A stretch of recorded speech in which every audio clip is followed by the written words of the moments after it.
Grodin, Dave and Hill. Rayborn, Grodin, Dave and Hill. 2141.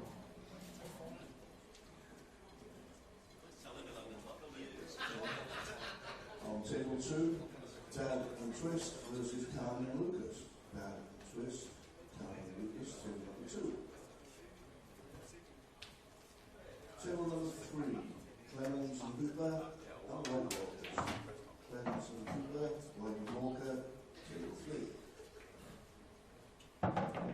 In the ladies, on table 4, Charlie McDonald, Montague, and Dave Fresco. Charlie Bill, table 4. On table 5, Laurie Lowe and Lisa Reynolds. Laurie Lowe, Lisa Reynolds, table number 5. Table number 6, Katie Patson, Maria Lewis. Katie Patson, Maria Lewis, table number 6. Table 7, Marie Cosgrove, Katie Challen. Marie Cosgrove, Katie Challen, table 7. And table 8, Rachel Sherritt, Sabina Meir.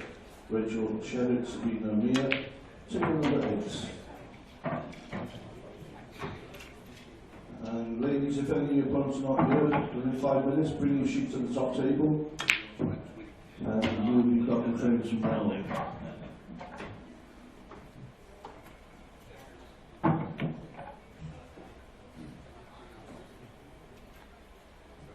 We've got the 1.5 and the half chapter.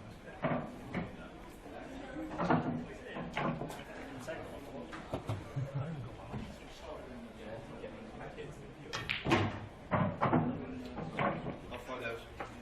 Okay. Tell me when you're ready to get back again.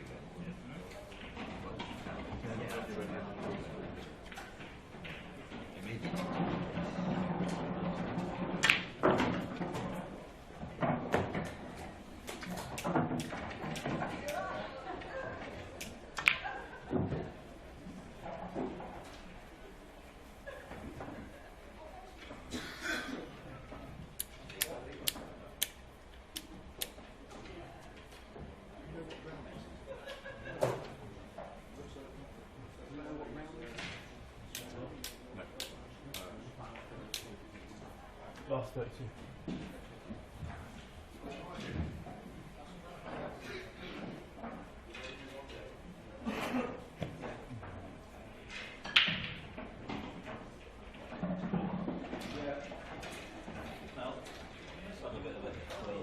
Yeah.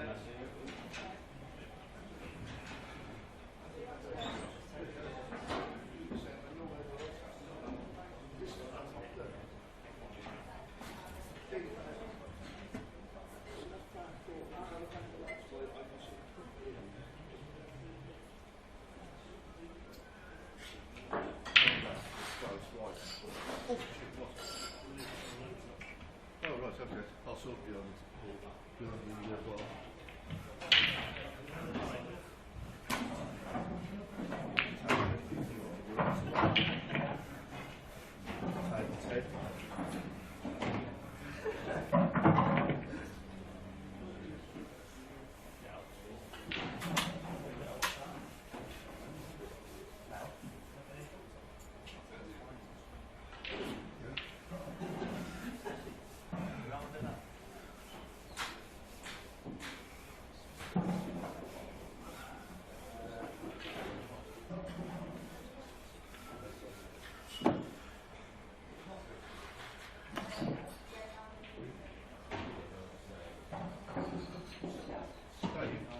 Jump tape.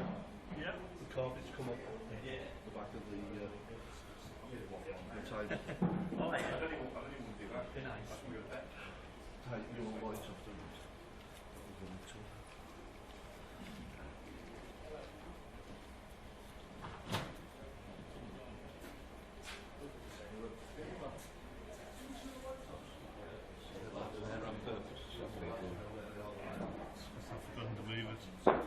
It's just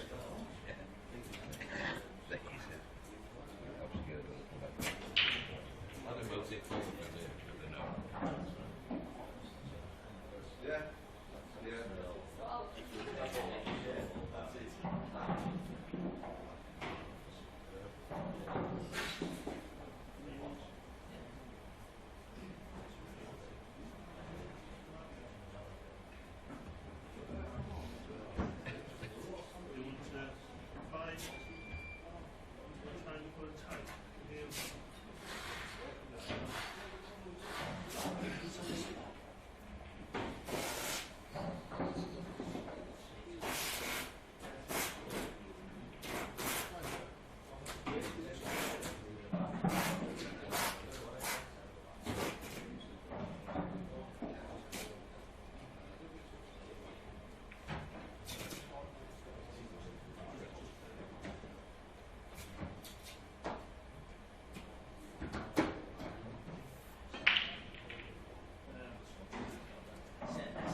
as well. I was just wondering whether it's just worth it whilst you're doing it. It's the wrong colour, but we don't see it on camera anyway. So.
Yeah, we're ready. We're calling the match and he's on the clock. Marshy's not here. So he's on the clock, so he'll lose. On the streaming, can we get Hibbert and Shields, Marsh and Reese? Cole is here, yeah, but Marshy's not. So he's on the clock, so he'll lose frames. It's the rules. So we had to wait until the all set, until we've done all the repairs and everything. Now we've called it now.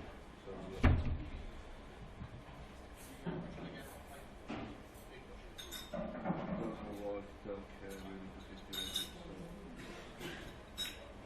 I think he's actually quite good. If I'm being honest. Just now we're showing the people on to he's on the snooker and the commentators then need to start talking if they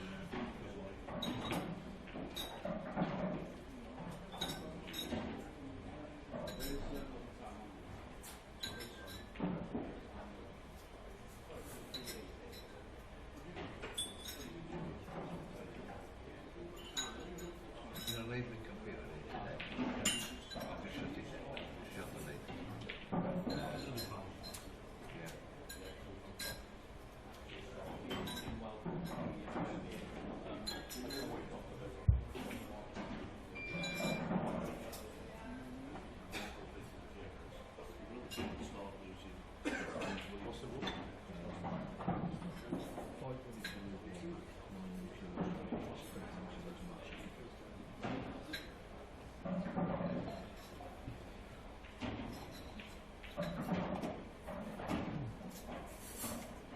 You don't blue Or already? I'll come and tell them. Blue.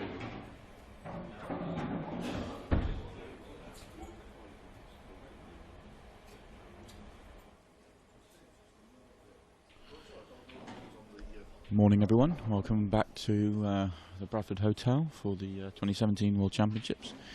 We're in a last 32 doubles match between last year's winning partnership Gareth Hibbert and Dean Shields versus Craig Marsh and Corey Reese. We're in the match has actually been called to the table, but we're in a strange situation that we're missing one of our players. So Mel Harley, our senior referee, is just going to let you know what's going on and what the rules are. Good morning, everybody. What's happening is that matches get called to the table. They have 5 minutes after their match has been called to come to the table, and then they'll lose a frame. After 9 minutes, they then lose 3 frames, and after 20 minutes, then they lose the match. Currently, we stand at 2 minutes 9 seconds. Yeah, so yeah, just wanted to sort of let you all know now, just so that it didn't look confusing as and when Craig turns up to why they've been docked frames or why the match is actually doesn't get started. But yeah, we'll pick up commentary when he arrives.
Everton Shields are now 1-0 up.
Marshall reaching now 3-0 down.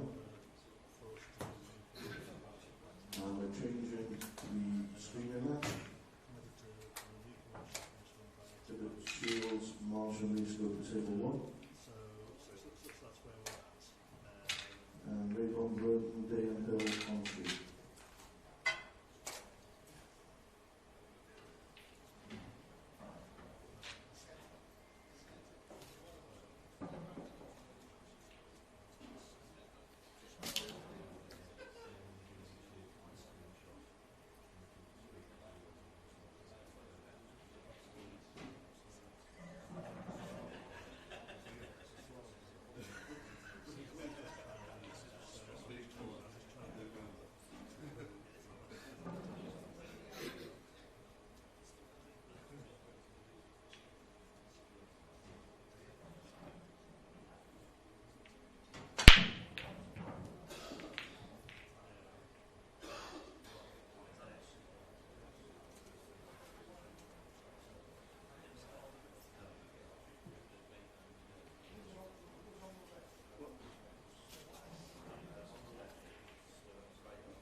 Hibbert and Shields, you go through.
Right, good morning again. For those of you that have been tuned in all the way through, you've probably got a good idea of what's happened, but our original match, which was the defending champions, Gareth Hibbert and Dean Shields versus Corey Rees and Craig Marsh, which was due to start at 10 o'clock.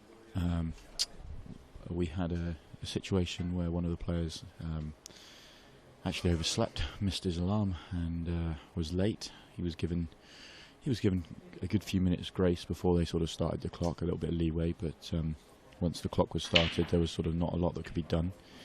He actually probably turned up 35 to just about, what time is it now? Yeah, just over half an hour late for the match, and unfortunately the rules being the way they are, you don't get that long. It's 5 minutes for your first frame, 9 minutes you're 3-0 down, and 20 minutes and the match is over.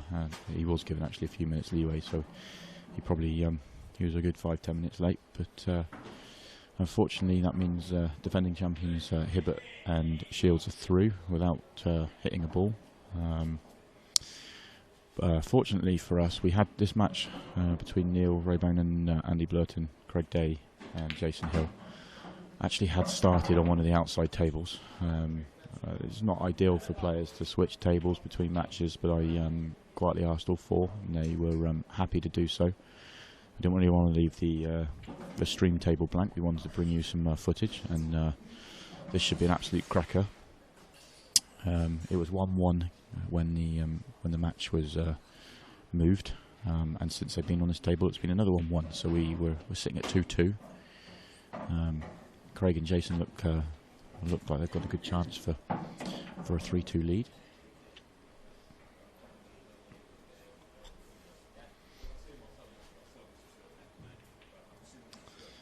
This is an interesting matchup. Probably you'd have to tip Neil and Andy as your favourites for the match, being Neil being one of the top players on the tour, and Andy is was one of the very top amateurs last year, and probably I think in the top 16 ranked in the Open event as well. Just chose to stay amateur. Interestingly, the doubles event is a one pro only per event, but all four of these players, Neil is a current pro, Craig was a pro 2 seasons ago, Jason was a pro for the previous few seasons, but he's given up his pro status, and Andy's pro as soon as this event finishes. So we're in a situation where we've got kind of 4 guys that have or will be pros, but they are well within their rules at this stage.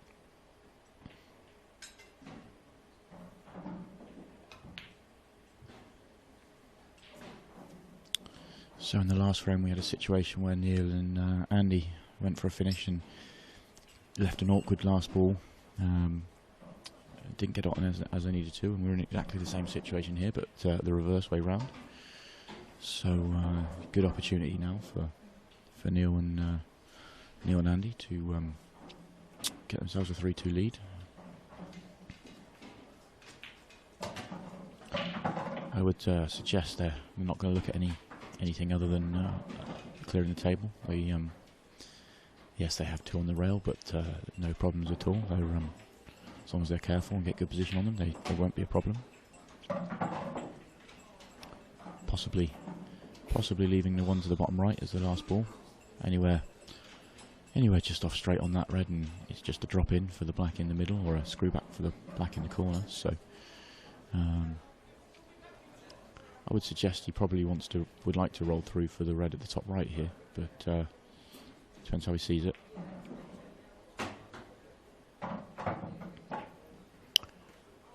So we'll be looking to play the next red into the middle after this, and then it's a case of making sure there's a good angle on the red to the top left to get good position.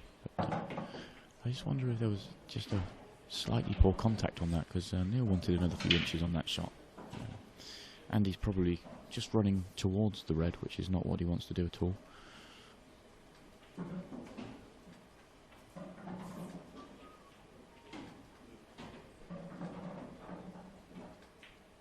Yeah, you could see he's played it in off the thick jaw to hold the white. If he'd made that centre pocket, then the white's probably just above the bulk line and running a little bit closer to the red, which makes the next shot trickier. But he's played that well, recovered the situation, and one good positional shot from Neil, and it should be 3-2.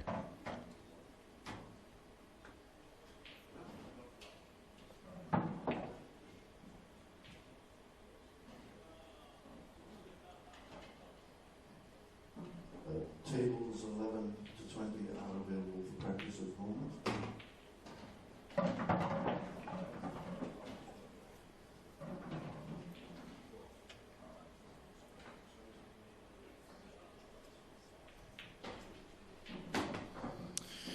So 3-2 to Neil and Andy. This is a race to 7 at a 6-all tie. You go to a black ball shootout, a bit like a tennis set in a way.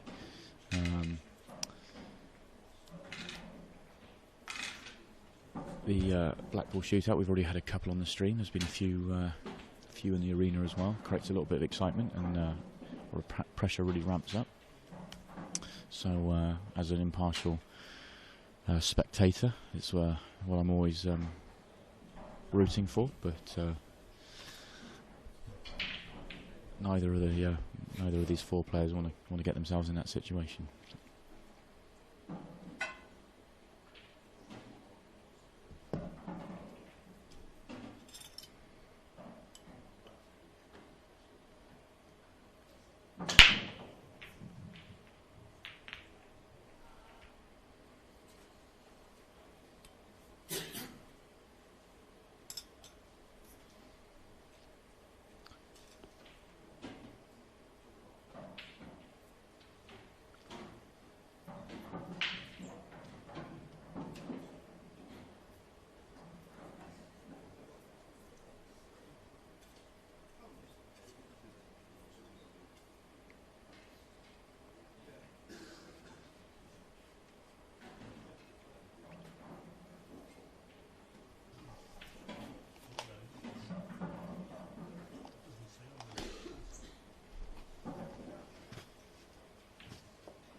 So I've just been informed this is the last 32 match. I've just popped away to check that. We've got four, well I think three now, as one's been completed. Last 32 matches in the doubles. This session was sort of set aside for clashes yesterday because a number of the players will have been playing in multiple events, the seniors, the main event and this event, and there would have been some clashes in. We kept a session available for matches this morning. So we've got four last 32 doubles matches with the winners going through to the last 16, which will complete the last 16 draw, which will be played at 4 o'clock this afternoon.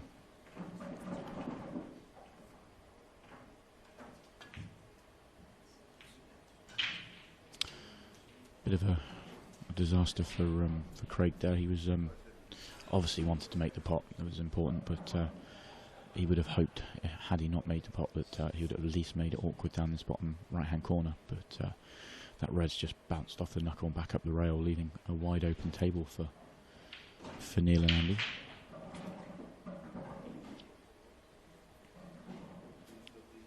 No major stumbling blocks. Every ball's got a pocket. The two yellows at the bottom of the table. Difficult to tell if either of them will go into the bottom left. Probably, maybe the bottom one if he gets a perfect angle on it. They probably both go to the bottom right, but certainly one of them will. But they may decide just to bump into them, just to make that fraction easier. Maybe off this first shot. If you catch the, you catch the first one thin, you'll flip them both into nice open play. But it'll be interesting to see how they go about that.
Disappointing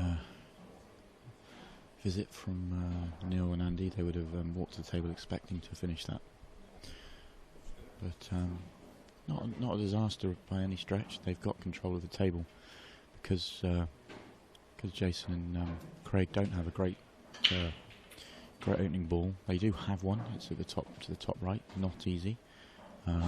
You'd expect Jason to make it. They'll still have a problem on the left-hand side, but they've got an opportunity to develop that later on in this visit.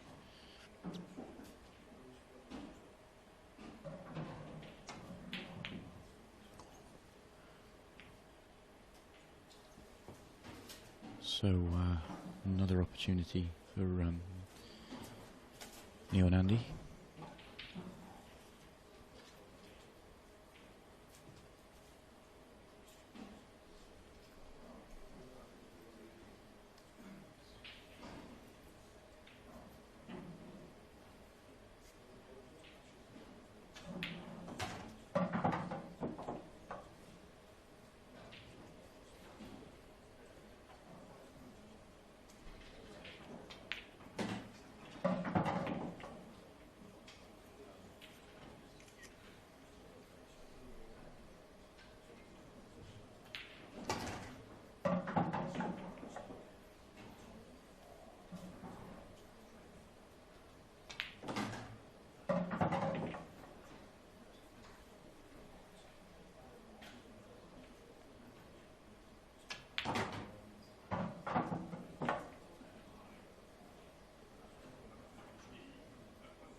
So no mistakes this time from Andy and Neil. Move for the 4-2 lead.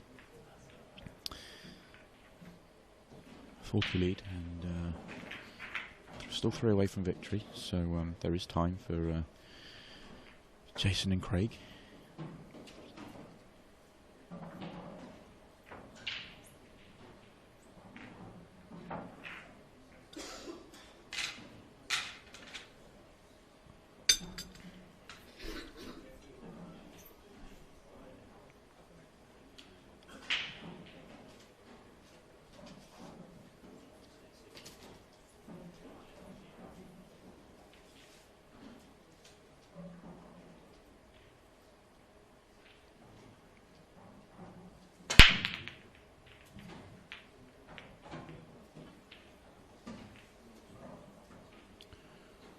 Not ideal, come up dry.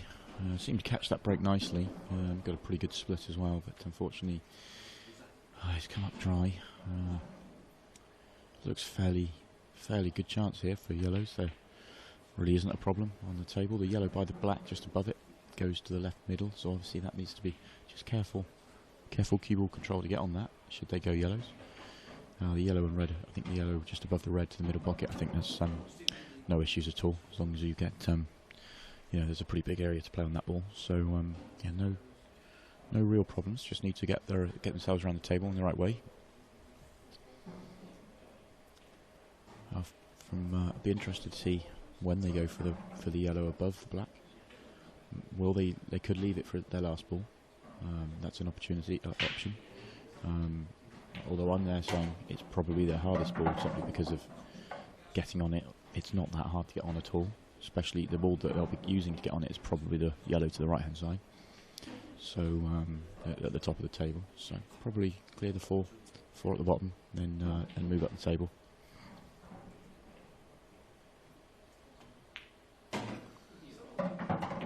I don't have the chat facility open at the moment, so if you are on the chat, and hopefully you are, and having a good discussion amongst yourselves, hopefully at some point. Possibly in the next match we'll get the chat open and we'll get some feedback from you guys and see if we can answer some questions. See if we can get in the commentary box for you to grill.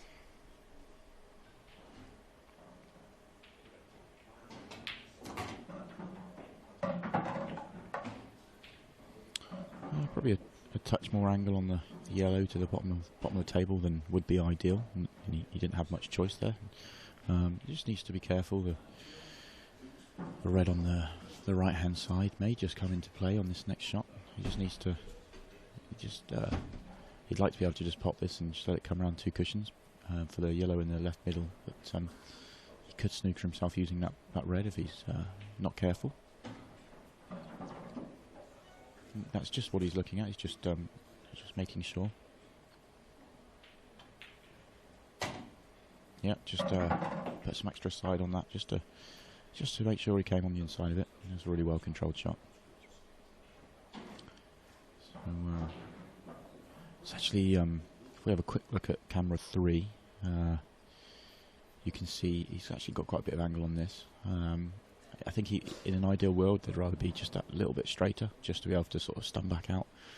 I think they would love to get just off straight towards the right-hand rail on the yellow to the top right, but possibly not an option now.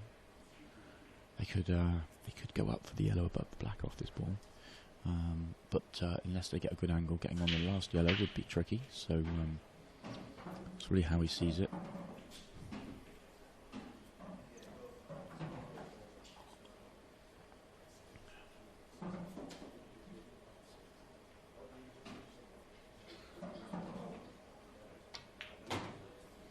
Yeah, because of the angle, they have gone. Andy did decide to go up for that yellow. Not sure that would have been their original plan. Maybe it would have been. I don't know. But looks doesn't look ideal angle. Probably needs to punch this in with a little bit of pace and some check side, which actually kills the white off the cushion a little bit as well. So not too bad. He was able just to get through that nicely in absolutely perfect position now. That was really well played. If he wasn't careful, that one could have got away from him. It just come up the table a fraction higher.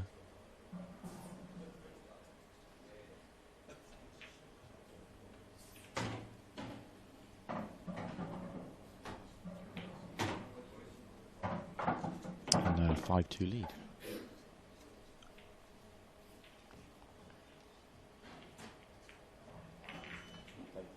I can't see that clearly enough. It has to go on the top left.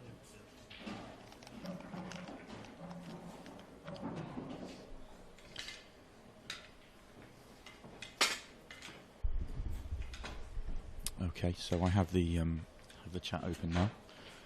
If you've got any questions, then fire them in and see what I can do.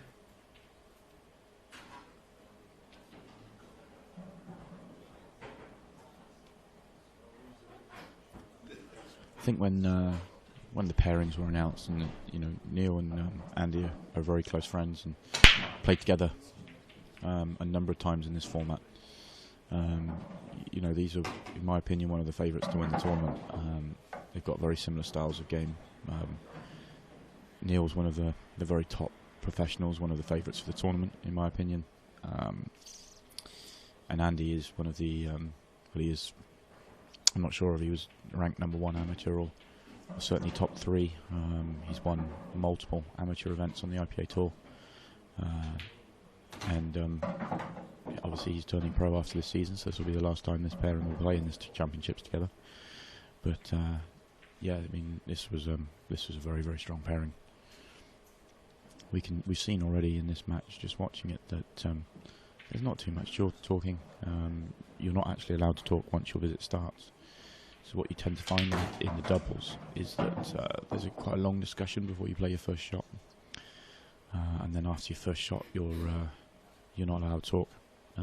Apart from after the break, you're allowed to. You can talk after you've broke, after the break, and then, but then not once the visit continues. But I've noticed Neil and Andy have hardly spoken to each other. Even before a visit, they're pretty in sync with what they're trying to do. Games match up so well. I think this is definitely one of the favourite pairings for the tournament.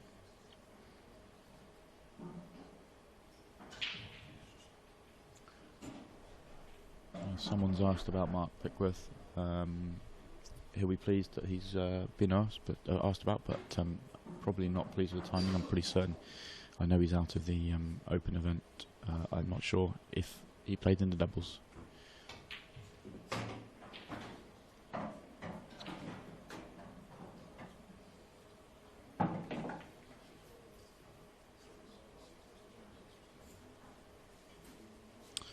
Thank you for your comments, Andrew. Yeah, I think the arena looks amazing. The table and the lighting, and it's all starting to move forward. Trust me, we're a long way from where we want to get to with the. Oh, that's a mistake from Neil. Just left that short. So big moment for Jason and Craig. They need this frame. Need to get the momentum going. Yeah, we're a long way from back to the arena. We're a long way from the look and the finish we want, but we're making progress. We're slowly but surely just getting there. Personally, I've been working on a few designs for how we could improve the arena moving forward, and I'm sure that will come into play at some point. Maybe this season, maybe the following. We'll see how things develop. But yeah, we're always looking to improve things. But it's good to get your feedback. Thank you, Andrew.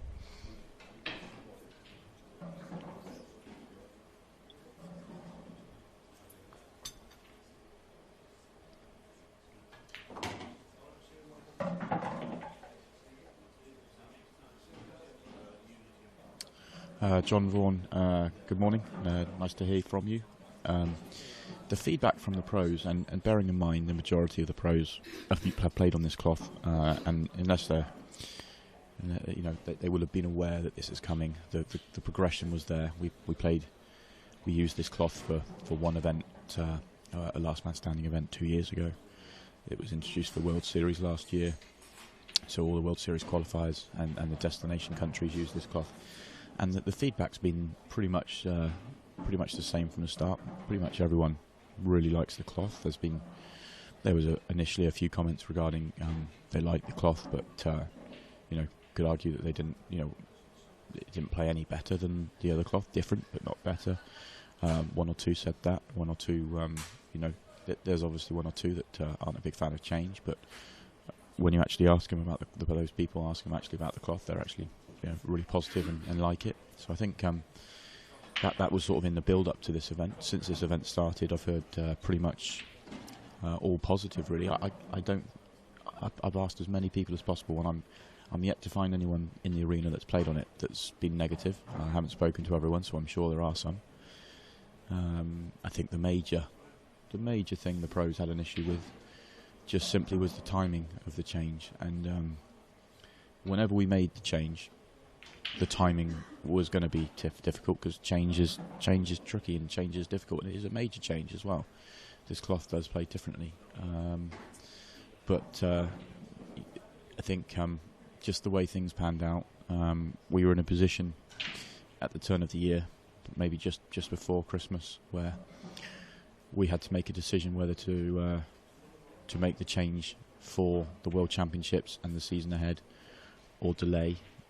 We felt that with the tour being 3 weeks away, we felt if we were going to delay, we were delaying till 2018, which was going to give everyone a full year to know. But we just felt that wasn't the right decision. Yes, it will feel quite a short, quite quick notice from a lot of the players, this change. But I think it's 100% the right decision, and I think by the time we get to Cardiff for the first tour event, I don't think there'll be much discussion about the cloth at all. I think already players are just settled in and really happy and like it. So hopefully other organisations will follow suit, and I'm sure many of you will have an opinion on that. But I personally would love to see all major black ball events in this cloth, but only time will tell. I'd love to see all the clubs around the country using this cloth, and we've already seen a lot of interest from the clubs. A huge number of the clubs, albeit we've been putting in. We've supplied a number of clubs with one free cloth to make everyone aware of what's going on. A lot of those clubs have already made the decision, and I know of at least one club that's already made the decision that's going to change every single table in his venue. My local club is considering it, which is exciting for me. So yeah, it's all good.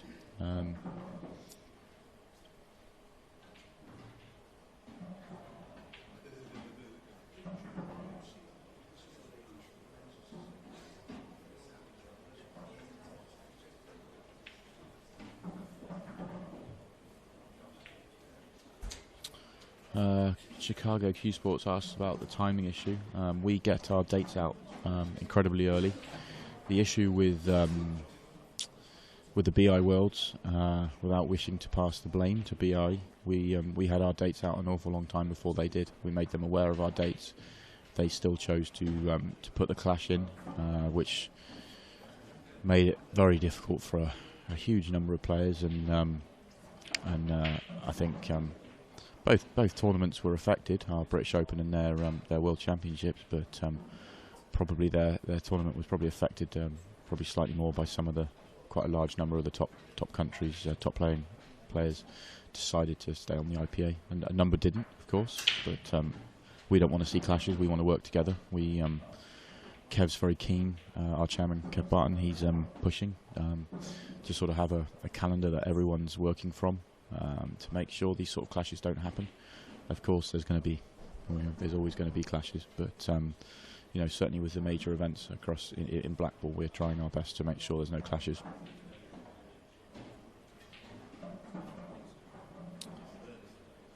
Well, John's mentioned about the would it be hard wearing in a club, so last as long.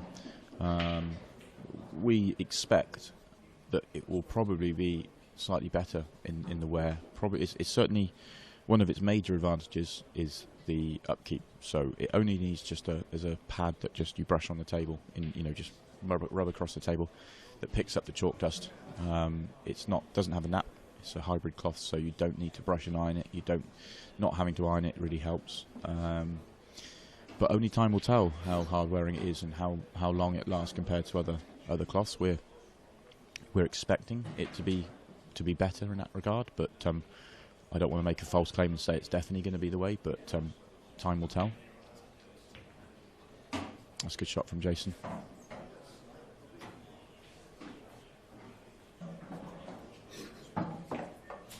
Yeah, Andrew, that's good. Get yourself down there. It'd be lovely if it's going in today and you're going to have a play on it, then get back on the chat later today, tomorrow, and give us your feedback. Let us know what you think.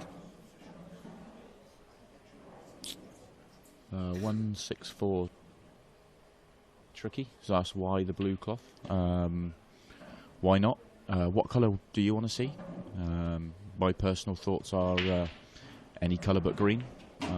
But I like this powder blue. I think it's got a really good modern feel. I think the balls stand out lovely on it. I think the way the lighting's set up and everything else, I'm a big fan of this colour.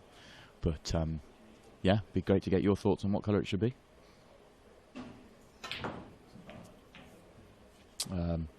Neil Toms, yeah, the cloth. I don't know what the cloth costs. Someone else is suggesting £80. I'm not sure if it's 80. It might be 100.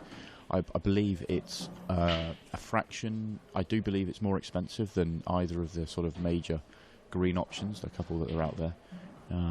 But it's marginally more expensive if it is, and that's probably because it's relatively new.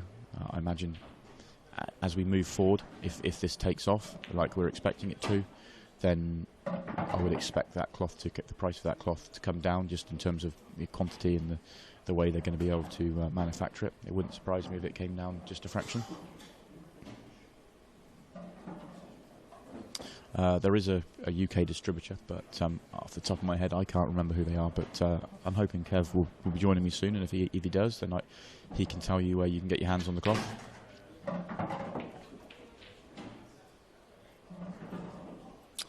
Ashley, great question. Yeah, we'd love to get some more spectators to the events. The events in Cardiff, it lasts for 3 days, so Friday, Saturday, Sunday. It's free entry, just turn up at the hotel. Let me just get my calendar up and see if we can figure out what dates they're on.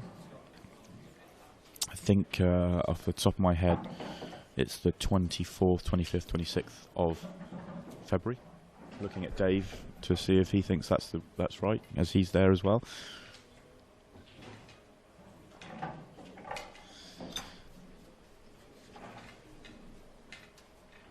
Yeah, so yeah, come along and bring your friends. Come down, just come and get to see all these great players in action live and first hand.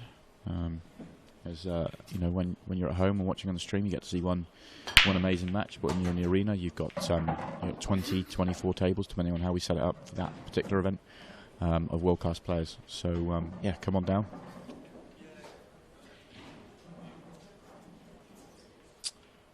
Wayne at Tsunami Streaming is yeah, we'll make sure you've got a seat for the final. Be good to see you at the final, and obviously we'll see you next week at the World Series. Really looking forward to that event.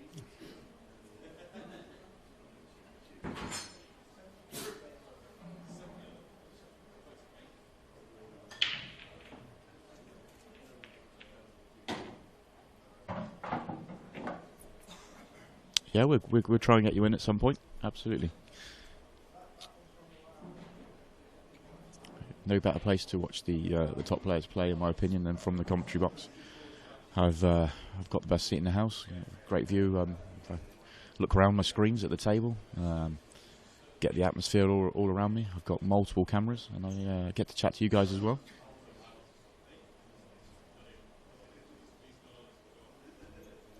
Yeah, Neil says it. Yeah, I agree. If it lasts a bit longer, you don't mind paying a little bit more. But also, you know, if the upkeep of it's a bit easier as well, you know, especially for a home table. If you were thinking of getting one at home, then you know you don't have to purchase an iron.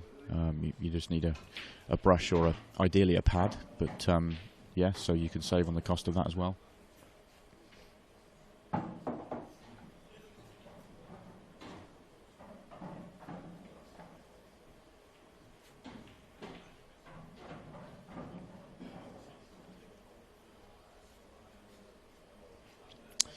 So Craig and Jace are sort of backs against the wall here. They need to win the next 4 frames just to get this into a black ball shootout. And looks like Craig's had a little, probably a poor contact there. He needed to be another good 3-4 inches there to be able to play. He was looking to play the top yellow, the yellow he's nearest, off the black, just to open up that pocket. But the angle he's got, they can still play that shot. But the white's going in the, you know, it'd have to go on and off the cushion, which means having to play it with more pace, which makes the shot a little bit harder, because it would be you're looking to play this with a sort of gentle flick off the black.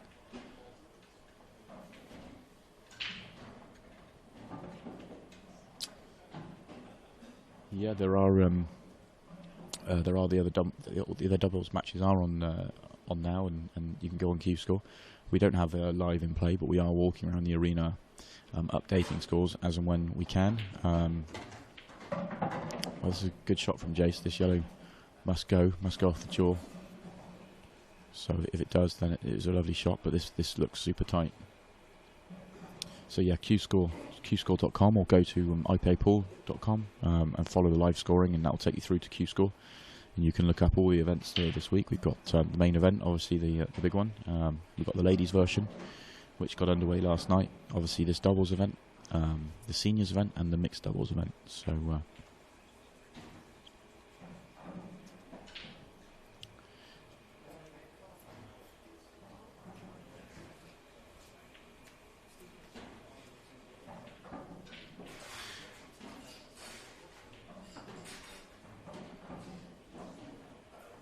STR and Paul, I agree. This blue cloth has many advantages, but I think for the look and feel we're pushing forward and we're working towards, it's certainly a step in the right direction for that.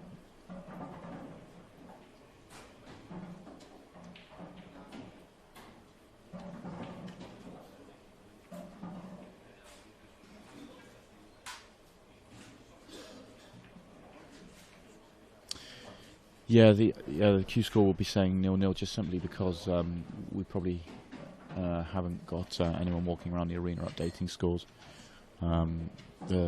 We have a small top table team, and we were in here till 2 a.m. last night with the finishing off the ladies' matches. So I think a few of the team are just giving themselves a few hours this morning. So we apologise that we haven't got those scores being updated. But when they finish, they will be put on the CueScore. And from my position, I have no idea. I cannot tell from my angle any of the scores.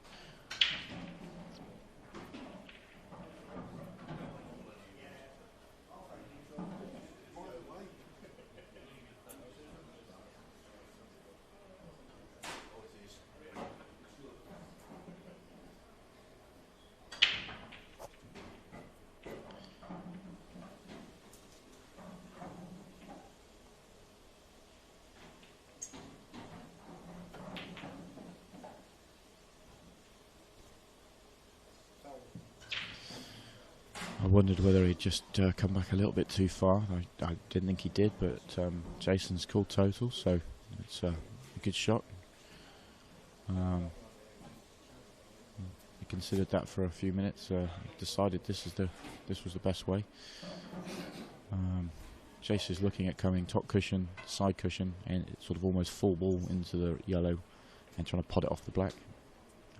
High tariff shot, but he looks fairly confident. Thinks the shot's on. It appears to be. So here we go. This could be one of the shots of the match. Or it could be one of the shots of the tournament, or the day of the tournament.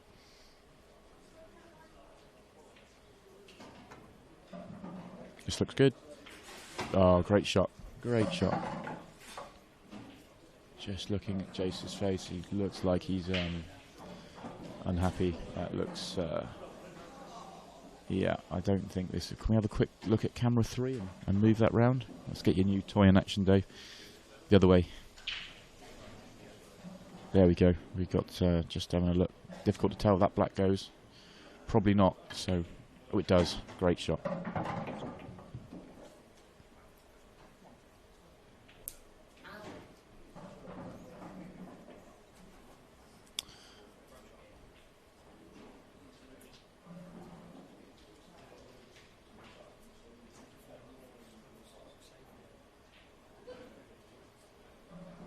Thanks for the feedback, Neil. That's great.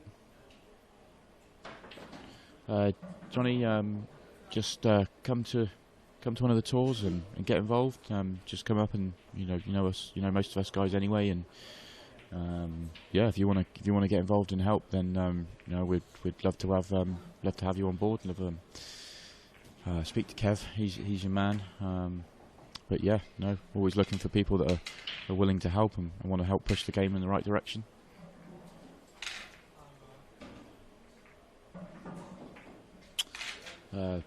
Barry's morning, Barry. He's obviously just joined us. Unfortunately, Greg Marsh turned up half an hour late for the SMAP match this morning, so that match was awarded to Gareth and Dean without a ball being hit. I did let you all know, just to recap, that they were given a little bit of leeway, a few minutes, 5 maybe 10 before the clock was started, just because it's, we're not trying to be too severe. That was Mel's. He probably left it a couple of minutes for that. But once the clock started, there's no sort of turning back. He was given 5 minutes. They were 1-0 down. 9 minutes, and they were 3-0 down. And 20 minutes, and they were out the tournament, loss of match. He probably was 30 to 35 minutes late for the match, and that was that, unfortunately. A real shame, because that would have been on paper that was a very, very tasty matchup.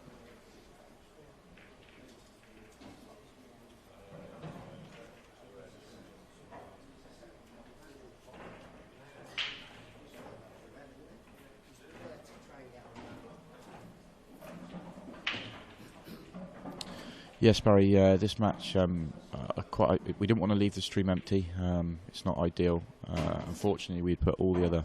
We've only got ladies, and there's 4 leftover doubles matches because of the scheduling yesterday for this morning. So all the other matches had already been put on. So I quietly asked if this pairing would move at 1-1 in their match. All 4 players were happy to do so, which we really appreciate, because it's really not ideal moving tables mid-match. I think had it been 2-0, 3-0 one way, then maybe it would have been different, but maybe not. I mean, these are all good guys, but all 4 agreed very quickly. Quick delay while we moved them across, and yeah, I wouldn't have thought that moves would have had no bearing on the match for these guys, and we're happy they've done that.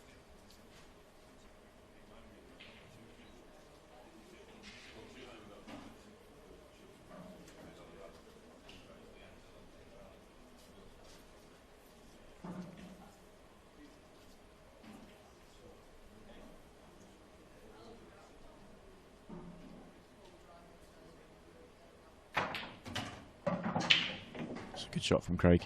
He had to get into that to control the white. So there's the red over the left middle is his next ball, and every red's got a pocket. So this could quickly be 6-4, and pressure starting to just be transferred back to Neil and Andy. They, having been 6-2 up, the last thing they want is a black ball shootout.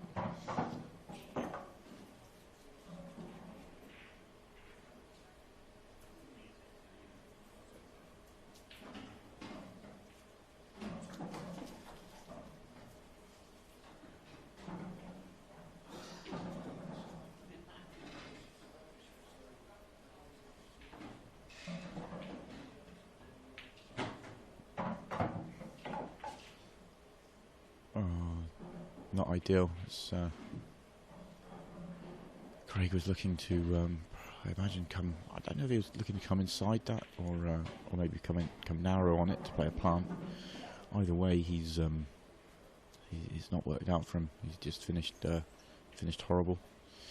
Jace has still got a plant, but it's an incredibly thin cut and an incredibly tough shot.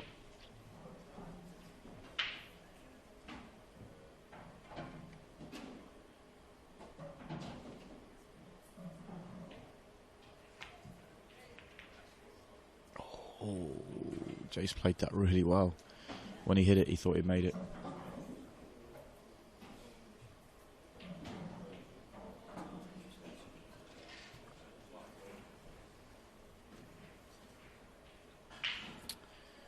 Sam, if you want to play in the World Championships, obviously it'll be the 2018 version next year, this time next year. Go onto our website. When we get closer to the time, so later on this year, early next year, there'll be lots of information about the World Championships, and you'll be able to apply that way. As it stands at the moment, it's currently open to everyone. So if you pay your entry fee, you could be the early qualifying and have your chance to be on this screen and taking on the best players in the world.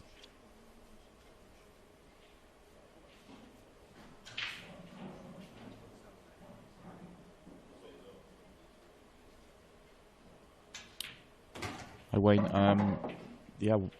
if you've not been to one of our events, then if everyone that has been to one of our events, you'd have seen the behind the camera, the amount of equipment that that Dave brings and sets up is incredible and incredibly impressive. We've got some pretty massive lights lighting the arena, and I've not heard anyone, not in all the time we've been using them, not one player has mentioned those big lights having any effect. Oh, we've had one player apparently since we've been using them that just found those lights to be distracting. I think most have got no issues with it. There was a player beginning of the week that was told, hasn't played on the stream before, was told that he may be playing on the stream, and he was sort of sat in the arena and he sort of was looking at the table thinking that light appears to be casting shadows in a strange way, and he was worried that it might affect him. But his match didn't get put on the stream, and so he wasn't able to tell. But I think it's one of those things. I think you probably think it's going to, but actually when you get going, no problem at all. I've played on the stream, and I had no issues with it at all. Just been joined by the chairman, so let him set himself up and join the discussion. Good morning, Kev. Red. Yep. Morning. Is it morning? Morning. It is morning. Yes. It's all seemed to blend into one at the moment. Let me just finish off the question I was answering. So absolutely, Wayne, bring your equipment to Middlesbrough next week, and worst case scenario we won't use them, but I'm pretty certain it won't be an issue. So yeah.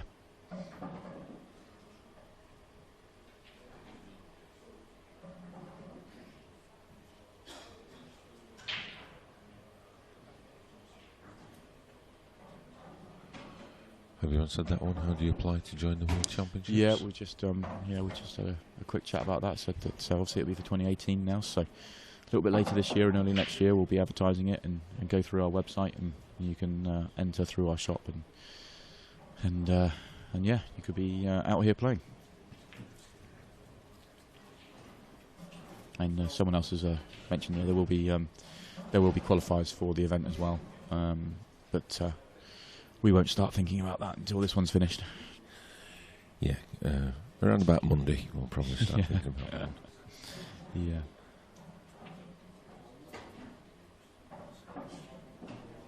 Neil Blake now then. How's those hot tubs? Well, he's saying he wishes he's 20 years younger. I mean, some of these guys who are at the top of the tree are not spring chickens. The Rona McCarthy, the Mark Farnsworth, they're been around a long time. Yeah, and we've got a number of players that are playing seniors and men's, and turning up here as hot favourites to win both events. So age isn't a huge issue. Not really. Morning, Barry. Barry's on the stream as well. Can't believe you're not in the seniors, Barry. What's up with you?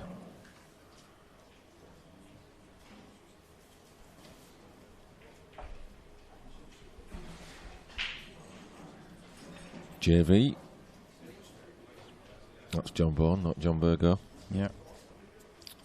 Johnny was asking how people could get involved, if they wanted to get involved with the tour and help out, and sort of told him to come up to one of the events and have a word with you, and we're always looking for people that are willing to get involved and push the sport in the right direction. Yep, if you get yourself here, we'll get the contracts drawn up straight away. Yeah. You can forget sleep. Yep, sleep is definitely overrated during this week. David Chesham, no shot clock, unfortunately. Maybe in the future, when we've got 20 or 30 referees at every event, we can have a shot clock. But unfortunately, we don't. We're in a situation where we have a shot clock for the finals.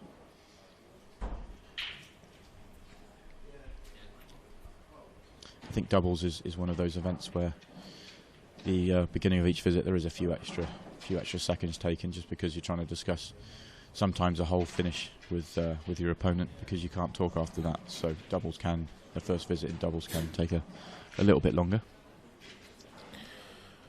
Yeah, I think people have to appreciate that. There's a lot at stake here, and these guys are all wanting to win. They're not just going to get run around the table and not think about what they're doing. So, like you say, doubles, you've got two brains, so it just probably takes twice as long to decide what the shot is. But it's usually pretty quick once they've agreed what they're doing. Been asked who's next on the stream. We've got a great match up in the last 16 of the Open event to bring you next. We've got Scotland's number one, the young lad that's winning everything at the moment in Scotland, and in the team events across the world is Liam Dunster versus Ben Davies, who put out the 2016 now ex-champion Gareth Hibbert. I think we can give him another 2 days. Can we? Yeah, I think he's got 2 more days. I'm calling him the champ for 2 more days. Right, but that's fine.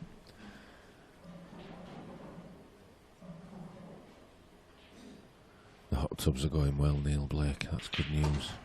I think hot tubs should be sponsoring IP events, don't you? Absolutely, hand in hand. I think the committee, every member of the committee should probably get one complimentary at the very least. We'll have to disclose it, of course. Yeah, but we'll be happy to do that. So I'll just send you my address, Neil. If you can get that in the post, first class, that'd be great. I will widen the letterbox to accommodate. Okay, so we're in the closing moments of this match. What time does the next match start? Is it? Well, it's down. I've just been speaking with the top table. The next match is down for 12 o'clock. But I have said that the next match will be 10 minutes after this match is finished. So we'll try and avoid all the big gaps that we sort of had yesterday. So we're going to be hopefully a lot more slicker today. Hopefully no technical gremlins that we had issues with yesterday, the old gremlins. Yeah, there was one or two throughout the day. Dave's got a little wry smile on his face. But yeah, so Barry's had to work. Well, Barry, just put the time off, come on. Will there be more than one stream table for the 2017 season? Well, the match is finished. Yeah. Right. That was that. So we're 10 minutes, 15 minutes away from our next match. So yeah, keep your questions coming in, and we'll get them answered. But I'm gonna take a few minutes break, go and get a tea or coffee, and see if I can find someone to jump in the commentary box. I think maybe someone Scottish. Let's see what I can find. Yep. Okay. So hopefully we'll be back in 10-15 minutes with another great match for you.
Trying to think, was it last year that one of the snooker pros didn't turn up? I thought it was Robertson, and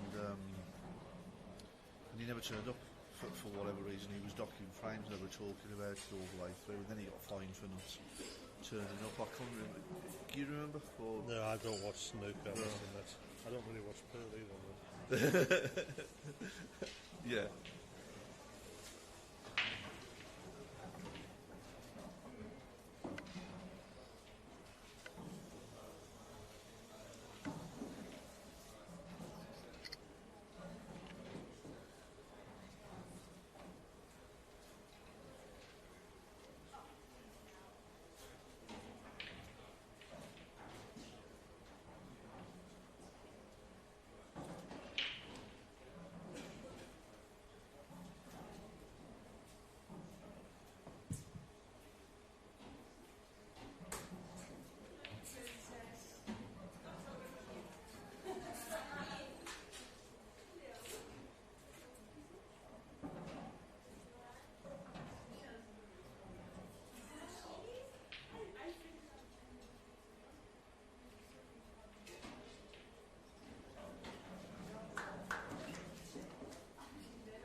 Okay, welcome everyone.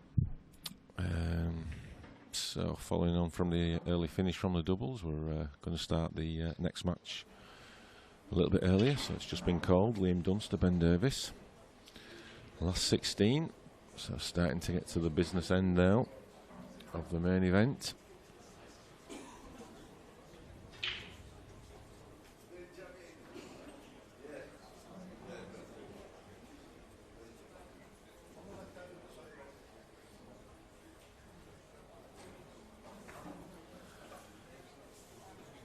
So a lot of expectation on Scotland's number one, Liam Dunster, being a pretty successful period for him, winning numerous big titles.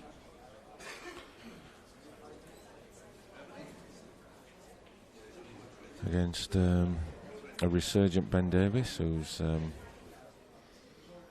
got the bug back and is practicing a lot. And obviously the results are coming as well. So took out Gareth Hibbert early on, 3-1, I believe.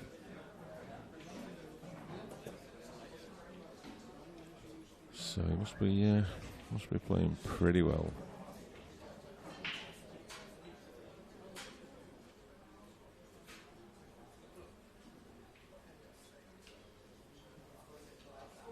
We have a shootout on table 2.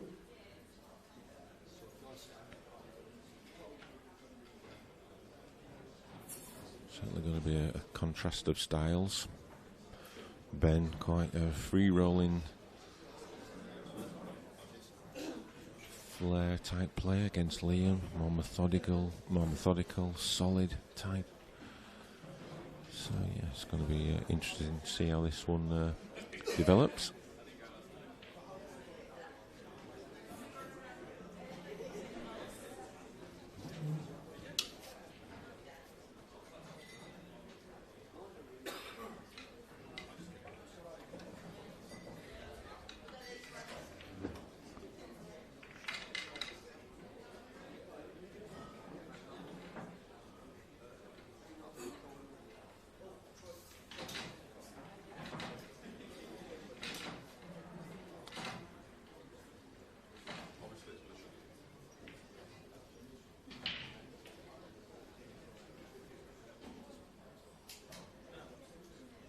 So I'm hoping to be joined by Scott Gillespie. I'm just waiting for him to finish what he's doing.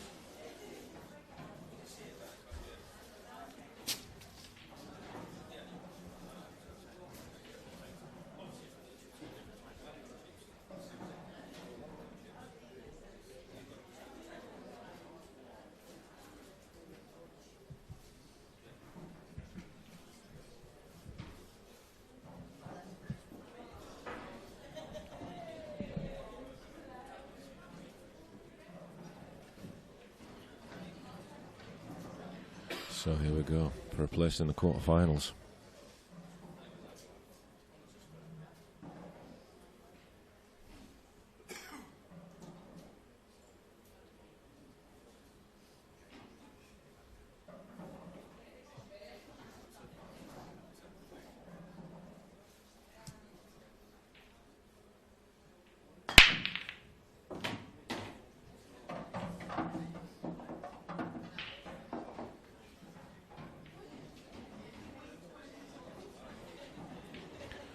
Great break there from Liam. He might be small in frame, but certainly can give those balls a good clout.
Chat question on the stream: do we think this cloth is leading to more breaking dishes?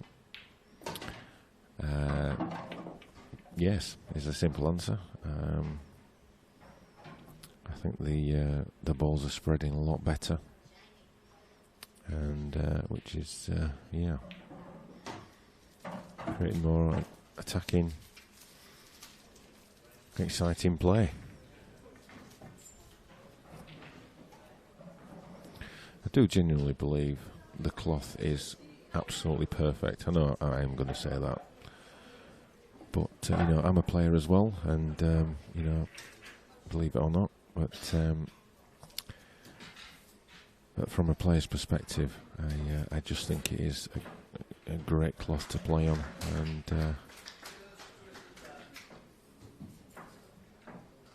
as well as all the other benefits. So yeah, I think it's going to encourage a lot more finishing. But we've seen this weekend we've still had some tactical battles and some longer matches. So it's not all one way.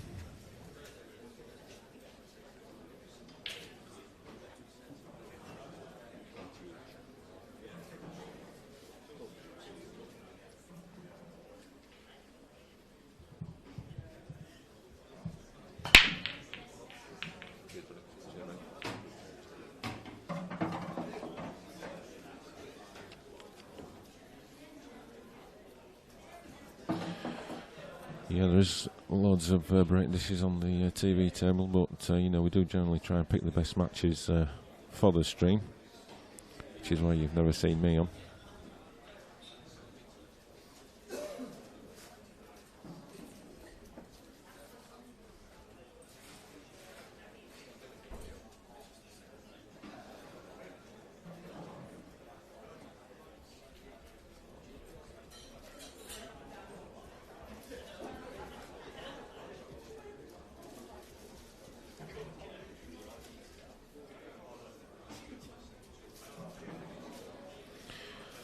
Quite a lot of you have sent me messages and stuff, emails over the past few days. I'm trying my best to reply to them and catch up with them, so just bear with me.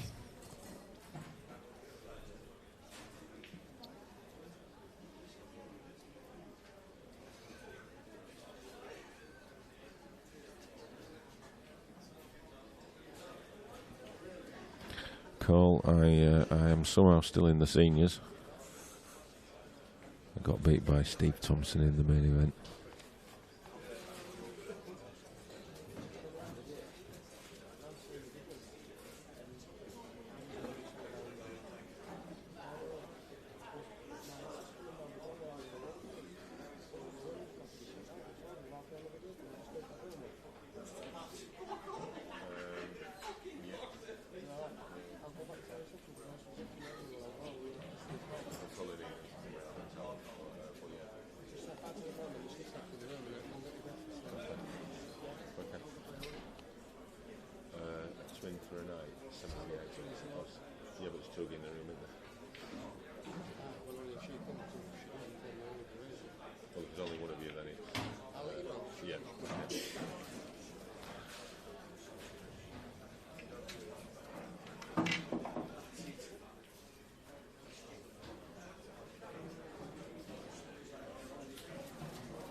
Yes, Cole, it was a marathon last year against Steve, but it was a little bit quicker this time, marginally.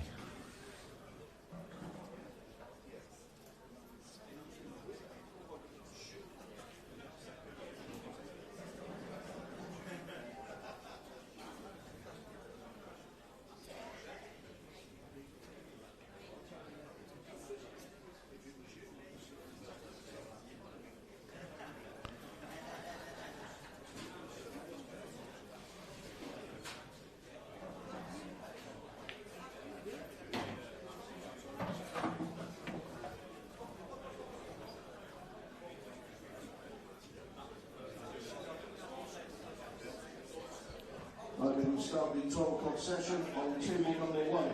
Mark Farnsworth, John McAllister. Mark Farnsworth, John McAllister, table 1.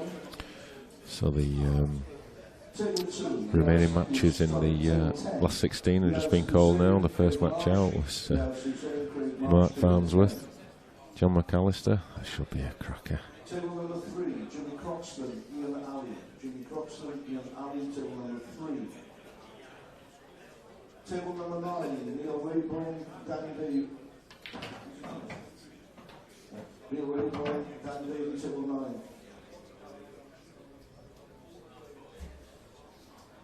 On table number 2, Simon Fitzsimons, Ronan McCarthy. Simon Fitzsimons, Ronan McCarthy, table 2. In the ladies, on table 12, Debbie Birchall. There's comments about the time it takes people to play shots. This is a world championship. You're not going to start running around the table just because, to keep everyone happy. They're here to win a tournament, and it's the biggest tournament in the black ball calendar. And, in an ideal world, you probably would have shot clock on every table, but that would mean probably a bank of about 25-30 referees, which isn't just practical at the moment. We have the shot clock for the semis and the finals because they are the showcase events and rounds. It's the nitty gritty, and I think it's right that we do that. But you've got to give these guys, they're playing in situations that you don't come across every day. You only get this event only happens once a year. There's a lot at stake.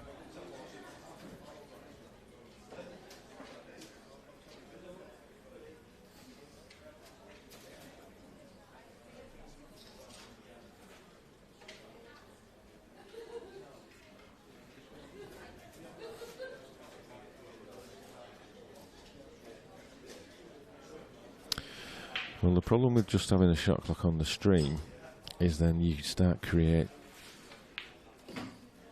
you've got players playing out in the arena who don't have a shot clock, and then players who are playing on the stream with the shot clock, so you're creating an inconsistent event in the same round as such. So that's why we wouldn't do that. It's either everyone has it for every round, or they don't. So the important thing was Ben. He wasn't playing particularly slow. He was just carefully considering every shot, making sure he played the right shot, and he got the end result in the end.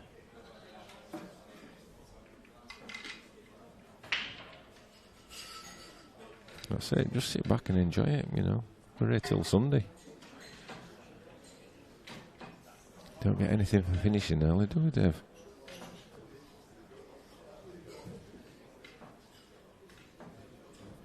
Well, we do try and pick the best match for the stream, but we can't pick the same players all the time.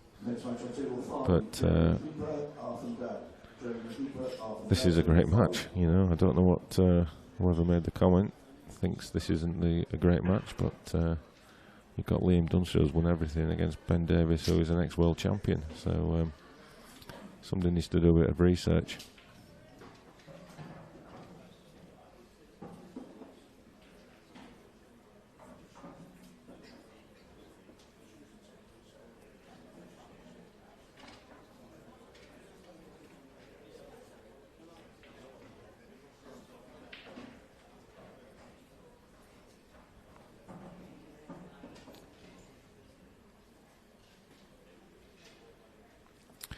Been asked to the frames or sets changing the semis or final. Now I certainly know for the final it's a best of 7 sets.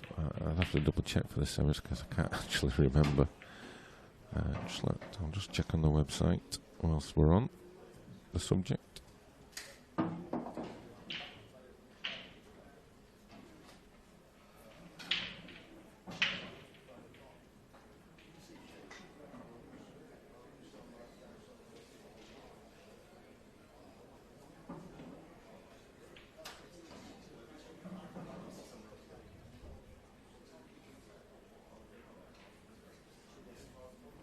yeah, it's just the final that changes. So we'll play the first 3 sets, then there'll be a half-hour break, and then it'll then be played to a conclusion Saturday night. So I hope you're all going to be tuning in for that. Should be a great spectacle and a great advert for Blackball Pool.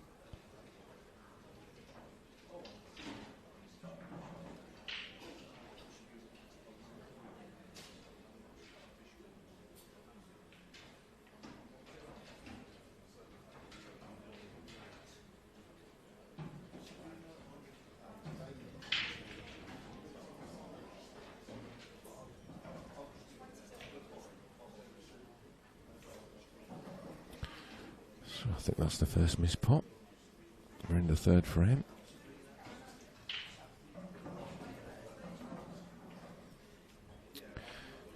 And there's the thing, isn't it? You know, Liam is regarded as a steady player, but he's still playing the attacking shot, and it's ultimately that what matters.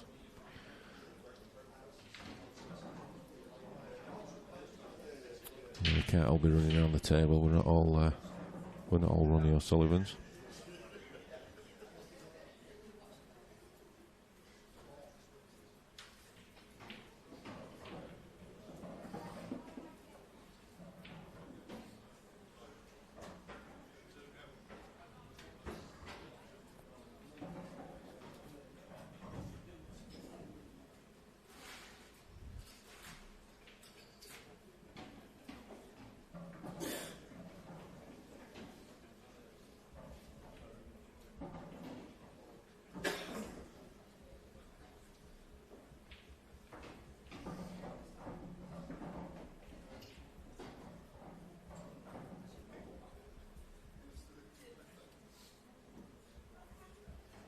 The next match on table number 7, Yannick Beaufils, Jimmy Carney. Yannick Beaufils, Jimmy Carney, table 7.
Just one of the questions about the French players. Yannick Beaufils is obviously still in the last 16. He's just been called to play Jimmy Carney, who had a great win against John Chambers last night. And yeah, there was 5 or 6 guys from France here. Unfortunately, I think they've all been beaten now, but I think they've thoroughly enjoyed it, enjoyed the experience.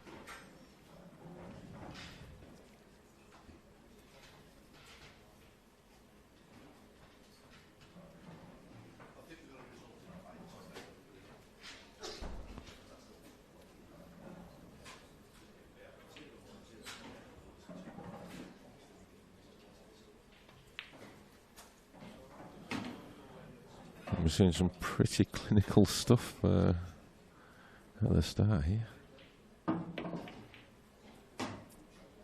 One minor error from Liam, and Ben has capitalised. So impressive start from both players.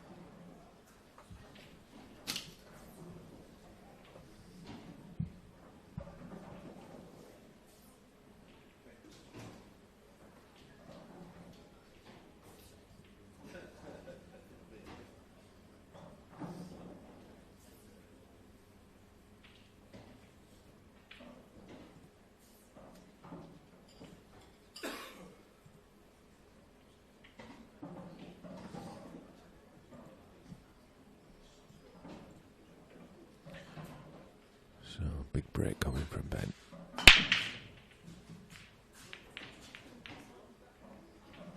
But not big enough.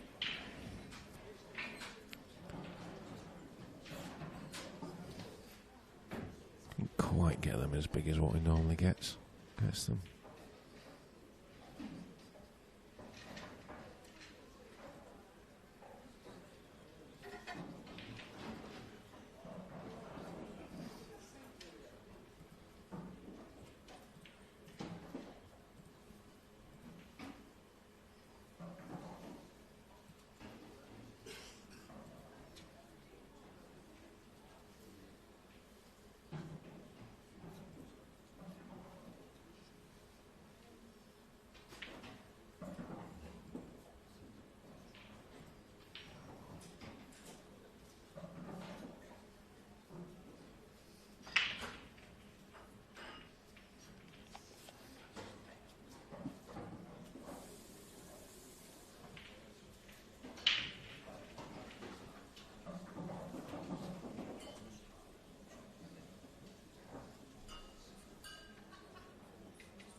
Yeah, that's an interesting point about Ben not rushing or playing silly shots. I think I remember commentating a couple of years back on some of his matches, and he was certainly rushing, making some careless errors. He's obviously been aware of that, worked on it, and now he seems a lot more together. Quickest player on the tour, probably Jordan Shepherd, I would have thought. Not many quicker than him. Slowest player. Who do you think the slowest player on the tour is, Dave?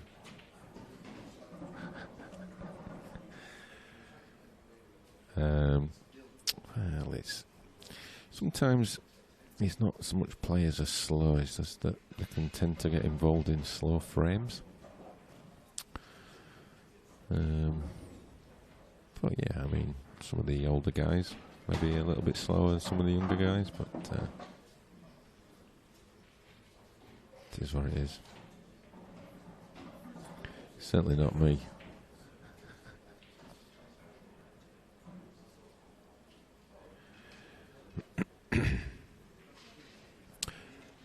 Just a word on the tables and about how they're playing and the pockets, and I think I would say that the pockets are playing a little bit tighter than normal.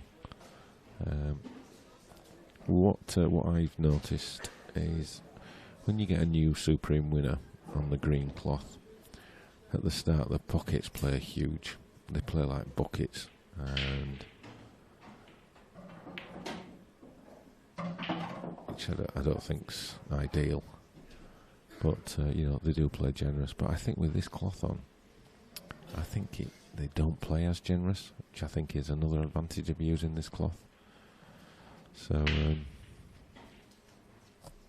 yeah, I think the players are having to be a bit accurate, particularly if they're playing something at pace down the rail. We've seen quite a few jaw and not go in. So yeah, and obviously these guys they've put a lot of practice in for this event, so they're going to be queuing well.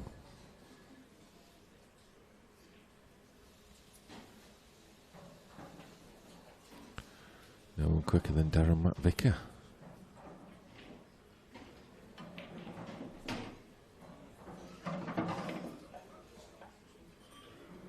Yeah, Darren's very quick as well.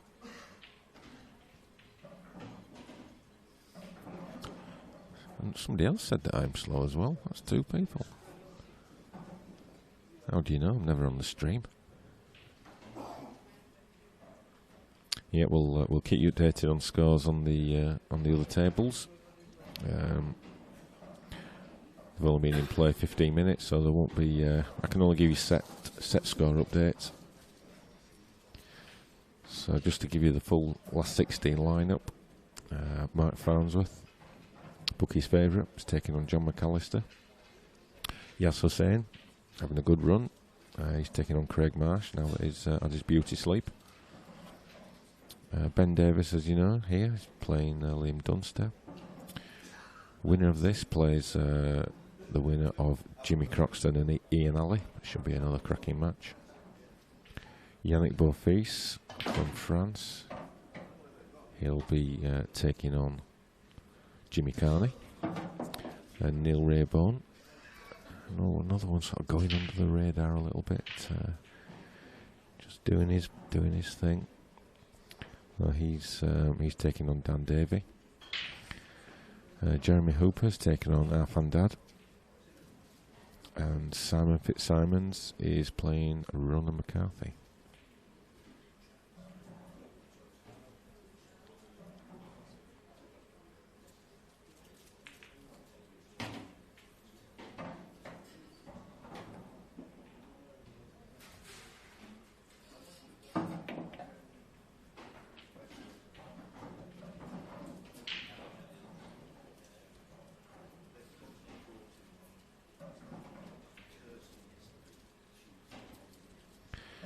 Yeah, Tsunami, but it takes two to play a 7-hour match. I think even Steve, by his own admission, was playing way too much safety. He was new to Black Ball rules, to be fair, that event. I think it was one of the first competitions he played, so he was a little bit, I think, negative. I mean, the match we played yesterday was played in a different vein, so...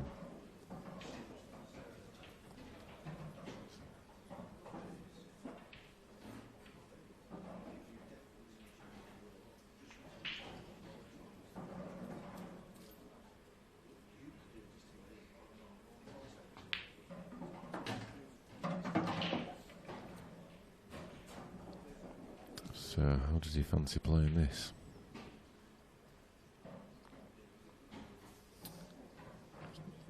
I think he could probably just screw across and take the block into the same pocket. You can, those sort of shots you can play on these cloths.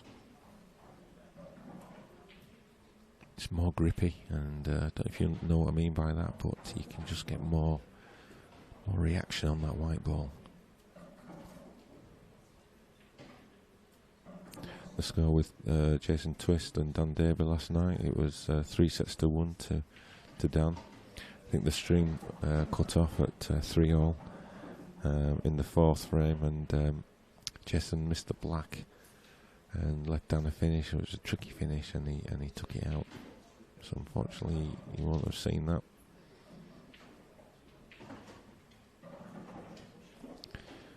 Yeah, MPPs, Northern Pool Promotions. Yeah, they were some of the first competitions that I started playing in the mid-80s.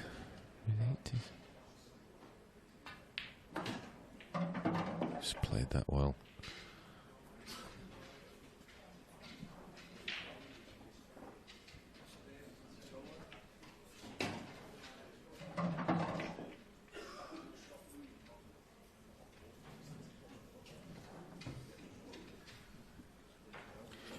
So this is pretty impressive from Ben Davis. Impressive start.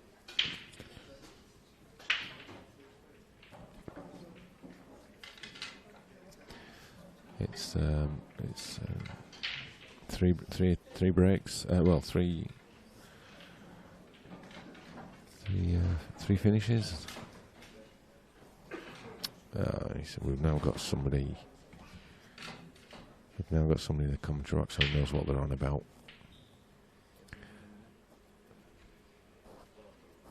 Well, I say that it's John Chambers. Yeah, I'll just text someone else for you, Kev. You'll do a better job than me. So,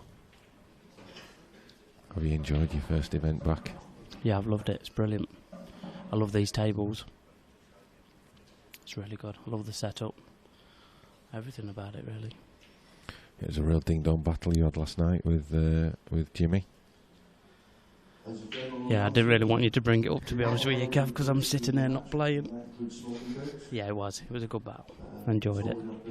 Disappointed in the end because I actually felt like I probably deserved to win the match. I thought I played the better of the two, but Jimmy played really well as well, especially in the fourth set. I was 2-0 up. I only had I won 3 frames. I did 3 clearances. I didn't get to the table in the other 4.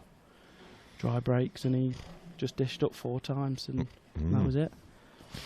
Yeah, I just saw a little bit of the match. I know there was quite a crowd gathering around it in table 1, I think it was, wasn't it? And yeah. The bit I saw, Jimmy must have been in his purple patch because he was pounding round that table. His face was pumped up. He was definitely up for it, wasn't he? Yeah, he was, yeah. And like I say, he did play well. He won the first set, deserved it. And then all of a sudden I've kicked in and I've just blew him away for 2 sets. And then that 4th set was a big killer for me. And then that was it, really. Yeah. So we'll move on from that then. Cheers, Kev. Just talk about the cloth a little bit. From a player's perspective. I mean, I've sort of gone on about it and all the reasons for change and my views. But tell us what you think. In all honesty, as a player, what you found, how you found it, what you found the differences are. Well, I find this cloth to play on. It's effortless to manoeuvre the white round. You haven't got to hammer the ball, to screw round the table. It plays really nice. The only thing is that you need to get used to as a player is it just come off the cushions a bit differently. So if you play with a bit of side, they do slide that little bit more. And even though it's fractions, that can make a difference. But I think once people get used to it, they can't not like the tables because they play really well. You can break well on them. You might not always get a ball in, but they always seem to just go everywhere all the time. So I think it'll favour. I think I just don't understand anybody who wouldn't like the cloths once they're played on them. I know I've spoke to 1 or 2 and they said they're not really keen on it initially, but they did say because they haven't had time to practice on them. So, but I think, like I say, it's just a really good good table to play on. I just don't understand anybody who wouldn't want to play on, really. Yeah, interesting insight there. I mean, we're talking about the pockets, and my sort of feeling is that they're playing a little bit tighter with this cloth on than they would on the green. I always think back to last year when we got the new Supremes delivered in the green for the event, and some of the shots that were going in, I was like scratching my head a little bit, thinking, that missed, and they're still going in. But my sort of feeling is that they're a little bit more genuine now, the pockets. Well, I've seen a couple that I thought would miss and still drop. But you find that when something's new, no matter what cloth you choose, when it's new cushions, new cloth, new tables, they always play easier anyway. And later as the time goes on, it does become harder to play on. And I think this is what's been the same with these, really. Beginning of the week, I think 9-ball came into my mind at one point, especially some of my shots. I couldn't believe they went in. But then all of a sudden, they are just starting to tighten up a bit, especially if when you try and play with a bit of pace. They're not as acceptive on certain shots, especially down the rails. I mean, you have got to be quite accurate, but they are made for an open game in the 21st century. And the look of these now, I said to you the other day, and I looked at the old green cloths, like these have been in for years, and it just looked like that was 20 years ago, and this is how it should be. But it's. Them were the days, weren't they, of green cloth? Oh yeah, a whole week ago when I last had a knock. When you last clean shaven, we had the green, yes. It took me 6 months, this beard. You should get your money back. Nigel MacDonald is asking, has Ron MacArthur been nominated to Pulls Hall of Fame yet? Incredible consistency for over 25 years. I think the consistency element is absolutely incredible. I mean, he's about 300 years old, but yet he's still playing to such a high level. Yeah, I've just been watching him over there. He's still doing it. He was like one of the top players when I started on the international scene all those years ago. And I look around and he's still doing it now. It's just ridiculous, the level he's been at. Was that in the days of green? Yes, all them years ago. I tell you what, Ben's been mighty impressive in the first few frames. Yeah. Mighty impressive. He's had 3 chances, 3 clearances. But his manner around the table is very assured. Yeah, I can remember a few years ago up at Bridlington, and I think it was the old 3PO, the Black Ball then. Ben won the world title there. I've never seen anyone absolutely batter everybody in every round. He just absolutely mullered them. And he made it look so easy, and he looked like a bit like this, just so fluent around the table, just stroking them home. Never looked like missing. And when he's on fire like this, he's hard to stop, because he just seems to find shots from anywhere. Even if he does run out of position, something always seems to end up down the pocket. Yeah, I don't think that the IPA has probably seen the best of Ben Davis. He's had some. I remember the very first event we did. He got beaten in the final, I think, by Giuseppe D'Imperio. But I think what I've just seen in that first set,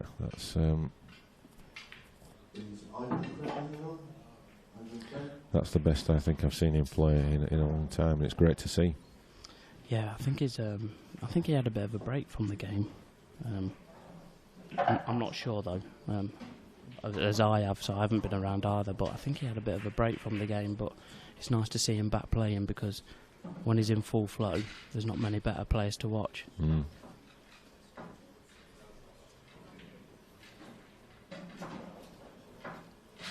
Yeah, certainly does look like the Ben of old. Maybe a little bit slower around the table, but certainly as effective. Just a touch.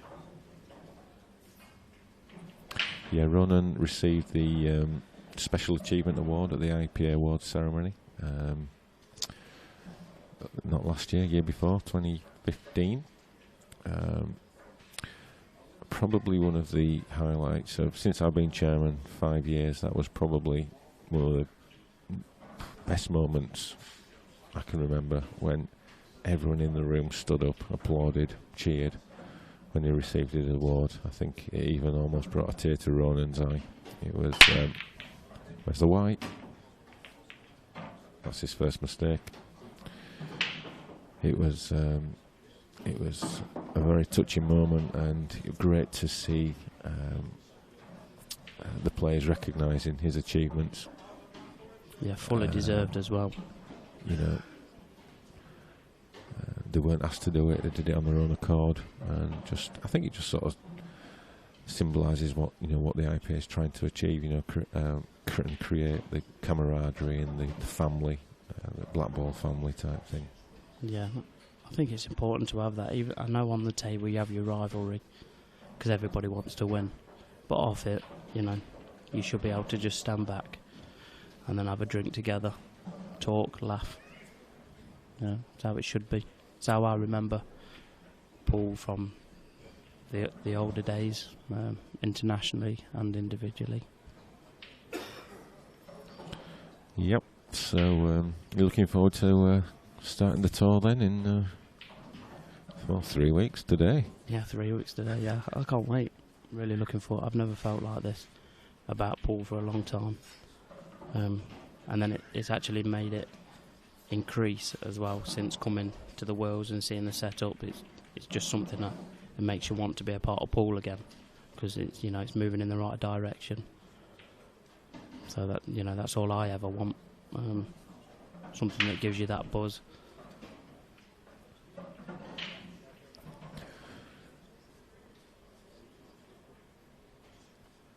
Who's commentating with you, Kev?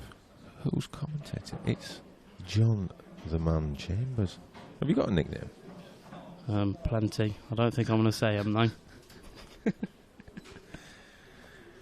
though. If you know John Chambers, give us a nickname for him. I have had a few over the years. Nothing's really stuck there. I used to have the game on the back of my shirts years ago. Oh yeah. Yeah. Because obviously I thought I was better than everyone, so I just thought I'd call myself that. But I don't really like nicknames now. I know it's because I've got older. Yeah, you've grown out of it, haven't you? Well, sort of. Yeah, I don't know. I don't know what to call myself, to be honest. The beard. The beard. The beard. That'll be alright, won't it? Not the best beard, though. No. It's a 5 out of 10 beard, I think. Oh. Right, see you, Kev. I'm not sure what makes a 10, though. Or what makes a 1. That's true. So Liam's pretty much the first chance he's had since frame 1. I think it's important now he's one set down. He needs a strong start to this set, because if Ben gets on top of him here in this set, it could be game over. But one thing with Liam is mentality. His strength mentally is unbelievable. Never knows when he's beaten. He's Scotland's #1, and all the things he's won in the past 12 months is unbelievable as well. Yep. A lot of expectation north of the border. Who's got the best beard on tour? I don't think it says that. I think he's saying I've got the best beard on tour. Thank you, Bradley. There's been some shocking beards here this weekend. Yeah, some terrible ones. Terrible. Awful beards. Oh, that's careless there from Liam. Careless. yeah, it's a bit of a shock as well for him to miss that, because he's a quality player. He might not be as quick and as flamboyant as some, but he knows how to play this game, so that's a bit of a surprise he missed that. And this is the thing, isn't it? That I was saying earlier, that Liam is a steady.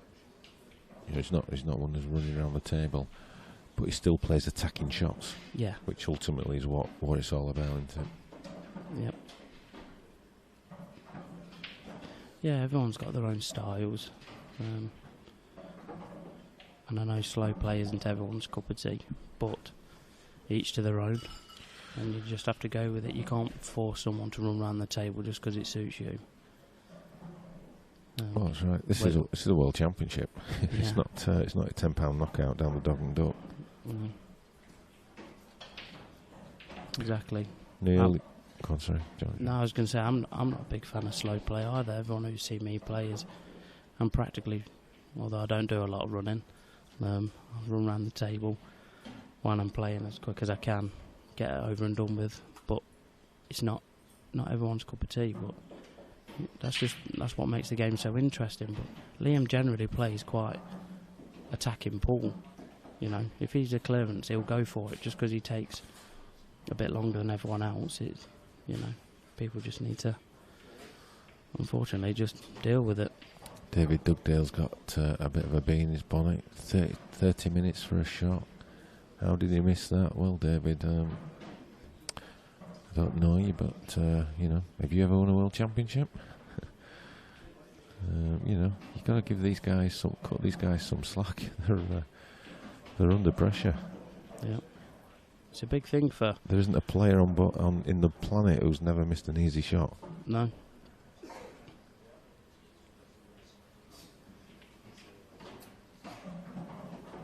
We'll get you some score updates. Arfan Dad's taken the first set against Jeremy Hooper. That's the only set that's been completed in the other matches. Yeah, I've just been watching some of the matches over there. They look quite close at the minute, so. So yeah, we'll it's edgy. This format, it becomes every frame is important. Now, when you used to play long races, and I've always been a big fan of long races, but when you're 8-2 up first to 10, the 11th frame isn't really that important. Whereas this, it's important every single frame because it's only first to 4 each set. Yep.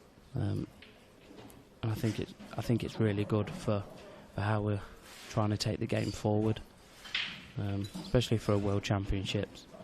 Everybody's got a chance, and I find if you're winning, you probably don't like the format as much. If you're losing, you actually like the format because you're always in it. You've always got a chance of getting back in. Now then, here's your nickname for the year, John, that we'll get on your T-shirt. John the Chambermaid. Not a chance. Chambermaid. Good try, Neil Blake. Other Welsh players left in the event. Obviously, we've got Ben in front of us, and the only other one, I say the only, is Craig Marsh. Now that he's woken up from his lie-in. Yeah, hopefully that won't affect him in this match he's playing now. Simon's back. I'm back. Hello, Simon. Morning. How are you, mate?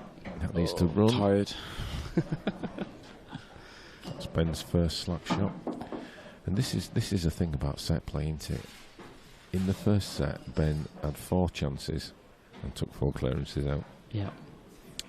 We've started the second set, he broke, he went in off. Liam's missed an easy ball down the rail, but another mistake from Ben there, positional wise. Is it 1-0 to Ben? Is the scoreboard saying 0-0? Yeah. One set. One set up. One set. No, just update the scoreboard. Does it say on the screen? Yeah, one set. What is Yeah, it? yeah. I can't see that. I'm craning my neck. Yeah, this format, it's like you always feel the pressure's always on. Like Ben was flying first set, and then all he's done, he's gone in off, come back to the table, he's going for clearance, he's left one shot short, and you actually feel under pressure in the match. Yeah, you can be 3-1 up, 3-0 up, and think if I don't take this chance, that might be my chance for the set gone. Yeah. That's just how it feels. Yeah.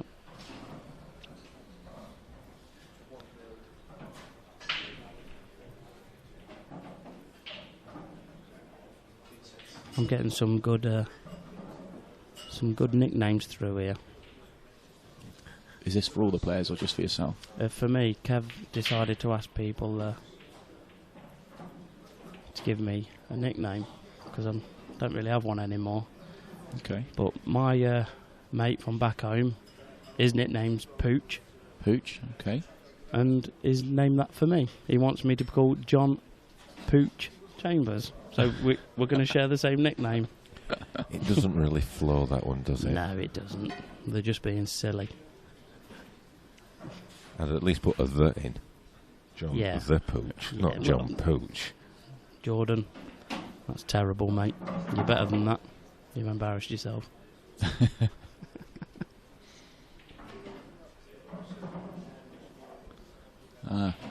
JV's on his way.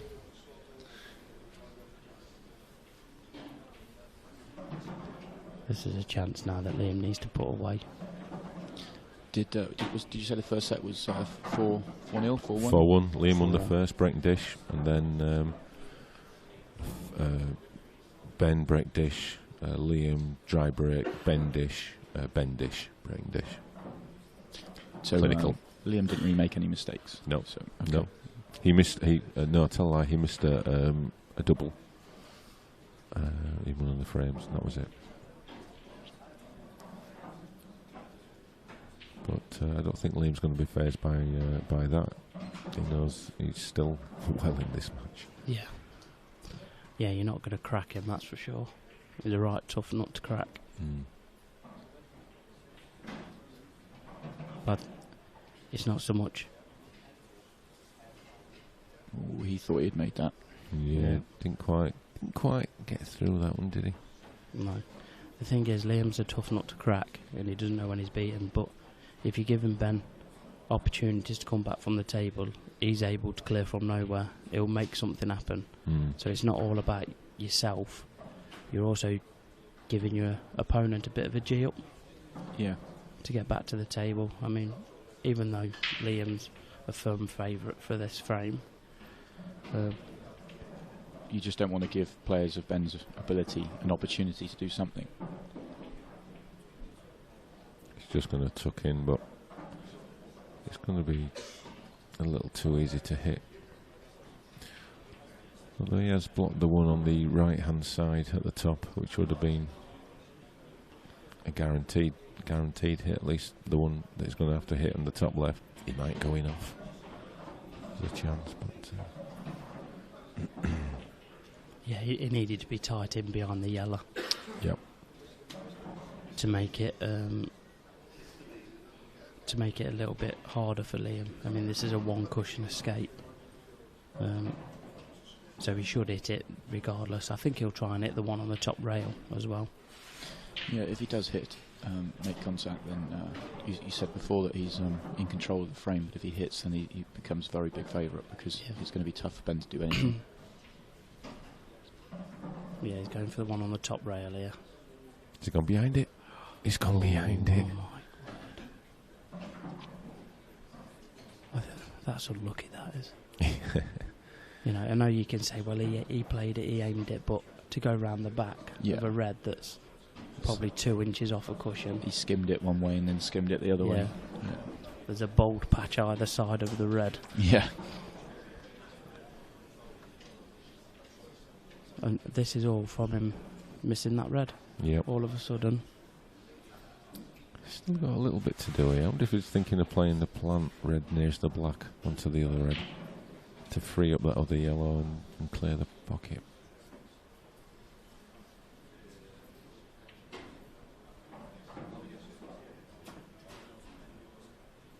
or the yellow onto it.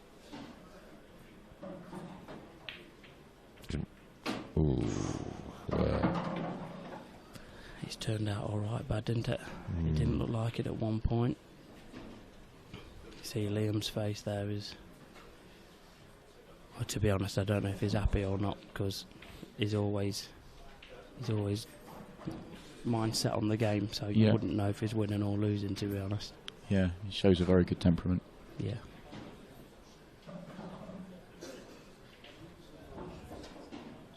I can't believe I'm on the commentary and someone wants to know how Jimmy Kahn is getting on. Cheers. Decent crowd for your match last night, I heard. Yeah, it was. Well, yeah, they're always there, aren't they, when I'm playing? Yeah. Wrestling, I'm a crowd puller. Big draw. I did try and get on the stream every opportunity, every match really, but got turned down for most of them. That's because we know if we put you in the arena, it's going to be pulling people in. We put you on the stream, they'll stay at home to watch you. Ah, good reply, Simon. I like that. He also didn't meet the beard regulations. Yeah. Which we enforce vigorously here at IPA headquarters. Only 8 out of 10 beards allowed. And mine's a 5 apparently, so... It's okay, Jonathan, I was joking. I'm not sure how he's getting on, to be honest, against Yannick. I'll try and find out for you. Big shot coming up. That's not in. Ooh, no. No. It's never in. You won't believe it's the same player from the first set. That's how the mindset changes, just from changing sets. All of a sudden, 1 or 2 mistakes. You're starting again, aren't you? Yeah. That's exactly it. He's 4-1 up, buzzing around the table, and it's as if like you are starting all over again. Has Liam got an angle to be able to go straight into his hard ball? I think that red goes behind it. Oh, it goes behind it off the off. cushion? Yeah. Yeah, no problem at all. With these shots, it's important you just play the gap, really, from that angle. Cushion and ball at the same time. So you're not looking at hitting where you're going to hit the cushion first. You're just thinking hit the gap. Hit the gap. It depends how close it is to it. If sometimes you do go cushion first. Yeah. The one thing you don't want to do is hit the yellow first. Yeah. You should be alright. The way he's lined it up, it makes as if it just goes past, but I think he has to go off the yellow. Went in straight. Plenty of room. Oh, Dave's got a mention. Dave's best beard is cameraman Dave after a tour weekend. Oh, Big Dave. He puts some shift in, he does.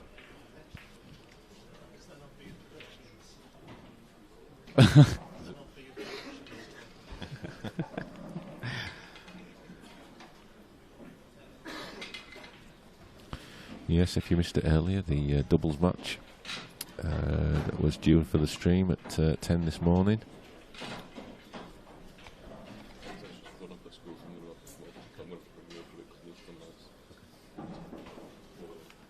Yes, I heard that Marshy's alarm didn't go off, but why didn't Corey Reese get a card for his room and go and wake him up?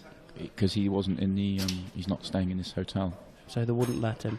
Well, no, Corey is, but I don't know where Corey's staying actually, but Corey didn't know where Craig was staying. Well, he could always ask at yeah, reception. he was trying... No, he wasn't in this... No, Craig's not staying in this hotel. That's my point. So he didn't know which hotel he was staying in. Oh, right, okay. That explains it then. I thought he was staying here. My mistake. Well, I was told he wasn't, but he may be. I don't know. I mean... He shouldn't be.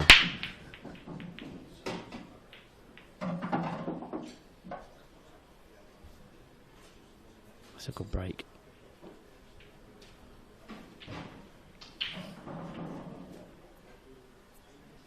Yeah, an expensive mistake from Marsh not to turn up. Yep. It could just change the momentum of the match.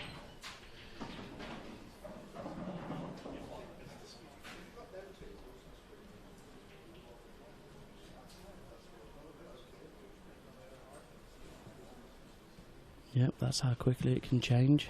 A clearance from here. And then all of a sudden, Liam's back in the game and Ben's under pressure.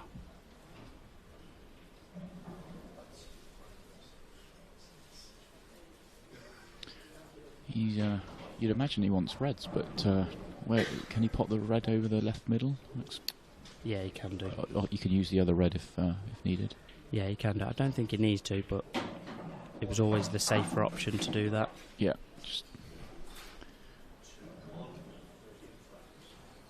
I suppose he just needs to be careful at this bottom right-hand corner where he goes about potting the red on the inside of the two, really. Yeah, I think his if he's going to take the one bottom left, I think he'll slow roll it and just nudge into the red in between the other two balls, yeah, and just push it over. I don't think he can go into the yellow. I think it'll throw it too wide. Of course, if he could go into the yellow, then it could become awkward, because if he catches the wrong side of the yellow, then he could just sit on the red and be awkward. So. Yep. I think that's what he was thinking.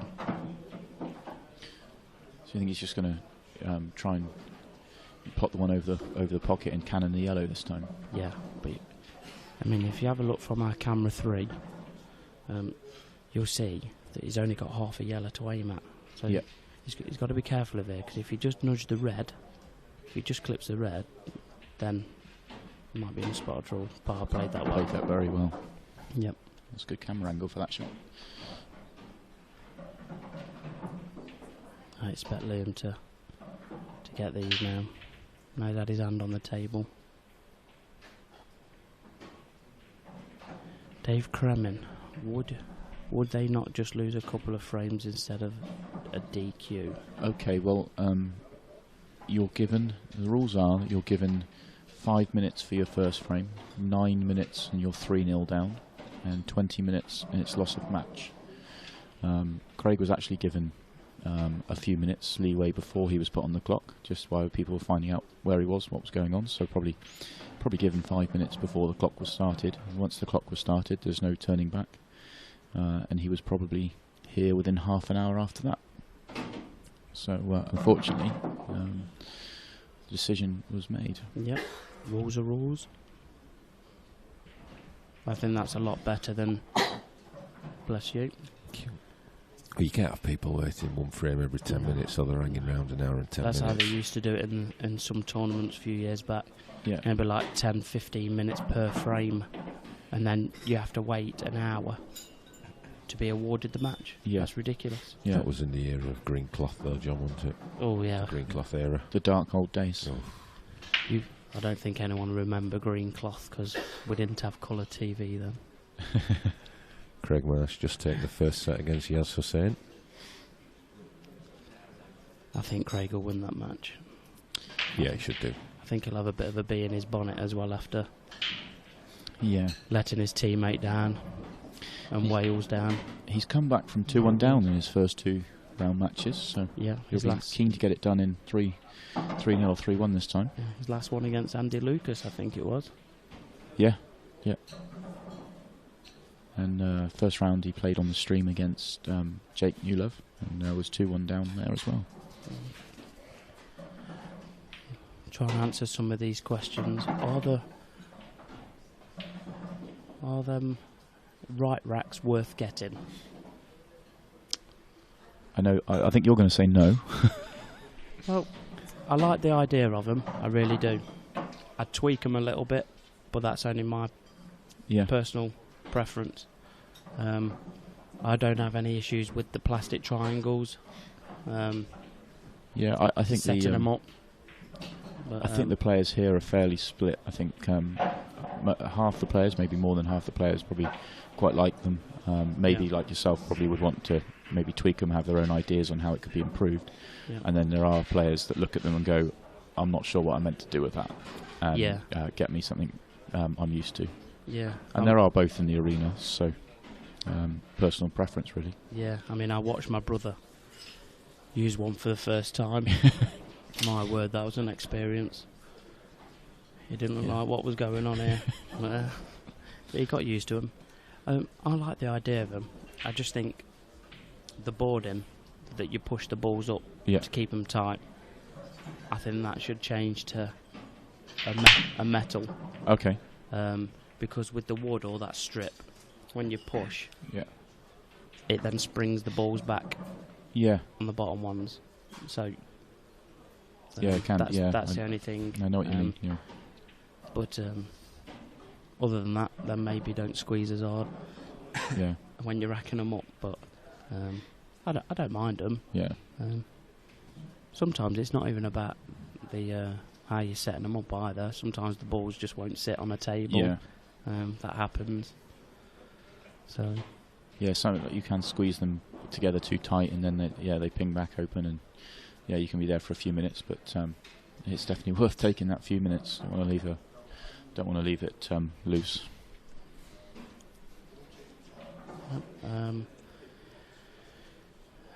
Let's have a look at some of the other questions. What happened to Jason Twist and Dan Davey match? Dan Davey won last night. I think he won a decider in the fourth set to win 3-1. Yeah, we lost. I think he's probably referring to the fact that we had a number of technical issues last night. Most of them were out of our control, but our producer was frantically sorting things out. Unfortunately, we lost power at a critical stage in the match, as Dan was on a clearance to win 4-2 in the third set, and he missed that clearance, and then cleared up off. I can't remember who broke, but it was a clearance off the break in the deciding frame. So apologies for those of you that tuned in for hours to watch that match and missed the final two frames. But yeah, Dan did win.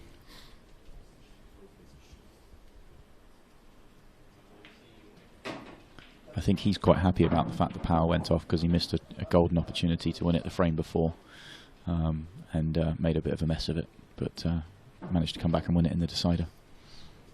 Yep. We're getting a lot of questions today. I quite like this.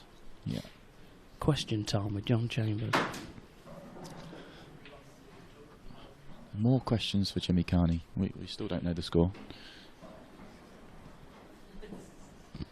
There's some slow players out there, isn't there? Yes, Kev, there is.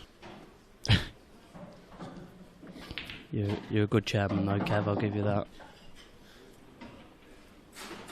I still won't get on the stream all the time, so I don't know why I bothered saying that. Right, any more questions? Let's have a look. What are the commentators' views on break cues? Okay. My first thoughts are I don't want to break with my playing cue, because I'm hitting the pack hard. I don't want to damage my playing cue. So first of all, I just want to use a different cue. As for break cues, it's trial and error really. Whatever works for you. If you try different break cues, you find one that works, then great. If you think it's just a different normal playing cue that you like to break with, then I'd go with that. Some players just like to break with their own cue, but that's not for me really. How about yourself? Again, I use a thicker cue and a thicker tip, so I don't need a break cue. Yeah. Because I just think if you play with a smaller tip, smaller ferrule, smaller cue, then I understand why you use a different cue to break with.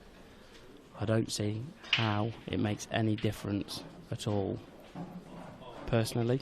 Yeah. But I've never used one of these specific breaking cues. I know Jack Whelan used it. He changed to his breaking cue because he was just breaking rubbish, and then all of a sudden he started breaking well, so he just kept using it.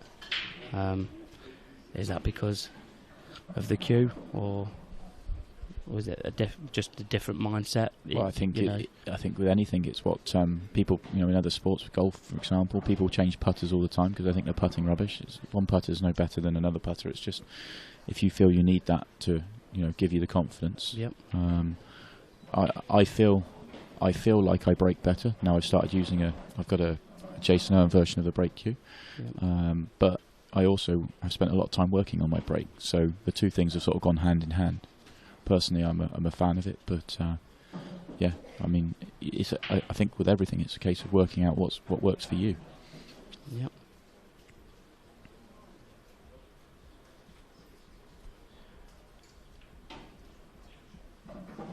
It's all personal choice.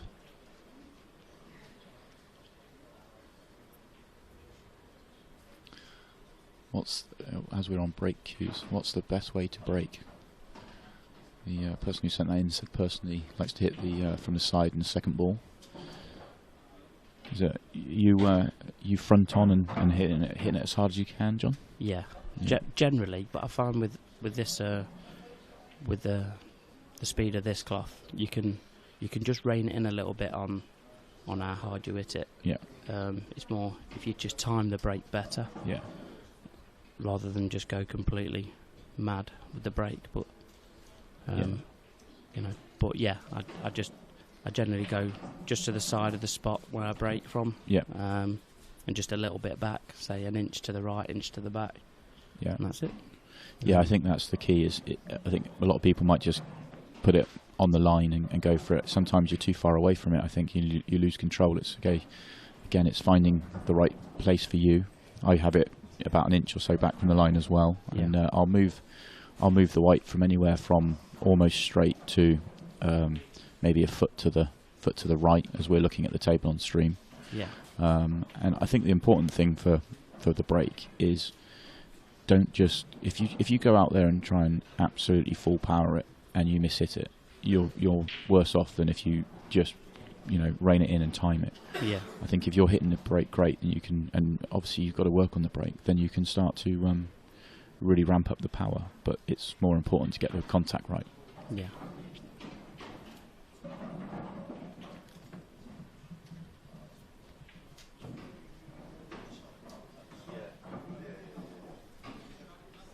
We're being asked, who do you think will win the Open and the doubles? Okay, well, my tip for the Open's already out. My tip for the doubles didn't turn up this morning, so I'm not the greatest person to ask. No, my tip for the singles before the event started was John McAllister. Yeah. Mainly because I looked on Coral's odds and I thought that's a really good bet for someone who's playing a lot. Yeah. He's won his last two events that he's played before coming here. Yeah. I know he applies himself right for each event. I think he does practice all the time. He's got a good temperament, good tournament player. Absolutely. Definitely one of the favourites to win this, I think. Yeah, but as the competition gets further and further in, like now, the last 16, you could flip a coin for anybody to win it because they're all capable of doing the business. Yeah, I picked Klimt before the tournament because he's been so close for the last 3 years that just thought he was going to get over the line this year. Yeah. But obviously he lost first round, but having watched Mark Farnsworth playing yesterday, although he broke dry a couple of times at the end, his break looked bigger and stronger than it did last season. Yeah. And he looked incredibly sharp. Yeah. As good as I've seen him probably since he was in Scotland where he won both events. So obviously it's a fairly safe choice to pick the bookies' favourites, but I think he's going to take some serious beating this week. Yeah. Yeah.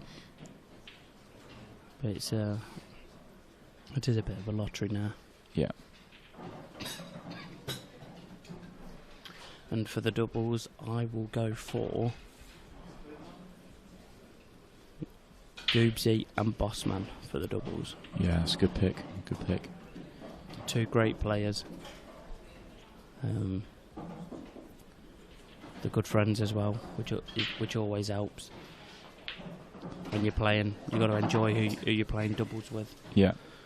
I'm going to go for the doubles match we had on before this. I'm going to pick Neil Raybone and Andy Blurton. I think that's a good combination. Yeah. I think. Again, there's some really good, strong pairs left in it. We've still got the defending champions, and Gaz Hibbert and Dean Shields. Yeah. Yeah, they'll be tough to beat as well. Yeah.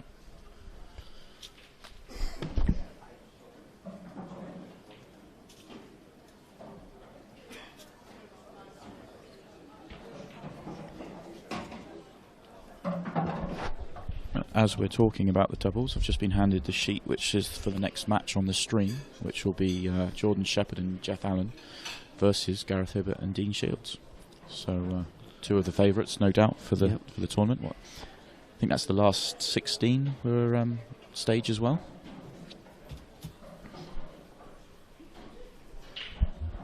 Yeah, another good match. Be nice to see that go to a black ball shootout and see if Sheppy's worked on his black ball shootout potting. Yes, the dreaded shootout. And that was the first time I've seen a shootout where the players fluked the first pot, missed it by... I meant to ask about the ruling on the shootout. Yeah, it's fine. So long as the black goes in, it doesn't matter. Yeah, you can just smash it around the table and hope for the best if you want to. Thank you. That's a bit of advice for me, if I ever get one. Meanwhile, a good finish from Ben. Yeah, I think he needed that just to not let this set drift away from him.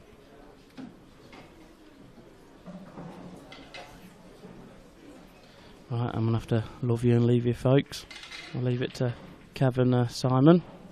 Good to have you in the box, John. Yeah, no worries. Cheers, part-timer. And yeah, there's plenty of mileage left in this match yet. Yeah. Might get back to it in a bit.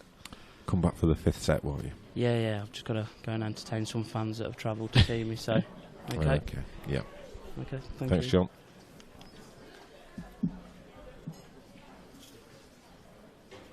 The ever popular John Chambers going to meet his adoring public.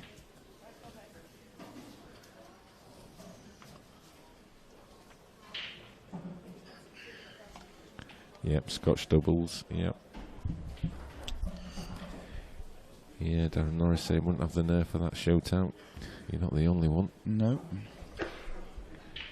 You and the best can crumble in shootout situations. Yeah. I don't fancy that at all.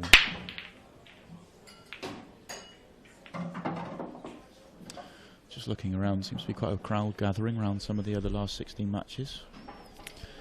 Everybody left in the tournament is playing at the moment. I'm just going to go see if they're the updates. Let me a minute. Okay.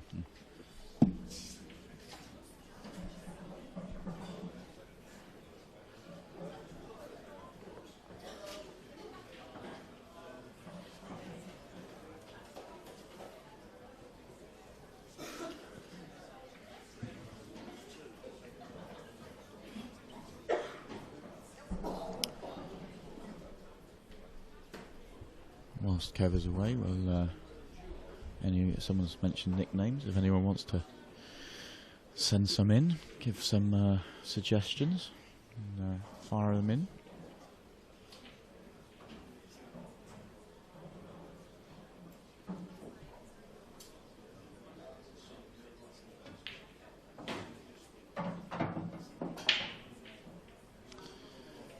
Liam won't be overly happy with that. He was trying to nudge the red and yellow and just knock the red up the rail, up towards the pocket, but slid off it a little bit, and he hasn't left himself anything. He may have a double to go up.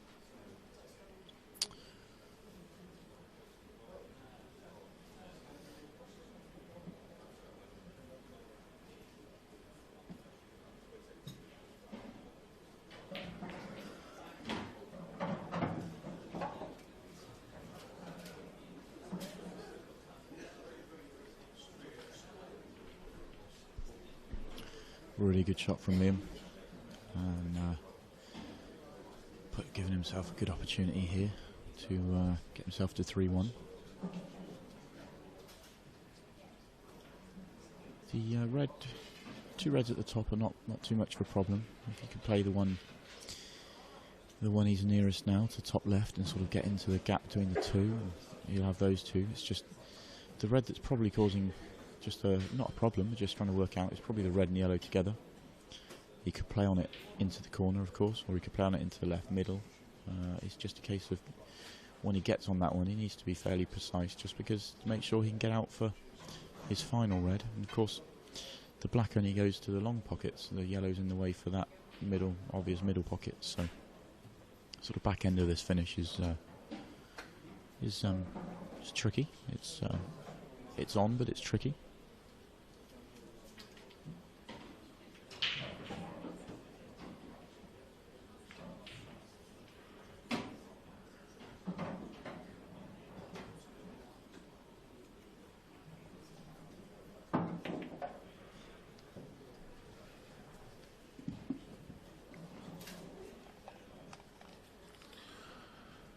They're just updating the scores now. Ian Alley, 3-0 victor already over Jimmy Croxton. Who was that? Ian Alley? Yep. That's a quick fire win, and this not a surprising result, although Jimmy would have been favourite, but a surprising scoreline. Mark Farnsworth won the first set 4-0 against John McAllister, and he's up, I think it was 2-1 in the second set. I think Mark's going to take some serious beating, I really do. Mentioned it a minute ago, I just think he's looking very sharp.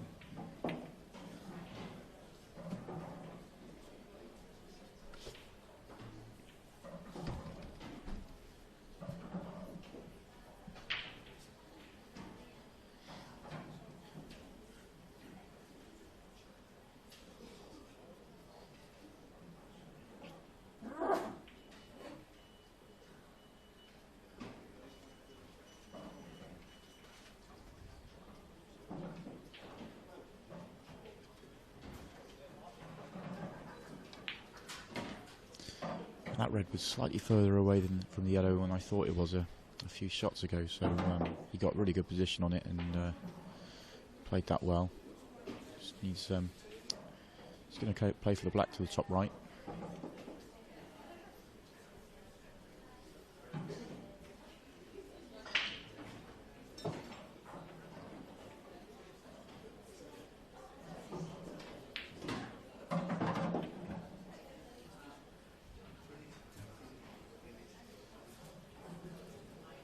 Who was sneezing?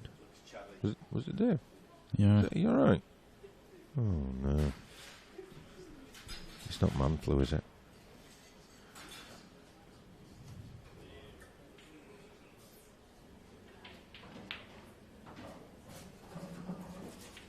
Disappointing miss by Liam.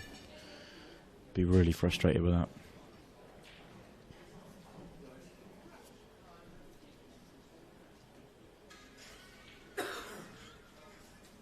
So quite a big visit here from Ben. Not the simplest little finish. It's they're all there, but needs to be worked out well. I think the yellow at the top does go past the black to the top right. But if not, it does go to the top left, but not easy unless he gets on it very nicely.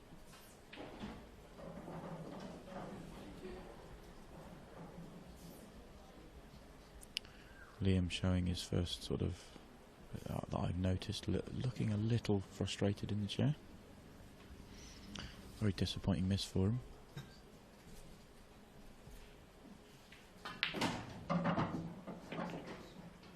That's a very good shot from Ben.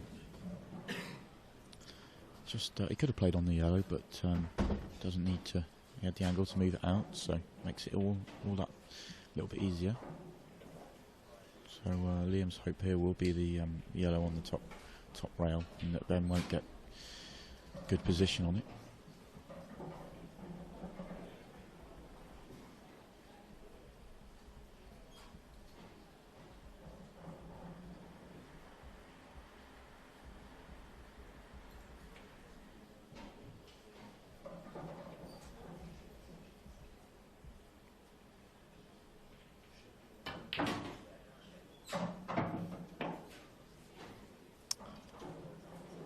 Probably wanted another 2-3 inches on that, but it's not a problem.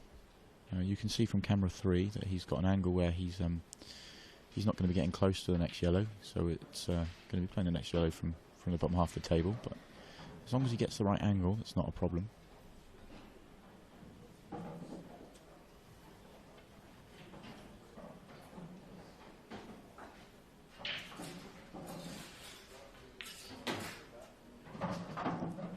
Played that with quite a lot of check side just to hold the white, and it looks like he's finished absolutely perfect.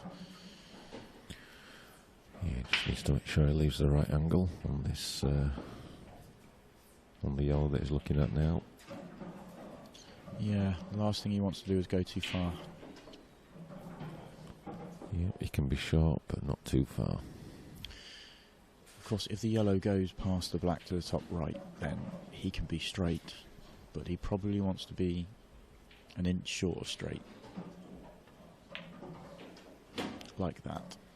That looks perfect. Oh, he doesn't. Maybe it's a fraction too far. May have just gone a fraction further than he wanted. Just going by body language.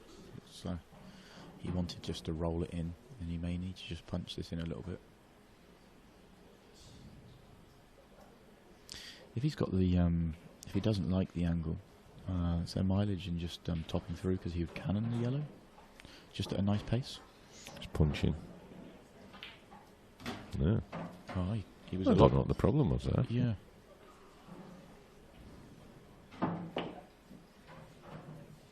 I thought he was going to be going closer to the yellow than that.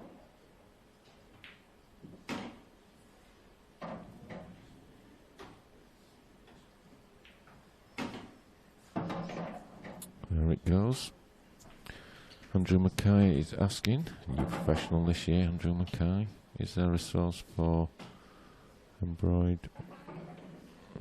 Can we have it in English, please? Come on, Andrew. If you want the IPA logo for so that you can get one made for your polo top, if you go to the IPA website and click on, tell you in a second. Yeah, It's under the rules and regulations bit under About Us. So if you click on there, all the logos are at the bottom of that page. Yeah, pick your favourite colour and get it to the printers. And yeah.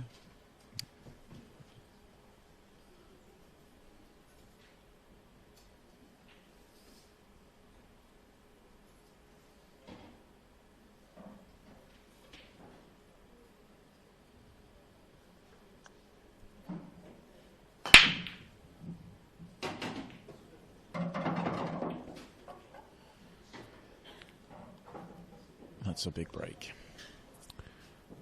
He's going to like them. Yeah. My first thoughts was he's going to take yellows here, but the yellow at the top of the table probably doesn't go to the top right, and reds will go. Which way are you going, Kev? Well, I think yellows. Yeah, I mean, the one at the top, you can put into the corner and just bring the white across. Really don't see too much of an issue there, but yeah, so taking yellows, you take the three at the bottom, and then it's just making sure you get a good angle on the one to the top left to be able to get across to the awkward yellow. Yeah. Or would you want to be going after it sort of straight away? No, I think he can take these three out. One over the bag, and then the one right corner, then the one just nearest the black into this one that he's potting this yellow in now. Get the right angle.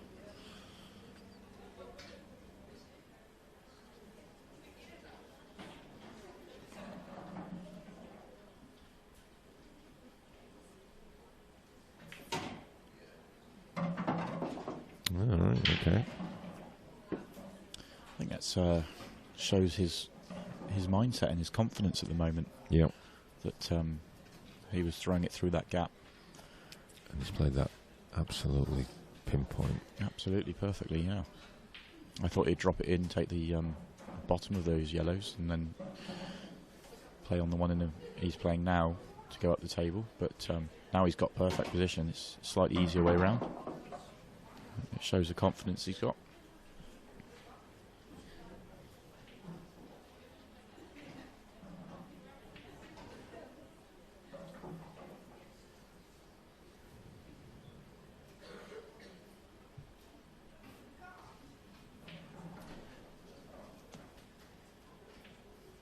He'd like to be up somewhere near where that red is. Okay, well, he can come behind it or screw across. Depends how he feels. Yeah, just as long as he's not too hampered. It looks like it's far enough away that he shouldn't have too much of a problem. I was thinking he might just aim for the red that is the third one down on the right hand side. If he had the white somewhere there, he could just put the one into the top left corner and bring the white back across for the yellow into the same bag. Yeah. But I think he's tried to get left hand side of the table so he can just get behind that yellow or across. I think he'd probably go, but it's just. Oh, again, I think that shows the confidence he's got. Yeah. He didn't play. He played that at a pace that if he misses the cannon or gets the cannon wrong, he could finish awkward or nowhere. But he confidence to just pick that cannon out full ball. It's really good signs here from Ben.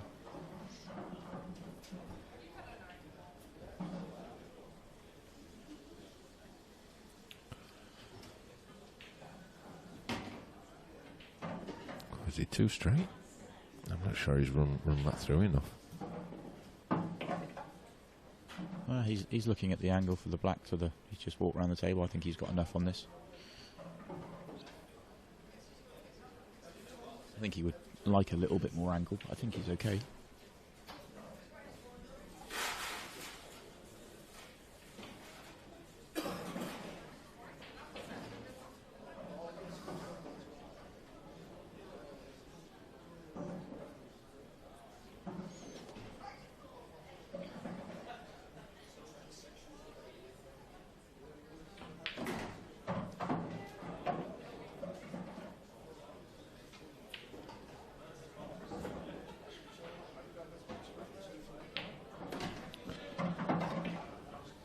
Another clinical finish. Yeah.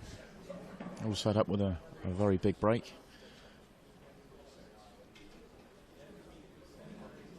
Yeah. Sure that was a break finish. You broke that. I don't know, but I know you broke that frame. Yeah. I don't know if you've gone out of sync, but I know you definitely broke that frame.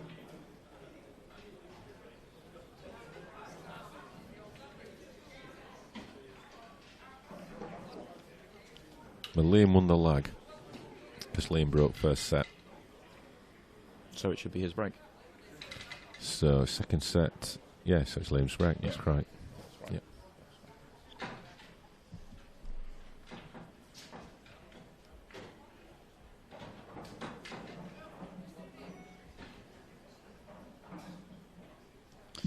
Is that a sign of where Liam's thinking is at the moment? That he's a little bit confused as to the break? I think He's going to be extremely frustrated, I think. He was 2-1 up, missed a.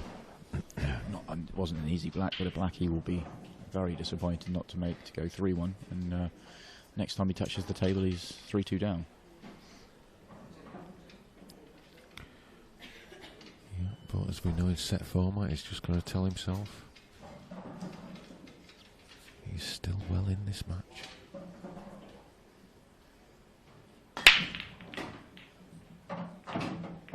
Where's the black? Oh, it's just got a little tickle in. That was a big break from Liam as well. So, although if the black had stayed on the pocket, it may have made the whole thing tricky. He'll still be a little bit annoyed and frustrated. Certainly shows that it's not about size and of the person to have a big break. Just about the timing. I mean, Liam's he's just a little lad, isn't he? Yeah, but certainly can give it a crunch. Yeah, timing's the key. Mark Farnsworth's now 2-0 up in sets, it says on the stream, on the chat. 4-1, 4-0, 4-1. So continuing his form of yesterday.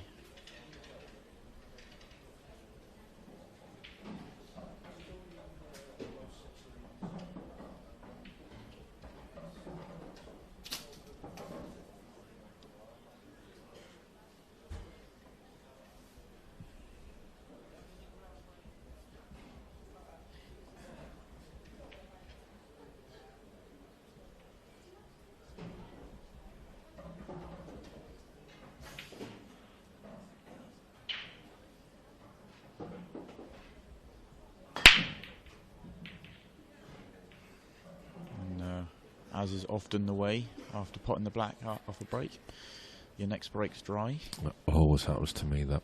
Yeah. Always. That's always happens to all pool players, apparently. Not sure I believe it, but it's certainly frustrating when it happens. You know you've hit a good break first time round. For the black to fly in, you know you've had to have hit quite a big break to get it moving like that. So it's frustrating for Liam, just to add to his frustration.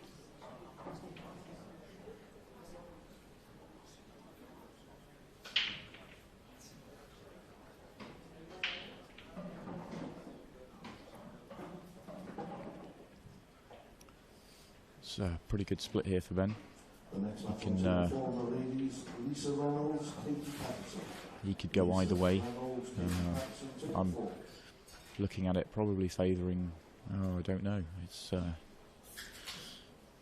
probably a 50-50 call, which way he sees it. Which way are you seeing it, Kev? I'm seeing reds. You're seeing reds. Yeah, my first thought was yellows, but he doesn't have an opening yellow. Well, he does. He does have an opening yellow, but yeah. It's the red. The reason I'm saying that is it's the red. If the red sort of nearest the triangle area goes to the bottom right, then I'm seeing reds, I think. If it doesn't, then just needs to sort that out. Yellows, the two yellows at the top, just need to be good positional play to get on those two. So everything's open. It's just which way he wants to go. Yeah. So that red I talked about, he tried to move with that shot, and it's come out horribly. If we have a quick look at camera 3 and pan round, we can see that that's it. We can see. I don't know whether he can pop that to the middle yet. He can't see the red over the middle, so it's going back to the normal camera. We're I think he's totaled. He's got Liam to have a look. Young eyes. I was playing Liam in the Scottish Open this year, and I called a total, and he walked to the table, had a look, and laughed, and said, "You can see that ball caught a ball," and I wasn't sure. I got the referee over, and I sure could see it caught a ball. I think I need to get to the opticians. I actually did it twice in the match. He just found it funny. You're consistent. Yeah. Van Dad and Jeremy Hooper, 1 set all, and 1 set up to the evergreen Ronan McCarthy. Yeah. Against a very informed Simon Fitzsimons.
Surprising miss. Wasn't that easy, but sort of given Ben another good chance for this set.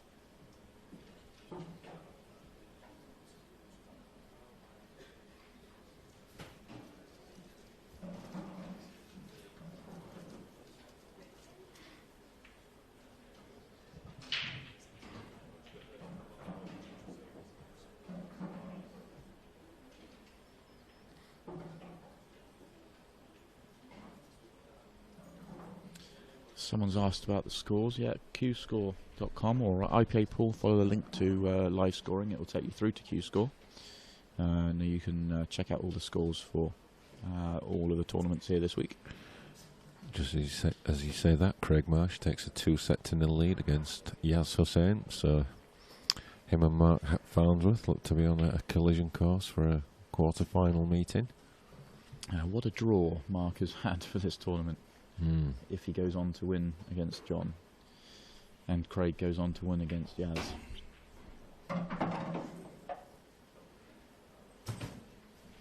Neil Raybone's taking the first set against Dan Davey.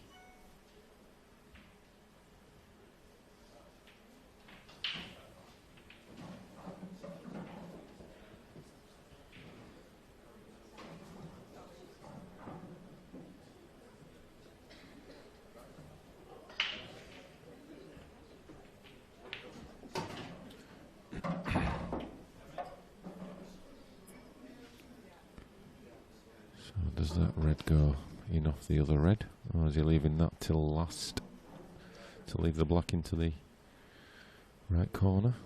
Could be his last ball.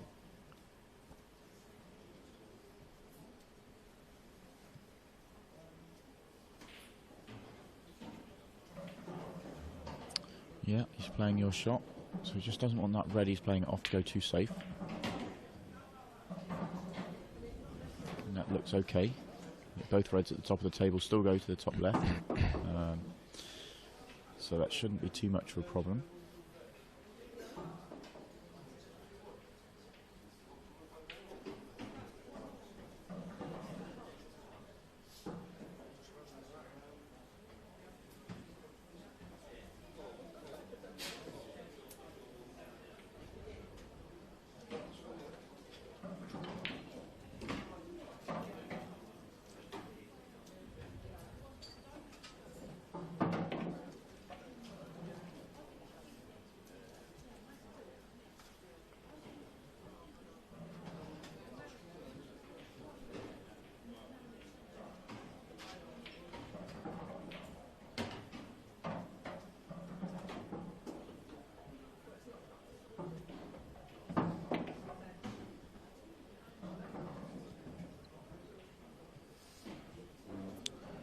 So, one good positional shot.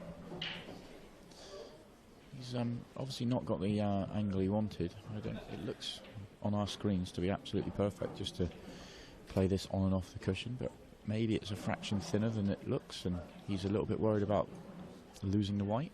He's certainly showing the mannerisms of someone that needs to give this an extra second's thought and a bit of care.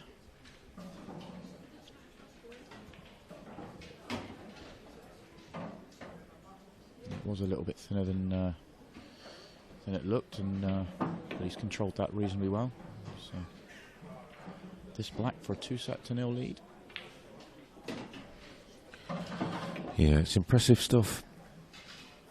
It's impressive stuff. If you're making no mistakes, you're going to be very hard to beat. Yeah. Yeah, it was almost as I joined you. It was. Ben made a couple of mistakes in that one frame at the start of the set. Since then, he's back to, as you were saying, he was playing in the first set. Very clinical.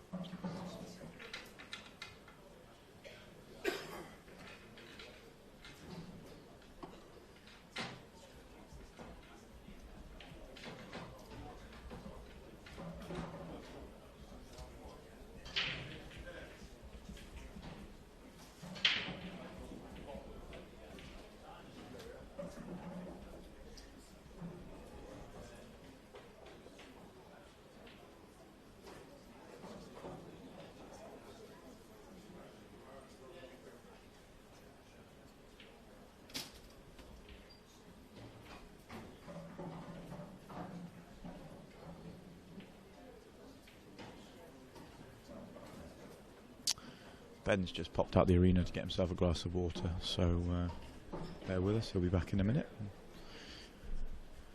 Sort of resetting himself for set 3. It's maybe 2-1.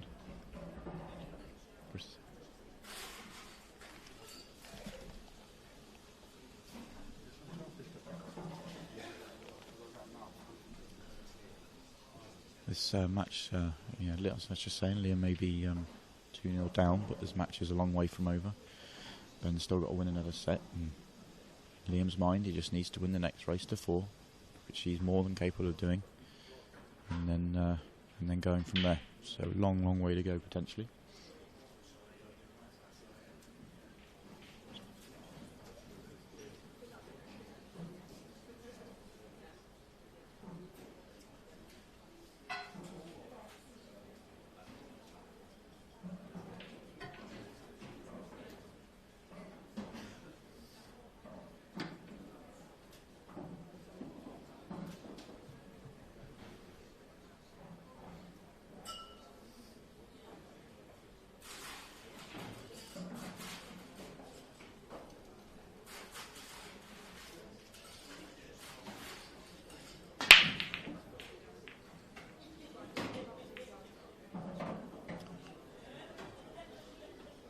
It's a really good break from Liam.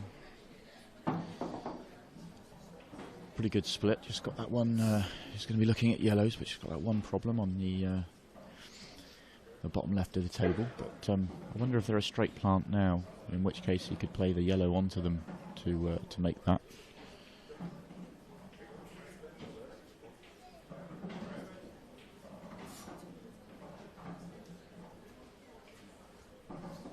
Looks on the camera though it's set to the jaw,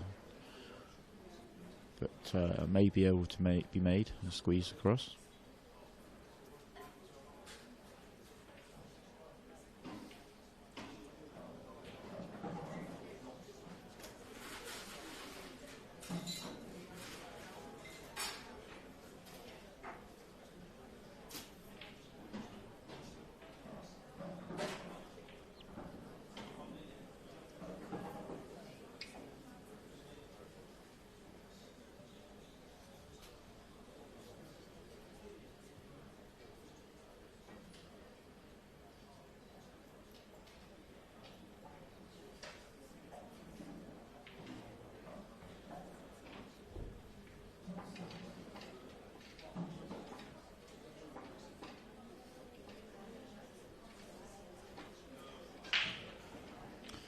Doesn't look like he's going to play the yellow onto the red-yellow, so it probably doesn't go.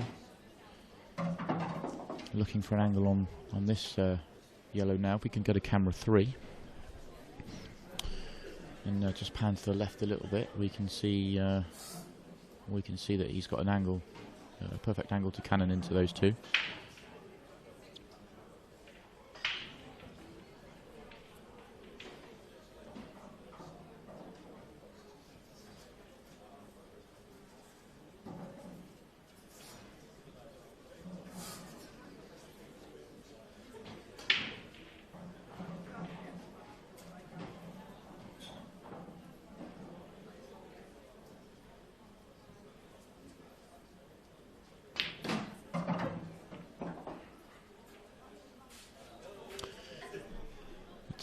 It's worked out really well for him.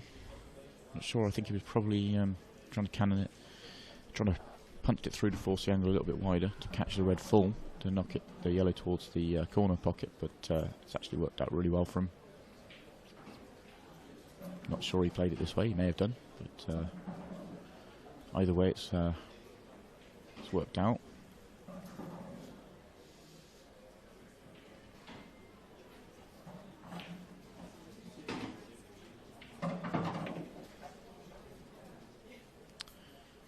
So now it's all there sitting for him. Just needs to mind his work now.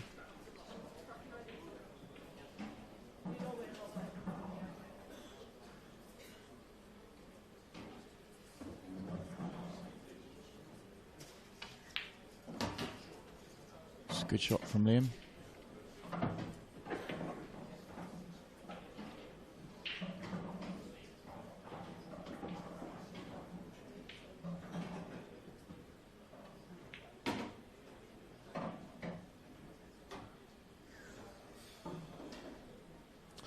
A little bit annoyed with himself. He's left too much angle. He wanted to be just dead straight on this, or just off straight, to be able to drop the yellow in and just leave himself straight on the black. But looks like he's got too much angle, and he's sort of looking for a different way of doing it. He probably can't quite hold.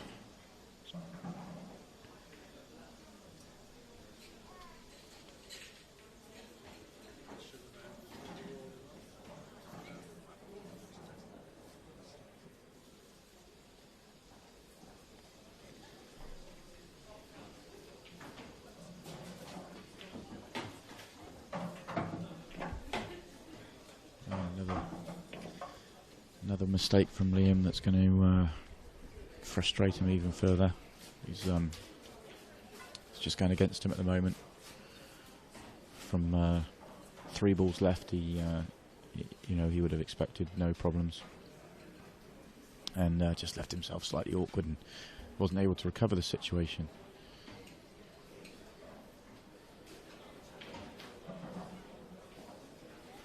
I think there was a question come in about is the table rolling off to the left. I haven't noticed any roll-offs or seen any complaints from the players. The table was tested last night by Alan from 8 Ball Direct, so should be playing perfectly. I haven't noticed many complaints from the players all week, to be honest. There's not seen too many roll-offs or anyone mentioning them all week.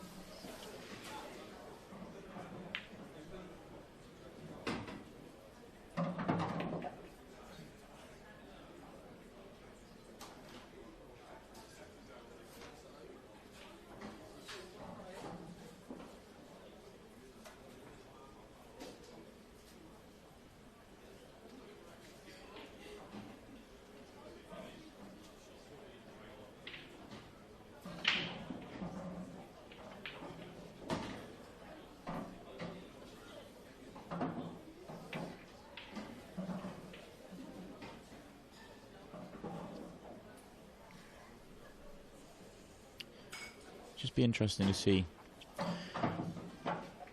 when which ball Ben leaves till last. Well, when he goes down for the one on the bottom rail, I doubt he wants to leave that one to play onto the black off. So he could do, but yeah, just interested to see which way he goes about this.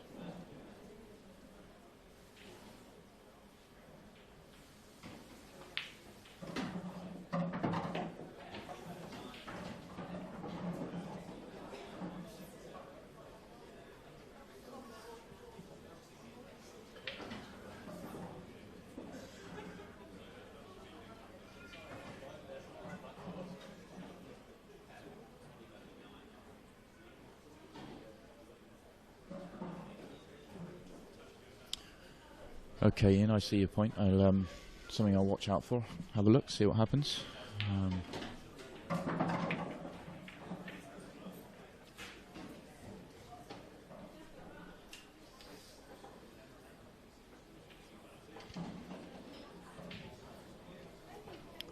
Having played on the tables plenty this week, I haven't really noticed what you're saying, but maybe it is happening. I don't know. I need to let's have a look. Meanwhile, it's a good shot from Ben. It was only a minor stumbling block, but it was a pass the test with flying colours.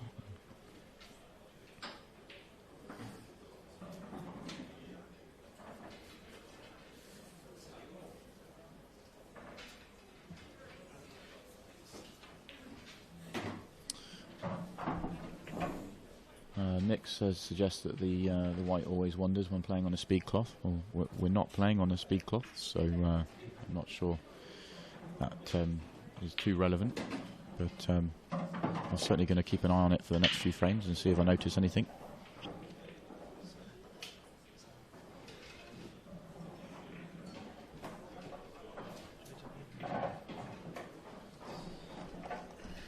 Dominic's just jumped into the commentary box. You're going to join me for a few frames. How you doing, Simon? Morning, yeah, not too bad. Yourself? Good, thanks. I saw you were playing doubles this morning. Any joy? Unfortunately not. We lost 7-3. They had 5 8-ballers in the match. Okay. 3 off their breaks, 2 off our dry breaks, and the match just ran away. Yeah. So yeah, we sat in our chair for a little bit. Yeah, from 2 each, it went 5-2, and yeah, it was one of those matches. Yeah, that happens. I think we played one sort of half poor position shot in the match, and we lost 7-3, and that was it. Yeah, can be a tough game sometimes. Yeah, at this level, short races, and they played very well. So how's this match going then? 2 sets well, to Ben. yeah, Ben's just being very clinical. He's just Liam's missed since I joined it at 1 set to nil, and yeah, Liam's not really been his normal self. Had some chances he's sort of thrown away. Missed a bad black to go 3-1 up, sorry, in the second set, and sort of Ben sort of punished that by coming back to win the set 4-2. So Liam's not quite at its best, and Ben's very clinical. Yeah, Ben looks very focused, doesn't Looks like he's in the zone there. That's another big break as well there. No, Nick, it's not a speed cloth. It doesn't have a nap, but it's not what you'd know as a speed cloth or regarded as a speed cloth. It is a hybrid cloth. I don't really understand the technicalities of it, but yeah, it certainly would never be described as a speed cloth. Yeah.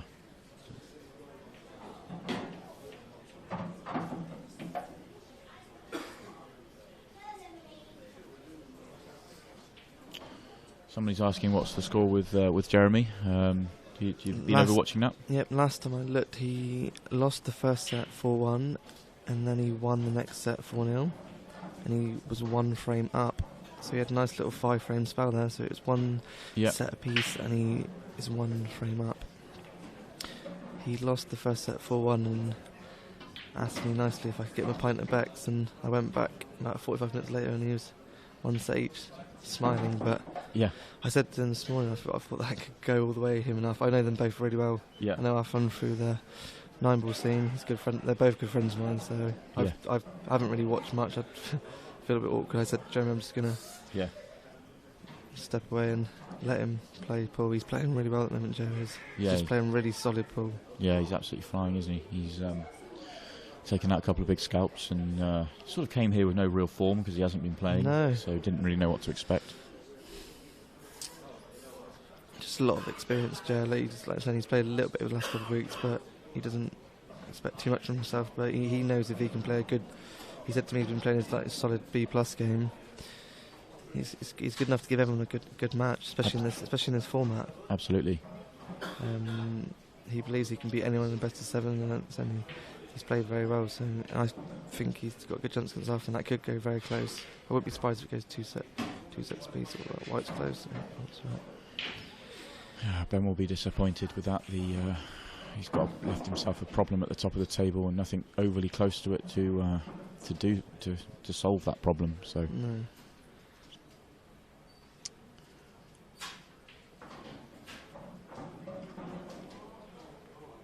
He's got Liam where he wants him, really. The last thing he wants to do is sort of give him a lifeline. Yeah, that's what I was just thinking, the same thing. Like saying, when you're on top of that, you really want to keep him there. You don't want to give him any chance at all of coming back into the match, because Ben knows Liam's never going to give up. He's one of these players. Yeah, and it's amazing how the momentum can change in set play. Only needs and very quickly. Liam only needs to have a couple of good frames now at this point. Ben to make a mistake and Liam to pounce, and all of a sudden he can see the winning line of this set, and that's all he really will be focusing on at this stage.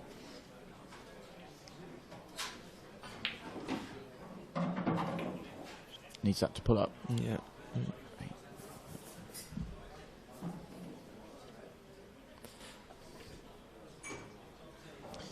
He's left himself with no real angle to be able to do anything on that last yellow, or the top yellow, I should say.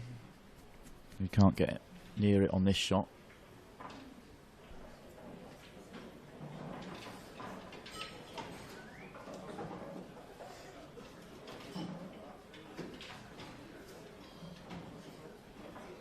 How you doing, David Dunham, at home? This set format, I think, is very good. It's great to watch. It's also great to play in. Obviously, it's very similar to the darts of the set play. I think it's going the way forward. I think that other tournaments are going to start using it as well. So I've really enjoyed playing it. Also, won my first two round matches. And then obviously lost one, but in set play, like saying, there's crucial little moments, especially when you're obviously 3-0 in a set. That frame is absolutely massive, as I found out. Yeah. Then that one frame sometimes in a set, especially when you're either 1 set in front or 1 set behind, and you're potentially 1 frame go. If you're 2 sets in front, you're going to be a very strong favourite. And if it goes 1 each, sometimes you can go slightly underdog because the mindset is it's a strange. Absolutely. It's really strange because you're so close to going 2 sets in front, where the opponent's obviously got to win at least 12 frames from there, win 3 sets. So it's an interesting format. It's one I enjoy playing, and I think, like saying, it definitely does cause a few upsets. Yeah, we've seen some fantastic matches so far. I think this format just creates excitement and pressure frames, and yeah, it's definitely entertaining to watch. Needs that to keep going. Oh, I thought that wasn't going to go as far as that then. That kept running. Looks, he's got a shot of it. Yeah. It's not ideal, but he would have just taken a shot, which he's got.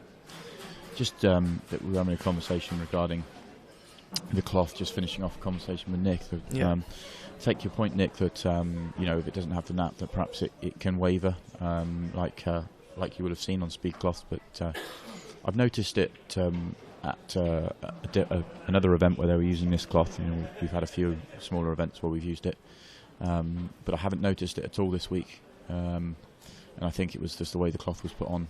The event I went to wasn't quite right, so it'd be an interesting one to see how it you know, if that's happening. And it's not something I've noticed, and I've played quite a few matches now, but certainly keep an eye on.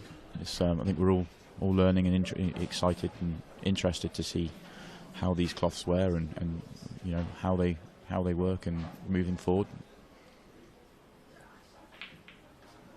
It's a good shot. Oh, he just rounded it for me. I think he thought that somebody in the crowd who was right behind that shot said good shot, which when you're a player is even more frustrating. Yeah, it is frustrating. Ben would have known that was close and can't see down the line, and all of a sudden someone says good shot and he's thinking about the black. He hasn't. He didn't actually get on the black, so it's probably not the end of the world. Liam's in control now. I can just play one good snooker. Ben's got to try and attempt to get out of it. Regarding back to the cloths, obviously this is the first time I've played on this is it the 861, is it? Yeah, I think it's 861. Yeah, I've played obviously a lot of 9-ball. I've got a powder blue Simon cloth, and I actually got American pool table at home. It's actually stored away at the moment. So obviously I like the Simon glass, and I think that is the way forward. Obviously they play so well. It's the first time I've played 8-ball, and obviously they break very well. And I think it does make the game even more attacking and yeah, even better to watch.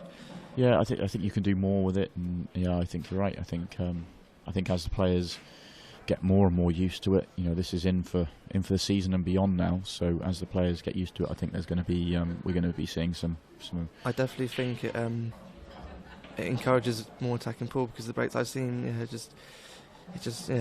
think if they want to move the game forward and make it look attacking, it is, because they do break so nice, and even moving the cue ball around, you literally haven't got to do nothing with it. It's just so nice to play on. Like I've only been here for the week, and I already prefer it. If I had a choice to play pool on this or a nap cloth, and I've been playing on nap cloth for 20 years, I would, and I like playing on nap cloth, but I would prefer to play on these.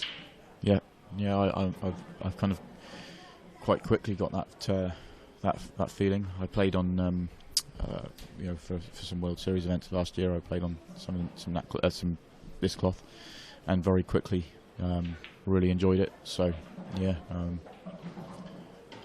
it's good to get your thoughts on that. As well as it does play really, really well. I think it looks really good. Yeah, I think it's very modern. If we want to push the game forward, I think it looks great. I think that was the starting point for the wanting to change, was making something that looked more modern and had a fresher look. But that's no good if it plays badly. And I think we've got many advantages with this. Yeah, I think it's obviously the number one thing. It has to play great, and from my experience, it plays really, really well. And it's a bonus, obviously, that's in it. It does look great. Yeah, it looks great, especially for people that haven't watched much pool before, and you're trying to get new viewers to the game. You know, it doesn't look like a little baby sort of snooker table. It's very modernised. Like saying, this setup here just looks amazing. It really does. People watching this for the first time, I think, will be very impressed. Chris has come in and said, why didn't he play the skill shot there? I think there's more value in playing the snooker. The skill shot, with them being quite close, is tricky. That yellow isn't hanging right on the lip, although it is in the middle of the pocket. So it would be regarded as a pretty tough skill shot, and if he went for the skill shot and missed, he's just giving the frame away. Whereas he's put Ben in a snooker that's going to be very tricky to get out of.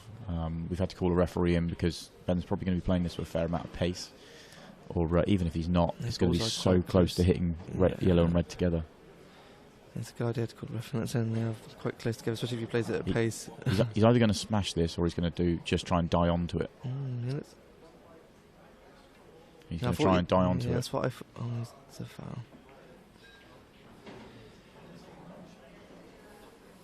Liam's got a great chance here. And Chris now asks how Yes is getting on. I think he's just lost to Craig. It's Craig. Craig Marsh. That Craig through the last 16. Yeah. Quarters now. That Craig through to quarters, yeah? That's Craig through to the quarters, where he plays the winner of Mark Farnsworth and John McAllister. And Mark Farnsworth is 2-0 up. Yeah. I think John was trying to make a comeback there, and that'd be an interesting game in the quarters. Yeah. I've got a cheeky little bet on Craig, so Yeah. from the start as well, so he could make my Sunday quite a good I think one. that's a fair chance that that would end up being a stream game. So, Yeah. and that will be. I don't know what time their session is, but I'm sure it's later on today, sometime this evening, maybe this afternoon. That would be a great game to watch.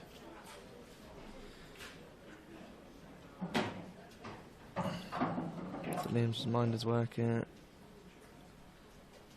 Pull the frame back.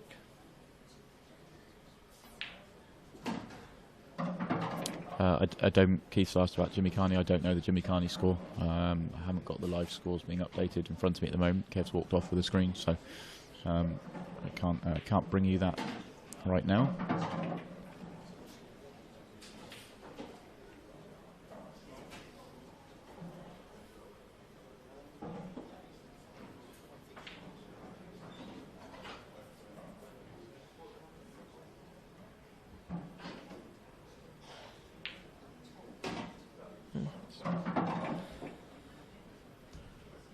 So 1-1 in a set that Liam needs to win. Yeah. Next couple frames are massive here, like saying Liam. So we all know Liam's not going to give up here. He knows if he can, even if he wins this set 4-3, he'll be over the moon, thinking he's back in the match. Yeah, absolutely. He's all he needs to concentrate on is this race to 4. Yep. And don't worry about the situation of the match. No, I think saying Ben knows as well, thinking he'll want to finish the job now. He's just thinking like, just wants 3 more frames in this set to go 3. He won't want it to go 2-1 because, like saying, the set play, saying the momentum can change around so quickly. Yeah. Davis, O'Neill and Porter. Bushnell and Davis, O'Neill and Porter, table number 10.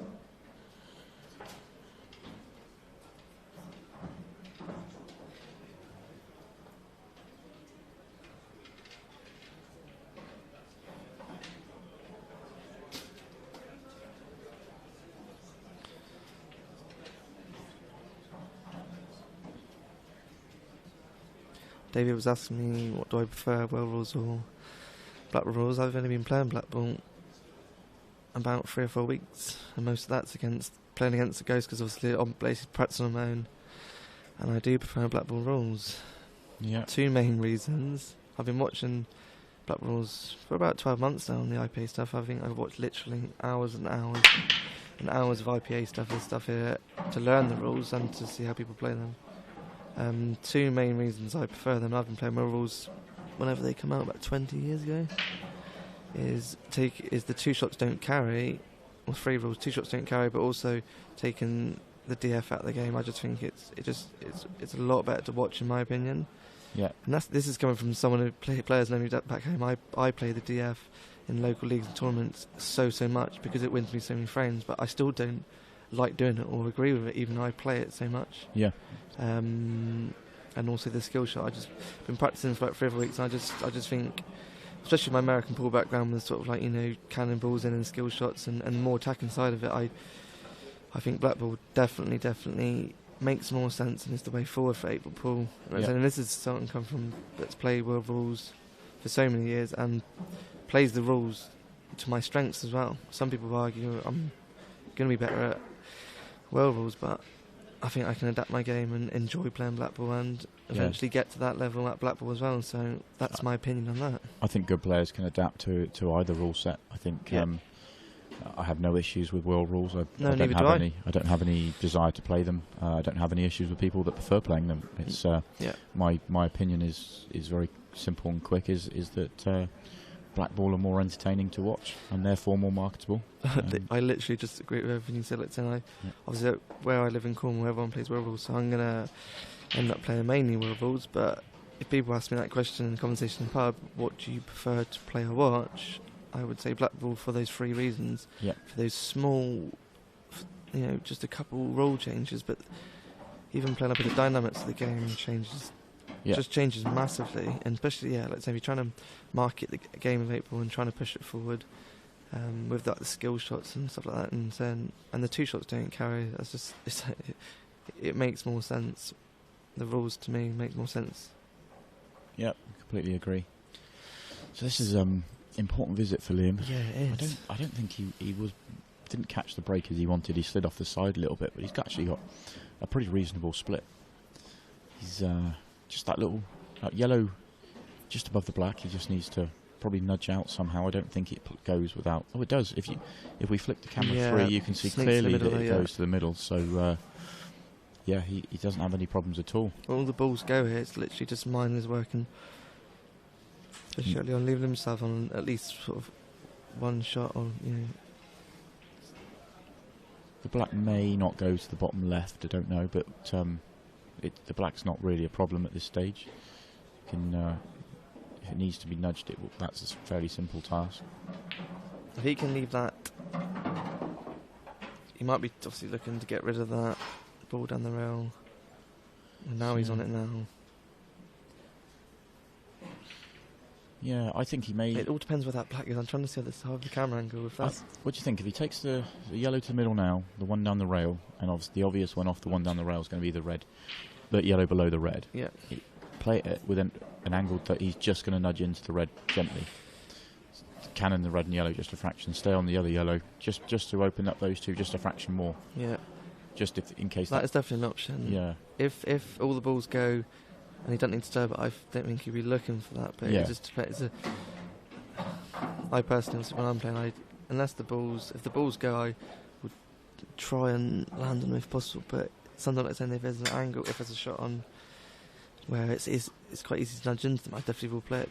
It all comes up percentage of the shot, but yeah, if he leaves the right angle, it's a good chance he's just going to naturally nudge into it, guaranteed to leave the angle. Yeah. Straight. I think he's straight on it. So yeah. My only worry is if he's straight is he can't get the yellow to the middle. He wants to be straight on the second. You can see the angle. He's just coming a little bit high on that. So yeah, he's too high. Yeah, he wants to be straight on the yellow to the bottom right after this, or straight on the yellow to the middle. He's just got a bit of work here. This needs to be quite precise.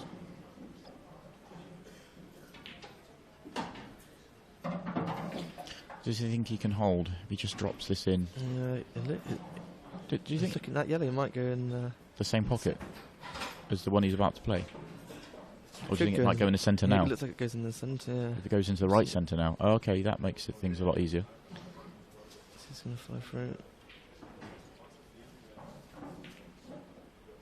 Yeah, that's well played. In the end, it was like the perfect angle to play. Yeah. Like, he literally just had to concentrate on the part. Yeah, so he probably did have it as he wanted. So, yeah, probably played that pinpoint. Didn't see the yellow as going in that middle pocket. No, yeah, so the shot before left it literally is perfect, so he'd be really happy with that. The previous shot before, because that shot there was a natural angle to do that. So, yeah, Liam's still hanging in there, just this yellow. So, this black. He's still in this match.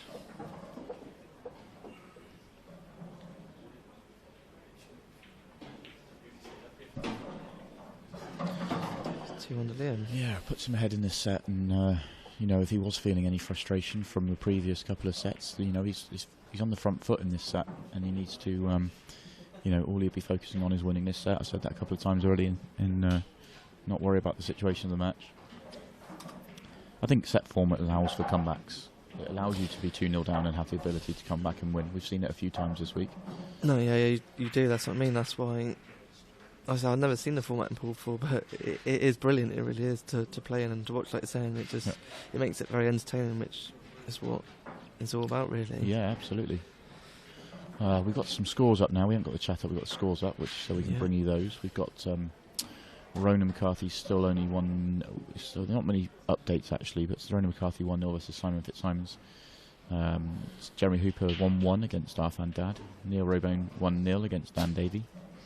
Yannick Beaufils has taken the first set and 1-0 up against Jimmy Carney. And as we said earlier, Ian Alley has beaten Jimmy Croxton 3-0. Craig Marsh has beaten Yaz Hussein 3-0. And Mark Farnsworth 2-0 up on John McAllister. Ian Alley looks like he's playing very well as well, so through to the quarters. So Neil's 1-0 up as well. It's a huge break from Ben. That is a big break. Huge break.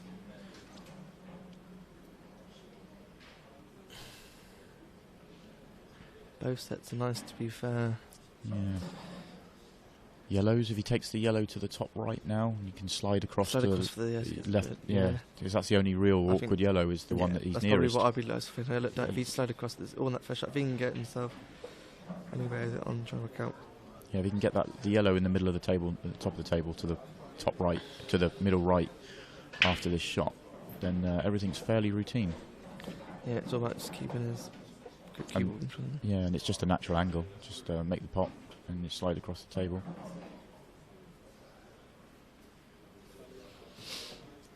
So in terms of matchups for the next round, we're on a crash course between Craig Marsh is waiting for the winner of Mark Farnsworth and John McAllister. Should it be Mark, that's either or really, but Mark's looking favourite for that at the moment. Ian Alley's waiting for the winner of this match. Yannick Beaufils and Jimmy Carney will play the winner of Neil Robone and Dan Davey. And Jeremy Hooper, Arfan Dad will play the winner of Simon Fitzsimons and Ronan McCarthy. Yeah.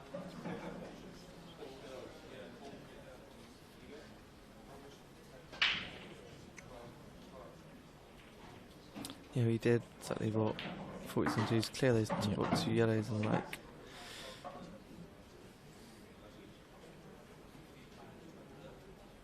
There's a few ways you can go about it.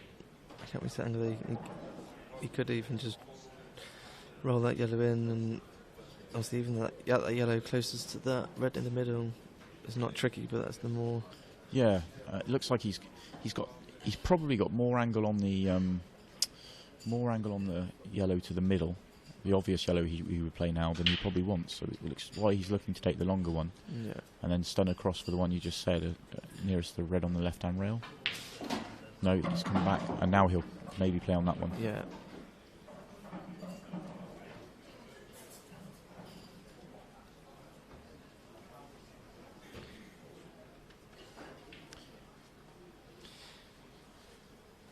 Yeah, if you can get rid of that. It's difficult when there's a few different options. We were just trying to work out which one's the best one. Yeah, he should be getting rid of that ball now, maybe.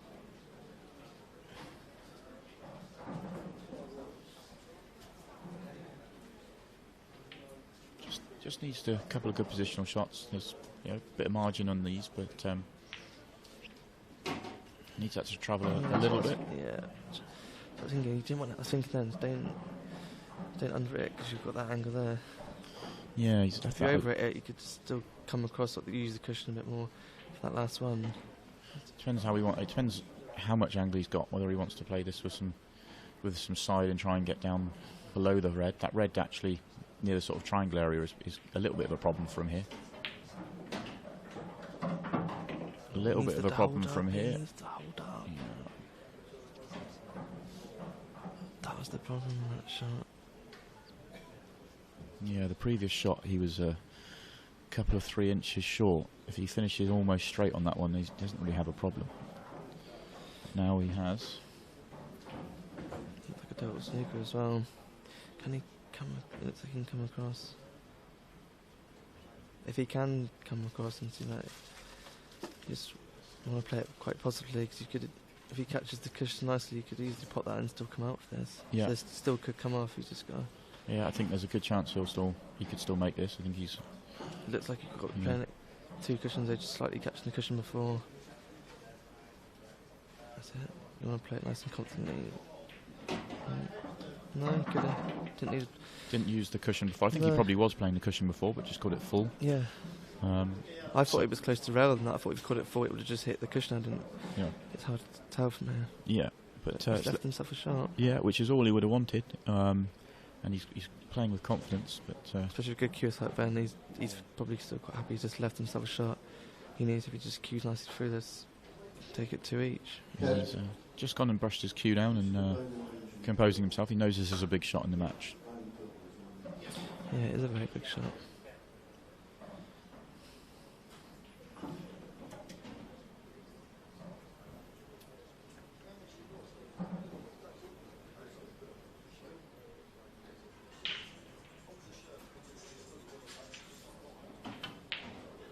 I cued that It's lovely. a great flag. That is a very good shot. Just under that pressure, now 2-2. Ben will be feeling still very confident. He just knows 2 more frames, they'll put him through to the quarter final. Yeah, but he also knows that Liam's not going anywhere. Liam's not going away. No. He doesn't show any emotion, does he, Liam? I've watched him play a few times before. Yeah, very controlled. Yeah, no, I do like that, to be honest. And I try my best to be like that. I think it's always very good if you just don't show off emotion. You know, I play against players that get frustrated or Yeah, they do make mistakes and then they bash and cues. That's definitely not my way. I try my best to yeah, I completely be agree. more like Liam. I just focus and I win and lose that way as well. So I win that way, I lose that way. I Yeah, try and stay. yeah, I try my best to do the same, but I quite often say that inside I don't feel like that, but outwardly, I know. yeah, I try and hide it. But although that doesn't always work because I can lose it. No, But, I've got friends. It depends on your personality as well, I think, because some people, they say, don't they? Say even some top players say they're better to, when they get their frustrated, now they feel better from there onwards. Everyone's different at the end of the day regarding how they do that.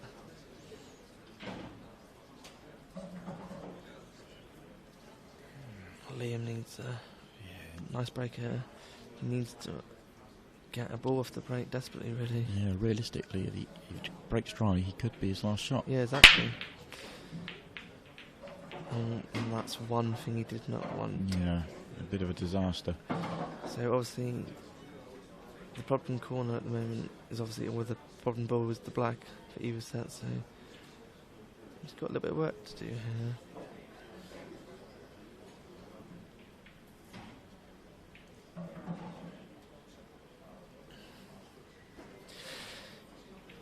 He could. He's got a couple options because he's looking to tap that corner. He could. I like reds, but take the red on the rail above the middle pocket. Yep. Down to the bottom left. Off, clear that pocket. That's a very with good that shot. shot. Yeah, I was just eyeing up two every different options. That was one I just looked at. Because obviously it's 2 shots, but the first space is the free shot. So it's so important at this level. You've got to be very clever and play that same. Well, basically one good shot here from Ben, and he can win the frame here. So if he can basically clear that tricky red you're talking about and nudge that yellow out. Yeah, that's what I mean. My first thought was he needs to get rid of that yellow. So does he Yeah. just play the black onto the yellow and hope and it should plant in, and then he could go either way really. Yellows, you can make a case. That's for why both. that's why I think that is the best shot, because you're not just giving yourself one set. Yeah. You're open up for 2 sets, which Yeah. I've been watching some of the top players do that as well. They don't just. Because if he just plays black onto yellow to pop the yellow, he's still going to have a problem with that red. And yellows, I think reds are probably marginally better than. Yeah. So it'd be interesting to see. It looks like he is gearing up for the shot I talked about, which fills me with a lot of confidence. Yeah, well. That's the second time this week I've called a shot right. Well done, Simon. And, that's come out as good as he could have hoped for. That's come out lovely. Nicely, yeah. The yellow's gone safe. The red's wobbled. He wasn't really worried whether he made it or not. Probably preferred if he did, but it's come out to the side, so it's not really a problem. He'll be just looking to go reds. Obviously, if he can just obviously get. If he can, looks like he can just hold that up. So get rid of these 2 reds here and just start to just control the white down the bottom end and just keep it simple. You can leave yourself at times on more than one red. Yeah. just wants to keep it nice and simple. Put the white cue ball in nice areas where you're always on a shot and he will clear these balls. It's only near the end of the clearance where problems sometimes can arise, but I'm very confident Ben will clear these. Yeah, he's been very, very clinical so far in this match. Played. Looks like he's cueing very well as well. There is a lot of pressure out there, which some people don't understand that sometimes things go wrong and they're like, how did he miss that or play that a little bit, poorly? Next couple, these are massive frames that he's potentially could be in the quarterfinals of the World Championships here. So he's just got to.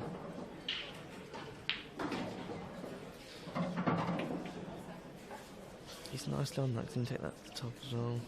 Yeah. If you'd like I think both reds at the sort of bottom of the table go to the top to the bottom right, I think, which probably helps the situation a little bit. The one sort of at the bottom of the table in the middle, it's not a problem, but he just needs to get on it nicely.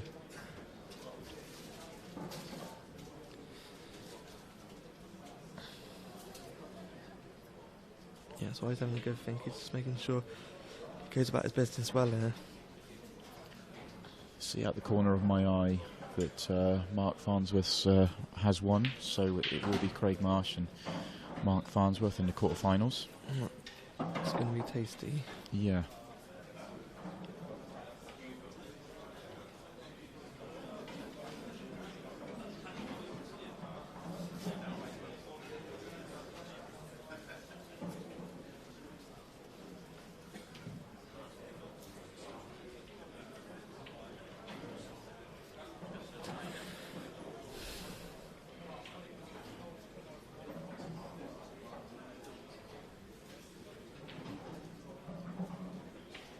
Giving that a good think. Sometimes when you've got an easy pattern, but the balls are quite close, because you just got to keep the white and tight areas there. So yeah, he's just like saying in the big, but he just wants to keep. That's why he's taking his time. He knows it's a massive clearance here. Yeah, and it's important. Sometimes you think, oh, there it'll go. You've got to have a clear mind of how you want to clear them, so you don't end up with a problem. That's a very good shot. That's what I was thinking, because that ball in there, so now that just opens it right up. Yeah. So this bottom one does pass. The left hand one of the two at the bottom does pass. He's got a nice angle as well. I always think it's always nice to have angles that leaves you options. It looks like it's a natural angle actually. If you just yeah, it looks like he's just going to bump this white, so it's going to be in between the other two reds, and they should be straight. That still looks good though. Yeah, you can just. Imagine he'll take the one to the bottom right now. Yeah, because of the angle. Yeah, the one's left. Yeah, and he'll just be looking, just bump it off the rail to sort of 2-3 inches, so he can just land dead straight on the red, and then just roll the red underneath up the black down the bottom left to go one frame away. That's perfect. He can just doesn't have to do anything with the cue ball. Just literally dolly the red into the middle. Is this off the break? Is this Ben's break now? This is off. Liam was kicked in off the break. Oh, that was it. Yeah, that was unlucky though. It was unlucky. Yeah. That was well played. That's in. Yeah, they were there, but you still got a. Just shows you, find that one good shot with your free shot, and then work out your finish. No. Made that look very simple. Yeah, no, it did. Especially under that pressure as well. Like saying, he's one frame. Well, Ben's just thinking like saying. If I was Ben, he's just thinking, right, just one big breaker, control that white as well. And he'll be in the quarterfinals. Liam's obviously just praying for either a bad split or a dry break, or even going off the break. So Liam was 2-1 up in the second set, and Ben came back to win that one 4-2, and he's got an opportunity to do the same to win the match. Yeah. And Ben's looking incredibly sharp in this match.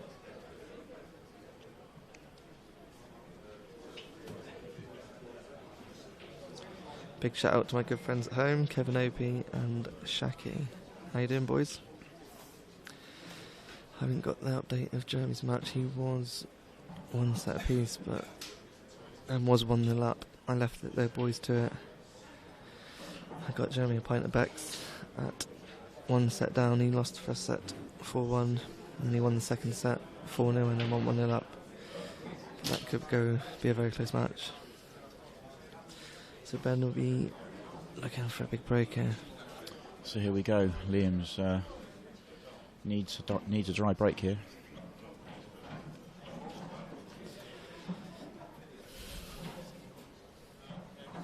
Yeah, Ben's just wiping his cue, knows it's big break here.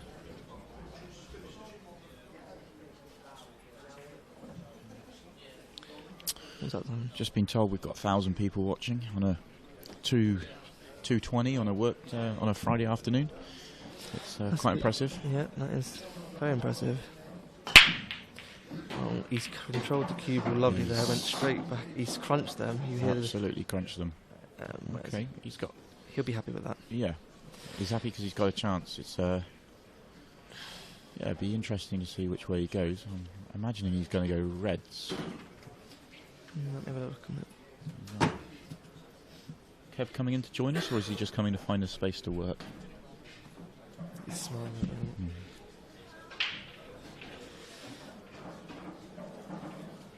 Obviously, you got that red. Yeah, it's just a red, yellow, black on the right-hand side. I wonder if he could play, if he plays the one over the left pocket now, or the red over the left pocket now, whether he can avoid the red it's nearest to and just drift into those. If he needs to, he doesn't. He could play on them. The next match on table 11 in the mixed, Hill of McDonough. Yeah, that red to the bottom. That red to the bottom. But yellows aren't a problem at all either. So it's about the same, I think. Now yellows are that's a very very good shot. Yeah, he's going to be looking to go game here with that one shot. Yeah, that's made opened it right up. Yeah, made it look very simple. Clean white, yeah. There, Simon. Ben's just getting the referee to clean the white. 1-2, stop, referee to the screen. So it looks like he's obviously going to get rid of the yellow to the bottom right of the pocket. I expect he'd be just looking to get very straight-ish on that yellow close to the black. So if you can clear that and just bring the white back, screw it back 2 inches, and then leave yourself straight around the pink spot for the other yellow, then it literally is the 3 yellows at the top end of the table, and then the black goes in the bottom bag. So if you can just play one good shot here, just getting the referee to just clean the white. He doesn't want like a kick or anything here. Just one good shot. It's hard to see it, but I think that yellow, he wants to put that in the middle. I can't see if it goes on the bottom right pocket, but if he can get dead straight on it, it's literally perfect. So you can just bring the cue ball back, and then he is well away. That first shot was simple, yet very effective and really impressive. The start of the visit, it looked kind of a 50-50 call which way to go. And with one cannon, he's opened up the problem area and knocked a red safe, and obviously he's gone yellows, and now it's they're all there. It's just a case of can he hold himself together to roll them in. I think obviously it's going to be the one by the black after this. Yeah, that's what I was saying. That he wanted to. But it looked like he played that in such a way that he was going Does for the that yellow one. go down that bottom? It doesn't. It looks like he wants to play it the one by the black to the I right thought, middle. Yeah, I thought if he landed dead straight on it, let's say he'd just brought the cube out 2 inches and then leave the white where obviously where it is now, and then it's literally those 3 pots on the bottom and the black down there. Yeah, it looks like he's probably gone a few inches further than perfect. Yeah, I think that was the way he was going to go. He just overhit it a little bit. I was thinking the one by the black next, and then it was a case of making sure he just gets the white out from the bottom end of the table and where he gets to, and then if he got that shot right, he'd be should be fairly routine. Straight's perfect. Yeah, that looks good. It looks like he would cannon the black. I think he could just have a look. He's going to cannon the black if he makes the pot. If he cannons the black, it's a case of how far up the table does he push it. I think he might be able to just pinch it a little bit at the bottom screw and just pinch out into the hole. He can Just avoid the black. Yeah, I think he just. But he only needs to knock the I think black at the table. he's got a nice angle. Yeah, he's got a nice fine. angle. So it was. He's gone about these very well, I think. Yeah. So he's literally just got to pop these now, and he can go either way about it. Even the straight one, he can screw back 2 inches, or he can pop the yellow to the right. I think he's going to want to leave now. The black's nudged up the table just a fraction. The yellow to the left middle. Yeah. That wants to be his last ball, so he can pop that and just drift down below the middle pocket. It looks like he can literally actually just dolly this yellow in, leave the white maybe half an inch in front of it, roll that yellow into the middle. So it's literally 4 roll-ins. He doesn't have to use a cushion at all. Yeah. Doesn't have to use any cushions. It's just about pace control. Yeah, it doesn't. Also want to kick on here. Just roll it in through an inch. Roll the yellow into the right middle. Stun the yellow into the left middle. White on the blue spot, and he'll be through to the quarterfinals. He's going to screw back. Yeah, he just wants to play it confidently. I think he's going to play the yellow next to it in the same pocket. Yeah, it doesn't matter. Just don't think he wants to be rolling balls in. No, that's the thing. I was thinking. He likes. I was thinking they had a massive kick. Yeah. A couple of days ago. That was quite clever, really. Yeah, if you just stun it in like that. And now he just needs to come back a few inches on this one. He wants to be almost straight, just short of straight, and that's perfect. There's no mistakes from here. Just get the white back to where it is now.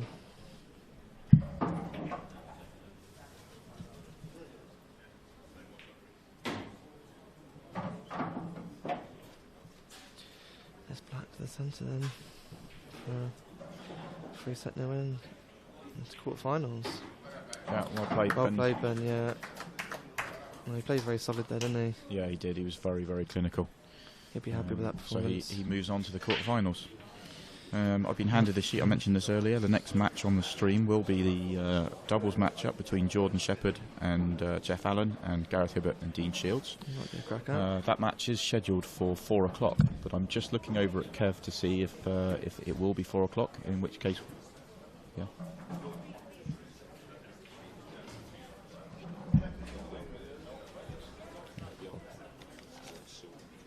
Just write down the set scores. 4-1, 4-2. I'll do it, yeah. Well played, mate. Well done, Ben. Well played, mate. Kev's just going to go and check. That match actually could be on soon, Simon. He's just going to check. It's either going to be on very soon or scheduled for 4 o'clock.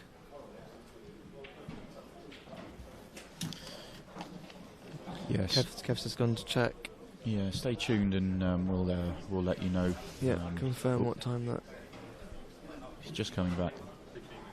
That doubles match will be on in 15 minutes, so go make yourself a cup of tea and join us again 15 for a cracking doubles matchup. For more action. Cheers, boys.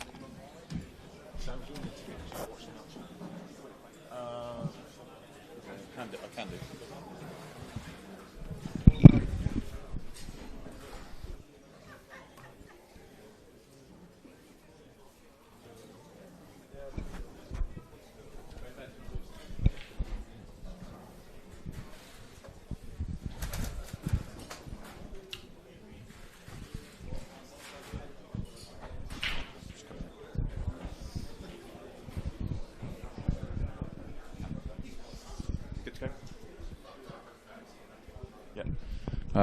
Well, Ben, good result, good win. You happy with the way that went? Yeah, playing well. Thought it was going to be a lot tougher than what it was, to be honest. Liam's a good little player, he's solid. Yeah. I think we just talked to the boys there. It was, I think he missed a black in the second set to go 3-1 up. Yeah, he did, yeah. Ended up winning it 4-2. I think that was a big one. Yeah, you seem to be really clinical today and, punished every mistake he made and really put him under pressure. Yeah, just trying to slow myself down, because I'm usually play so quick, Yeah. But I slow myself down, just seem to be cutting out the mistakes. Yeah, you seem to just take that extra few seconds, and you can see you went and wiped your cue down a couple of times when you knew they were the pressure shots. Just to make sure I don't make any mistakes. Obviously, when you play fast, he looks good, but yeah, can make mistakes. No, absolutely. So obviously, it puts you into the quarterfinals. Are you just thinking about that, or are you starting to think 3 more wins? Time. Yeah, just one at a time. One at a time. Do you know who you've got next? I don't. No. I Do you ever look at the draw, or is it just a quick glance? Quick Like, I glance, know yeah. the top half of the minefield. I know that. absolutely. Yeah. So, okay. Well played, and best luck in the next round. Thanks. Cheers.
Good afternoon, everyone. It's Dominic Clemens here. This should be a cracking match. I've got Kev next to me doing a little bit of work. He'll be joining me in a minute.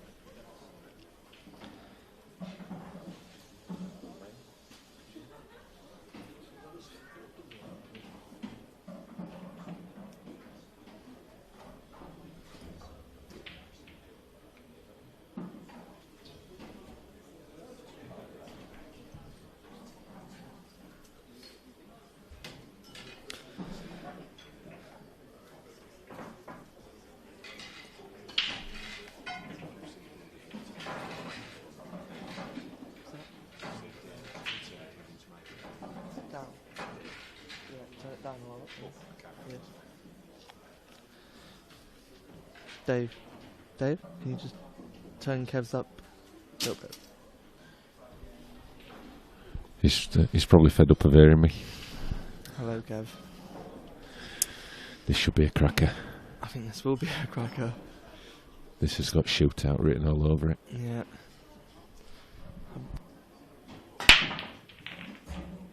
First break by Sheppy. Oh, and he's unlucky. Yellows look lovely. Both look lovely, but with a free shot, they might not even need it. They might just keep the white and simple areas, and it could be 1-0 here.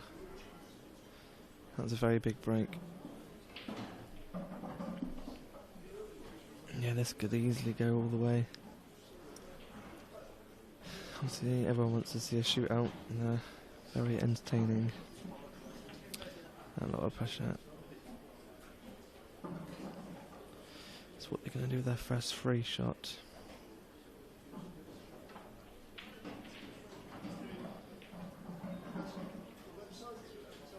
Yeah, looks like they're going to go yellows.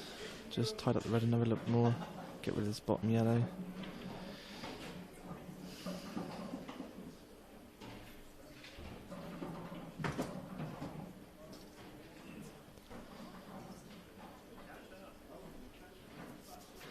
Both Hibbert and Shields won this event last year, so they'll be looking to make it.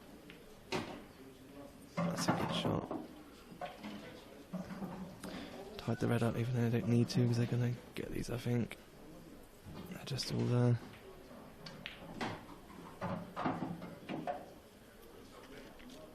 And they'll be already thinking it's our break next. They could be getting another big break and going 2-0 up, so just be minding their work here. Don't really look like they need to use any cushions, just stun the balls in. And black goes in either corner pocket.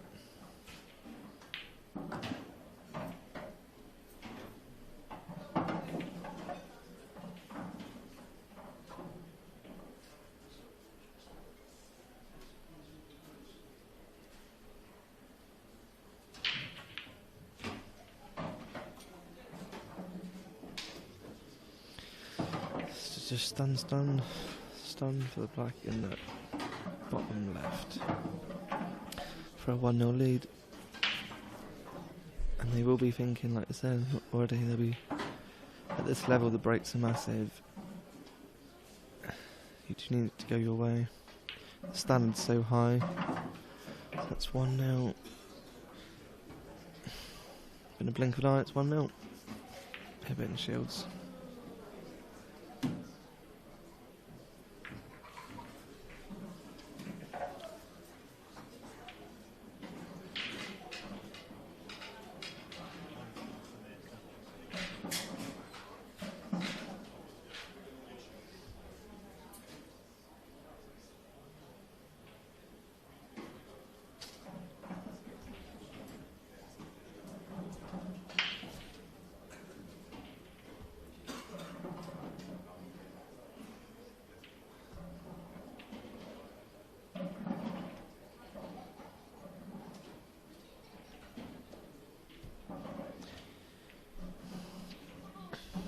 So it's Dean to break. Looking for a big break. He's controlled that cue ball nicely onto the middle of the back cushion. The balls look lovely. Where's that? Has he got a shot on that first red? Reds look lovely.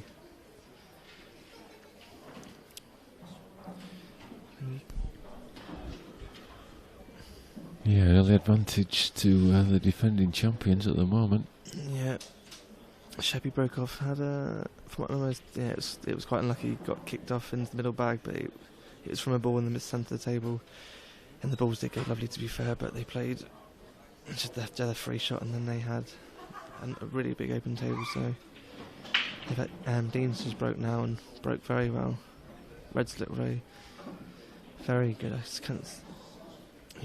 Even if he can't see this, he might be able to play at cushion first, Gareth, and even all those cluster balls in the middle pocket, looks like they plant in there and they all open, they all go, even that bottom red, that sneaks into the middle as well. I can only think that, do you think he can see this clean, or is he coming off a cushion, swerving? Yeah, it looks like he's digging up a little bit swervy, looks like. That's a good shot, yeah. Just a little bit swervy. It's easy to under or over swerve them, so that's actually a better shot than I looked. They've got a great chance here now. Like I said a minute ago, when they was near the end of that last frame clearing up, I think they was automatically thinking, right, that's 1-0, but let's get a big break, and we could easily go 2-0 up here. Oh.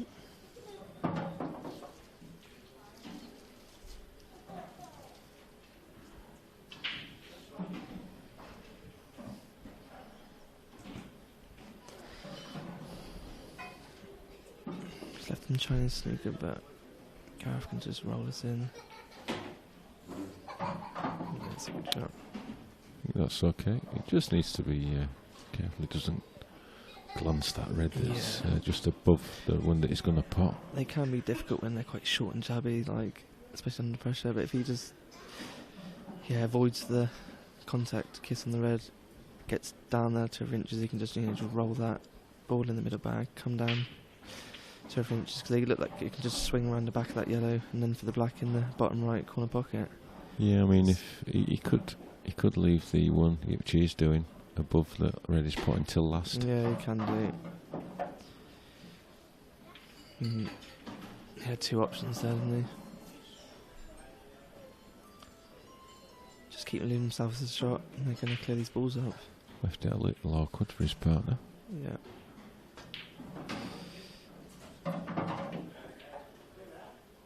Well, that's no good there. Yeah, because he was moving the cue. Obviously, it's one of those things. Just dug too much in it. Didn't need as much side, and that's probably the new cloth that's probably just caught him out a little bit. Yeah. I think Sheppy and Jeff will be a bit surprised by that. If they come back, they will be over the moon. But this does kick off the rail, and he might even make it. It's total snooker. It's not close. far away, Kev. Oh, that's it's a great shot. That's a very, very good shot, trust me. Let's do a low percentage. That's a great recovery. Wow. And that is 2-0. Yeah, 2-0. I called it straight away as soon as they scratched enough and the balls went well. They looking for a big break, and they got it. And Dean just pulled off a very, very great shot there. What a big shot that was. Even this early on. If he missed that, could have went 1 each. Now it's 2-0, and they've got the momentum after that big start.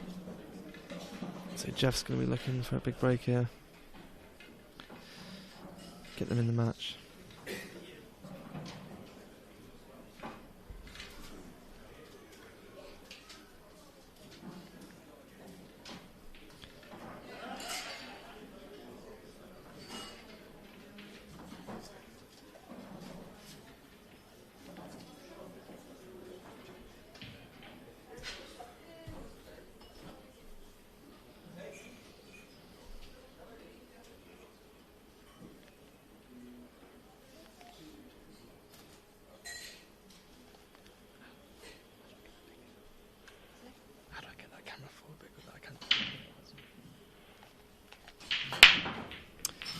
Jeff's looking for a big break. He's got a ball.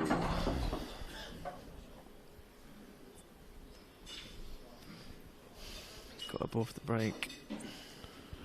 And as so often happens, and the momentum's with the other team, just nothing quite easy. No. You can. Is that red on the rail? It's near the middle bag. Yeah, it looks quite tight throughout. I think they'd be fairly happy that they've got a chance at reds or yellows here. I think that's all they'd be asking for. Is they've got a ball down, so they'd be fairly happy. They've got a chance of a finish here. So I think they all do go. I think that red might sneak in the middle.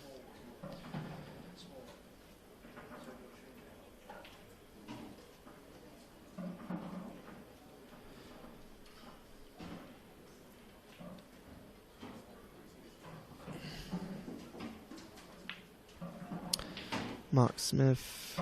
I think the next stream game is Farnsworth and Marsh. I think I heard that, but I can't remember the time of that. But that will be a cracking quarter-final. 5 PM. Kev just confirmed that. So Mark Smith, that is 5 PM. Farnsworth, Marsh, that is not one to be missed. That is going to be a great, great match.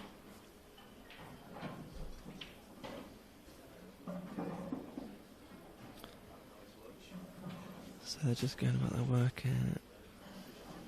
They really need this frame on the board.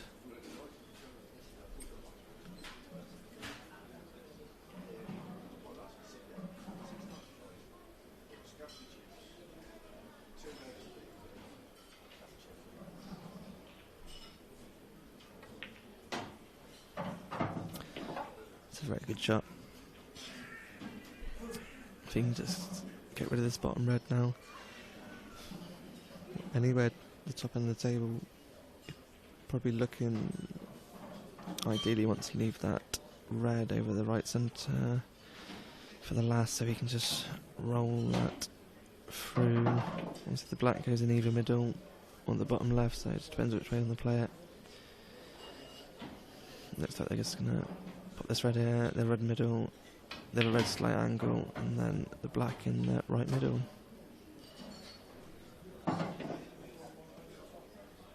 Can go a few ways around it.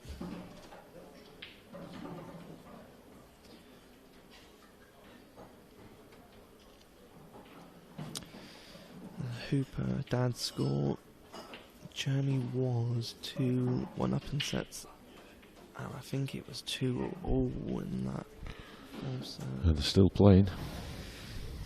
I've left them to it. I'm very good friends with both of them. Obviously I'm up here with Jeremy playing in the doubles and supporting him on the way, but also I'm very good friends with Arthur as well. From the 9-ball scene. So I did say to Jeremy this morning that could be a very close match. But Jeremy's playing very well at the moment. He's just literally on a massive momentum high.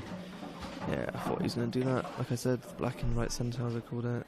And this is to keep them in the match at 2-1.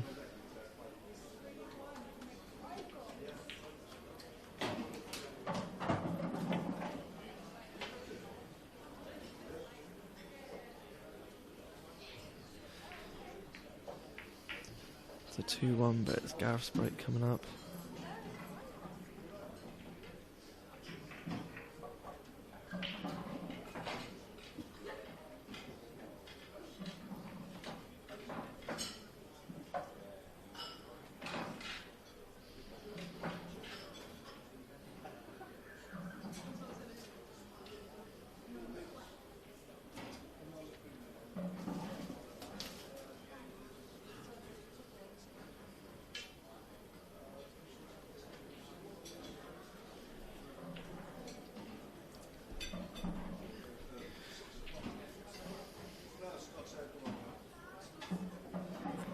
Looking for a big break.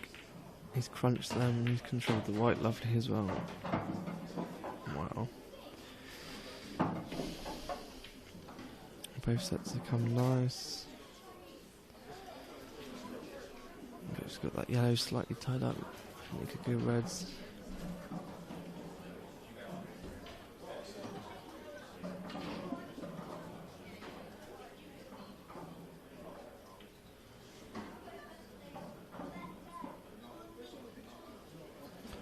Just having a good chat about it now.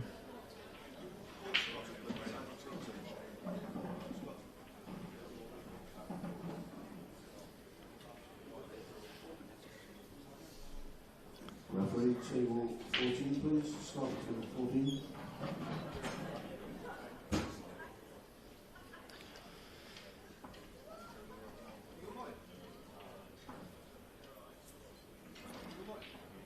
If they can just open up.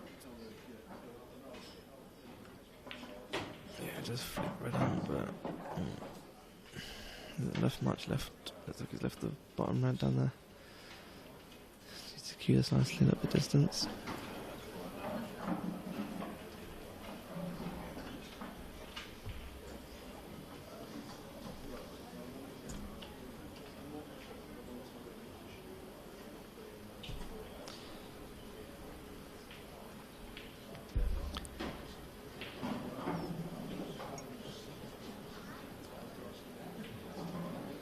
Side player safety.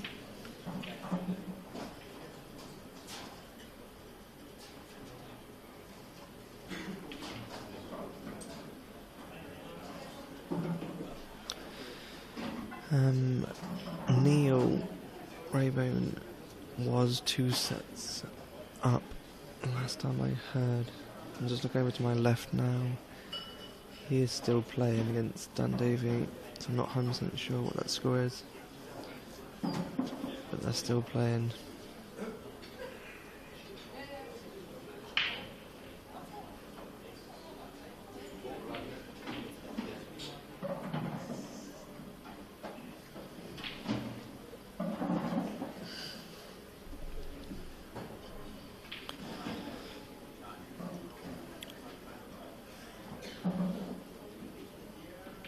What should I going to do here?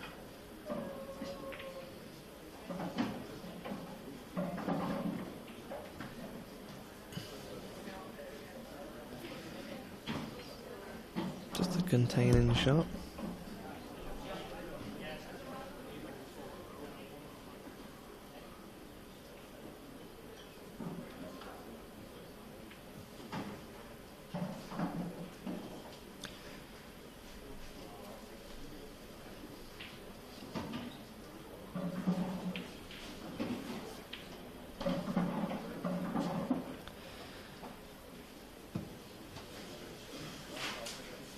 Doesn't look like there's a pot on. Looks like the red does go in the left middle. The white's moving quite a bit there.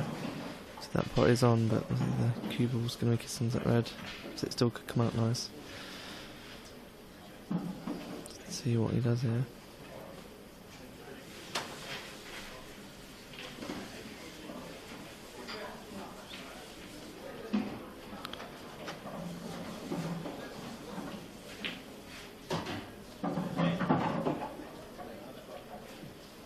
Good shot. Good pot off the rail.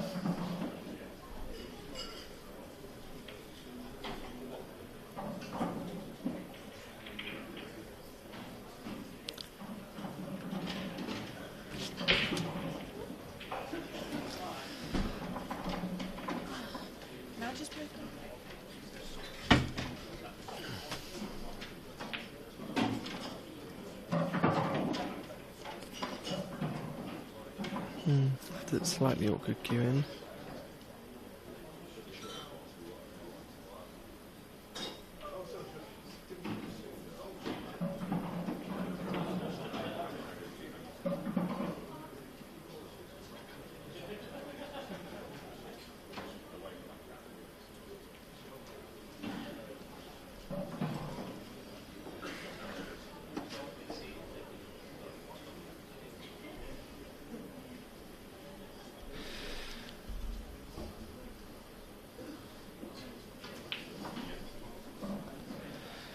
Ideally, you didn't want to be out queuing, so you could have just, if the white ball was 2 inches to the right, they could have just potted the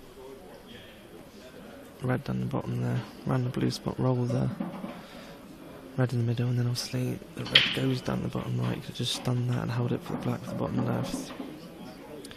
You can't see that the red doesn't let go in the middle, so it wasn't wasn't easy. Just slightly queuing over it. I think Jeff and Sheppy be happy they've come up the table there again.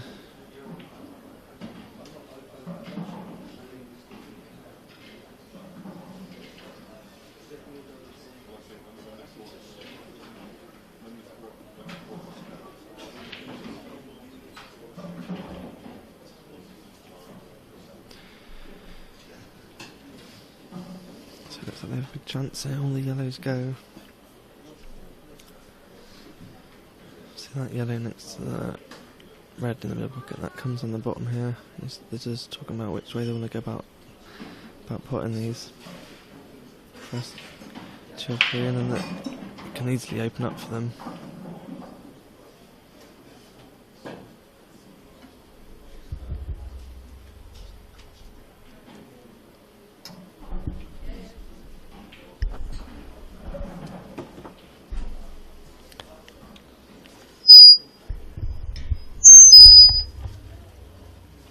Thank you.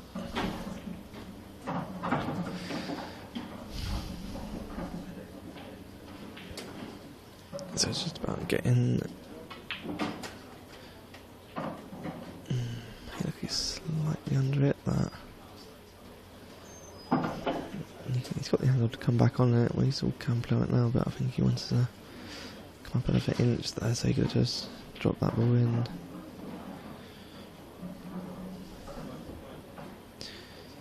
There's no talking in between shots here, it's just on their first visit.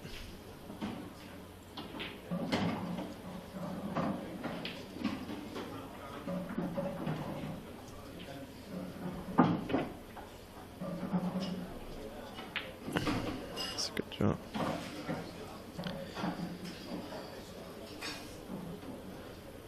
Angle, you want to be straight on that ideally.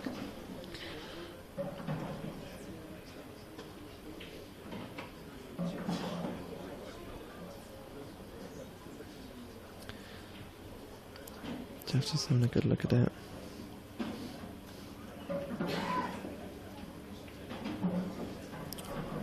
Well, he can try and play the confident shot and try and kiss onto the red. Yeah, that shot is on as well. Just getting to keep all that shot is on there. Still looking good here, I think. Honestly, Sheppy was nodding his head. If he was straight, he could have just obviously it was probably be over by now. It's been stunned, and then black goes.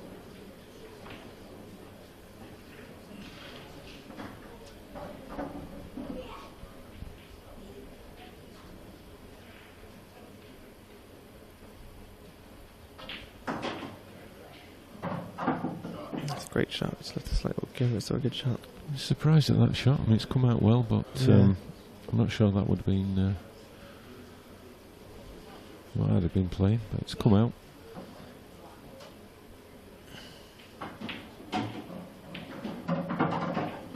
Oh, that's plum.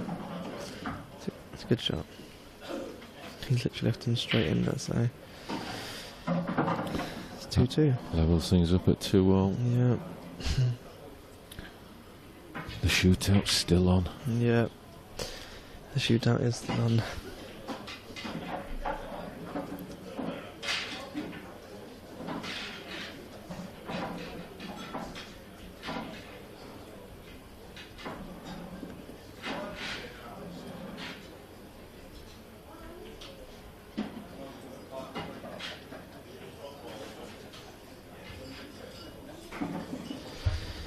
So, 2 apiece.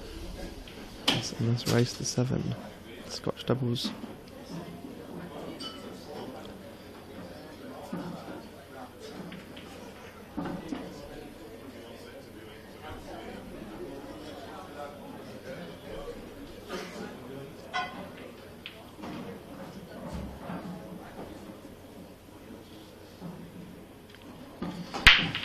He's cut breaking it.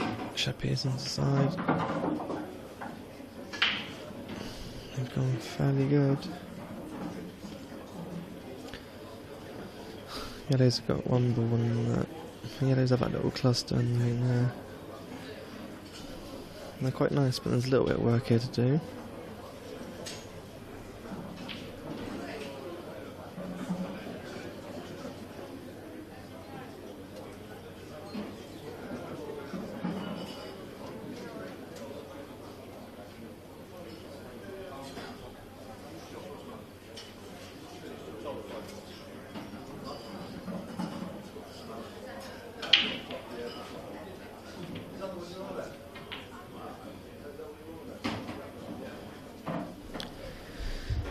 So they've gone yellows.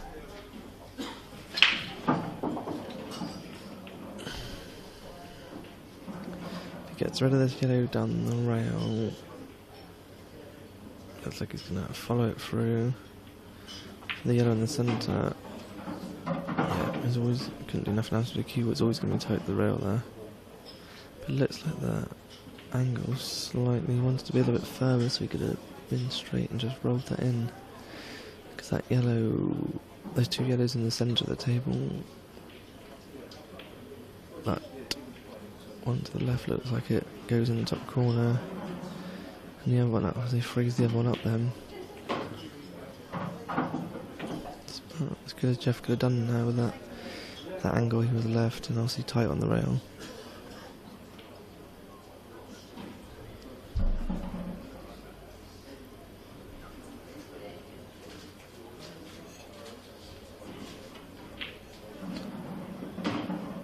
That's a very good shot. That opens things up. If he's on that yellow now to the middle, he's just going to probably get rid of that. Just look at it now. If Jeff's on it now, yeah, he's on it. He gets rid of that. Just opens everything up. Yeah, well played.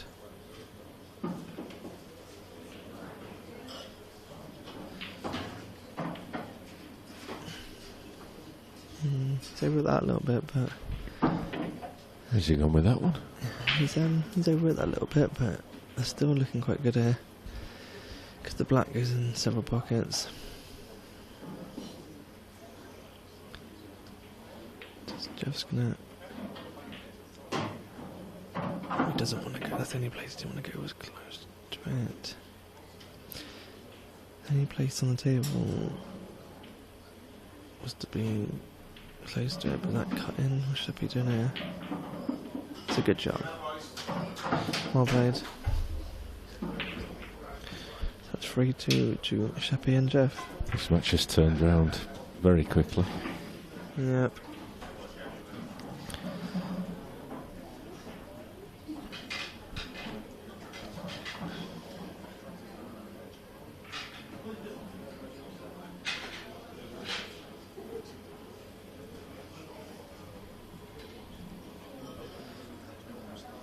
So it's Dean to break.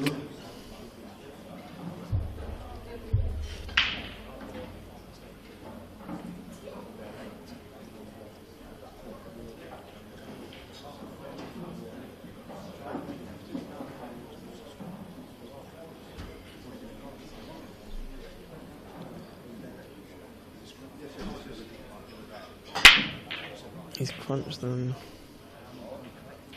Doesn't look like a ball's going to go down. Chevy's quick bit table. Both look nice, but if that yellow goes down there, if that yellow goes, all the yellows go.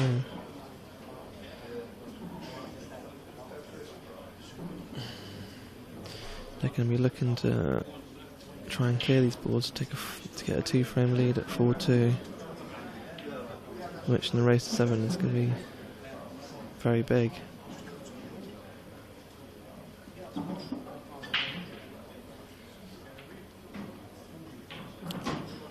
Obviously that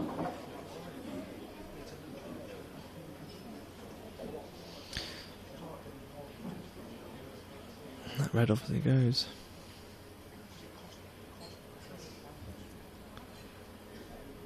Let's see on the TV screen of it. He's caught that. It was obviously quite tight. It must have been tight because if that flew in, he wouldn't have missed that. He's obviously just caught that. Didn't expect that at all.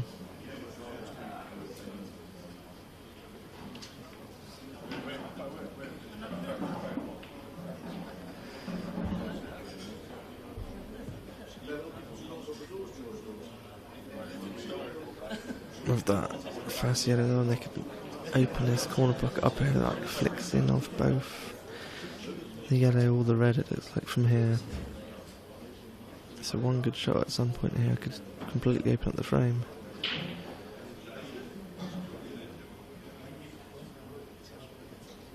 That could be a missed opportunity there.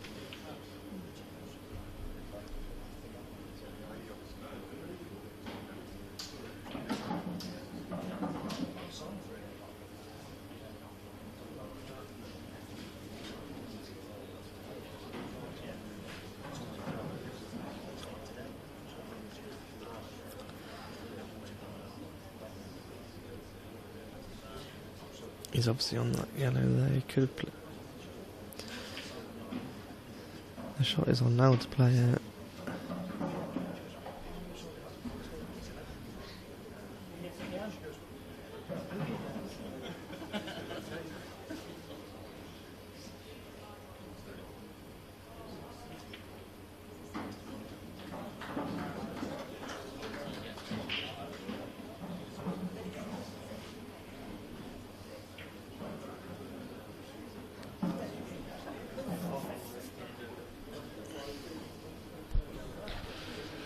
The evergreen Ronald McCarthy has just beaten Simon Fitzsimons to take his place in the quarterfinals.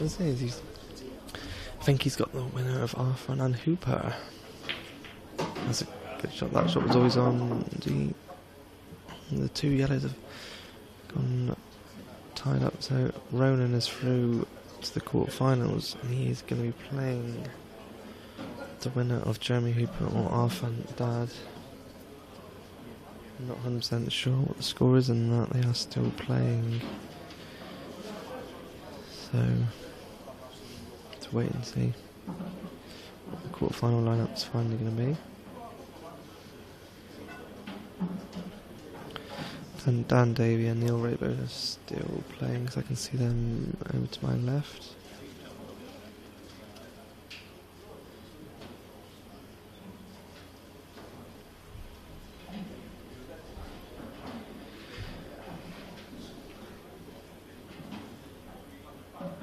That shot Gareth played could have come out a lot better. With Reds sitting there so nicely, there's a lot of pressure on whatever shot they come up with. I can't.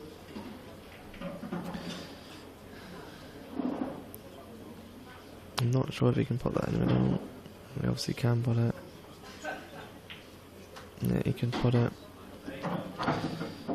Looks like he's left the angle now to the yellow in the middle to come across and just disturb them gently.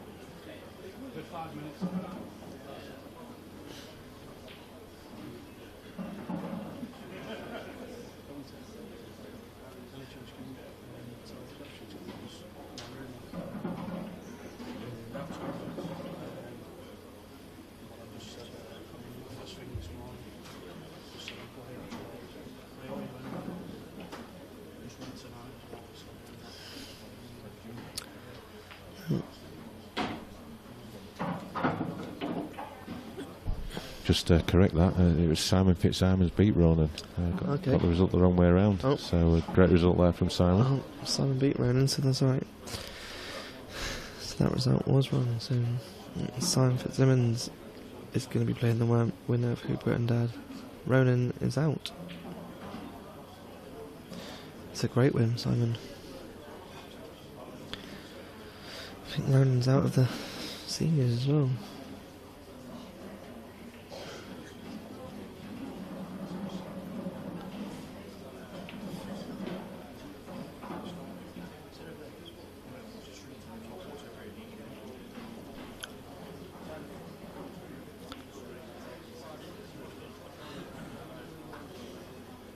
If he did have that angle before, I couldn't see it probably, but I thought he was going to disturb those two balls while he had the chance, but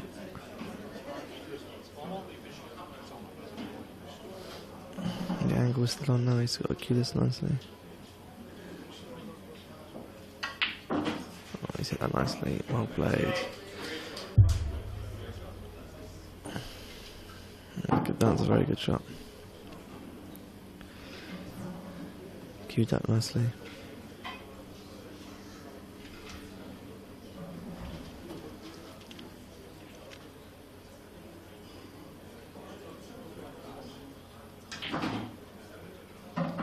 doesn't want to kiss into that full.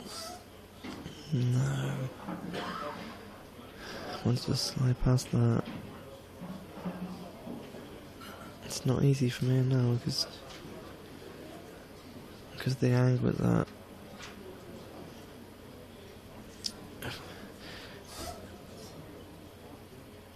Because with the two reds, I might, if he can get the white across to the side rail anywhere near on that tight rail, he's going to leave at least a pot and guarantee a pot. But he might be coming bottom end of the table. See, that was the shot. He just overhit it a little bit. Yeah, that was the shot. Just to come across and just anywhere on the rail, just to leave Gareth a shot.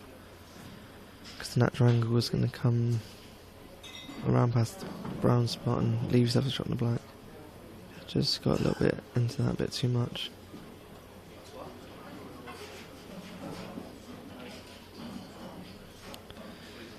So Gareth's looking at rail first here to try and pot this.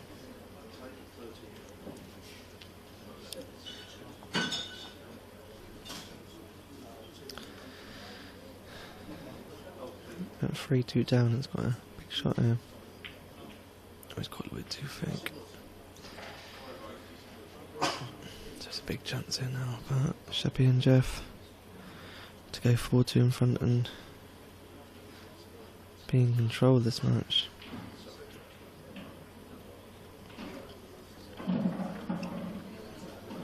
Yeah, that's another chance gone by there.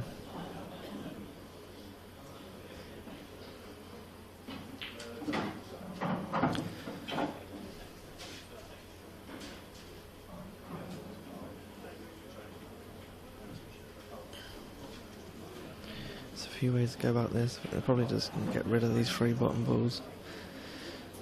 Leave their last two last. Get on the ball down the rail. If you get anywhere near straight on it, you can just bring it back 3 or 4 inches. And then red in the bottom. So he's got a big pocket there, the yellow there as well. Loads of different ways to go about it. So this match has turned around incredibly in the last 15-20 minutes. Yeah. I've gone about this nice. They had a chance as well. They had a chance, so Sheppy and Jeff will be over the moon. They've come there, and obviously the balls are all there for them. They had to sort of just mind their work. So it's 4-2. 4-2.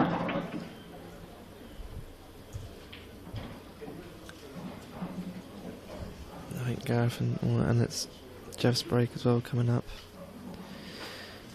So Gareth and Dean will be praying for a dry break, or even an in-off of the break.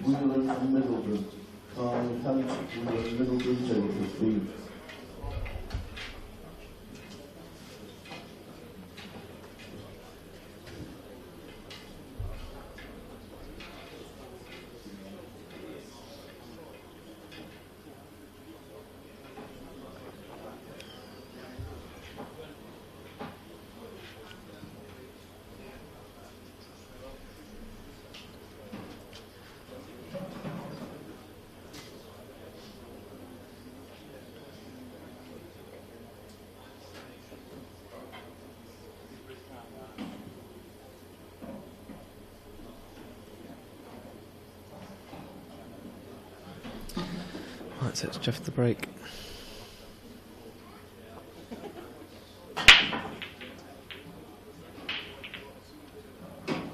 And the ball's dropped. Reds have come out lovely, but is he on one?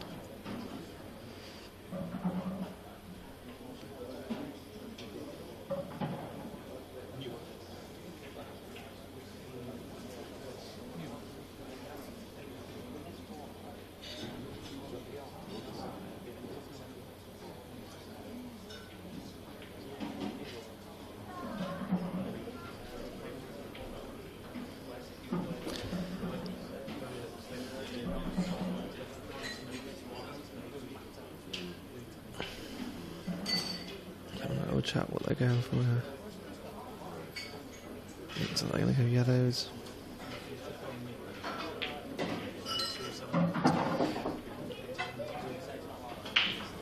It looked like he's trying to knock that red in then, so he had a choice of both sets afterwards.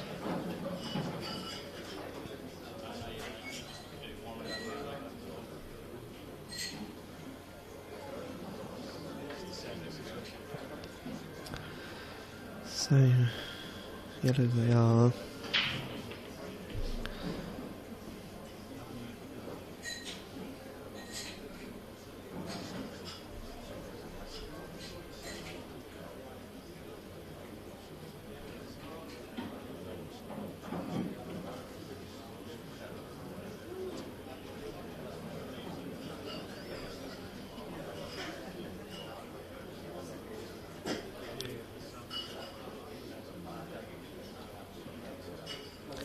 Jeff's just hand it off thinking what to do.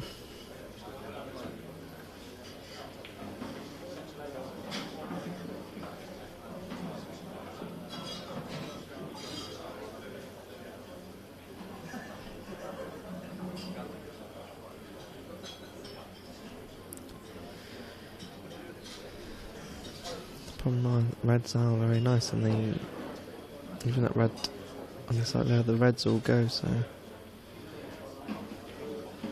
puts added pressure on it because, you know, one mistake, he's missed that, and he's put the red safe.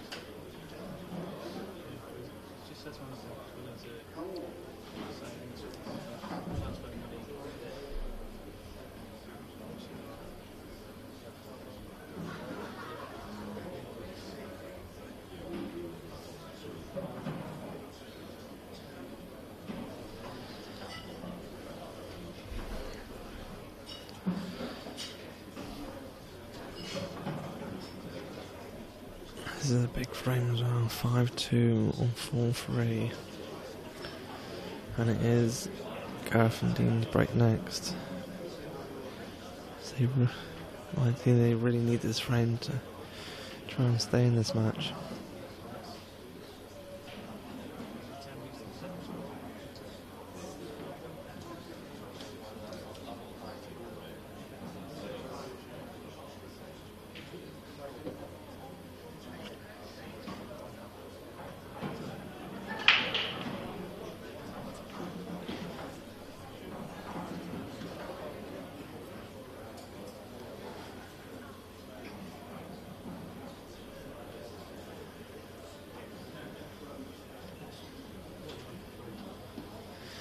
Having a very good chat about this.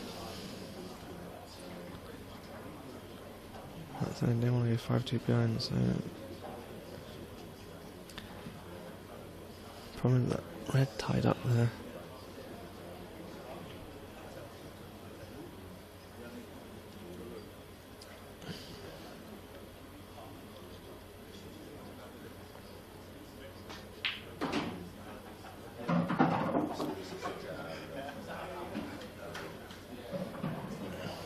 Tried to land on that more awkward red to the side rail there, but it does go in the bottom right.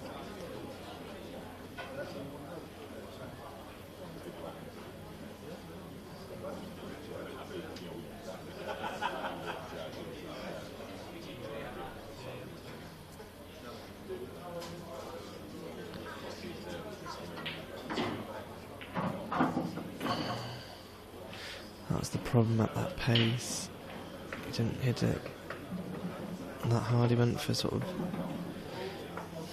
you could easily have stuck. The more pace you play it at, you are landing for luck where the red and yellows are going to land up, but at least the white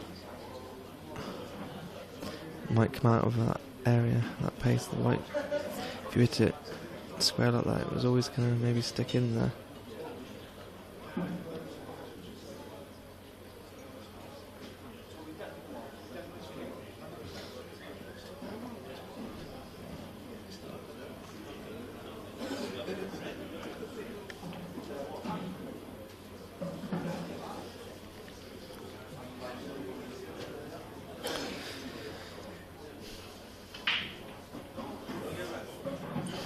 So they're in a bit above rear. Gareth and Dean. Dean doesn't look very happy in his seat there. disappointed from that shot. Probably thinking now, why didn't I hit it a little bit harder? Let's try and get it out. What's Gareth going to come up with here?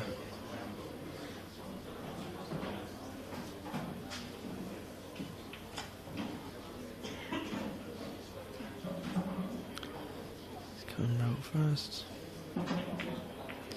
He tried. Oh, he scratched. He tried putting that red in the middle off the rail. And now it's ball in hand. I have 2 shots with the first free. Now first shot's a free hit. Just one good shot here to open things up, and it could be going 5-2, but also they go for a little chat. What's the best thing to do here? So just one good shot here, just to get them into play.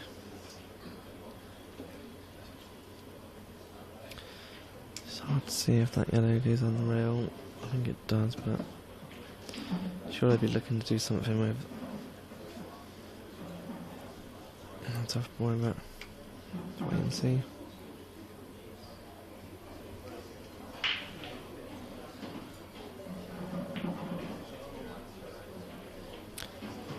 Yeah, it goes down the rail.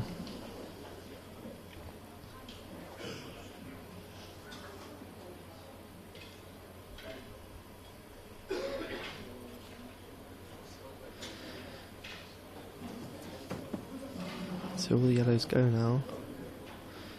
I can just roll this through and get on that more tough ball on the rail. Harder, but it's not too bad, 'cause you can put the ball down the rail, the white's going to come out further. If you have a yellow in the right middle, it's perfect. He's on that ball now, so surely he's going to get rid of that.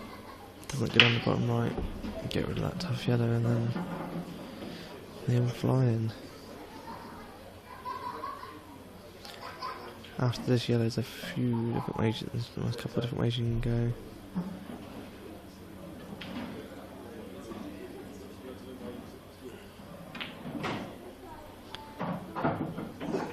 It's a good shot, because he left a bit of angle there, that's good, because he can play for both balls now. He's not that natural angle, he can just literally, if he over it, so he's got the other yellow in the bottom right, so that was a good shot there to leave that angle, because he's always going to be on both balls.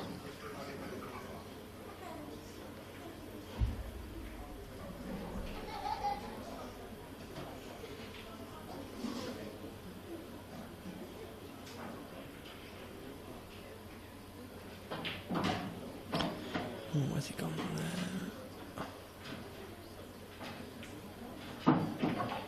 That could have been a lot easier. But that's why you can still see the middle of the white, so it's not too bad. What's Chappie done there? He's not cued that very well. That's an error. Yeah. A very big error, especially at 4-2. A couple of shots, even the shot before that Jeff played, he left it. It was actually still okay in the end. You could see the middle of the white. But it could have. They'd be very disappointed in the last 2 shots. They were. It was a very, very. Oh wow! What a great shot, Jeff Allen. That's what you need. Yeah, that exactly. That's a massive shot, Jeff. What a great shot! Wow. That's gonna hurt as well.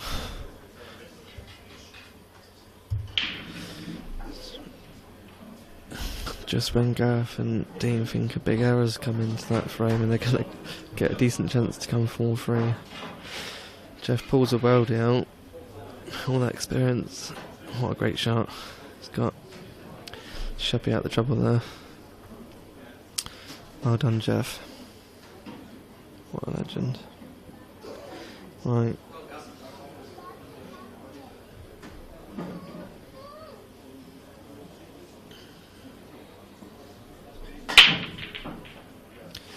Gareth needs a big break. He's got a ball. He's got two. Oh wow, they've gone nice. Both sets have gone nice, but if that red goes, reds are looking very good. Got 2 yellows on rail.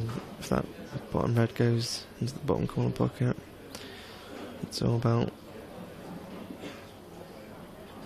getting rid of these reds, maybe get on the bottom red. Looking very good though, to pull a frame back.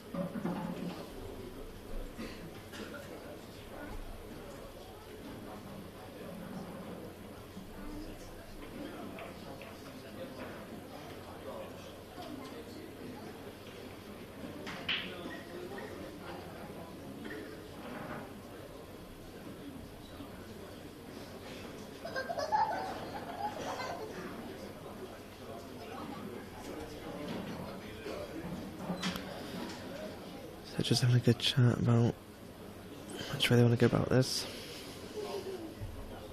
Obviously with Scotch doubles, and that you can't talk in between shots. You do see players obviously having a longer chat on the first visit because they're talking through basically through all the shots in one go. So it usually is a good chat to start, and then you have to leave your partner to it. So I've seen that a lot the last couple of days with the Scotch pairs. It's a good chat and then crack on with it and hopefully not let your partner down.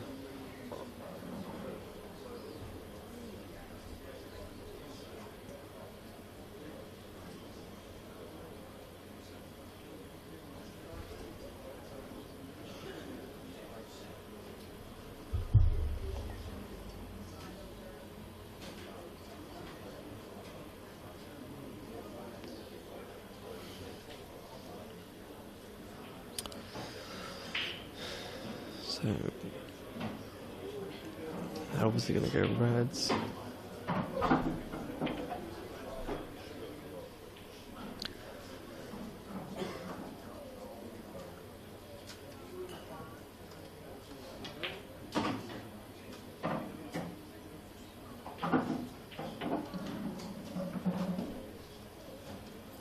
So he just wants to get on this red to the middle.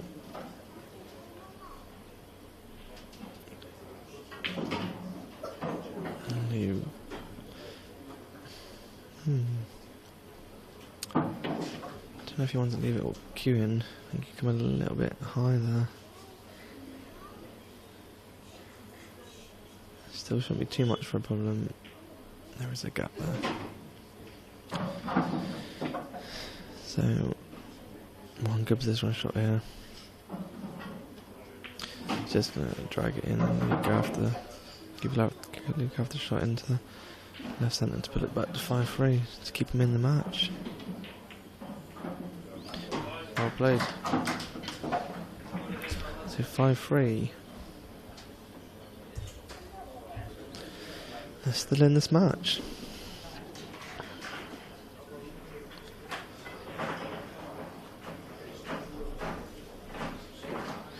So still a great chance here. This could go 6 each for a black ball shootout. But Sheppy's gonna be wanting a big break here. Looks like he's cut breaking it again. See, on these quick cloths you can, it's definitely that white sticking. That's sometimes a problem with the cut break. Obviously the balls go to one side. I always seem to find they either come out completely plumb or they just do tie up. The balls go to the side row and then come back and just cluster. So he didn't want the white there.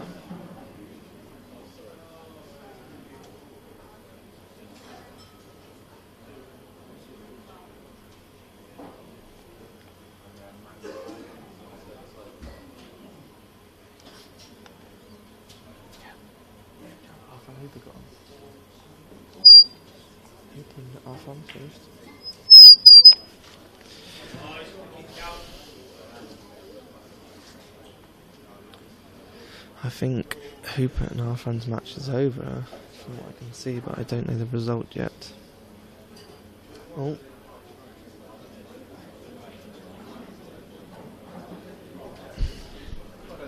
Well, I think Hooper might have won that one because he's at the top desk. Wow. I'm just going to check.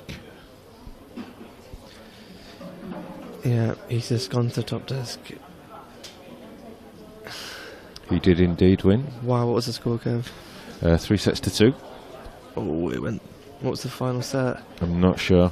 Unbelievable result. Obviously, I'm rooming with Joe. This is unbelievable.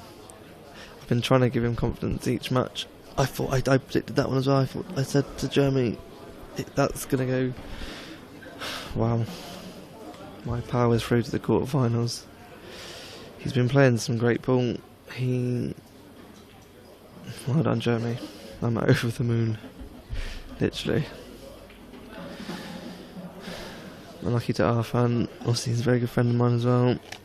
But that's a good win for Jeremy. I think the bookies had him slightly underdog. Arfan was slightly favourite in that match. Plays a lot of pool. Jeremy's on a massive roll. He's playing some solid pool and he is through to the quarter-finals of the IPA World Championships 2017. Oh my god.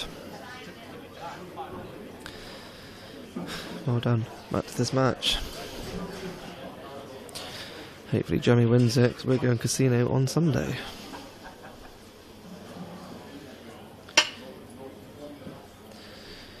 Right, big frame here.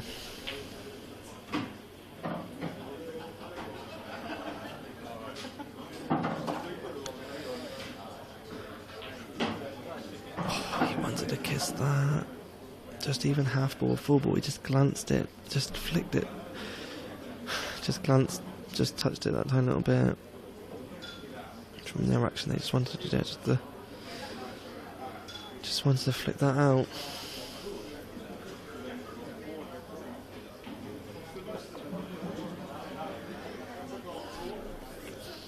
I think that is Fitzsimmons and Hooper quarter-final as well. That's going to be another close match. Jeremy has another great chance. It's going to be a tough match for him, but he's just got to play steady pool. That's all he's doing. He's just playing the balls how he sees them. If they're there, he goes to them. If not, he's just playing what they're there. So David, yeah, that's the quarter-final. Looks like it's Fitzsimmons beat Ronan. Obviously, he would have been playing Ronan McCarthy, but he's playing Simon in the quarter-finals. Not too sure what time that is. It could be 5 o'clock, but I have to double check.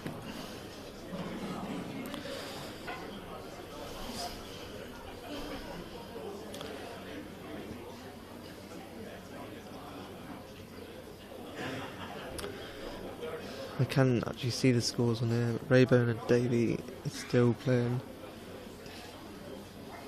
I've got a bet on Neil, so obviously, personally for my bank account, I want him to win. Good friend of mine. I can't see the score, unfortunately. Kev's just left to do some work.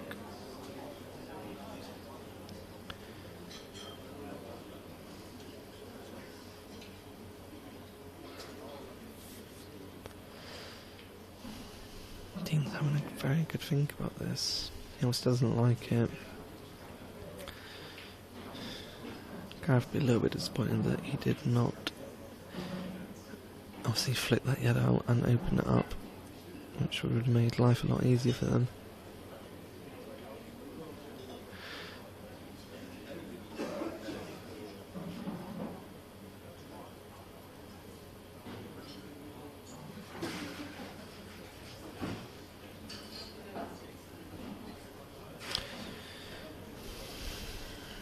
Yes, to all my friends at home, we have a Cornish player from Cornwall, Jeremy Hooper, in the quarter-finals the World Championship. It's well done to him. We're still waiting on the Raybone match. I think Farnsworth is through against Marsh. That's going to be, I think that's scheduled for 5 o'clock on the stream table. So it's starting to take shape now. The last 8 players, there was a lot that entered.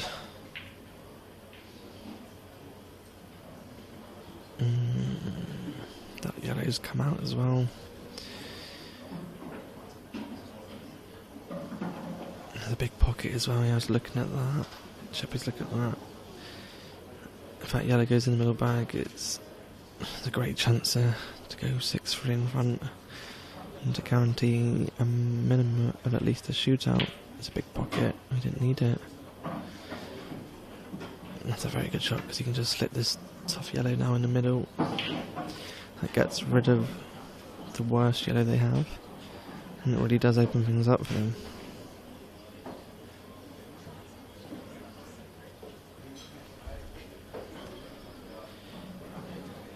Hi Josh Redmond, how you doing mate? Good little county youth player. Hopefully he carries on improving, become a top player. Hi Josh mate.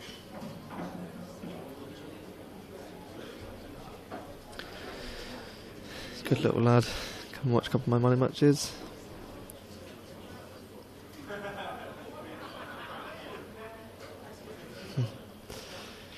Yep.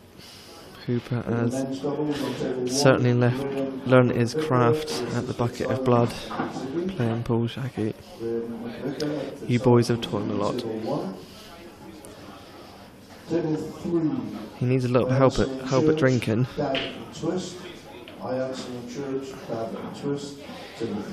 He's a very good pool player, but I took him for a few beers last night at the Curry. He said he cannot have no more than 3 beers. Let's drinking with Kevin Cookie and myself even. He wouldn't be very good. What a great chance here. I didn't want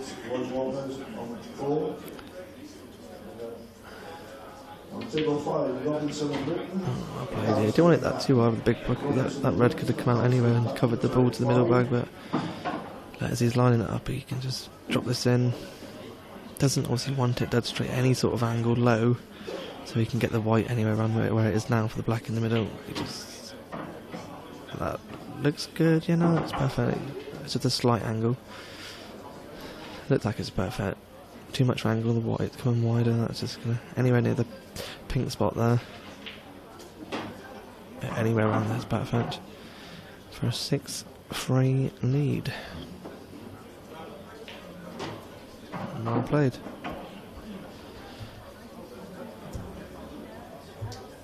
So they've gone strong favourites now. They need, the defending champions need the next 3 frames to get a shootout, which at this level anything is possible. Just need the breaks to go their way. Obviously they're relying on Jeff and Sheppy not clearing, which at this level happens a lot, so you are praying. You need to do your work off your breaks and then pray their breaks don't either go nice or they just don't make a ball.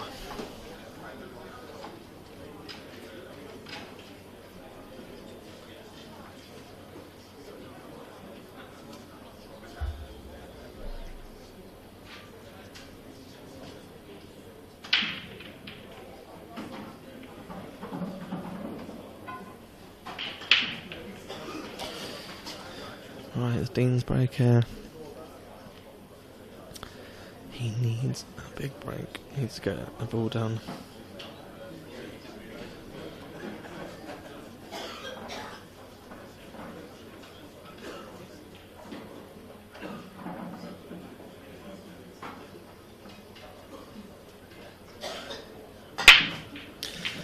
Well, he's controlled that white lovely. He's come back, as most of the top players do, screwing back into the bottom of the bottom rail, getting the ball down, and hopefully the white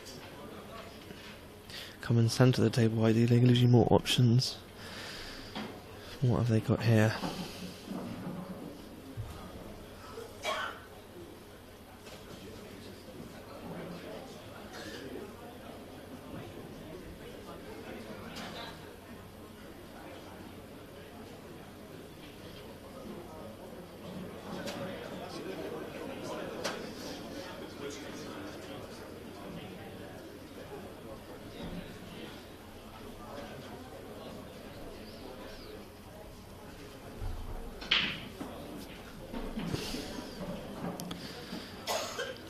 good thing here. It's looking like we've got a lot of friends back home in Cornwall watching. Also, these are Black Ball rules. I've been watching them for about 12 months and playing them for about 4 weeks. I started practicing 3 or 4 weeks ago on my own. Had one tournament up at the Q Bar in Cornwall. Got a little bit lucky on that day and won that, but there's only 24 runners. Hopefully the players down in Cornwall watching all of this pool, the Black rules, are impressed with the rules and the setup, etc. And hopefully we can get some more players playing them, so I can actually practice it against someone and they know the rules. Me and Shaki had a little practice. He's my first practice partner, kind enough to let me play on his lovely Supreme table at the Bucket of Blood pub in Hale, so thanks Shaki for that.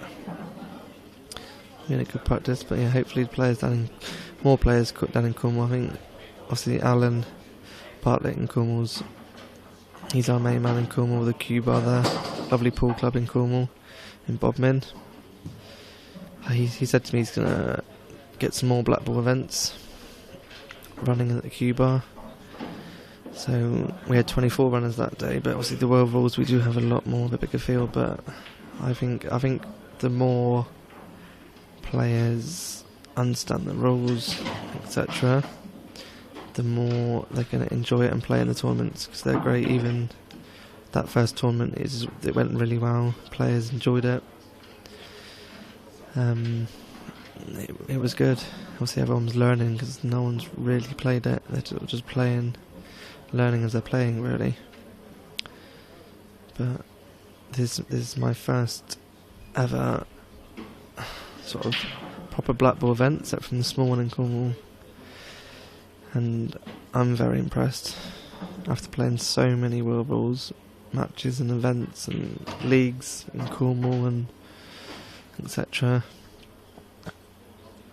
I would love the Black Ball rules in Cornwall to get bigger, and I think personally we're going to have at least 3 or 4 players, I guarantee, that are going to come to this event next year, especially when I come home and obviously tell them how good it is.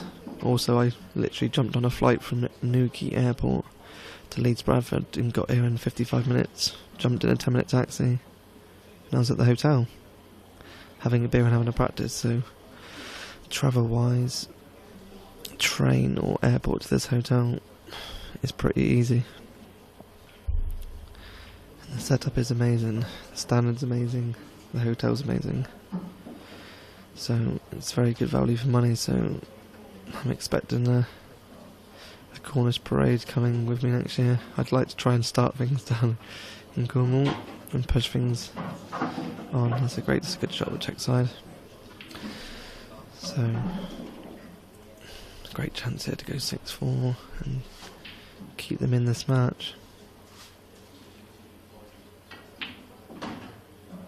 Good shot, they're still in this, you know. Like, obviously yes, they are relying on the luck side at this level regarding your opponent's break, because the percentage of obviously break and runs at this level is sort of stupidly high, really. As me and Jeremy found out in the doubles, sat there in a nice comfy seat for about 15 minutes, losing our doubles. Right, so Jeff's going to be looking for a big break here to finish this match out. It's 6-4 to Alan and Shepherd.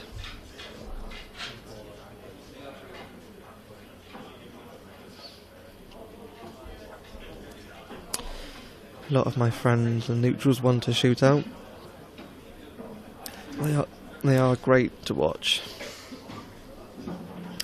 They are certainly great to watch.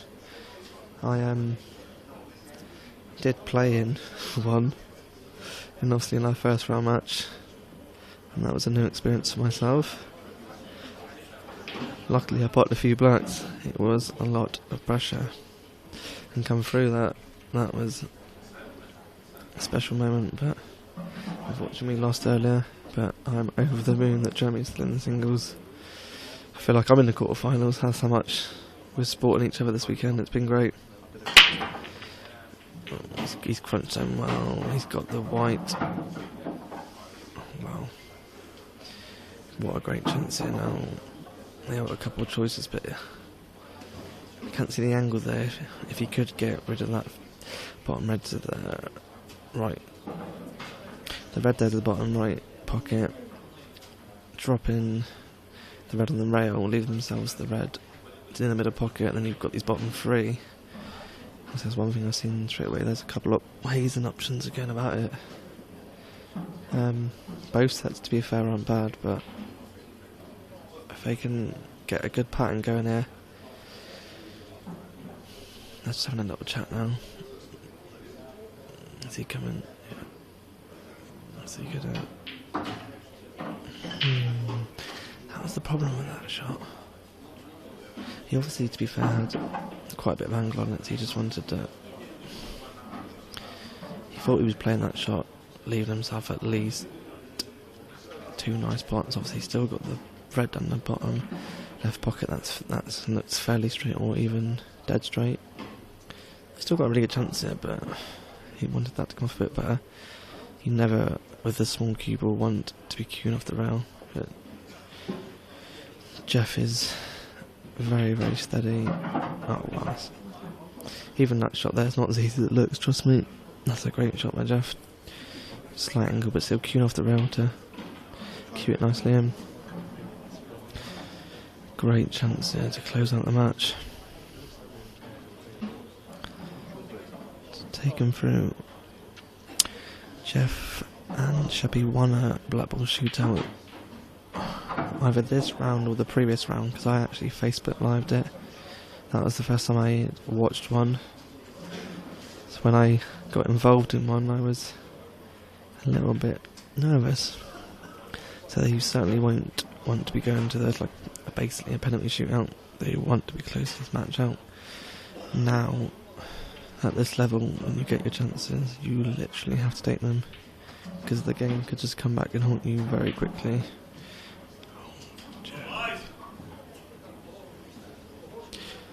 Did not expect that one coming. Commentary's cursed there. Sorry, Jeff.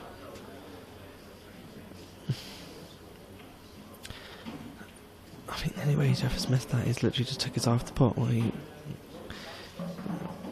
he's concentrating where he wants the white. He just missed the ball, because there's no way in this world he would ever have missed that.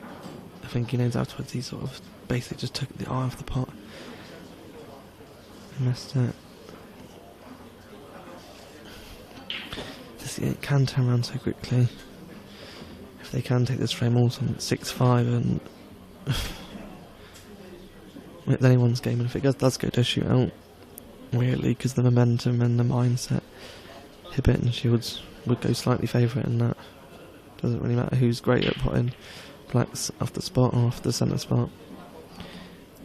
They have the momentum and mindset. So Sheppy and Jeff won't want it to go to that far. They still are strong favourites, but you just never know.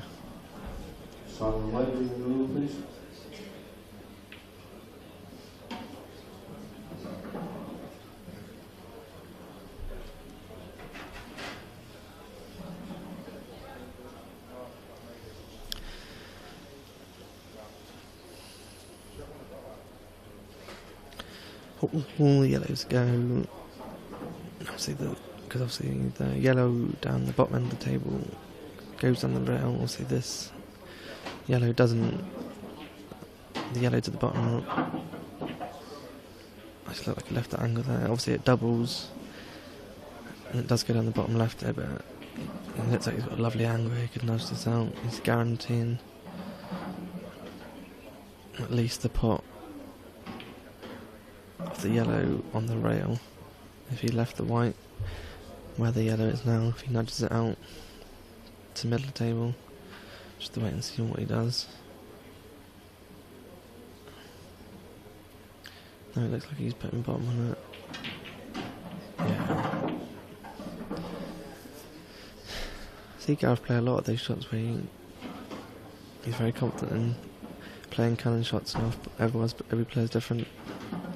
he had that as an option, or he could have even nudged out. But now it doesn't look that easy. That's what I mean.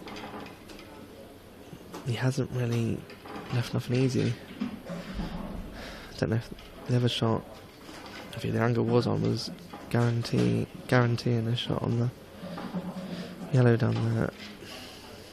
So he wanted a better outcome than that. But I still got the hand at the table, and at this level, you always take that.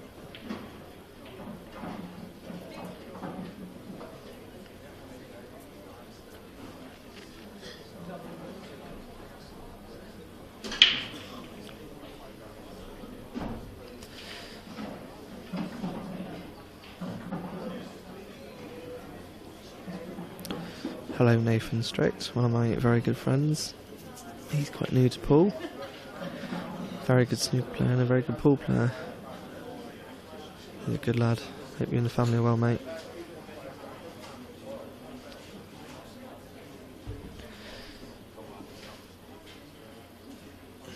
So, Dean sees that he's going to play in this shot.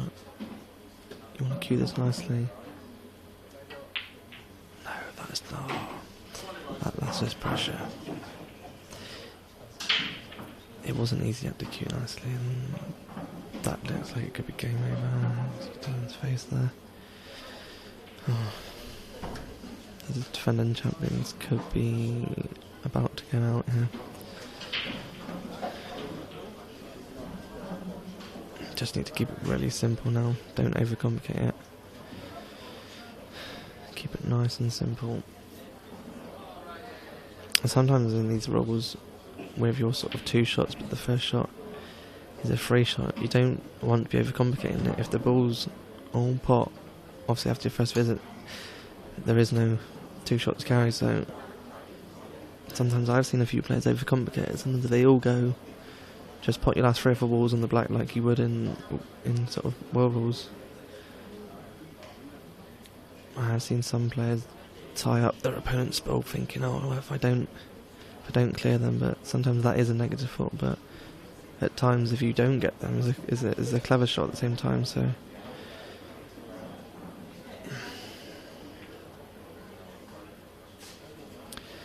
yeah, that's a good shot, because it's just even easier now to get on that red there now. I think if you're looking to go the bottom red, white anywhere around 3 inches off in the middle pocket, it's dead straight on the red middle, roll it in or stun it in. He didn't want these overcut that a little bit. If he was dead straight on it, obviously he could just rolled it in, rolled the red in, or stun it in, roll the red in the middle, and it's game over. He's still got a fairly big window here, he can just play it off the bottom. Obviously, probably just roll it in, but you can either roll it in or come off the bottom rail with a little bit of side and just... He's just playing himself in the shot, just roll it in. Even if you're playing singles or doubles, just leave yourself a shot. Just the simpler you keep it, the better. Good shot. So this black into the right centre for a 7-4 win. And defending champions about to go out. Yes, they are. 7-4. Well done. Unlucky to Gareth and Dean. Well done to Jordan and Jeff. They're still in. Right, I'm pretty sure the next stream game, ladies and gentlemen, is I thought that Mark Farnsworth and Craig Marsh in the quarterfinals of the IPA World Championships. That potentially could have been a final. That is going to be a great game, so get on it 5 o'clock and don't miss that, because that is going to be a great standard match.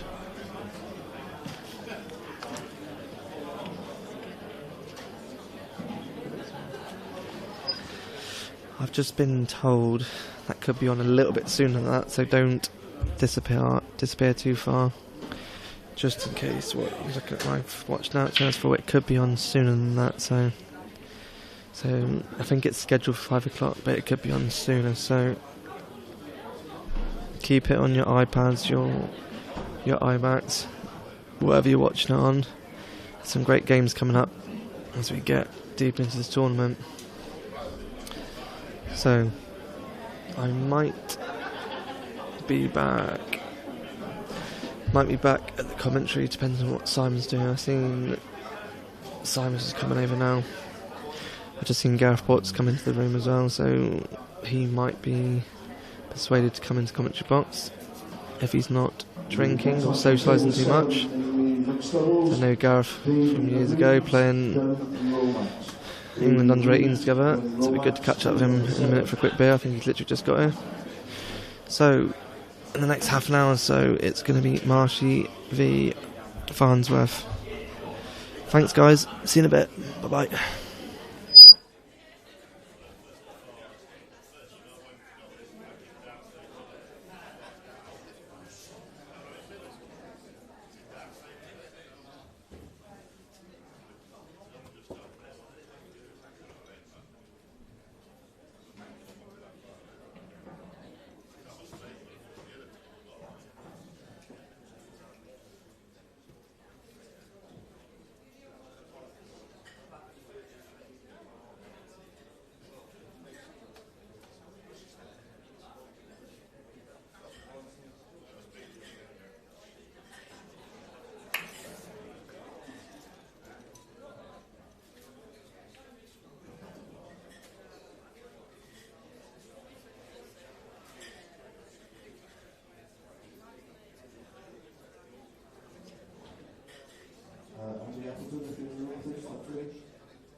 The next match, alternate Swingley and Swingley Barrow against Appleton Parliament.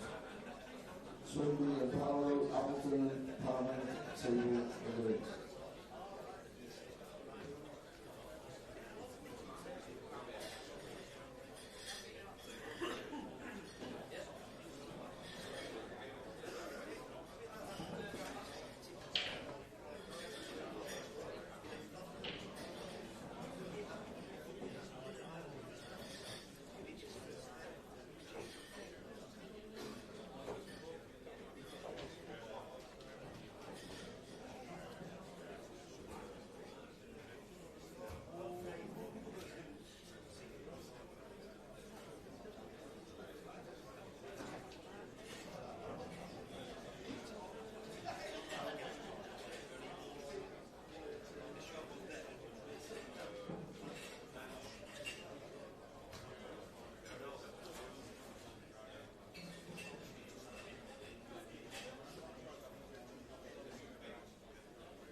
Scott Optimus in the room. Chief Mark Farnsworth, the emotion room, let me know.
Scott Gillespie is in the room, top table please, Scott Gillespie.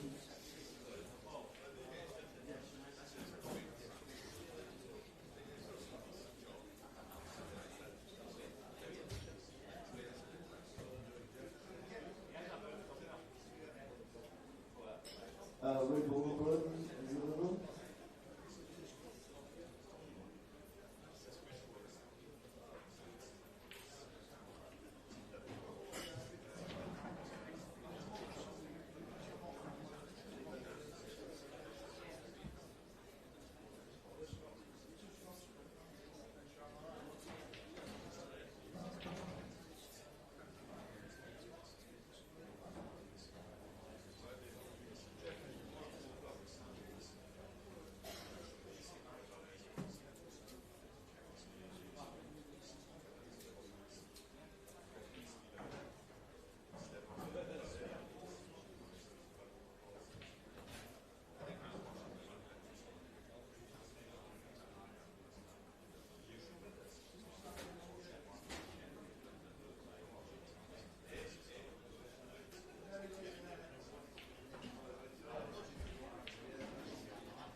On table 10 in the doubles, Ross and Gillespie, Rayburn and Burton.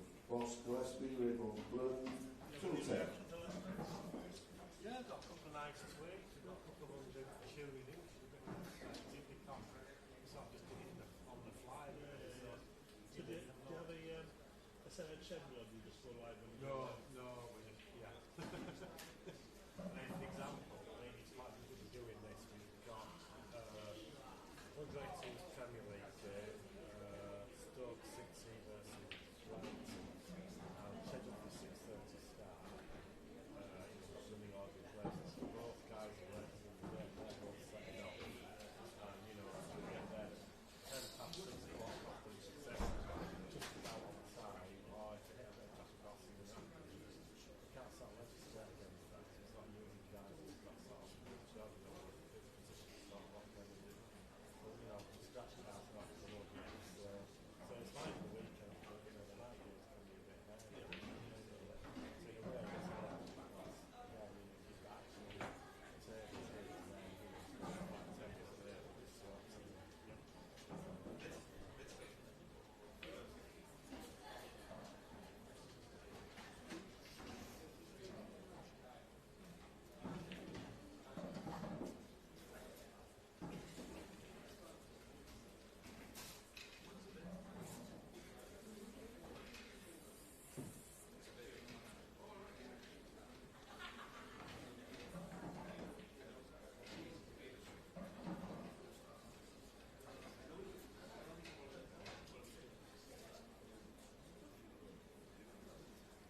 white on black. White on black. Give it a go.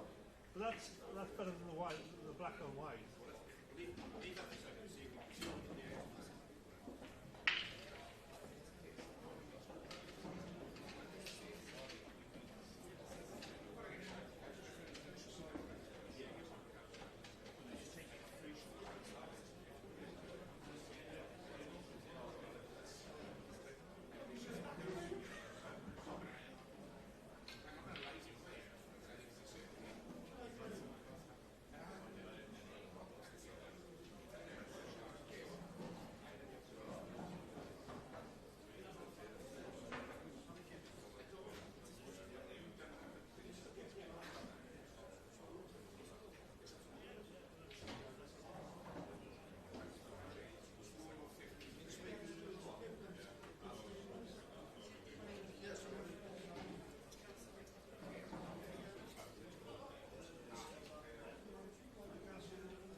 in the room from St. Keppel. Simon, is that 12?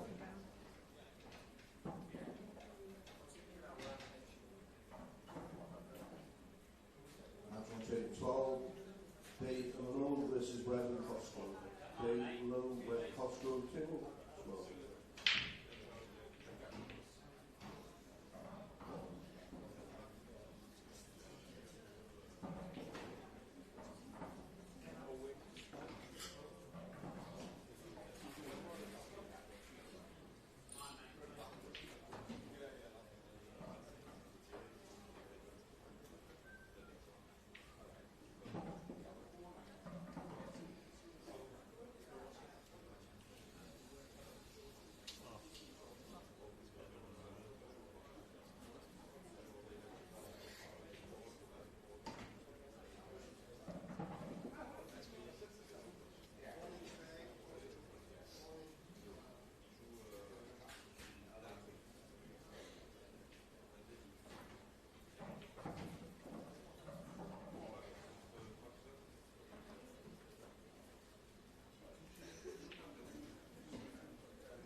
On table 2 is a quarter-final in the Open, Ben Davis and Ian Ali.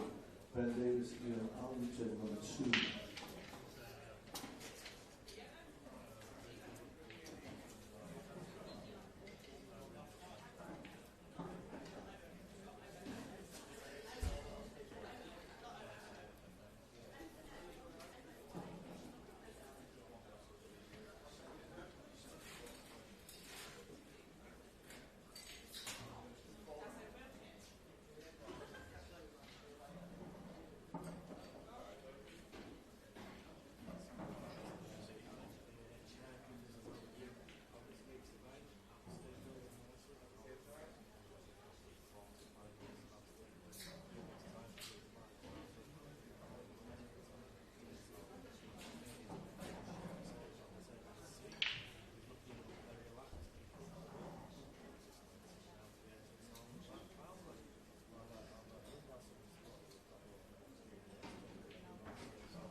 shortly be starting the quarter-final on the sweeping table between Mark Farnsworth and Craig Marsh.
Yes, good evening, ladies and gentlemen. It's the quarter-finals of the World Championship Singles. Mark Farnsworth versus Craig Marsh. Good evening, Matty. How are you, mate? You alright, Chris? How's it going? Yeah, sweet, mate. Looking forward to a great match here. Obviously, two great players there, Craig and Mark. I'm sure it's going to be an epic battle. Yeah, it's going to be a great game. I imagine you'd be supporting Mark, wouldn't you? Well, you always do, mate. Deep down? Yeah, definitely. But obviously, obviously Craig's one of the top players in the world, so, it's certainly going to be a great match and a tough one for Mark. But, Craig getting the final, obviously, last year, he certainly would want to make it one better. So, yeah, I think it's going to be a great match, and there won't be many mistakes for me. Nah, I completely agree with you. I mean, I think, there's not really much in it between both players. I think slightly favour Mark, to be honest with you, but Craig's that good a player. I wouldn't be surprised if whoever won, to be honest. Yeah, for me, obviously I do support Mark, but I think when Mark gets in the middle, there'll be a big difference. If Craig gets flown, and obviously he's a tremendous player, so Mark's obviously won the leg, and obviously guys in the chat there, if you've got any questions during the match, please drop a message to myself and Matty. And Mark's just about to break.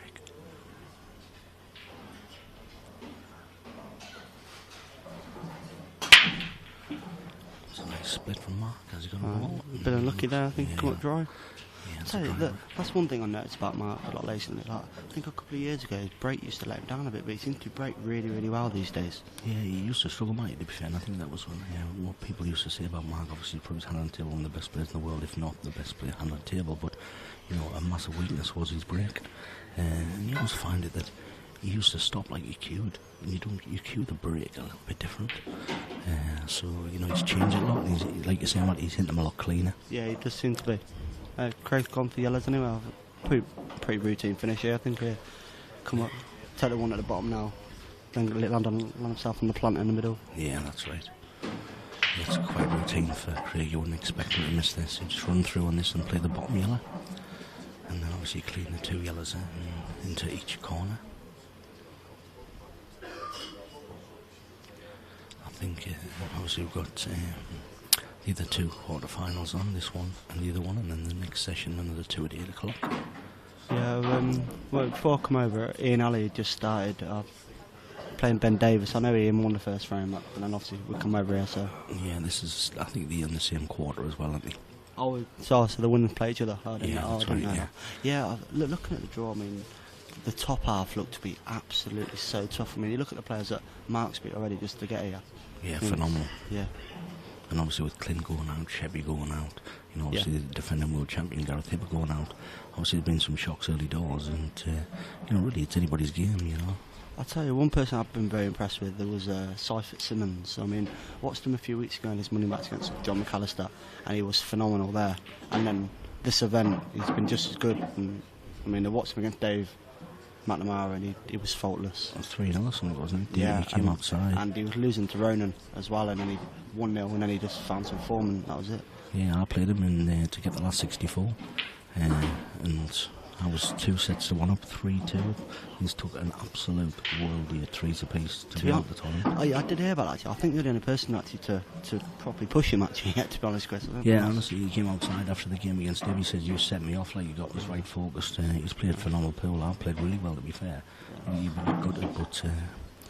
think you see Craig now just drag this around a bit aside. Yeah, he's just right gonna middle of the spin table. around. Yeah, he's played it lovely, I think. Oh, I think he's just on that, close. yeah, he's on it. Just about. If he's not on it,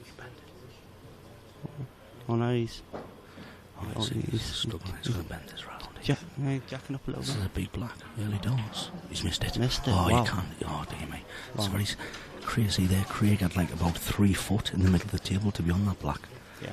You know, so you obviously overhitting that wasn't a bad shot. And, Yeah, there's a lot of room for error there. Absolutely, and you know, it's a big frame, that early doors to get one off Mark's break with Craig going in next, so I think he'll be very disappointed with that, but it's still early doors.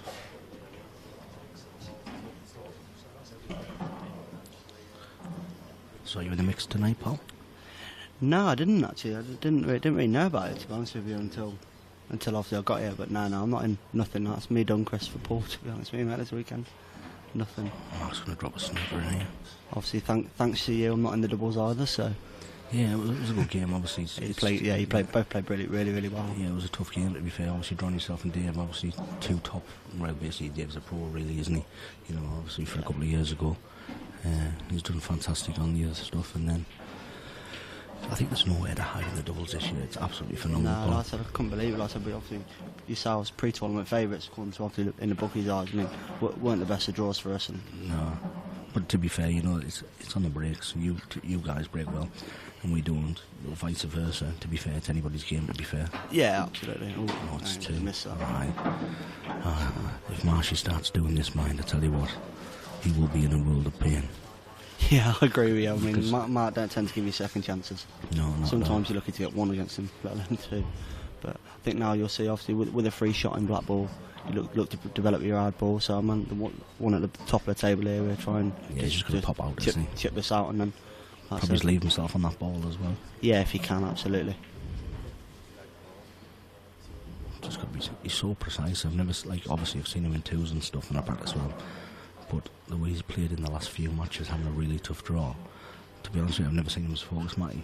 Really wants. Obviously, he wants his title, world #1 and stuff. But you know, you can see in his eyes, you can see his demeanour on the tables, and he's played. John McAllister's absolutely on fire locally, isn't he? Yeah, he is. Just Yeah. beat him 4-0, 4-1, 4-2. Yeah, I mean, I was sat in between two tables, so I was watching a bit of it, and every time I turned around, Matt was just clearing up.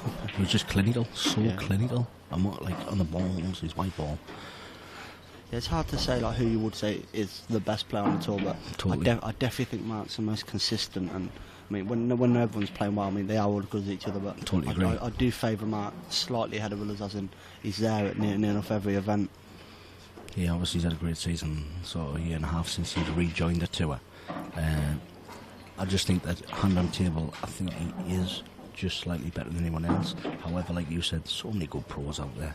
You know, you've had some great results this year. You know, they're all beatable, Matty, to be fair. You know, Yeah, absolutely, It's yeah. like Simon's there's got the quarter-finals. Probably he's got a great chance to get the final on that bottom half of the draw. Yeah, he has. Yeah, You like know, I do think he will make the final. yeah, honestly, he's do. playing Yeah, well, I think he will Paul. get there. He's playing I do. brilliant.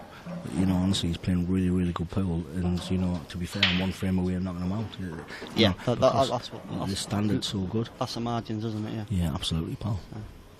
Let's see Mark trying to screw down now.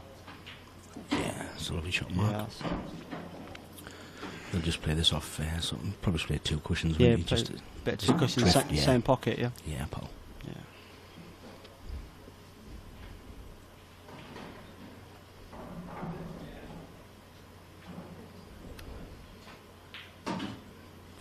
It's a bit short. Oh, he's alright. Yeah, he just about got there. I think any more, he might have been struggling there, but Yeah, the black's a little bit off the cushion, so it's not as tough as maybe it looks at home. probably top it through, try and get. Yeah, Plum. That's what it looks like. Obviously, Mark to get the black in the bottom left-hand corner to take the first frame in this quarter-final. He's had a little bit of a steal off Craig there as well, to be honest with you. Yeah, especially like I said, to take one off Mark's break as well, it would have really helped Craig. Yeah, because Craig's got such a sledge as well, hasn't he? Yeah, he has. Proper sledge. Well, probably one of the best breaks on the tour, to be honest with you. Yeah, But certainly. the only thing I don't want to see, I don't want to see Craig beat himself up here. I mean, he played one bad shot, but I hope it carries on. And that has happened in the past, though. That's what I mean. I don't want to look at weaknesses. We've all said that possibly outer weaknesses out the players. Mark used to be his break. Yeah. Obviously, temperament, hand on table, strong as a Knox. Craig, monster break, absolutely monster talent, can blow anybody off the table. But in the past, the weakness has been his temperament. You know, when he struggled missing some balls, his head's flipped off. Yeah, I think he's changed last year. Yeah, hasn't he? I don't think we'll see it today. Though. I mean, I think everybody wants this title so much, and with him losing the final last year, he'd be so hungry. Yeah, absolutely. And it was a decider as well. Yeah, it was. It's a nice break, isn't it? Sounds much louder back here as well. Proper cringed it. It's been a bit unlucky there with the split. Balls have come a little bit awkward.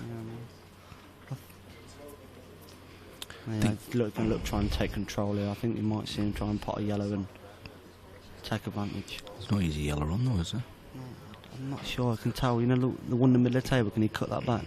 Not comment. No, nobody's looked at that. I think if he can't, he may have to take reds, and then obviously the red where the yellow is in the corner, try to take control of that pocket early. Yeah, absolutely. Yeah, you need to get a pocket soon. Certainly. And obviously he's still got the red with the yellow in the bottom left-hand corner, so you know Mark's certainly not in a great position. But if it's a tough yellow, you don't want to hand that. No, absolutely. Back to Mark. So, I think if he plays a shot, I said, cuts the one in the middle. Yeah, I think you're right. And then he can get the other pocket then where the red is after that.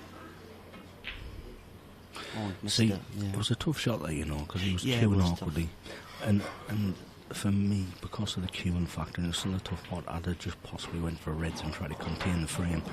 You don't want to keep handing Mark trying to get control of the table, because this is why he's so strong. Yeah, well, Mark's going to be rubbing his hands here. I mean, he probably wouldn't expect Craig to miss 2 balls in the first set, let alone the first 2 frames. So. Yeah, certainly.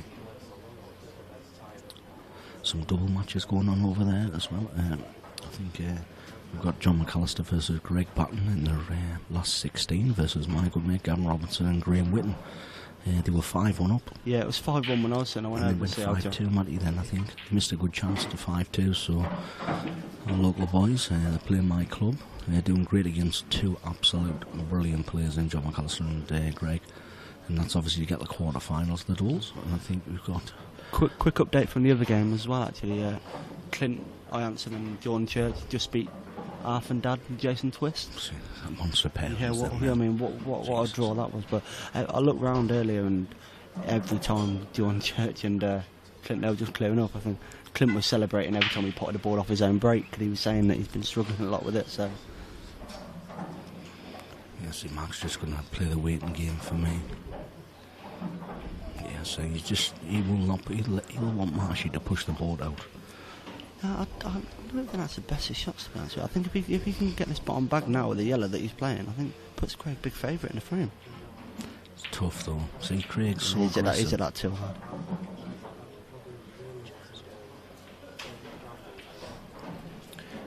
Yeah, we're just going to update the scores there. Final lines 3, which obviously Mark's leading 1-0.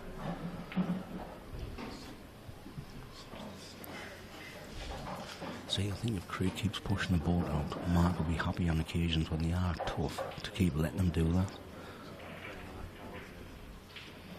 Yeah, that shot he played there, personally, I think that's he didn't have to take that hard. I was quite soft, roll it towards there. Yeah, got both pockets. You want to be bottom knuckle, don't you? Dead weight, you know, even if you slide behind the red. You're just going to clip off this. Yeah, you've seen him clip in, wedge the right behind the yellow, yeah. It's good enough. I just don't think Craig wants these kind of frames, me personally. No, everyone knows how Craig plays. He likes to try and attack the balls.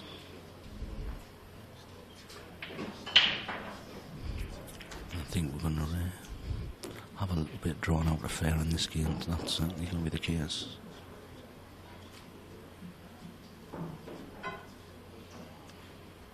Ian Alley's had some great results as well to get the quarters as well.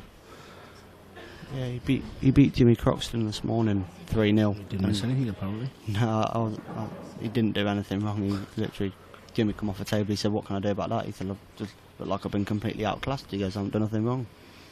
That happens so sometimes, you know, because there's so much quality around, Matty.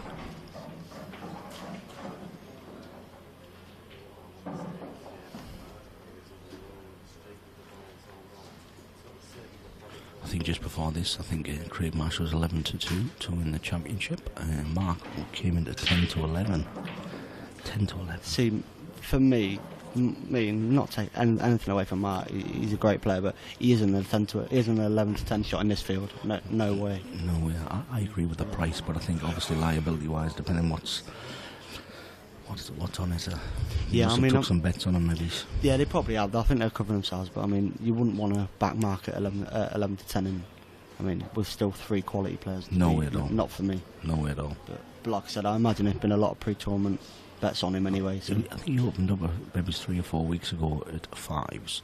Then he came into 4s, which is a stupid price, pre-tournament money. Anyway, yeah, absolutely. And then actually just before the Worlds, he drifted. He was 13 to 2, 6.5 to 1.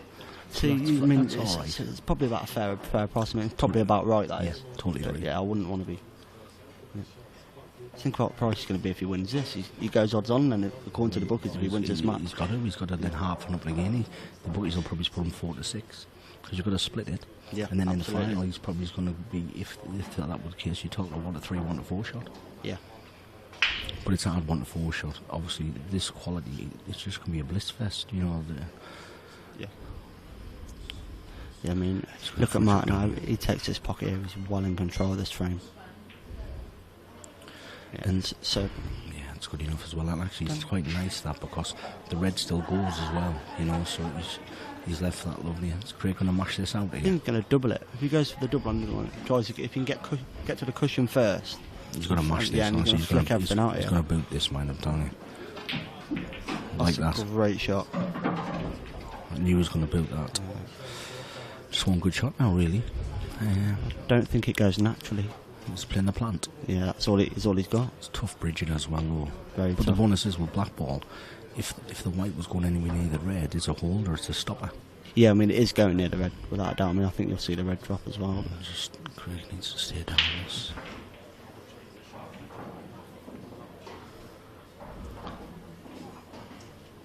As you can see from the angle there, it wasn't. Looks tough, this. Oh, it is a tough shot. You're bridging. You're up. And to be fair, it's not like the yellow is actually over the bag, is it? No, it's not. It's quite a bit away. I honestly can't see another shot, though. That's not going to actually leave Mark an opportunity. No. I can actually unless he's thinking about swerving it round. But so if we get that camera angle around here, just so you can get a little bit more. No, he hasn't got a swerve on it. He took it. He's going to try it. No. No, half ball, 2, ball in hand. Yeah, so 2 visits. Obviously, if you haven't seen black ball and you just tuned in for the first time, obviously it's first shot is a free visit.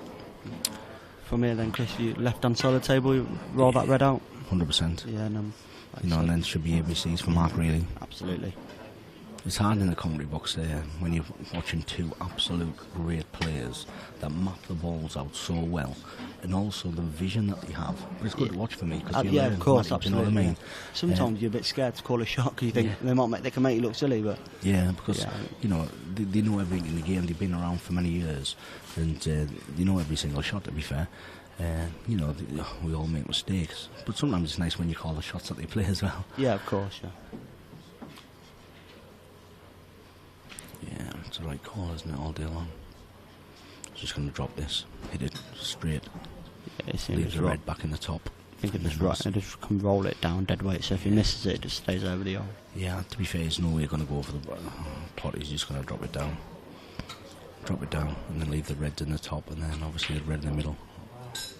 He's hit that a bit harder than I thought he would have done, but... See, me personally there, obviously I know he's played at a point, but Mark then would have to get the red in the middle, throw the black as me. I'd roll that over, put the 2 reds, half waller in the middle, and put the one over the bag. Yeah, I'm the same as well. Let's be honest as well. If he would have accidentally missed that by a little bit, could have quite easily rattled and come across the other side of the table. But who are we to criticise him, mate? Yeah, exactly, buddy. I still think he's massive. It's actually ended about how it would have ended up, but he went to pull it. Yeah. He's played a nice shot there. Just got a nudge in the middle now. Still could take the bottom one, like you can go wider here, don't you? Like thinner, if you want to play the middle second class ball. But yeah, I think you'd just see him take the one in the middle, just screw onto the yellow. Yeah, just nudge it. It's a big area. Yeah. With this, don't be trying to be too precise. Yeah. Plumb. You're just going to nudge into now, Martini. Just a little dink into the yellow. Leave yourself on the bottom red. It's always risky sometimes if you roll through and they shot, you possibly get a horrible kick. You know, so if you're just nudging into it, it's a bit of bottom on it.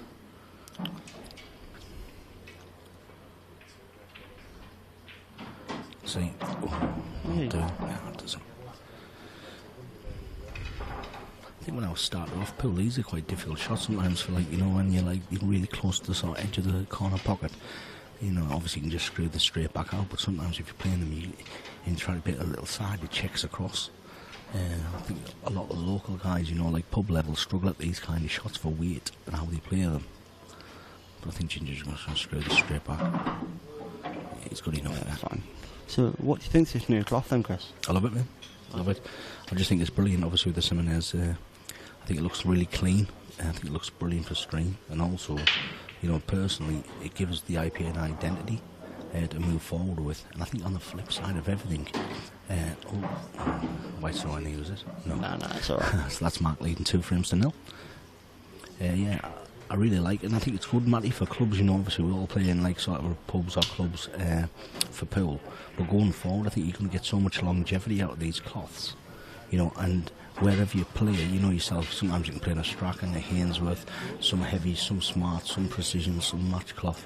So there's so many different cloths in different clubs out there. If you all go to this, I think whatever club you go to, it's going to be the same playing conditions, because this cloth will hold a lot better than any others. Yeah, absolutely. I mean, I played it first time this weekend, and so I didn't go to any of the World Series events this year. Yeah. But yeah, absolutely like it. I mean, I think it's going to be difficult for me at the moment because there's nowhere around near my way that's got it. Yeah, so, exactly. So it can be quite hard to come on, like I said, from playing on it and then coming over here. But I think, I mean, since I've played a couple of matches on it, much prefer it. I mean, you haven't got to hit it as hard. I mean, it's just so natural. You stroke them in. Yeah. Obviously, when they're new, the cushions do come off a touch better, but we've had it in my club for 2 weeks. Yeah, I did hear that. Yeah, I know you got a club up north, and I did hear that you'd had it done.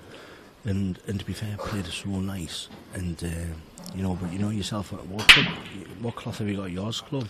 It's just the ordinary, the Strachan, is it 861? Yeah, 661. Yeah, use that one. You know, Mark spotted the black there. You know, obviously with them cloths, when you start breaking off, there's all marks on the cloth where you like drive into it, and you know the top ball, when you rack them after a while, it like burns in the top ball. Yeah, one thing I found a lot of clubs, especially around my way, is that people that don't use a racking cloth, it all seems to roll out along the top cushion. Yeah. A hell of a lot. I mean, you've been the club owner, you'd probably seen that yourself. Yeah, there's nothing worse as well, because it's just like, respect it. You can put signs up, say, please use the racking cloth, and you just hide the balls on there. Yeah, absolutely. And obviously, you know, but I think with this cloth, you won't have that issue either. No, you don't, no. Yeah. I don't think I've seen one roll out this weekend, no, actually. Honestly, absolutely perfect. Yeah, definitely a good move using it anyway. Yeah, see, you talked about Mark's break here. See, he used to cue like he cued a shot, and he used to stop, and he couldn't help himself stopping into his chest. And he's come a little bit wider. And as long as he doesn't snatch it.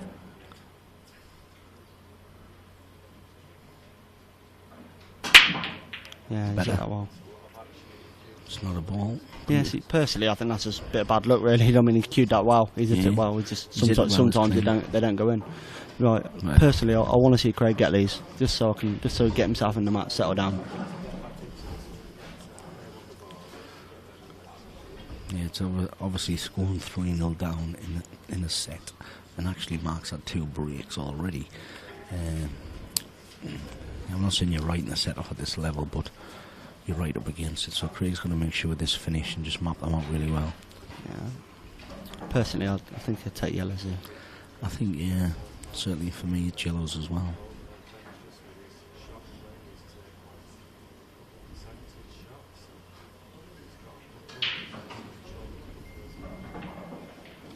This is the best thing about the top players, is, you know, they just take the time, they map it out, they know exactly the finish. I think it's great for like club players, county players watching these guys.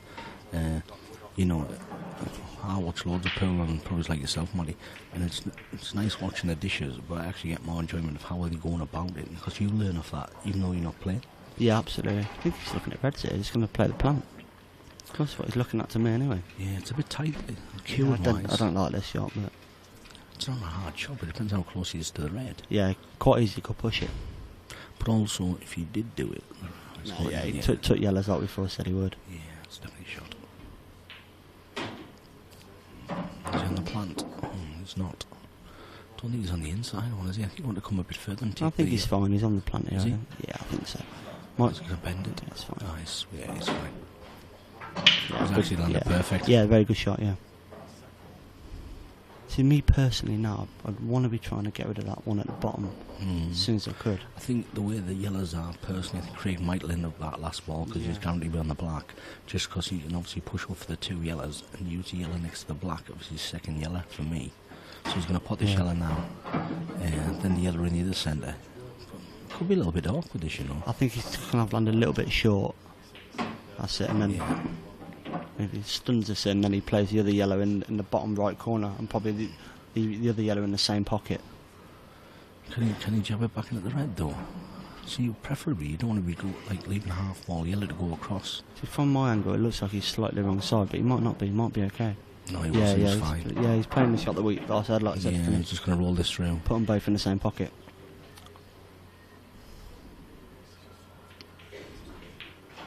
Missed it. Missed that. Wow. Honestly, you cannot start like this against Mark. That's feeling it early. That. Yeah. Well, you wouldn't expect that, Muddy. I didn't expect him to miss out. Well, look, the chances Craig's had, he should be in front, really. Well, to be fair, he's had hand on table. Yeah, 3 frames. 3 frames. And if probably was about 4:30 when you're prepping for the match. And you're saying, right, first 3, start well, break well. If you getting decent chances in the first 3 frames, you're clapping your hands, really. Yeah, absolutely. He probably wouldn't have expected to get 3 clear-cut chances against Mark in the first 3 frames. No, and Mark's went dry twice. Yeah, exactly. I mean, if you're Mark, if you have 2 dry breaks, you would never expect to be 3-0 up in that match. Not in a million Cushion years. first. Oh, went clean. Slow down. It's okay. And to be honest with the way Mark's been playing so far in this tournament, obviously played a great. I think watched all 3 of his matches. He's probably missed 4 or 5 balls in 3 matches against Toby Bolt, a great player, great talent, Toby. Yeah, very good player. Yeah, he beat Mickey Oliver. Yeah, I think to get the 64. He's from up your way as well, isn't he, Mickey Oliver? Player, good player as well. So Toby beat Mickey, and then obviously Mark then went on to beat Jack, which was a great 3 match.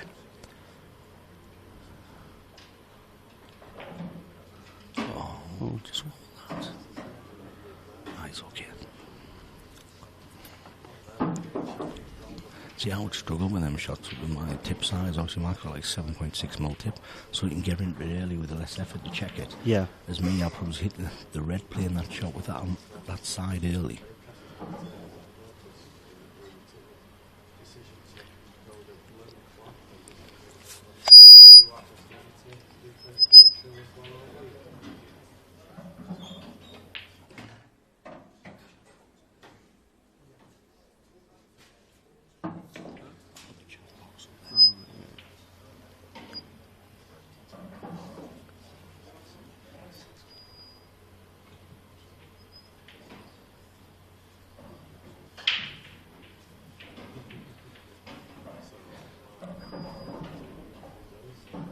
So yes, guys, any questions? If you'd like to ask myself or Matty about the match or any results, we'll try to keep you updated.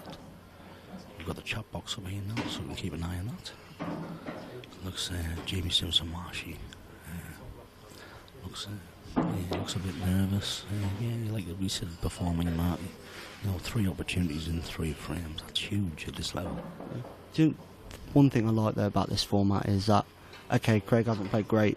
He's more than likely going to lose this set from it, but he can start again. Whereas if he was 3-4-0 down against Mark in a race to 8, he's going to find it very, very difficult to beat him. But he dusts himself off, he goes again, and that's why this format's brilliant. It's so brutal, you have to concentrate all match. Yeah, I totally agree, because we talked about before, obviously, best of 5, first of 3 sets on average. Really, if every set went to 4-2, for example, that's 30 frames of film. Yeah, it's a lot, yeah. So concentration levels have got to be at a high level. And like you say, even if Craig went on, I'm not saying he still could lose this set, because obviously, Max still got a little bit of tough work to do here, and obviously he's only going to go 3-0 up, but you dust yourself down, that set's gone. Yeah, absolutely. I think Mark talked about it actually against John when he came off the match. He won the first set 4-0, 4-1.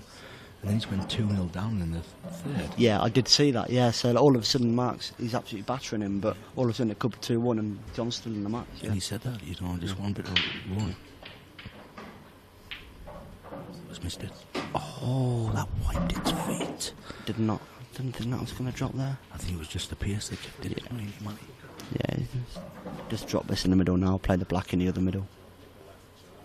Yeah, I'll try to look over there, Michael. Gavin Whitten result. They were 5-2 up against Greg Batten and John McAllister. I can't see. Are they still playing over there, man? Yeah, they're still playing, yeah. So I don't know what the situation is. I went over, they were actually 5-1 up.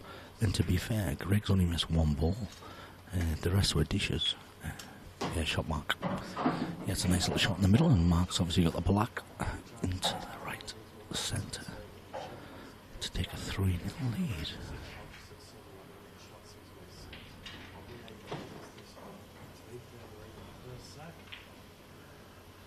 Yeah, and Mark takes a 3 with Craig due to break. Yeah, I think they're still playing there. Unfortunately, they are trying to update them. Obviously, the top table guys go around trying to get some obviously updates. Just a comment there saying the bags are generous on this table. I do think it's slightly bigger on the team table, but believe me, these pockets aren't generous at all. No, honestly. They're very, very tight. Right. I think the blue cloth has made them maybe wobbling a little bit more, personally, but these tables are tight. I mean, personally, I play down my local club, and they're nowhere near as tight as these. So yeah. Same here on my match table. It's quite quick. I've got it. Is he dry? Oh. He is dry. He is dry, and Mark will be happy to get the table here. But like you say, Matt, they look maybe on the TV table, but rest assured out there they're not. You've got to hit them sweet. Nah, they ain't tight. Yeah, they're nothing down the cushion. If you hit that near knuckle at any kind of pace, doesn't drop. Doesn't go in. No chance. I think Mark dropped that, but the way he hit it though, to be fair, and it was straight on it. If you had any angle and you hit it like that, you're missing it, aren't you? That last shot before. Yeah, Stephen shot, and that's Rafa. Bazooka. I was 4-1 Stuart. Well, I think it was the wrong price with the field, obviously, the quality there. It was the wrong price. Obviously, it's fine to say that now. Why he's in the quarterfinals. But he still hasn't won this match, pal. No, he hasn't. So, 4-1, obviously a lot of pre-tournament betting. Yeah, Rafa. So, obviously it's 10-11 now. Obviously, Rafa, Stevie Shot, works with Corals. So, does he? Yeah. Oh, is that why? Yeah, he does all the pricing for Corals. Good mate of mine. I think. What would you do here? You taking reds or yellows here? To be honest, I'm probably. He's obviously. See, for me, I see yellow. There's only one bad yellow, but he needs to get that out. Yes. See, personally, I would have played the red into the bottom right corner to move the other one out. And then I didn't think he had any really work then to do. Just the red in the middle of the table, probably for the double. Only thing is you only got, for me, one bad yellow, which you've got plenty of balls around the left yellow, the right yellow, or the middle one to get into the black and open it up. So, I don't think Mark played a great shot there. No, I don't. Yeah. I think he would have been expecting with a plan, to lead that over that bag. He wouldn't have expected it to come away, he just caught it a bit wrong. But, he's still got to drop into the middle here, so he's not... And he's probably going to try and develop the black now as well. Bend it, isn't he? Does he have to bend it? I think he's trying to develop the black as well. Look, there we go. That's a great shot. Yeah, very unlucky, that. Just wanted to catch that a bit more, like 3/4 ball, wasn't he? He was absolutely plumb. Yeah, he would have been on the one at the bottom, man. See, even so, he's got the yellow in the middle now. See, this is the thing with the great players. They try to develop the bad balls early. Obviously, some people don't look at that.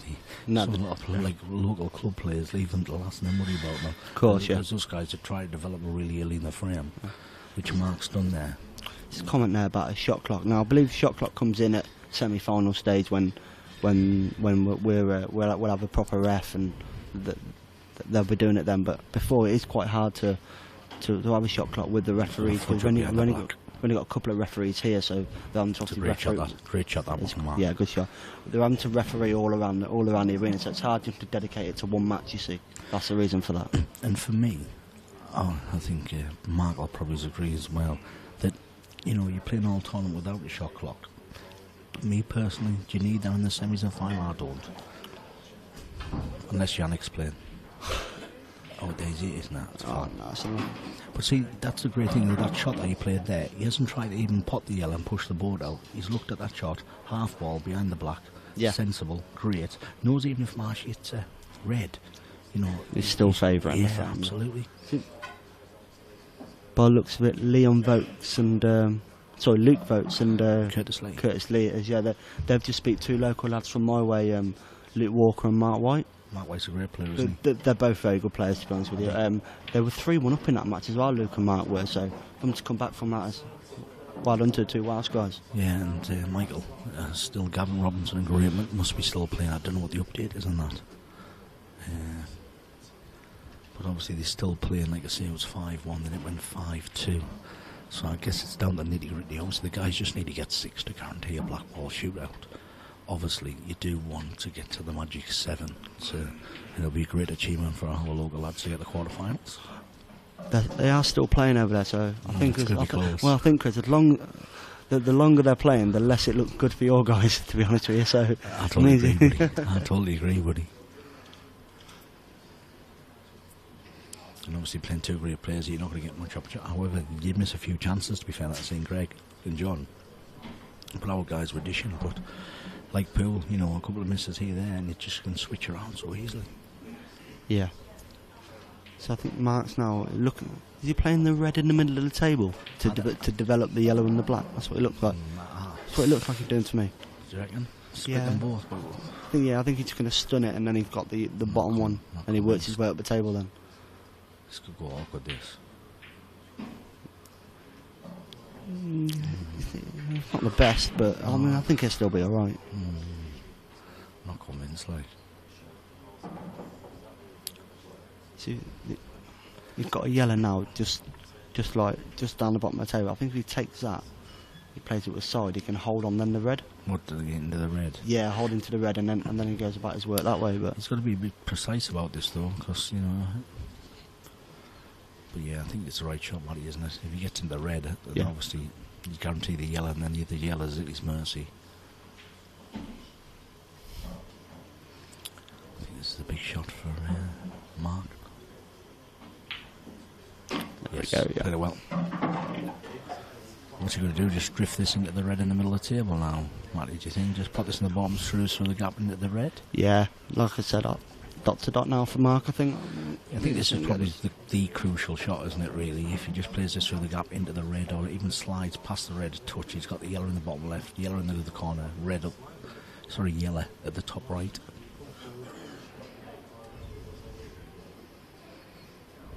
Just got to be a little bit careful with this shot.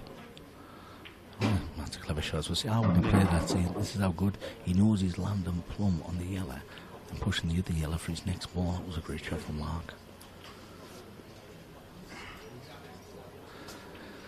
Yeah, so really Mark should take this set now, 4-0. I don't know what's happened over there. They're packing up on your table over there, Chris. Yeah, who's won? Please don't have Greg, and no disrespect. I think our boys might have clinched this. I want to see them pick up that scorecard over there, pal. And we could have... looking at the reaction, I think your guys have won. I think our guys have won it. I don't know what the score is, but don't quote me on it. Yeah, Gavin's talking, happy, Greg's looking despondent, and John McAllister. So they've just knocked out two great players to reach the quarterfinals. Gavin Whitten, Graham Whitten.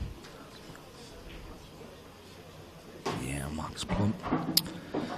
Yeah, so the yellow in the top right-hand corner, and quite relatively finished with the black in the bottom, and Mark looks like he's going to win this first set 4-0. But like I said, obviously, I think race to 8 or something, Marshy's in a lot of bother, but like you said, Matty, before, set format doesn't make a difference, no? No, like I said, you can start again. Okay, he wouldn't have wanted to be one set down, but... Yeah, the black. Yeah, simple black for 4-0. And obviously Mark Farnsworth takes the first set, and obviously Craig's just going to go for a quick toilet break. I think he was just going to sort of clear his head a little bit. I think it's a wise decision that sometimes. So yeah, Mark wins the first set 4-0. Just update that now. And while obviously Craig goes for a quick refreshment break, I'm just going to pop to the little boys' room. I'll leave in the capable hands of Matty till I get back.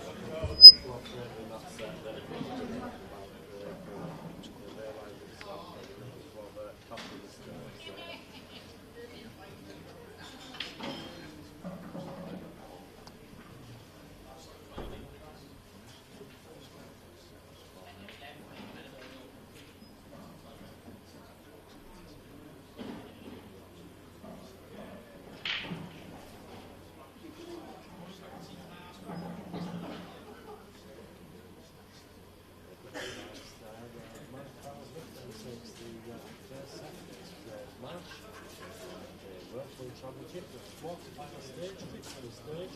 Jonathan Pinfield now getting that. It's you. Focus on the short table or the short table. Stay with us here on Live Sports.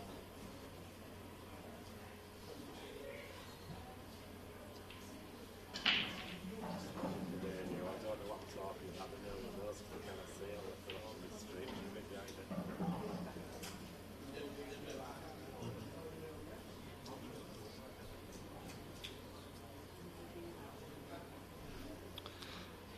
Yeah, absolutely, Danny. Completely agree. That's exactly what I said. I think Craig won't be too concerned. Obviously, he hasn't played great that set, but like I said, he can start again. And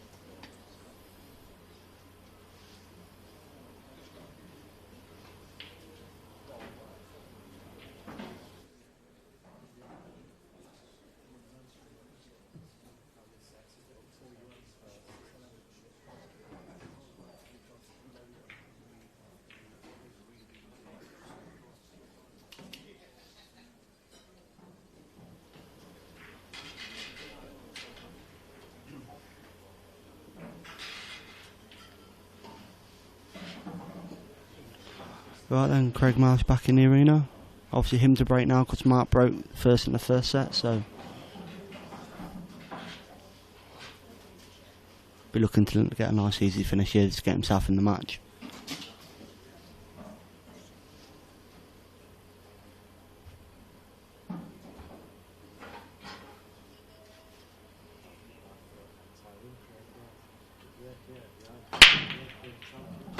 Is it then? Well,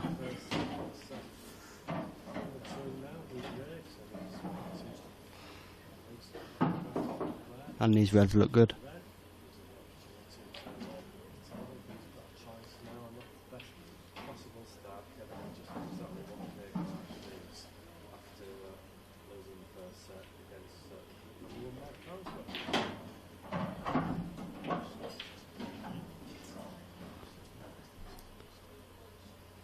Yeah, just wants to connect the dots here. He's going to get rid of the one at the bottom of the table.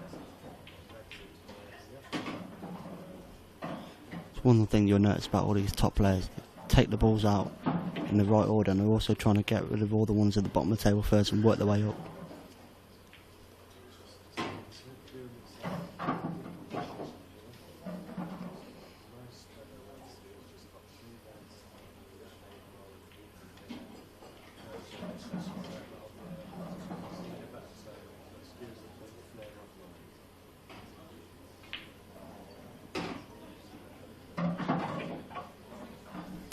Yeah, just wants to make sure he rolls this through.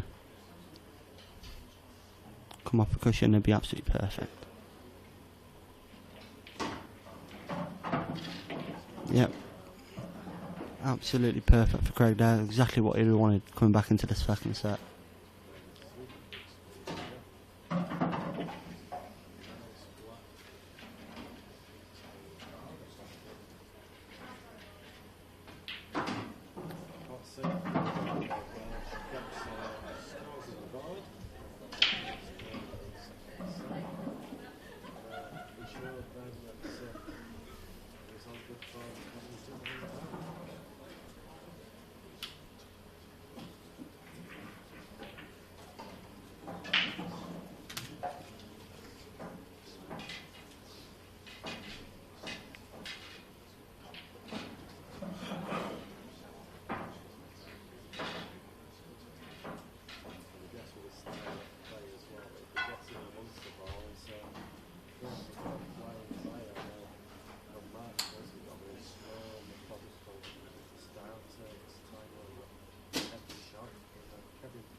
Right then, second frame, Mark to break.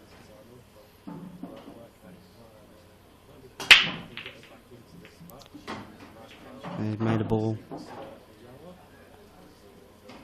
And again, the yellows look good here for him as well. Yep, got Chris back with us. He didn't miss him. Wow, Craig just broke and cleared up Chris. Yeah, very routine finish. Yeah, I presume that because obviously it just popped off there. Yeah, it was very I quick. knew Craig was breaking, so I thought it was a quick breaking dish. Yeah, there was a quick question for you, Chris. As you went away, one of your guys wanted to know: can you meet the two guys that have gone through until the final? I don't know if you know the answer to that. Yeah, or we not. do. Yeah, obviously Gav's just won. Greg Batten with Graham Whitten versus John McAllister. They've just won 7-4, pal. So obviously a fairly close match. Yeah, we're in the opposite halves. Are you in the opposite half? Yeah, it's that's been dream world, that man. yeah, of course. Yeah, like I said, one of your guys asked. I can't remember who it was now, but he asked if he could meet in the final until the final. Basically, I think in the quarterfinals now, you've got obviously Gavin Graham's going to be playing tomorrow at 4 o'clock against Curtis Lee and Lee Vokes. Yeah. And then obviously, because Mark's playing his quarterfinals now, we were due to play our doubles quarterfinal against Yannick, the two French guys.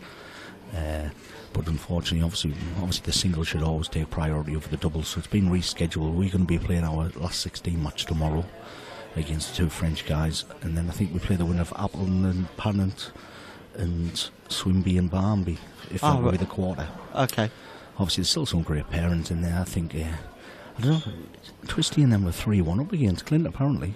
I don't know what the final score was. No, they definitely lost. I mean, when I walked away, it was 6-3 to Clint. Clint and yeah, I mean, they definitely lost. I think our fan was struggling in that match here. To me, he lost in the singles about 10 minutes before, and it must have been horrible to go straight back on. Yeah, certainly. Yeah, exactly. Yeah. One of the questions Farnsworth seems to have a different age this week. Honestly, like obviously I practice him loads. He looks, he always is focused. But I can just see this grit and determination in this week. Obviously, rank number 1. Only thing you probably never done in your pool career. He's won big money matches, won lots of pro events, won lots of tour events. Not many people have the chance to win the Worlds. I think Gaz Potts is in here, 3-time world champion. And he was the first one to win the IPA professionals. Yeah, he did. Gaz is here supporting Ginge. I don't know where he is at the moment. He's stood at the bar with Ronan at the moment. Oh, that's bog standard, man. I think Gaz said when Ronan got beat, I have one wingman now. Lee Wilson asking if that's Bowen. Yeah, I can assure you it is Bowen. He is here. Yeah, it doesn't sound. I think some guys on the commentaries are sounding a bit like Ted Lowe. Obviously, trying to be quite sort of quiet because we're quite close to the players here. Obviously, we're probably about 4 or 5 metres away from the table. So, first of all, you don't want to put any of these players off. So, you try to keep your voice as low as possible. But good evening, Lee. Lee Wilson, Hartley Pillboy, great player as well. Yeah, Mark's absolutely perfect here. Just done this last yellow and black in the opposite corner. Sorry, opposite diagonal corner, and then he'll, like I said, make it 1-1. Yeah, and 2 finishes. Yeah, honestly, it's so precise. It's a pleasure to watch these kind of games. It's unreal. Yeah. And Mark pots the black to go 1-0 with another breaking dish. So there you go, 2 frames, 2 breaking dishes. Bog standard stuff. Yeah, I was having breakfast this morning, Matty, and obviously Gavin Graham was psyched up. No, they got a really tough match against Greg, but they played really well on doubles. You know yourself, like, your double partners can click, and if you break well and you take your opportunities. So I was saying, dream final Sunday will be dream. Obviously, me and Jamie versus them two. A long way to go yet, and you don't want to count your chickens, because there's so many great partnerships. But yes, boys, we're in opposite halves, and that'll be good, Michael Richardson. Monster. Yeah, got a red in the middle. Red in the middle, red in the corner. Yellows. Yeah. Yes. Not a lot of work to do here, Matty, is there? No, I think take the one in the middle first, and then come down for the one at the bottom of the table.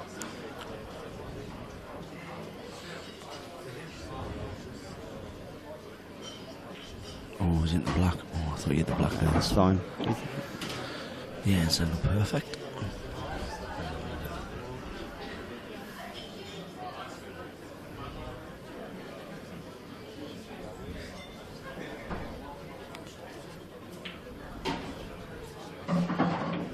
Craig's always a pleasure to watch, when he's in full flight. Yeah, you find that a lot of the Welsh boys are like that. When they're flying, they all just zip round the table and they're so good. All of them are so good to watch. It is weird that, wasn't it? You know, like exactly what you said there. The Welsh boys, like you've got Corey, you've got Sevens, you've got Marshy. You know, the absolutely fast, quick. Thing is, it's not just them. You got Ben Davis. You've got John Shepherd as well. Dear me, it's like honestly, it's like dancing on ice with them there on the table. They are great to watch. But also, on the flip side, that I can be honest because I speak to guys really regular, and I think the only thing that lets them down sometimes is the temperament. Possibly. Because talent-wise, pool-wise, break-wise, they've probably got the best breaks, the Welsh boys. Yeah, they have. It is weird like that. So you know, like, for example, the French guys, all of them are so slow, methodical. It's weird, and they seem to be very good with their white ball, and their temperament's brilliant. Whereas, but if they've got to play that one really, really big shot to win the frame, now they tend to struggle with that side of it. But they're always so precise. So it is strange. Weird, isn't it? It's very strange. Yeah, obviously Callum St. Craig looks like he needs an in it. Rest assured, Marshy's still in this match. You better believe it. You know, there's 3 dishes on the belt. Actually 4, because Ginge took the dish out in the to win the set. Yeah, he did. Yeah, so, absolutely. Whatever, do not write Craig off for me. This match is nowhere near over. I can assure you that. No, 100%, Paul. You know, I think as long as Mark gets a ball, we win for gets a ball here, we go all the way in this set. So that's Craig Marsh takes that last frame to go 2-1 up, trailing 1-0. Yeah, personally, from a neutral point of view, I just want to see a great match. So I'd like to see Craig nick this set, really. I'm obviously not going to mention anything about that. What's this? See all these guys that can do everything. Effin, Ronnie, SVB. Don't see any of them except in Gareth Potts' 100 grand challenge. Yeah, same Pottsy, obviously, I'm one of his friends on Facebook. We enjoy a few beers together after the build, and he's a machine. You know, on that Chinese table, he's a machine. Yeah. Obviously, I think the only players that can touch him on that table is the Chinese boys. I've seen him put that big 100 large out there, and nobody touched him with a barge ball. Nice break. Get a ball, Mark. Yeah. Yes. See, he's just getting through them so better, isn't he? Yeah, he is. Like I said, it's massive improvement from him. And look at these reds again. Look, these reds look great. Yeah. To be fair, if I'm Mark, I'm playing the plant now. Are you? Just because then you're going to get in the red below the black. Maybe. I'm not sure. I think he might. The one he's closest to, I think he might just drop that one in and take the other red in the opposite corner. Does it go in the opposite corner past the yellow? I think so. Alright. Well, obviously if it goes, then it's a no-brainer. Yeah. If it doesn't, I'm probably playing the plant next to the yellow in the middle to be on the other red in this corner. If it didn't go, obviously, but... Yeah, he is looking at your shot now. Just because I don't think the yellow goes past the bottom left. Obviously, we haven't got a great angle here. I think I'll tell you if Mark chooses the plant option to... Because obviously, if that red goes, he should be down on the shot, really, shouldn't he? Yeah, hey, playing your shot, you know him better than me, look. Yeah, it just opens that, it opens all the reds, he just has to drop this. Oh, clearly he might have put both there, but it didn't really matter either, did it? No. Yeah, he won't be fussed about that, he won't need that middle pocket again, so... Yeah, exactly, so they're all actually in the open now, aren't they? Yeah. You know, nothing to do, Mark's just got to be... And he's so precise in these... Anyone know if Ronan McCarthy? Unfortunately, Ronan got beat off Simon Fitzsimmons in the last 16. So yeah, I don't think Ronan's playing tonight. I think him and Gary's out at the doubles. He must still be in the seniors. Oh yes, I think he's still in the seniors. He must still be in the seniors. Yeah, I would have thought he's in that. Yeah, he's in the seniors. Sorry, so he will be playing tonight. He's in the mixed doubles as well. Oh, is he? He's playing with another Irish girl. I forgot her name, but another great pairing as well in the mixed.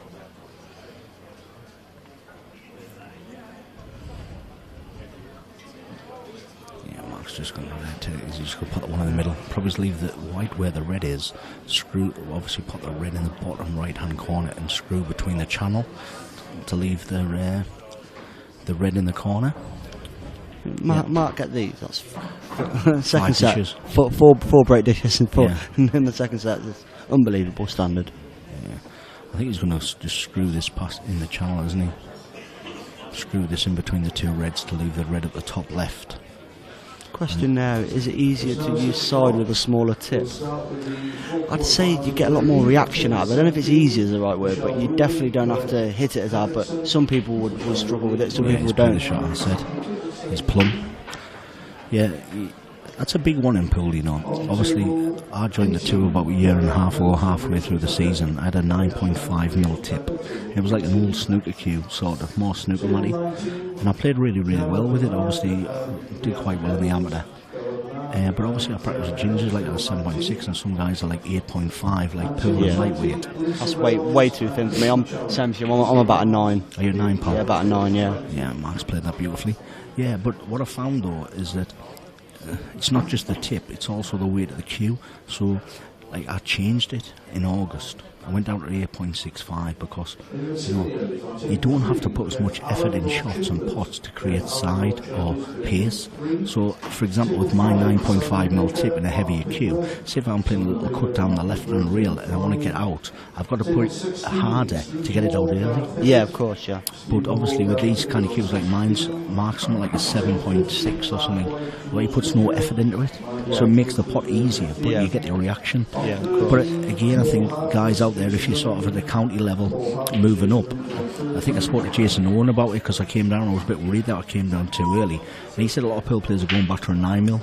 Right, it's about the perfect one, you know. Yeah, like I said, I use a 9, but like I said, I think personally, like you said, if you're starting out in the game, or like I said, you don't class yourself as one of the top, I personally would go to the bigger tip. Yeah, 9.5. Yeah, 9.5, and then like I said, work your way down maybe. But like I said, I haven't got that far to move down yet. Well, but the thing is, Matty, you're dead on right. One of my friends, he's a local pool player, canny little player, Chris. He's down here in the mixed doubles with Donna Evans, and he had a nice bloke. Yeah, nice bloke. He had a 9.5 mil tip, and he bought a cue off one of my friends, 8.5, right? Because it was a nicer cue. Couldn't use it. I said, look, you're not at that level yet. Pot balls, monster break. Yeah. Pot balls. That's what it's about. Yeah, of course. And as you move up in standard, then you can choose. Yeah, of course. Yeah. It is obviously personal preference. But like I say, I think Jason did say a lot of players from him was 8.67 going back to around a 9. Because obviously the pots are the main thing. Mark's cue actually he was 17-year-old. So you're talking 20 years ago. He went in a snooker club in Sunderland. Marshy playing this opposite hand. It's a nice shot. Yeah, it's a very good shot. Not many players do that as well. No. Casually get the cue out, put it in the left hand, play a great shot. It's just natural talent, isn't it? If that yellow doesn't go, he's just going to stun across, isn't he? Oh, it goes. Yeah, perfect. Yeah, like I was saying, he 17-year-old, went into the Sunderland snooker hall. He didn't bring his old cue. So he asked one of the guys that he knows, and obviously he used to play for money when he was 16, 17 with Brian Alcrow. And he says, you can just use that cue. It was a rack cue. It's a maple. Yeah. And he just took it out of the rack and he's had it ever since. Oh, really? That cue, rack cue. Oh, right. It's mental, isn't it? It is, really, yeah. But then once you're used to it, you don't want to be swapping and changing. A lot of players do swap and change, but each their own, really, because John Shep was saying to me yesterday that he's not happy with his cue. Good little shot from Craig there. I mean, that delicate little shot you had to play there. Just going to drop this in dead weight. Take all the pace out with a bit of... Yeah, it's a lovely shot. Just caught the knuckle, but still drops. Yeah, just make sure they're potting this instance. Some players maybe rush this kind of these little shots, but... Yeah, it's a big shot for Craig, this. Yeah, he's just going to drop it in. He's got a little touch of an angle just to bring it. Cued it really nice. So then this for the 5th breaking finish in this in a row. 6 in a row. If you take them off. Oh yes, of course, the one Mark had. Look at that, brilliant finish. Absolute brilliant pull. So yeah, this is a standard we are, boys. Ladies and gentlemen, we're in the quarter finals of the IPA World Championship 2017. Mark Farnsworth leading 1-0. Craig Marsh leading 3 frames to 2. We've had basically 6 breaking dishes, 5 in this set and 1 off the last.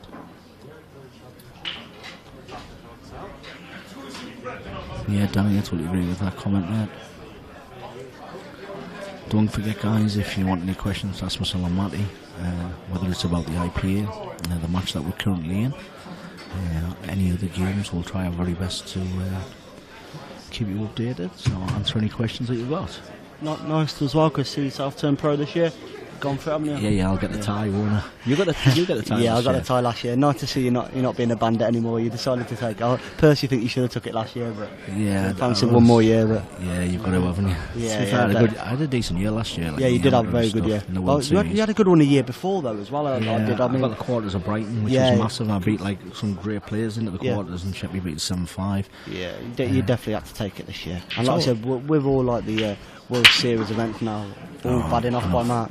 With all the World Series events now, All pros. yeah, all just for the pros. I mean, it was definitely the right time for you, I think, to take it. Yeah, I'm looking forward to it because you're going to be constantly in the professional events and the IP World Series. Obviously, the two you won't come in the 1-2-8.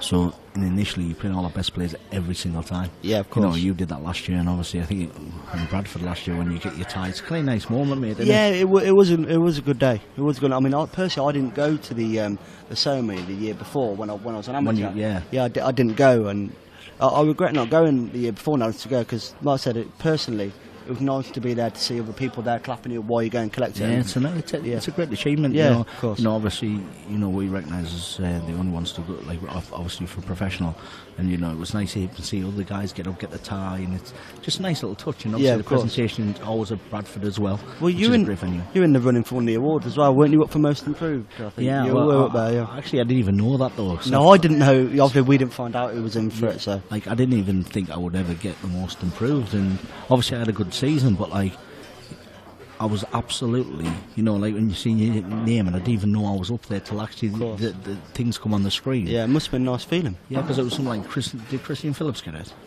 It was Christian Phillips. Yeah, it was. But like, you seen all the other players, and I was only amateur, and it was nice. Yeah. Just Yeah, like of course, I obviously got on the short list of 4 or 5 players, so it was really nice. And I said that to the guys at home, I says, if you work hard at something, you've got to have a little bit of natural ability there. But if you work hard at something, it's just go on the back Yeah, there. he didn't play a great shot the shot before that. Yeah. But I mean, he's on the one at the bottom of the table now, but I think It's going into some yeah, elements, a I think little bit he's relying on a bit of luck now with a cannon of some sort. And this is a big frame, because obviously Mark's winning off. He's 3-2 up. This is for the set. When you're going off at these rules as well with the free shot and they're split like that, you shouldn't really be getting back to the table.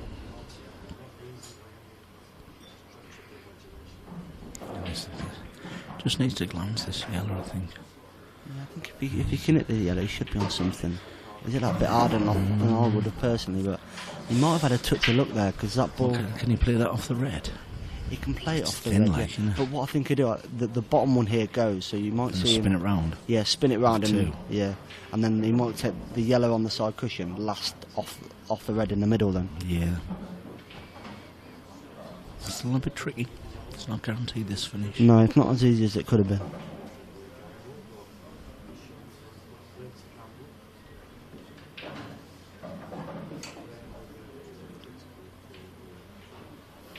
Yeah, Craig's just getting the rest out here. Is down on the back in a row? Obviously, Marshy, one of the most athletic men in the whole of Blackball pool. Top bloke as well, absolutely ledge. Tell you what, he was probably the highlight of the awards last year, wasn't he? On the stage, yeah, great laugh. Honestly, he was brilliant. Next match on table. Yeah, that's a nice shot. Does he run? He's still got the real shot though. Yeah, I mean, he doesn't look too happy, but I don't think He's he needs to alright. beat himself too much up like with this. No, definitely not. See, I think you can just drop this, and play the yellow with the red in the middle. Yeah, I agree. It's got a big pocket there. If you're nicely straight on it, or actually, you'd rather be sort of this side, the right hand side, or straight. And then you'd have to do a lot with the white to roll through for the yellow at the top. It's a big shot, Marshy. I wouldn't have played it like that. No, because that's why you get a bit heavy and snatching a bit. You know, absolutely. The pressure environment. So sometimes I struggle with that, Matty, if I play them kind of shots and you're a bit under it. So I just tend to try to play it as easy as possible. Yeah, of course. And trust your talent to pop the balls. Yeah, of course. I mean, I definitely would have just floated that in myself. Yeah, me too. But obviously Craig fancied it, and this is a good pinch for Mark Mines.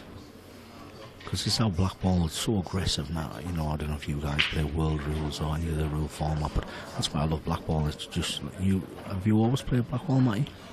Play World Rules as a youth because the Blackball wasn't that big then, and I played World Rules like I said, till about 17, 18, I believe it was, and then moved over to black ball, and yeah, but by far, I mean, I don't want to get involved in a big debate about the rules, No. but yeah, absolutely. I mean, to me, there's no other rule set for me. I think they're much better. Like I say, I don't want to get in the debate because in the day it's personal preference. But yeah, of course. you know, for me, obviously there's some great world rule players out there. There's some this weekend that came to the IPA that used to play world rules. So yeah, like I said, John Church, top world rule player, I mean, junior world champion, and like I said, he's come over, and like I said, nice to see him here. Yeah, exactly. And I think there's players come over in the last couple of years.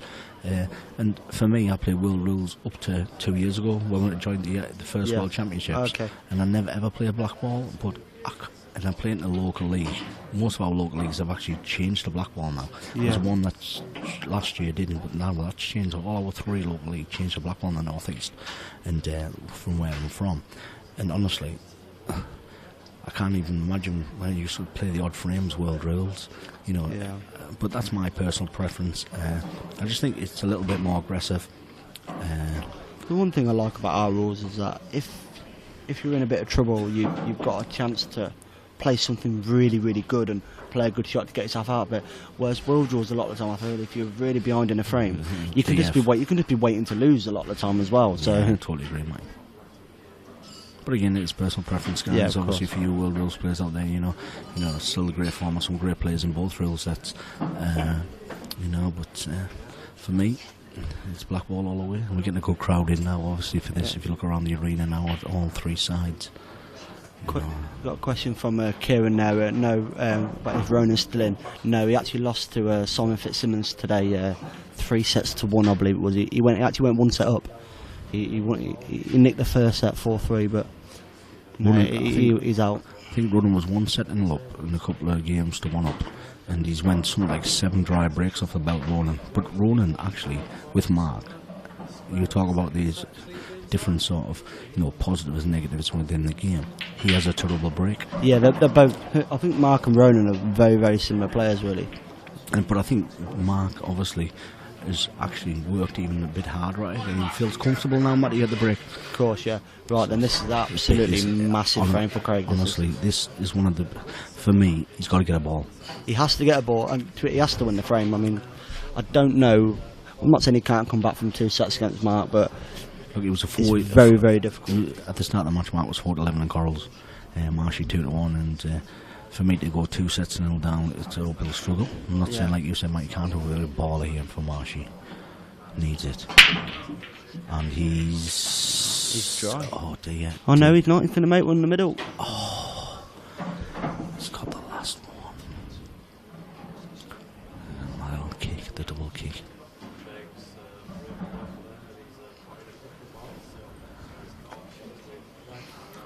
So, I mean, this would be the beautiful thing about this format as well. Like I said, Mark wins the first 4 frames. If Craig wins this, he nicks it 4-3. They're level in the match. And yeah, and if you're playing a race date, he's out the door, really, isn't he? But, yeah, of course. But yeah, it's the beauty of the format. Good confident shot by Craig first there. Yeah, he's just got one little tricky yellow, hasn't he, where the red is, but it'll go up the top line so I can click it off. Yeah, he could play it off it, he could land on it in the corner. I mean. Just see really how Craig sees this finish, but he's certainly a big favourite to level the match at 1-1. Tell you what, got a bit of a crowd developing now at the back. No, it's massive. Yeah. It's come round, obviously, knowing it's going tight. Let's see what Craig fancies here. Could you play the yellow here, Matty, off the other yellow, just develop it, so this yellow close to white, and then leave the other yellow in the top left or the middle. Yeah, push it just towards. Play dead weight though. I was going to say, I don't want to be playing this pace though, because the yellow might go up towards the red. Yeah, he's played that very, very good. Yeah, he did any bit harder, could have went wider, but yeah, he's played a really great shot there. Just wants to screw this back a little tiny bit, just so he's got the angle to roll it through, and I think Craig gets these now. It's close to the cushion though. Do you think he can get enough into this, or is he just gonna roll this through and play the top one to be a bit more on the safe side? No, and then leave the yellow. I think he's definitely taking these 2 closer to the white first. Do you think he can get into it enough to get it in off the cush? Yeah, I do. Yeah.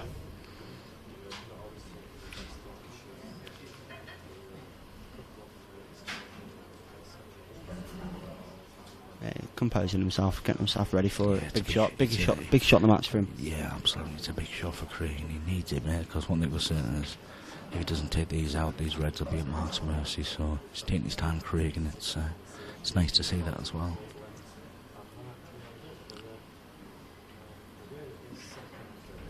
He's going to the yellow on the top left. Surely not. I think he's looking at dropping it in the middle. For me, there's only one shot here, but I don't think you get in and out or you play the shot, Matty. Honestly, I think I don't know if you screwed in and out or surely Craig would have been down. We'll see. I think you're just going to roll it through me. Yeah. You're right. It looked okay to me. Yeah, but it's just so close to the cushion. Sometimes you might up getting in and out, and you're struggling. So he's just going to screw this straight back, isn't he? Unless he wants to leave it along. Yeah, he's going to screw this straight back. Is he short or not? Or is he plumb? He's not at that the best. Oh, he's plumbing the double though. Is he doubling this? Yeah. It's one of those though, but it's probably plumb on the double. But you don't want to be putting it to the right, and widen it, and you don't want to top it. So he's just going to jab this back. He's going to cut it in. Ah, he's doubling it. He's doubled it. Yeah, it's a good shot. Yeah, Black in the same pocket. Yeah. There you go, ladies and gentlemen. That's look, Craig Marsh to get the black in the middle, and we're all going to be tied at 1 set to all. Yeah, that's good. Just going to go for a quick break. We'll be back with you shortly.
So Mark's Bruton's got a red in the middle pockets, and looks like reds are the balls there. So guys, Matty's just went for a quick toilet break, and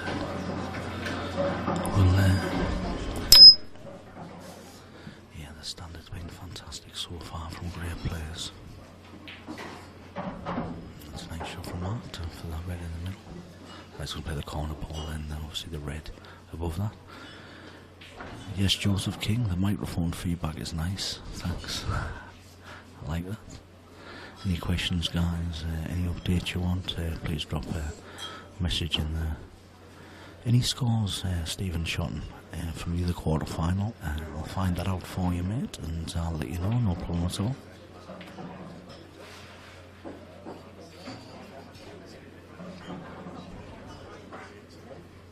Yeah, Max, just going to be a nice little angle to drop this one in.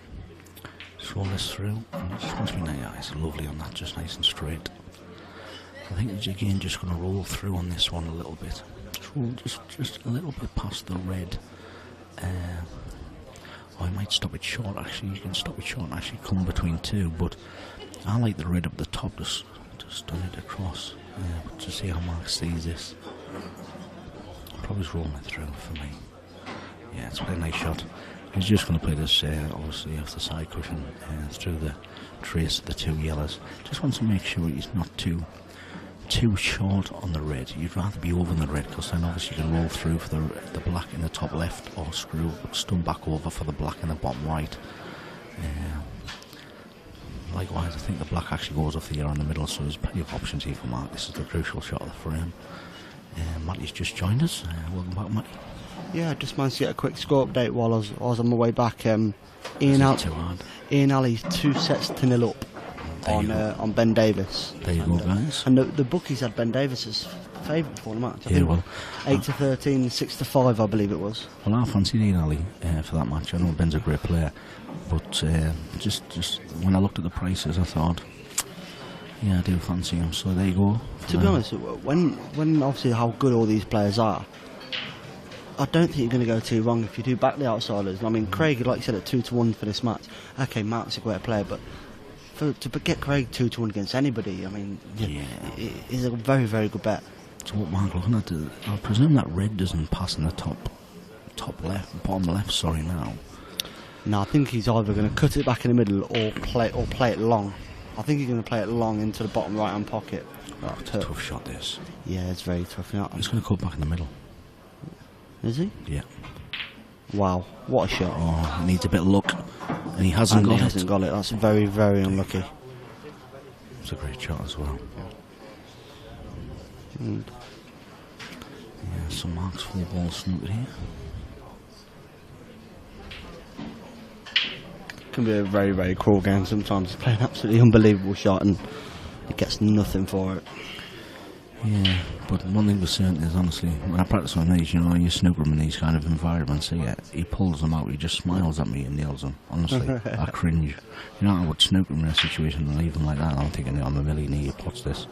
He'll go close here. Because he'll also, if he just hits his half ball off the bottom rail, he's got the black into the middle. But if he hits it too thick, he also will clip off the yellow. Yeah, of course. Yeah, he's got a couple of options, absolutely, yeah. Right, we're going to see this match. This might be an absolute belter. Oh, wow. My word. Wow, you did say he'd be close, and he probably can't be any closer than that. That's unbelievable effort. No, to be fair, I knew he'd be really, really close on that shot. Yeah. Marks went back to the chair there, but I see the determination in his face. A bit disappointed with that. Craig gonna fudge up here. Put this and then fudge up on the yellow. Callum Thompson. Not really, mate. Can assure you they're just friends. He's ginger. I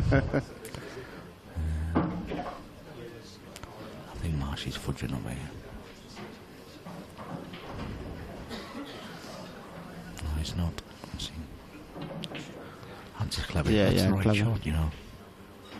Definitely the right shot from Craig. Yeah, It's a great absolutely. shot. See, that's another thing as well with these top players. Okay, they like to go for everything, but they do know how to play safe, and also if they feel it is the right shot to play, they will play it, even as attacking as these Welsh boys are as well. Yeah, it was definitely the right shot, and I think we've got a comment in the chat there from Roy Trash. If Mark steps it up again, like he did against Jack, it's too much for Craig. Well, it's one, obviously Roy, it's one set all. Craig's in control of this frame, so in effect, and I don't think Mark has done an awful lot wrong at all in the match. You know, when he's took his opportunities in the first set, he took them. Craig's probably made more mistakes, but it's one set all. I don't actually remember Mark making a mistake. Just, you know, that position shot. Yeah. Probably Craig have 3 breaking clues, is where's that he right? gone here? He's going to try to drop in behind this. Dead weight. No. It's a tough shot as well. Yeah. Did Craig clear up all 4 of his breaks, that frame? I think he did. I think he broke and cleared up all 4 breaks. Because they had 5 in a row. Yeah, that's and right. Mark went off, and yeah, he did. Yeah, he cleared up off all 4 breaks, so Mark could not have won that set no matter what he did. So like I said, he won't be beating himself up too much because he hasn't done anything wrong. Yep. And Craig's got the black in the bottom left-hand corner to take a 1 frame to lead in this 3rd set. Oh no, He's on yellows. He's on yellows. Oh yeah, miles away there. I just seen him play the black and I thought, No, just rolling the black out just to make sure he's... That's bog standard now, isn't it, the yellows? I was miles away there, I wanted to do the latte. Question from Steve Wood. Chris, you looking forward to Southsea? Yeah, of course, pal, we're going to win it, aren't we? Favourites? Actually, we've got one of the boys that knocked us out last year in the quarterfinals, Warwickshire boys. Yeah, we did. I think you were undefeated, weren't you, in the group? 8 from 8, I think it was. And we beat us in the quarters 14-13 in the last round. It was a great match. It was a good match, yeah. Really great match, yeah. We've got a stronger squad this year. We were happy because we won the Super Sevens down in Scarborough. Beat Notts in the final. Yeah. So that was a nice little victory. And, you know, there's so many good teams down there. But I like the format because, obviously, the format in Southsea, all in a group, really would be very, very disappointed if we don't go out of the group. Yeah.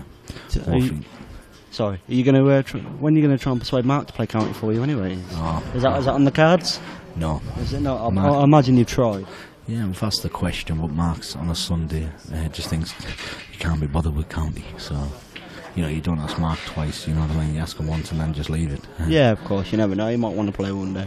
Yeah, but I'm not going into that one. But yeah, we've got a strong side anyway, a really good, solid unit. We've got great team spirit as well. And I think a few of them, if Harvey's listening out there on the stream, he'll be a bit worried that he's not boys. A few of the boys going to that Chinese air ball.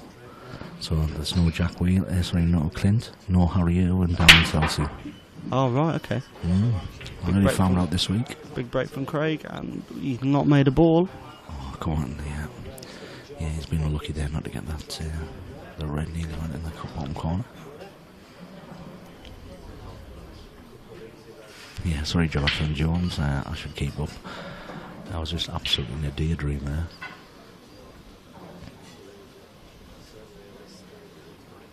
Yeah, so 2-1 favourites, Teesside to win the years. Is that what they made you? 2-1 favourite? Wow. We were 5-2, and then it's tough. But yeah, absolutely. Don't get me wrong. Again, like we said about Mark earlier, you guys, you've got a great team. Definitely one of, if not arguably, the favourites for the event. But 5-2. Yeah, I don't know if I want to be on you guys, but like I said, I mean, you've lost in the last year. You've only lost one match, and that was 14-13. You won all the others, so you're proving you're very hard to beat anyway. We beat West Yorkshire the year before in our region, and they had beat me for a few years in the region, and obviously, you know, they've got a quality side. So, but like you say, once you get the quarterfinals, I think when we played you, I think because it's lagged for frame every time. We lost the first 9 lags. Wow! You had 9 breaks off the belt in that, you know, in that quarter match against you boys. Yeah. We lost the lags, and obviously, you know, you've went on to win 14-13. So I remember actually. I think it was. I think I played you actually to make it 13 all, didn't I, Chris? I think I was on against you. Yeah, I remember drawing you, and I think we had Steve Mullen on last for us. I think it was me, John, Steve Mullen on last, and we were 13-11 down. You were actually 13-11, but actually one of my good friends who's been down here, Lee Ray, Mr. Black, to put you out. Yeah, he 14-11. He did. You're right. He did. Oh, yeah. No, sorry, that was a 13-10. Yeah, he did miss a black. Yeah, he did. And there's a beautiful Cursley. Yeah, well, he won the singles, didn't he, as well? Yeah, exactly. Yeah. And Stevie Burnett won the seniors as well. Question for you there again, Chris. Why did you play for Teesside? Is there no County Durham? Yeah, Michael, to be fair, obviously last year there was obviously the world rules set, and that was the Durham side in the world rules. Obviously Teesside with the only black ball team the year before, there was no Durham county. And then what happened, obviously I played for Teesside because there was no county, but we were playing West Yorkshire, Lincolnshire. Now we've got a full region with Teesside, Cleveland, County Durham this year. Full last year. And you know, obviously I play for Teesside now, so what's the point of going to Durham? I did actually. Yeah, of course. So, yeah, that's the reason, guys. Obviously I live probably closer to Durham, but I'm not far. I'm 20 minutes from Teesside as well. Yeah. Just back to the action here. I mean, Mark's got a ball down that's covered by the 2 yellows. I mean, he's going to have to land absolutely perfect. He's going to leave straight on that red. Yeah, he needs to land himself nice on it, really. Nice plum. Yeah. He's going to play. Yeah, I mean, that one with the 2 yellows, I mean, when he's got to get on that perfect, and when he's on it, he wants to be playing it. Question from Mary Poppins. No, Jack Williams not commentating. You got Chris Bowen, myself, Matthew Smith as well. Yeah, I think Jack's just been playing his mixed doubles, and I think there was something like 4-2 up or something in the mixed. So I think that'll finish now. And Mark's just going to make sure he gets through the ball and brings it back out. Yeah, see, like I said, because he was on it, he wanted to get rid of it straight away. And I think he's opened it back, the red into the back corner, hasn't he? If not, he can flick it off the yellow matty. Is he going to come back out for the 2 cushions? I think he might play all 3 balls in the same pocket here. Yeah, possibly right now. Yeah.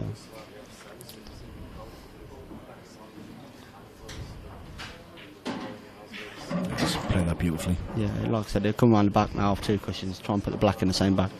See, these kind of shots, you know, can be tricky because you notice on these cushions, they slide a little bit and they do push out a little bit, so... You just want to be over on this shot. Yeah, like I said... Perfect. Yeah, he's hit that well. Absolutely perfect finish from Mark, and obviously off Craig's dry break. Yeah, so obviously Craig getting the advantage off Mark's break, give it straight back, so... It's 1 game all, and 1 set all. Yeah, so it's a close game, so whoever said earlier in the chat that if Mark gets going, to be honest with you, it's going to be a very, very close game as to why you've got obviously Craig Marsh, top 4 in the world, world finalist last year against world number 1. You know, so I think this could go all the way to the wire. Mark to break now, big break this as well. You know, get through this ball.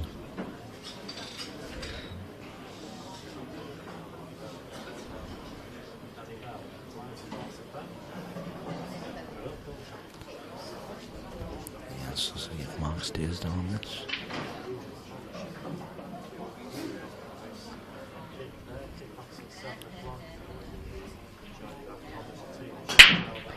It's a nice break. Does he get a ball or get a ball? Does he get one? Dry. But he hit them really nice. Come on, Chris, you can't shout get a ball, get a ball. You're meant to be unbiased there, mate. Come on. Oh, sorry, pal. Yes, Favs 804, note to self. Support everyone versus Teesside Lol. Quality.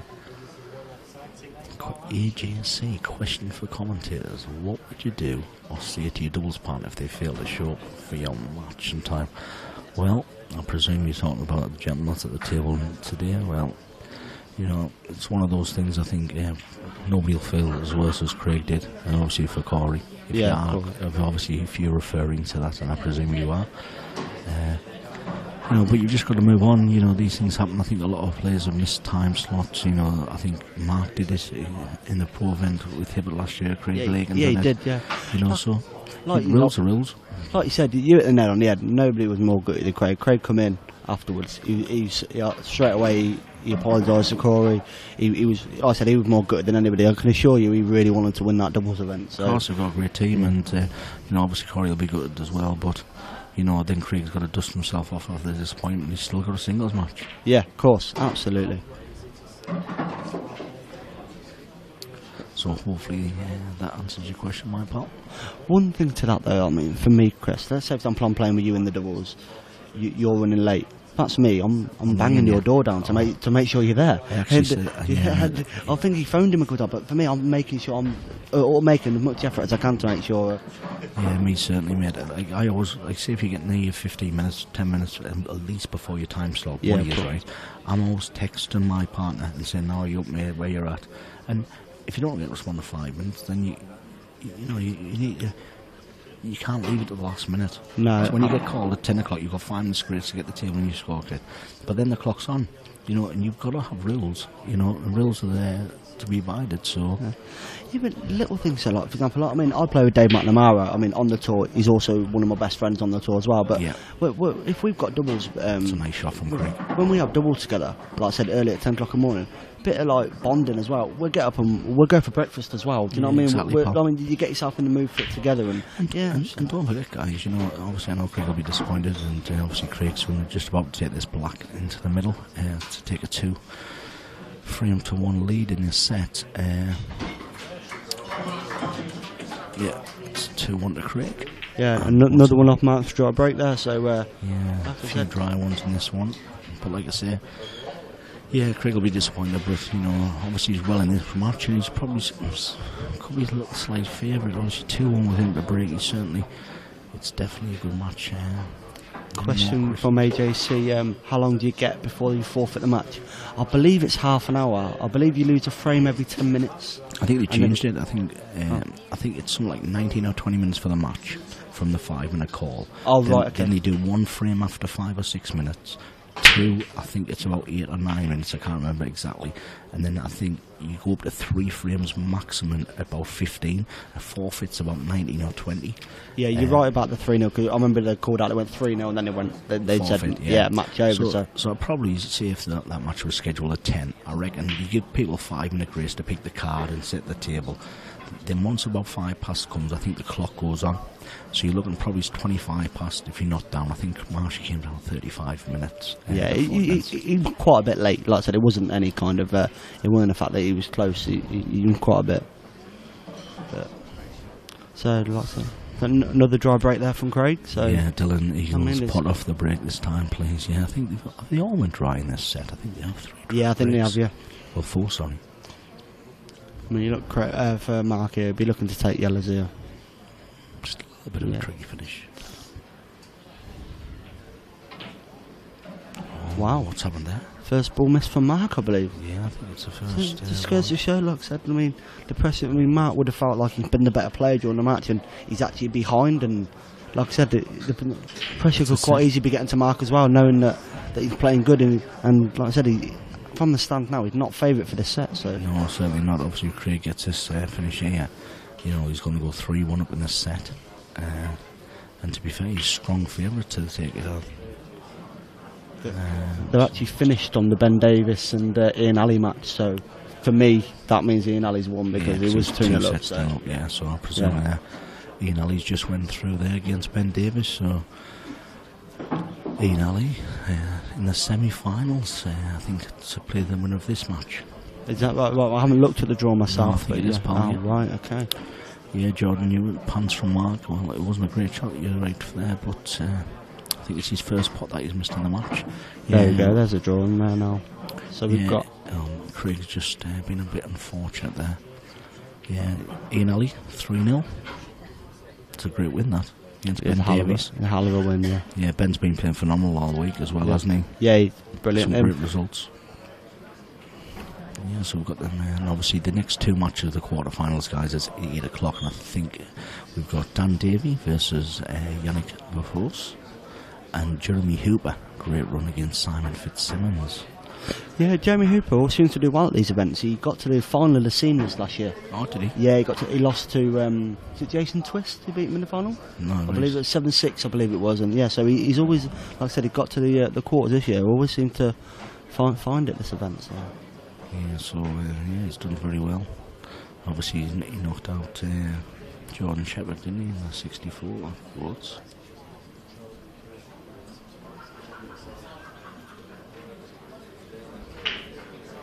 So I imagine we'll have one of them, the other quarterfinals on the streaming table as well. I mean, I don't know which one they'll pick out of the two, but I think when I looked at it, I think when he pulled the draw up, I think it said like table 22 for the second game. So the way presumed, if they are, and I'm presuming we're going to put the quarterfinal, Yannick's going to be on here. Right, okay. Yeah, because it didn't have a table number, but either one did. So I do presume that it will be Yannick. Right, yeah. We'll have to double check, but we'll certainly let the viewers know what the next stream match is. Right, what's Craig going to play here? He's played a good shot. He's played a really good shot. Yeah, he's on the yellow back in the middle, isn't he? Thing is, though, he's got a yellow over on the left-hand side of the table here, Chris, and he doesn't look like he can do a lot with it. I mean, I think he's going to have to try and play some kind of development shot or a double of some sort anyway, and this isn't straightforward at all. No, not at all. Unless he's going to thin this and come across. This is a tough shot for Craig. Oh, he's played a brilliant shot though.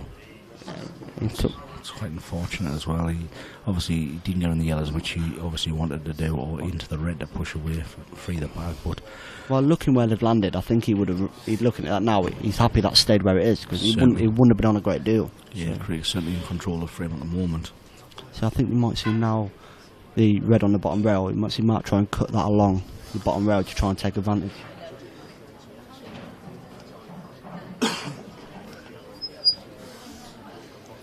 Yeah, Nick, Finn Corey couldn't bang on his door because he didn't know what hotel he was in. Yeah, I think somebody else mentioned that. Obviously, Marshall was in a different hotel. Oh, was he not in the venue? Oh, yeah. So he said when I went over there, he said he was in a different venue, obviously, because he travelled up a day before for the doubles because he had a prelim game. I think he's got an extra night accommodation and paid, obviously, an earlier flight. But again, come on guys, whatever hotel you need to set an early morning call, if you're really focused and you're driven at what you want to do, certainly never go Craig, he'll be so disappointed with it, but you've just got to make sure, you're at 10 o'clock, you get up for 8:30, get breakfast, like you said, Matty, Yeah, absolutely. You when you're about, but that's pool, guys, and plenty of professionals have done it. I think Emma mentioned earlier in the chat, Emma Sanders, I'm still in the doubles yet, last 16, but we're not going to play till them on us, so I'm not sure what time, it'll be probably about 12 o'clock or something. Obviously Gavin Robinson, Graham Whitten got through, and they're playing Luke Vokes and Curtis Lee. Yeah, like I said, they had a good win against the two local lads from my way, so... And look, the expression on Mark's face, he doesn't look too happy with that. So yeah, he probably just want to get the bag a bit more, because obviously Craig might be able to get through that yellow. Well, if he can pop this, Chris, he can top it off, and then he can double the other one into the other one over the pocket. To take control, me personally. Is it the pace? You know, that's he had a quite similar shot. You know, the time where he played really pacey, that shot. Yeah, and that's the right pace to play it at. Yeah, just like I said, goes to show he has settled down a bit now, and like I said, he's thinking more clearly. Question there, Chris, from Tyrone. You know, the prize breakdown for the finalists, and down. I mean, I know the winner's 10,000, and I believe the runner-up is 4. I think that's right. Yeah, it's 10,000 and then 4. And normally then it halves. Yeah, so it goes down. I think they pay out the last 32, don't they? Yeah, I think 150 for last 32, 400 for the last 16. I think it's 1,000 for the quarter-finalists, 2,000 for, and then the extended 10 then for which is obviously the most that the IPA has ever paid out for the winner of the World Championship. So.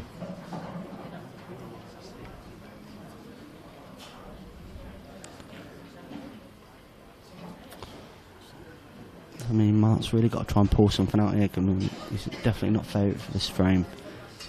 Yeah, and Craig's in a good position, certainly, and to go 3-1 up.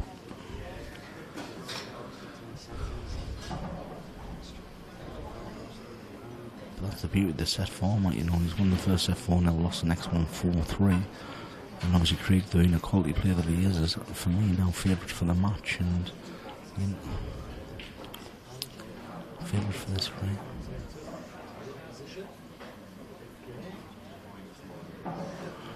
Emily Woodley. Hi Chris, I've heard Teesside are a really top captain.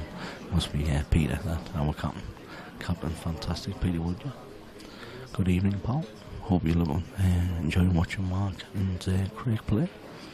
It's a high quality match.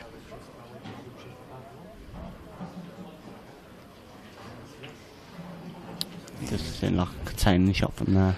Yeah, that's right.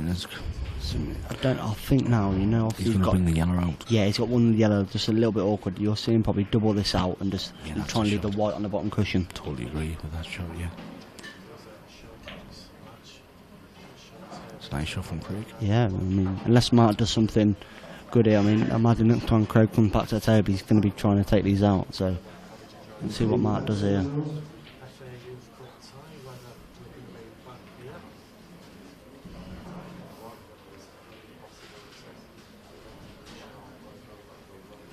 Yeah, question from Lee Wilson now. Chris, are you looking forward to your game with Jeff Allen in a few weeks? You've been practicing with Sheppy and he hasn't missed much. I mean, I didn't know you were playing him again. Yeah, on my home venue. Oh, it is. I mean, I know I watched the first match. I didn't watch it all, but I watched bits and like I said, I noticed you didn't play quite as well as what you could, and Jeff deserved the match, you know. Like I was poor. Yeah, I mean, I know it's obviously the fans were a bit loud on that day, weren't they? They didn't treat you the best, but no, it was horrific to be fair. But that's gone now, wasn't it? And yeah, just got to focus on the whole match. You know, Jeff deserved the win, relevant of all these things, and you learn by it. So it's looking forward to playing Jeff. He's a great guy as well. He's come to my home venue and. So yeah, he's playing well with Sheppy. Don't worry about that. He's going to. Yeah, I didn't realise you were playing him again. Best of luck with that match, mate. It'll be a good match. It'll be a good match. We're getting it streamed as well from Tools Army streaming, so it'll be live on Facebook. And yeah, it'll certainly be a great match. I think Mark's just going to try to sort of confuse this yellow, isn't he? Just put up ice. He's left it all. Yeah, it's not the best of shots. He's left the gap for that ball as well, so. Yeah, Craig would definitely be taking that now. He did obviously just try to get the two reds, I think, just sort of in front of the yellows there, and then hide the white behind the red to the top. Mark's always went back there a little bit disappointed with that shot.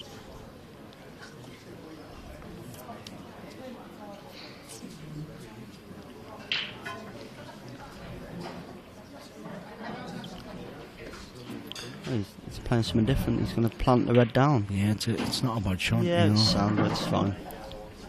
I mean, he would have liked to have seen the yellow come out a little bit more. But I think that's what he intended, didn't he? Just pop it out a little bit more, because he was always guaranteed on the yellow into the middle. Yeah, for me, even though it was a clever shot, I mean, I still don't feel that was the right shot there. But because he was in control of frame, but for me, he's still favourite, obviously. I think he's just going to pop this one and nudge into the red, just play a little bit of a tracer side. If he hits a full ball, he's got the yellow off the bag. But things it's hard to get back to the with black. yeah, I think. Are you going to come round 2? Yeah, I think the ball over the pocket he has to take last now, so he can actually land on the black. But it's quite tough this, because you've got to come off obviously the left hand side in the middle, and then the yellow's fairly straight into the middle as well. You know, if you came in that channel. The only thing I think he might, if he can take the yellow in the middle and he nudges on the red, he might leave him on the one in the middle anyway, and then he moves that ball out of the way so he can get to it. Yeah, see, It's enough. It's been unlucky, but yeah, it was a shot before. To be fair, wasn't it? Yeah, it wasn't the best of shots. You know, yeah, he's obviously handed the initiative back to Mark in this frame. I think the debate obviously about Corey and Craig, there's no point us talking about any more guys. You know, obviously we're going to watch a great match between two fantastic players. I think Craig will be more disappointed than anybody else. Everyone will have different views regarding it, and you know, but we move on. The doubles move on, and we're in the quarterfinals of the World Championships here between two absolutely magnificent players that actually have shown us high quality pool so far. Yeah, I mean, we can't moan about the standard at all. I mean, yeah, I think you'll see Mark now with just pot Craig's yellow. 100%, and then they just go about his work nicely.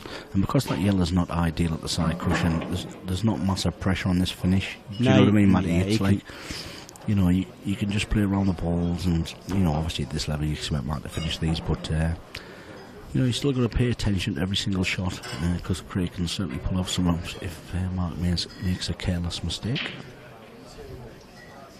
Got a massive crowd around here now on the left and right. It's probably about 50, 60 people watching the match. I think it's a great decision from the IPA this year, Matty, that the semis and the finals on the Saturday. Yeah, can't keep it. They were on the last day, and obviously the crowd dwindles and stuff on the Sunday. So I think it was a fantastic decision this year to have that the final on a Sunday. Like they change it for the tours, you get a massive crowd around for that. I mean, I know one thing they used to do a long time ago. I mean, I don't know obviously what your opinion is on this, Chris, but they used to play down at the tour event down to the quarterfinals, and then they'd play the quarterfinals the first day of the next tour event. Just so then there was a big crowd there. Yeah, I know what you're saying. Like me personally, I mean, I got to my first year as amateur. Well, I got to an amateur final, and there was about 4 or 5 people watching. And at the time, the biggest matchup that I've ever been involved in, and there was no one there. So I mean, for me, I don't know what we can do to try and make people stay. I mean, you can't really make people, but yeah, because people have got like travel, they want to get home early and course, stuff. yeah. It is difficult. I think it's great that. For the obviously too, they have changed it the Saturday night last year, so you know that's great. But like you said, I was in the Welsh Amateur final against Jez Graham last year, and there wasn't great watching us. I've got probably about 10 blokes around the table. I think the pro final with Ronan was going on, so and it was just through the gap. And to be fair, it's not great having that crowd. You probably want that because it's it's a great achievement. You know yourself, Mike. Obviously, you've got a final, and I was lucky enough to win one. But you know, it's a massive achievement with the quality of players that's around there. You know, I was absolutely delighted and chuffed to bits. Yeah, of course. I mean, winning an amateur event it's some achievement. It's roadkill, there's so many good players in that event. So simple black line for Mark to make it 2 each. Yeah, so it's 2s apiece, and Mark to break. So we're going to get a ball. So we'll need a ball. I think Craig's went dry, Mark's went dry. Also, one thing I've heard that they're doing for the final, Chris, is that apparently the final's now being played over 2 sessions. All right. Don't quote me on that, but that's what I'm told, that they were splitting it. So I'm like a little, 10-15 minute interval. So they're looking to make the races longer then for the final? Yeah. The final is definitely best of 7 sets. Yeah, also the final this one, they play over 2 sessions, that's right. Yeah, they're trying to play over 2 sessions, so. And that's quite nice as well, it just gives that little break up. Yeah, of course, yeah. Right, this is obviously 2-all, 1-all. And a lot of dry breaks in this set, so see if Marcus, both players have struck the break really well. Hasn't got through that as much as he wanted. No, it's another dry break as well, and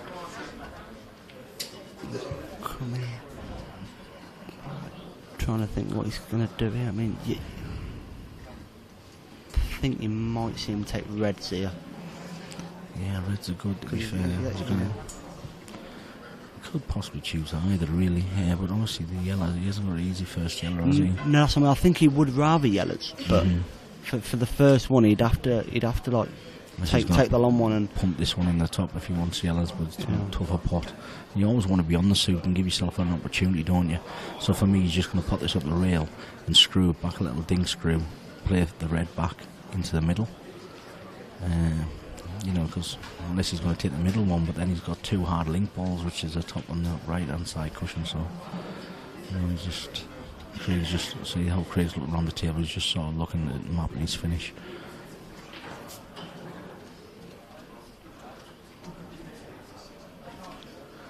Yeah, grave tidings. Why do you get to shoot the other guy's colour? Let you answer that, Mike. Sorry, what was that? Sorry. I think one of the guys he's missed that, Craig. It was a tough pot, like you said. Grave Tidings says, why do you shoot the other guy's colour? I think obviously when it's two shots, it's ball in hand, so it's a free table. First shot's a free table. You don't get two shots carry like world rules or old EPA. So obviously, you can put one of his balls safe and play his ball first, pot of ball. You can really do anything. Obviously, don't hand the control by giving a foul back to the opponent. Also, off the break, if you're obviously not new to black ball, as soon as you break off, for example, if you pot a ball, then it's still an open table. So hence, you can play a yellow or a red. If whatever you pot, you're on. So basically, if you pot a yellow off the break, but then you choose to go to reds and you pot a red, you're on reds. But if you miss a ball after the break and you pot, then it hands another open table back to the player.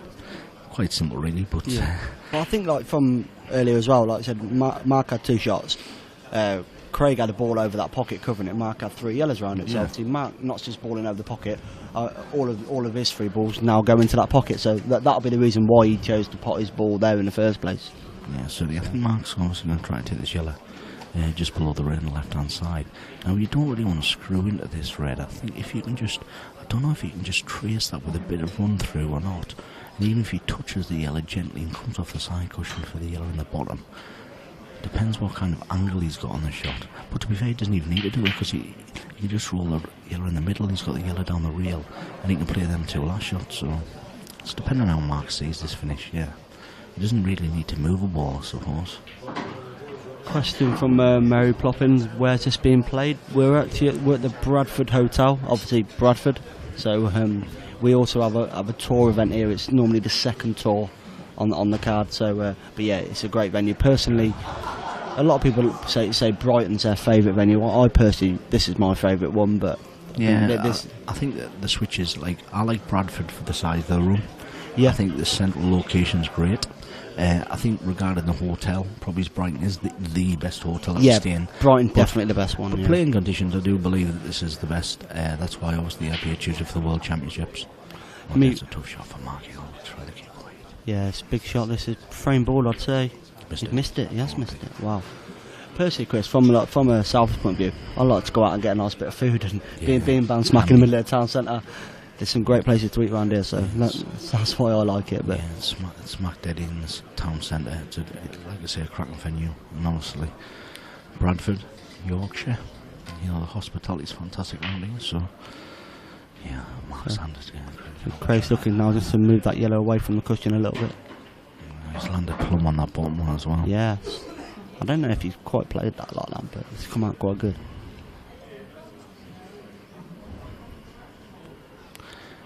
It's a massive frame in this match. Yeah, also Craig had the first poke in this frame, handed it to Mark, and Mark's the tough little shots them, down the rail. You would expect him to get them, but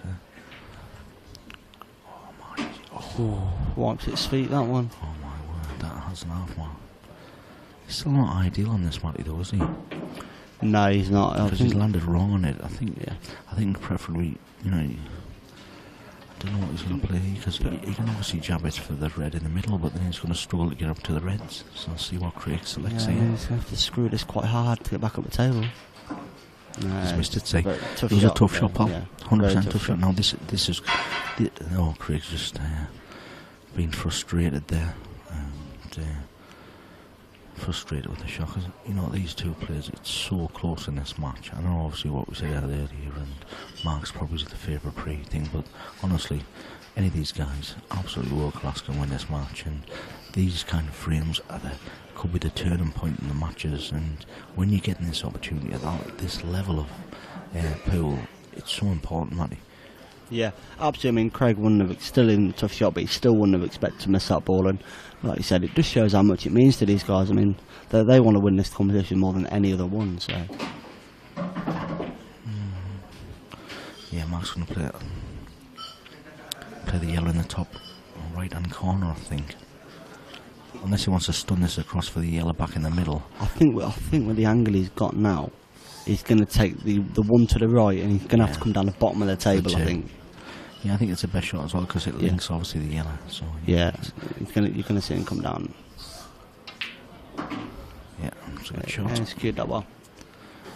And this is a big frame, and it's a huge frame in the context of a match where both players have played a couple of careless shots, and obviously Craig's going to be breaking in the next frame, so it's still all to be played for. But you know, 2 sets to 1. When we get this set, it's huge.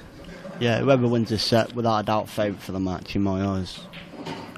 You don't want to be going 2-1 down against other players of the same standard as you, anyway. So is Mark gonna just leave the yellow in the middle, or is he actually gonna stun it up and play the yellow in the top corner? I think if he rolls this through a little bit, maybe a little bit like right hand side, brings himself to like around about where the blue spot is, take it into the corner. Yeah. Sometimes he plays these and gets right through them and goes for the middle instead. He's played that shot, mate. It's a great shot. Yeah, absolutely perfect. Ooh, I think you might see him just come on off the cushion here, but I said it won't. I wouldn't have thought it'd be a problem for him. No, he's just making sure, obviously, he's getting himself set up for the yellow first. Yeah, you're right. I think he might be able to just pinch it a bit, but without using the cushion. Still have something. It's a big shot. Yeah, lovely shot. Nice call, Matty. And obviously Mark's got the black in the bottom right hand corner to take a 3 frames to 2 lead.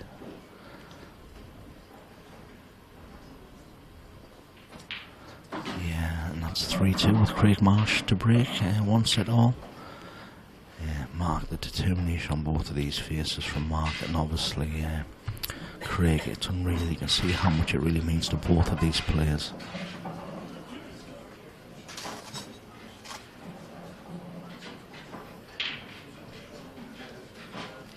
Yeah, Faves 804. I've heard that the Simonez, I presume you mentioned, the cloth is more expensive than normal ones. To be honest with you, mate, I think fitted.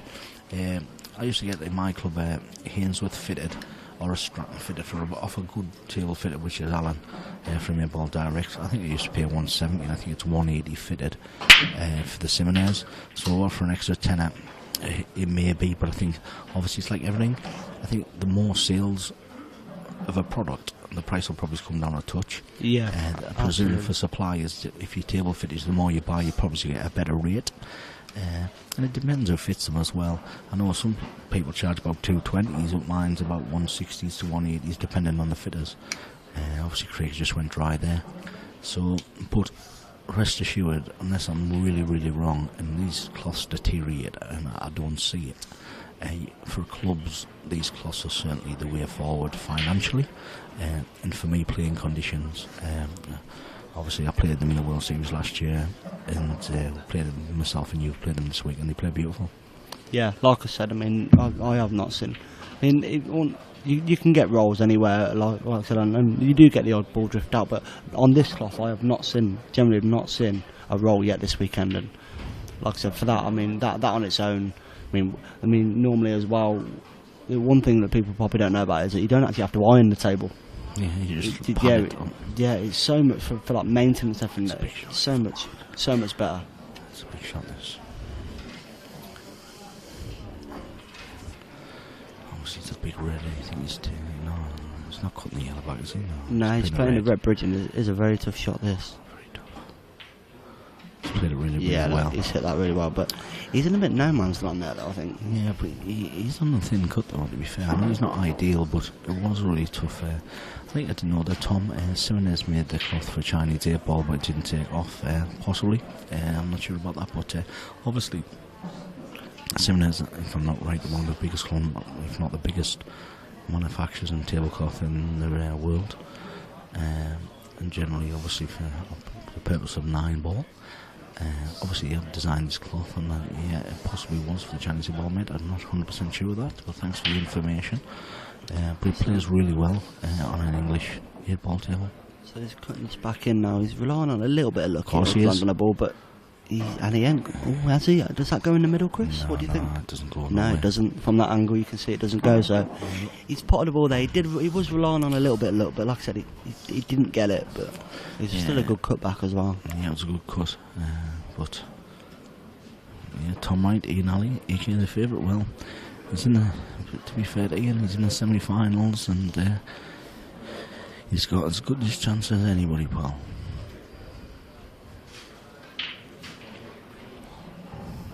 Yeah, quite funny of Ian Alley actually, because he actually walks around with top saying that the fave on.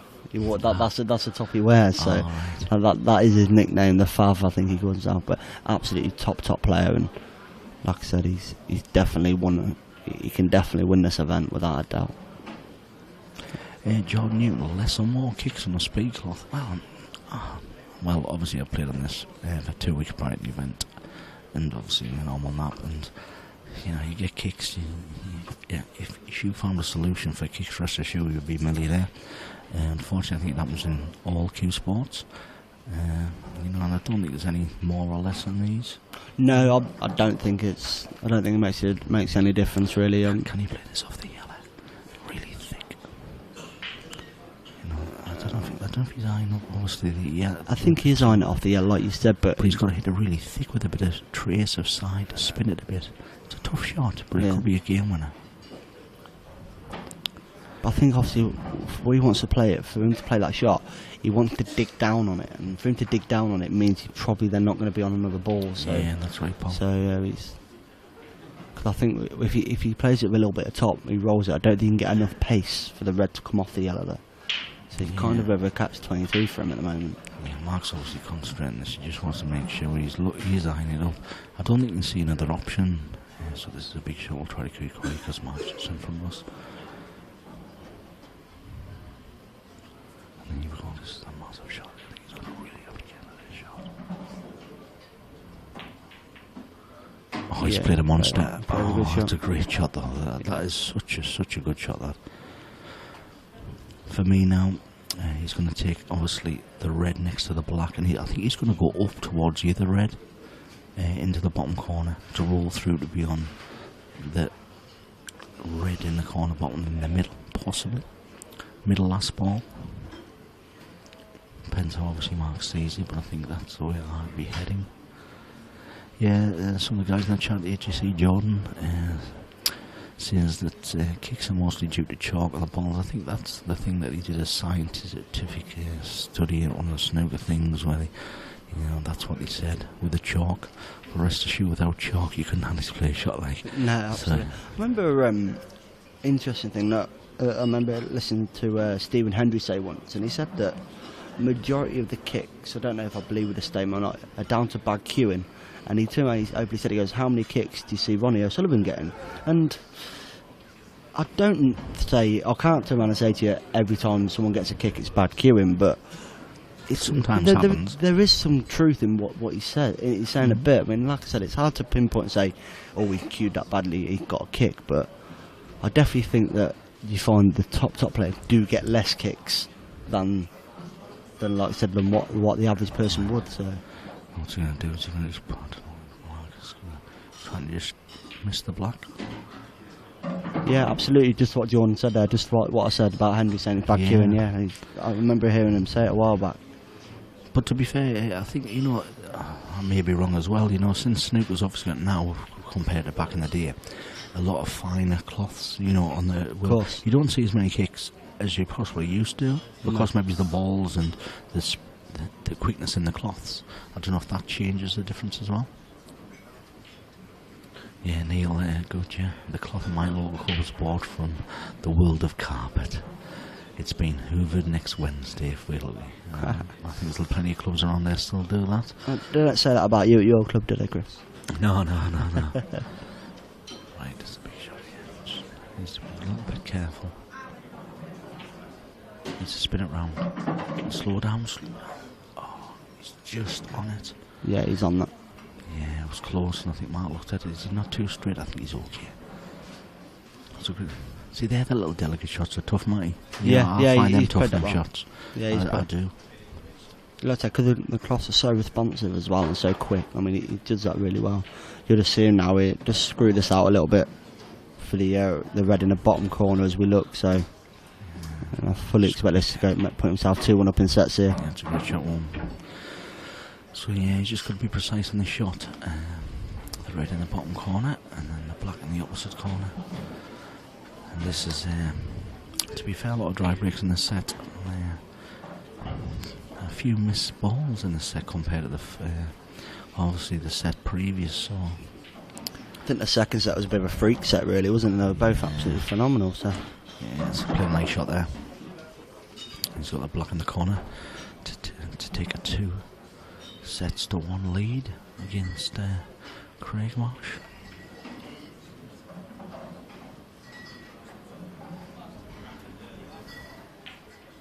And he's nailed the black, so Mark Farnsworth gets that set to take a 2 to set 1s, and Mark's going to take a little toilet break. Mark's looked determined going out there. He knows that's a big set to go 2-1, but rest assured, like you've seen after Mark took the first set, it's certainly not all over. Craig absolutely came out firing, as he does.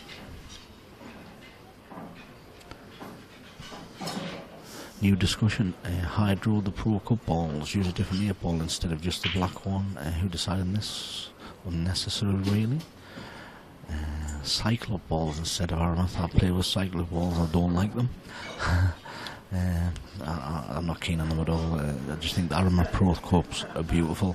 You know, you go back to the standard Aramoth ones, and now, when you used to play with them, and then you play with these Pro Cups, they're like ping pong balls. They are, honestly, yeah. mate. I mean, in like the local league, every now and then we have to go to clubs where we use the old white balls. Yeah. And like you said, you can't do nothing with it. It is like a ping pong ball. It's so much different. Personally, I've never actually used the Cyclop balls myself, so I wouldn't be able to comment on what they're like. But I'm not as keen, but again, it's everyone's opinion, isn't it? I'm just going to pop in there, get a quick drink. Do you want a drink? No, I'm good.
So Mark's just heading back into the arena now. You'll just see him now coming into view. So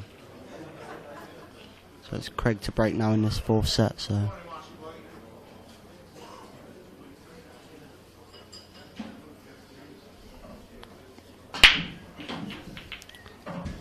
lost the white a little bit, but he's come out, landed okay. And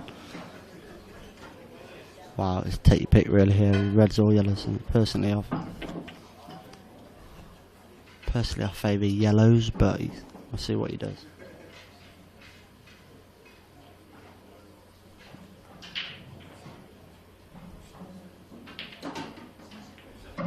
Yeah, clever shot there. Tricky red, so he brought it out.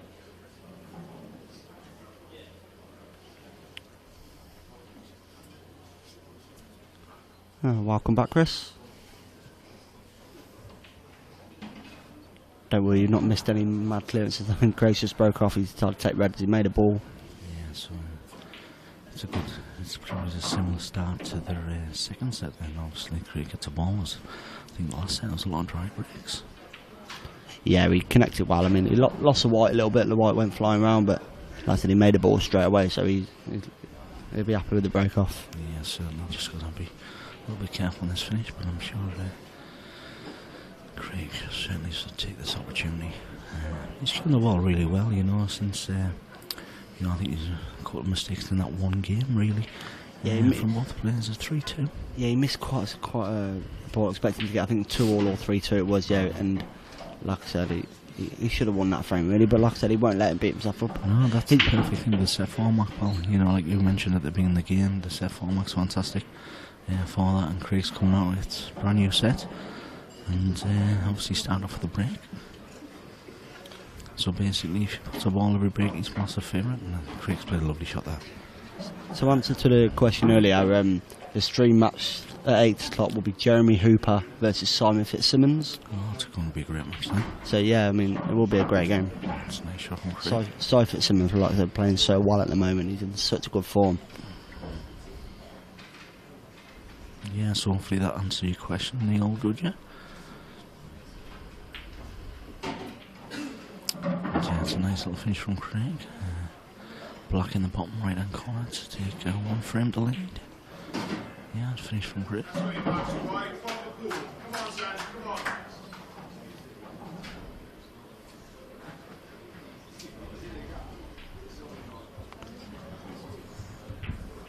Mary Poppins, fans plays a game like it should be played.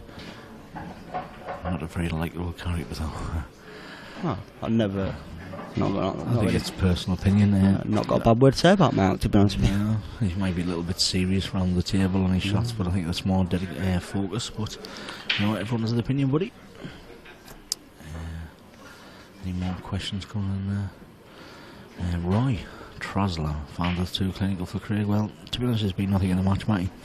You know, obviously, if the start of the match, Mark was 4-11 favourite, and really not a great difference in the match. No, like I said, Mark ran away with the first set, but apart from that, it's been nip and tuck all the way. I said, like I said, beauty of this set format, like we said earlier. Like I said, the second set and third set were both very close. So.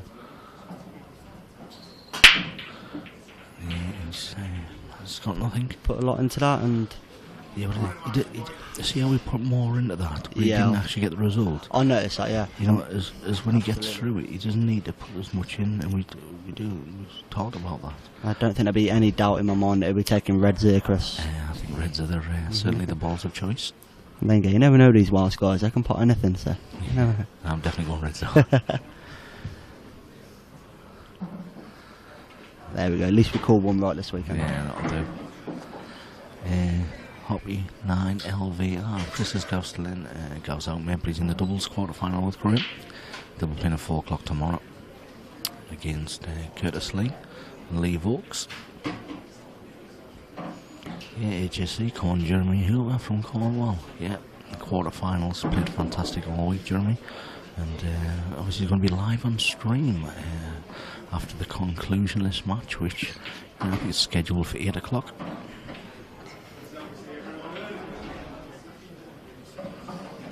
Craig's nice into this, right in the bottom right hand corner. Just got to mind his work a little bit here, because obviously the black doesn't go, so he's going to have to play a little cannon of some sort. Has he got the angle to do it now, though? Just a nudge? No, he didn't. No. Yeah, so to me then, he's going to have to play the cannon last now. Does the black not go back in the middle with this red in the corner? So if you play the red in the middle now. Yeah, I think, yeah. If you're it right, doesn't Chris. go, you've still got a nice angle for the cannon, haven't you? You know? No, you are right. You've spotted one there, mate. You're exactly right. It does go. Yeah, so, you know, Craig a nice finish as well off Mark's dry break. And it looks like the way this has started, it's certainly could be going all the distance. Yeah, Craig definitely favourite for the set now. Yeah. You called it perfectly, Chris. Back into the centre. Back in the centre for Craig to take a 2-frame lead, and I think the Welsh boys will start getting behind Marshy. It's a nice back for Craig. Craig to break as well, so like I said, he's big favourite now. Yeah, certainly. This set anyway. Certainly is, and if Craig gets a ball, Mark, we could have a 2-2 and a deciding set, which I'm sure all the fans, the ball supporters at home, will be intrigued and be watching. I'm sure we've got plenty of viewers now this evening on the live stream. Tell you, Chris, a quick question for you. I mean, there's something that popped up at the start of the week. Someone asked me, and I personally said yes. And they're saying that if it goes to a deciding set, would you like to see it go win by 2 clear? Yes. Exactly. I mean, or like maybe something like they do on the darts format, where they play extended. Then if it's still drawing, then they lag off again. Or I personally would not like to see it go down to 1 frame. But maybe, like I said, that maybe we can look into the format. But I absolutely would like to. If it goes 3-all in the decider, you could win by 2 clear games, or you could, and I think that would be the choice, really. Yeah. Obviously, somebody mentioned to me that, I said, would it be good to go with black ball or 3-all? Not in the singles. I think it works really well for the doubles, personally. The double black ball, I like that. It's really good. But Adds I a think lot of for pressure. the singles, it's. But it would be great to watch. Can you imagine, like a semi-final or a final or quarters like this, going to 3-all, 2 sets all, black ball shootout, pressures on crowds, about 70 people around here watching, and then generally at the standard they're probably going to play spot to spot. Yeah, it's harsh though. I think. Imagine, like I said, agree. Down to. It's like a bit like penalty shootouts, really. I mean, it's a hard way to lose, but people do lose that way. So it's. Yeah, Mark's selected obviously for a red, and he just ran awkward, but he's on the plant. But you don't really want to play the plant because I think that red squeezes at the top, but he certainly did. He can't play now, surely.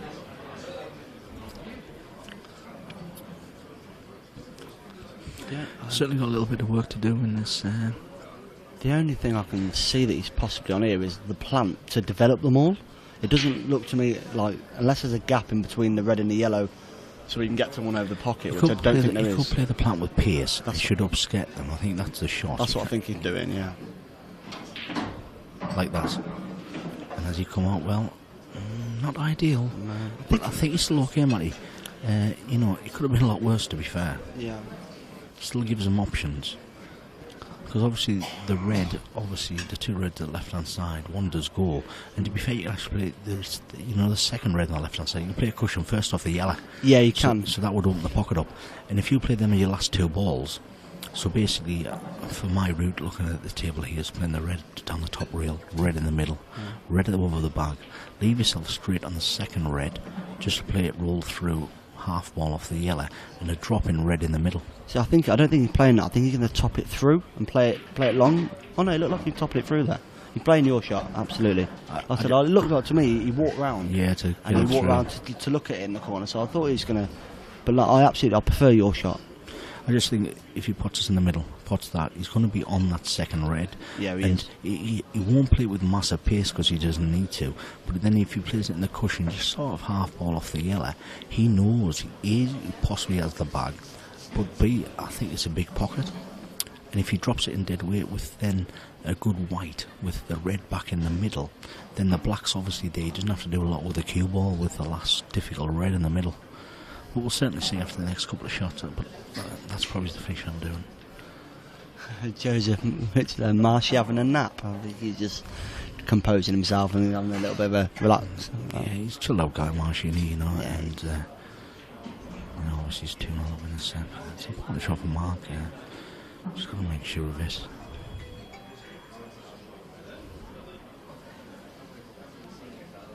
Yeah, Frederick Rich, normal blue cloth is very slow, yeah, certainly right if it's a nap cloth, but to be fair, these are certainly not slow, they're nice and quick.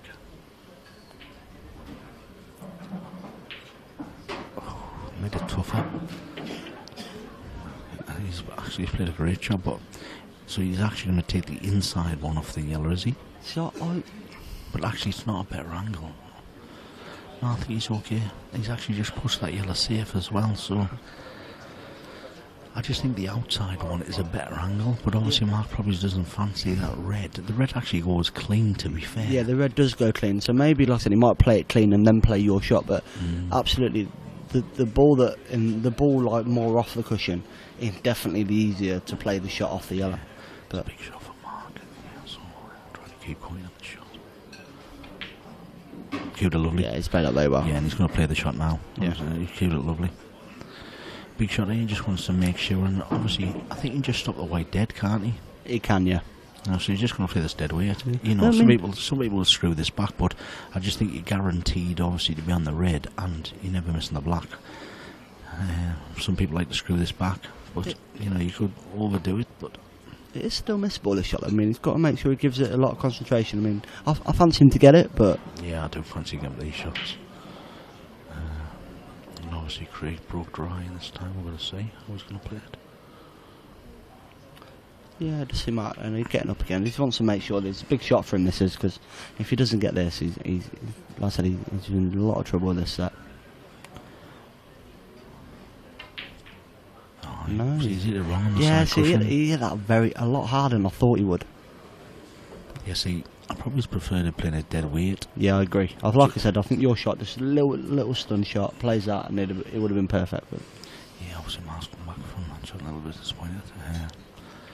And obviously give the answers back to Craig. And really, Craig's only got sort of one difficult ball on this finish. But he's certainly got plenty of balls to manoeuvre that. Yeah, I mean, we're not actually get a last ball down the reel for the black, you know.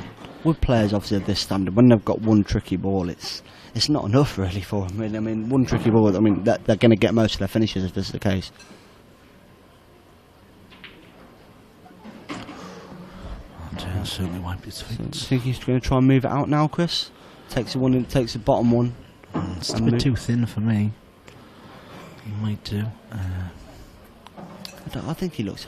He's all right on it. Yeah, I mean, maybe a little bit of check side, but I think he's okay. Yeah, I think for me he's got to play a little bit of check side. Yeah. But he isn't ideal on it because obviously he's spending a bit of tension on it.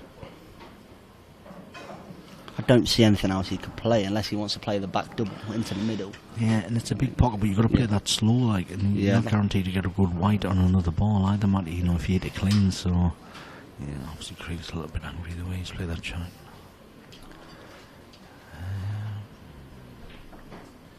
Yeah, Jordan Newton, Blackwall, the shootout is about as tennis pill get. Why not using the singles? I mentioned that earlier. I think it's a great format, it's really good. We actually played Notts and Chelsea on the Blackwall show during the final. Went to a field, it was great. Yeah, Craig's going to play the show here now. He's got thick contact. Yeah, but to be fair, he never looked like potting it, and he's obviously handed the opportunity in this frame back to Mark. Yeah, I think he kind of really give up at that. I mean, he's beaten himself up before the shot, and then he goes down, doesn't really put a lot of effort into it, and misses it. So I don't really like what he did there myself. It was a tough shot because it played for me a lot of check side and get like sort of pace into the ball early into late. Yeah, so yeah, he's concentration. He's this much. Yeah, he's cued that really well. And really from here you would expect Mark to take the remaining red on the table and the black in obviously the top right hand corner. Yeah, Roy Craig's a great potter. He's erratic, but sometimes he's not erratic, sometimes he's absolutely like a machine. You know, but that's all blue players, that's, I think in any sport. You know, you have your ups and downs. There's obviously, if you've got your legends in your sport, your greats that have go through 10 years, maybe not being beat in anything that they play, or X amount of years from tennis, you know, your Tiger Woods in his day, but, you know, obviously completely different than Pill, but, you know, people do make mistakes. It's 2-1 with marks to break now. You know, and people are a little bit alright now and then. Yannick before Laclasse. I think Yannick is not playing till 8 o'clock, mate. In his quarterfinals this evening, and he will be. But if you want to check the scores live, guys, if you go to the IPA.com, and just click on live scores. It'll go through to qscore.com or go directly to the internet to www.qscore.com. It's got live updates for the singles, the mixed doubles and the doubles that's currently going on. It's greatly set up. It does also give you some information on the players as well. You can click through the players and see, and obviously, you know, who their favourite players. You know, it's got a nice little tag on it, so it's a great website. So yeah, it'll keep updated. There's a lot of information on there if you need it, so it's good. So see if we can get a ball. Just don't push it. Nice break. Yeah, he's hit them well, and you can't believe yeah, it. he's got a ball. Yeah, he hit them so nice as well. That's sometimes the frustration about pulling. You know, when you hit a clean break, you don't get a ball. It's life, obviously, but yeah, it's just part and parcel of the game. Like I said, that is one of the main luck elements in the game is the break. But like I said, it's one of them things. I mean, you'll find if you hit the break like Mark hit it there, you will make a ball more often than you won't. So you can do, all you can do is you cue it as well, and just like I said, pray a bit really. Yeah, and he got through that really nice. And again, he didn't hit it as hard as the break before, and you know, he just timed it well, drove through the ball, and now he's got an opportunity. Obviously, Reds is there. Yeah, he's in the middle. Looks a bit tight, but oh, he missed it. He looked a bit tight there. You've got to hit that really skinny, and I think he was like sort of bridging down. So yeah, you'd expect him obviously to pop that. Yeah. So like I said, he absolutely handed the table here to Craig, and I mean, yeah, I didn't think Mark was going to miss from there, but I said I definitely don't think Craig will now. Like, they're all in the open here. Oh, yeah, it's plumb. I mean, for Craig now, there's such a massive frame because if he wins this, he's got 2 breaks then to tie the match up. So yeah, then we're going to go to the side. Would you play the plant here, Chris, or would you wait? I think playing the plant's sensible now. It's a nice little roll in out the cushion. You've got to do nothing with the white. Some people want to maybe get straight on it. Yeah, well, if you leave it later and it goes wrong to the side with a white ball, I'm probably staying in now, to be fair. Yeah, Craig's playing it now. Second half, it's alright. He's plumb on it straight, isn't he? Yeah, he's better on it now than he was before. But like I said, I'm like you, Chris. Yeah, I aim to try and take my harder balls out as early as possible to hopefully make it easier. Because like I said, if he'd landed on that a little bit awkward there, then all of a sudden he's got to get back to it. And like I said, he ended up playing it last shot, like you said. So I just want to hit this clean though, because I think he's okay though. He's plumb, isn't he? Yeah, good shot. He's played enough pace to actually bounce the red off the cushion and play a great shot there. Yeah, Max very sort good. of keep myself laughing now over there.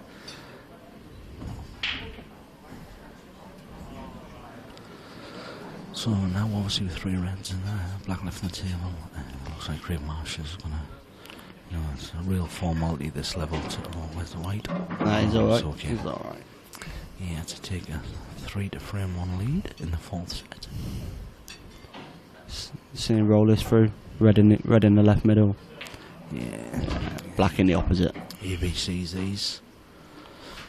Yeah, Joseph saying Craig's favourite for the match now. Obviously, everyone's opinion. I still thinking the bookies' eyes, Mark would definitely still be favourite, but yeah, absolutely. I mean, if you feel he's favourite, absolutely. I mean, who are we to argue? 3-1 Craig. Yeah, he's 3-1, but he hasn't won the set yet, though, has he? So, no, absolutely, you know, if he wins the set, no. then I think it's an even Stevens. I think you take the book out of the equation. I think, like for me, Corals or whoever, I'm going 5 to 6, 5 to 6. Like, I know Mark was pre-favourite 4-11 before the match, but if you go 2 sets all, you know, yeah, it's all about the breaks, you know. Yeah, it's a coin toss. And to be fair, the odd miss opportunities, you know, obviously there's one there. So, see if Craig gets this. Big break from Craig. He's in a lovely break there, and he's going to hit the red. Oh, it's been unlucky there for that not to drop. And I think there's no doubt what's the yeah, choice of colours here, Matty. You like the reds here, do you, Chris? Yeah, all day long. Still got a little bit clever because obviously you've got sort of the red to the left hand side of the yellows, but I'm sure if Mark will look at this and try to map it out, and he's got an angle actually to push there, hasn't he? I think the red in the middle to push that red down the bottom. Yeah, and absolutely. Still be on another red. Yeah.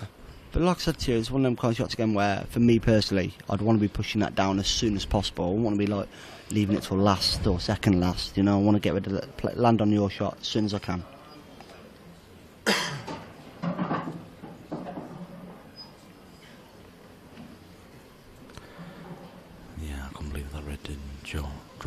Jordan Newton, yeah.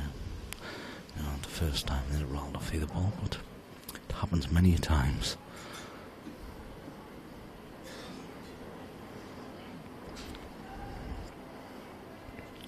Is Mark gonna maybe go into that red now? You know, play that. I don't know if he's going to now. See, I'd rather leave these two here to go through the ball. Put the one in the middle. Just get through it for the one in the middle. It didn't look like he got the best of contacts to me there. No, I think it's just jump. But to be fair, that red still goes in the corner, you know. But you've got to be right on it. I think Mark preferred on that shot, and unless you're going to take the top one now, preferred just to be on that one in the middle. He could also roll it in the yellow if he's got an angle. Just dead weight. We'll see now if they should just dead weight in the yellow to leave the other red in the other corner. Just like that. Yeah, good shot. Yeah, and this, you know, these guys see the finish so clearly, don't they, Matty, both players? Yeah, they do. Like, straight away, first thing Mark did there, he went round, looked round, he knew what the danger ball was, and like we said, tried to get on it as soon as possible, and he has done, and like I said, they're pretty plain sailing from here now. But it's easier to say the plain sailing sat here, isn't it? Yeah, absolutely, yeah. We all worldies either sat at home on the internet or sat here in the stream. You might just got to be a bit careful. You just drop this in and leave a nice little angle on the red, or even straight will do, but you probably just want to be short rather than over in this instance. Yeah, he's plump. Yeah, so Craig obviously going dry, and I think a few balls rattled the jaws there. It's 3-1. Might just be a little bit careful in this finish now. It's got to watch the yellow here. Yeah, it's a good shot. Good shot. Mark gets his red in the black to reduce the rears in this set to 3-2, hopefully, for all Mark fans and supporters out there. But Craig's still going to the break, so, you know, it's still in Craig's hands, really. Yeah. Question from Frederick Ritz there. In these black ball rules, you have to hit a cushion after you playing your shot. Go on, I'll let you take that one, Chris. Yeah, basically, obviously, it's very similar. After contact, with any ball, you've got to hit a cushion. So, in the old EPA, old rules, where you can just roll behind the ball, you certainly can't do that. And Mark's just finished the black off to reduce his rears in the set to 3 games to 2 to Craig Marsh. Yeah, you've got to hit a cushion after contact. Either the object ball or any other ball after contact, so yeah, you certainly still have to do that.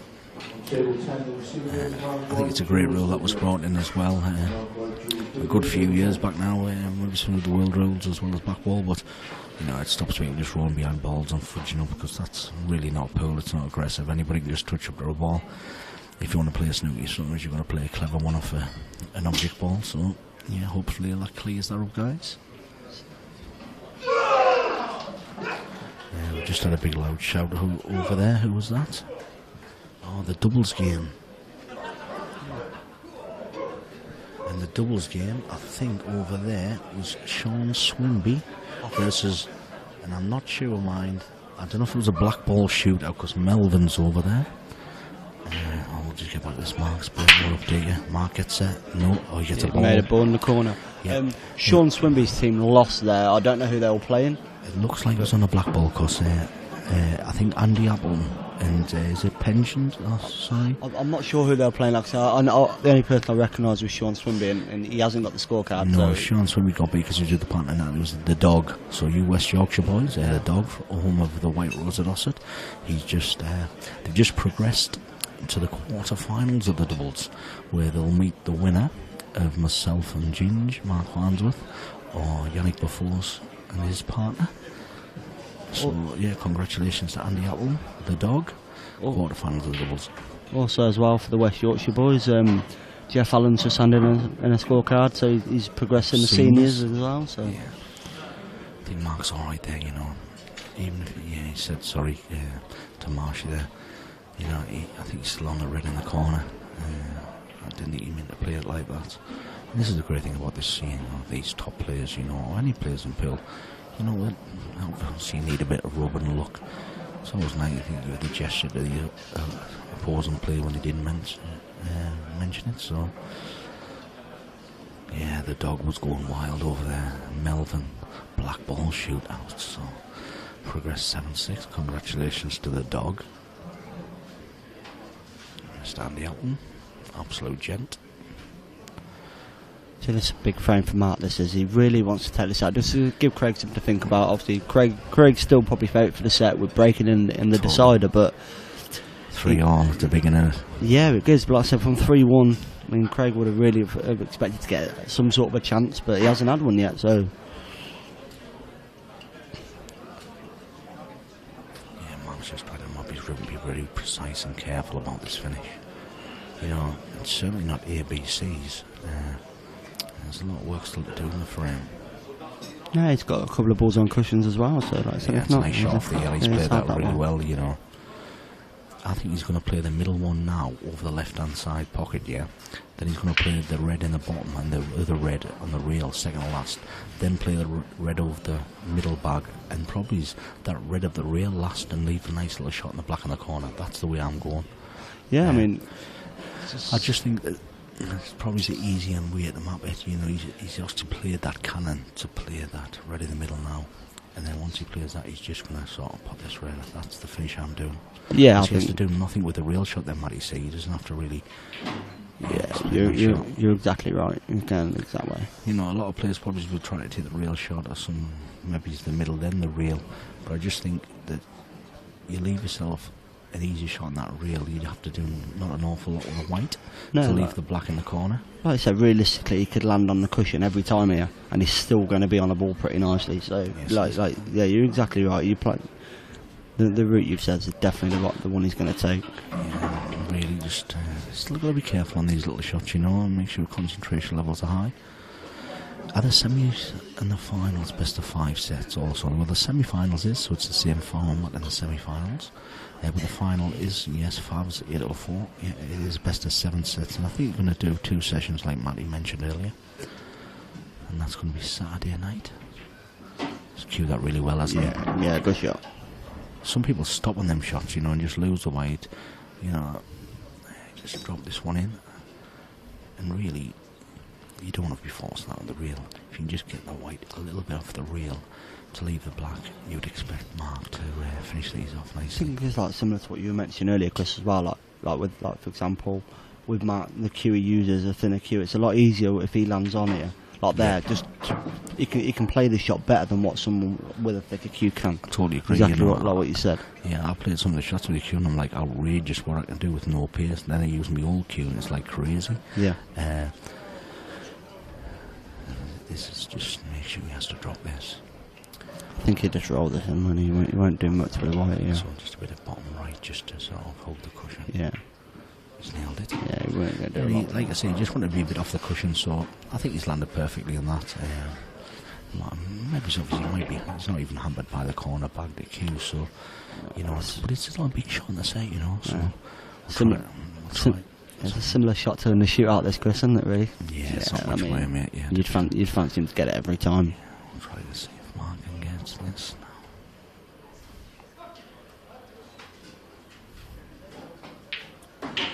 Yes, and it's all Mark like that. My Mark 3's a piece. But we've got Craig Marsh to break, and Craig's certainly still favourite for this set, obviously breaking. I think they do that in the darts, don't they?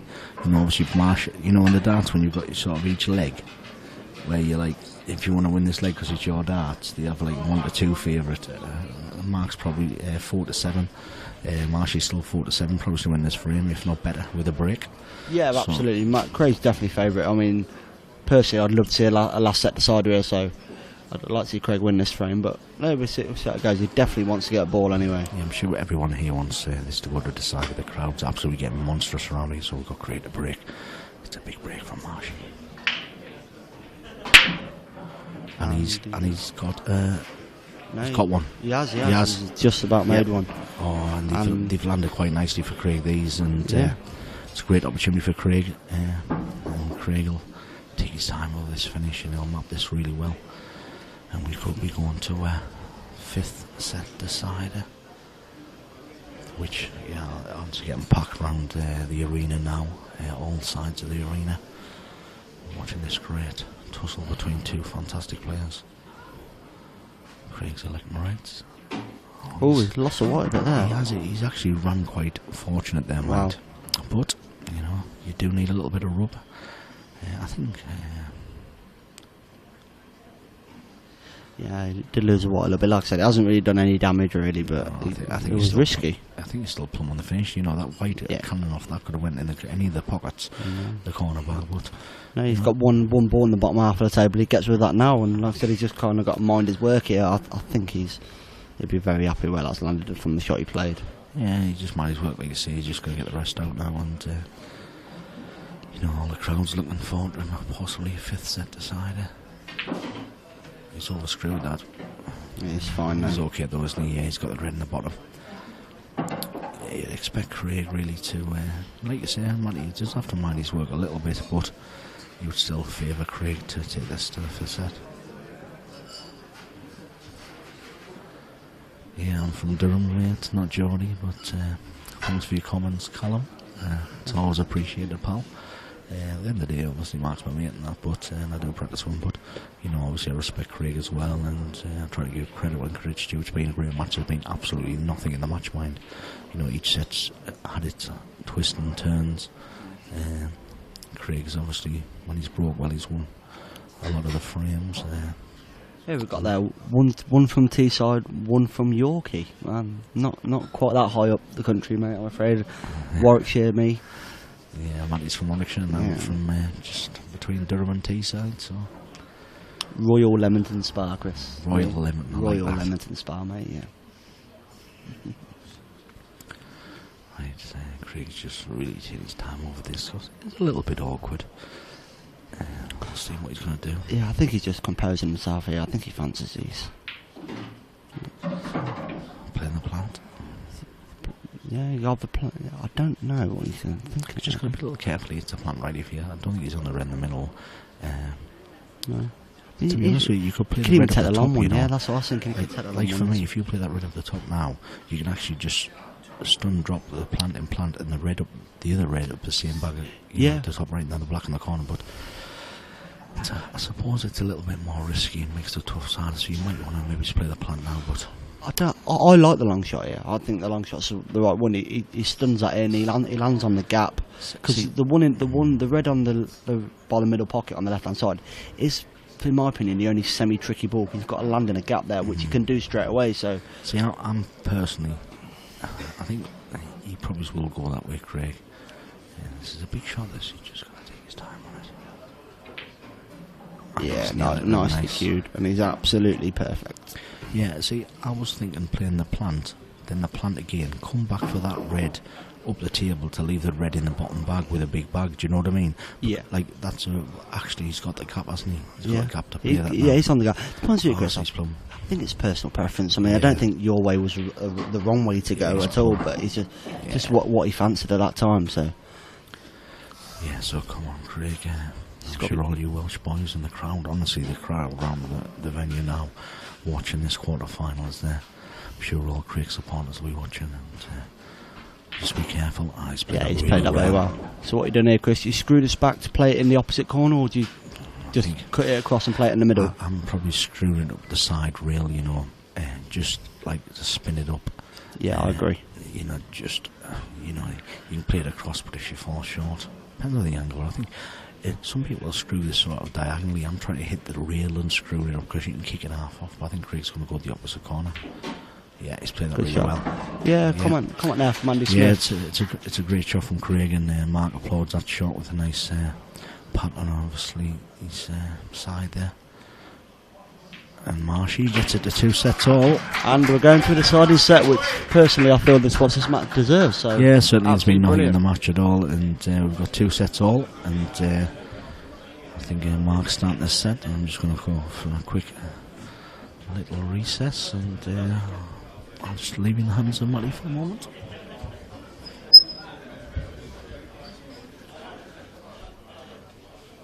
Yeah, comment from Andy there about Mark being a nice guy. Personally, I mean, I don't know Mark as well as Chris, but never had a problem with Mark. Lovely guy, always talks to you, and absolute top player, and he's always been nice. So personally, I mean, been a few negative comments towards him, but none from me.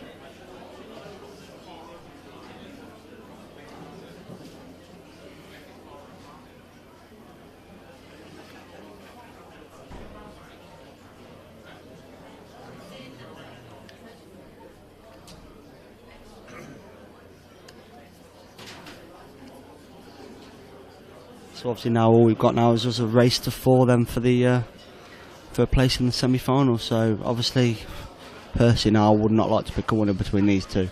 Mark probably slight favourite with having the break, so we'll see how it goes.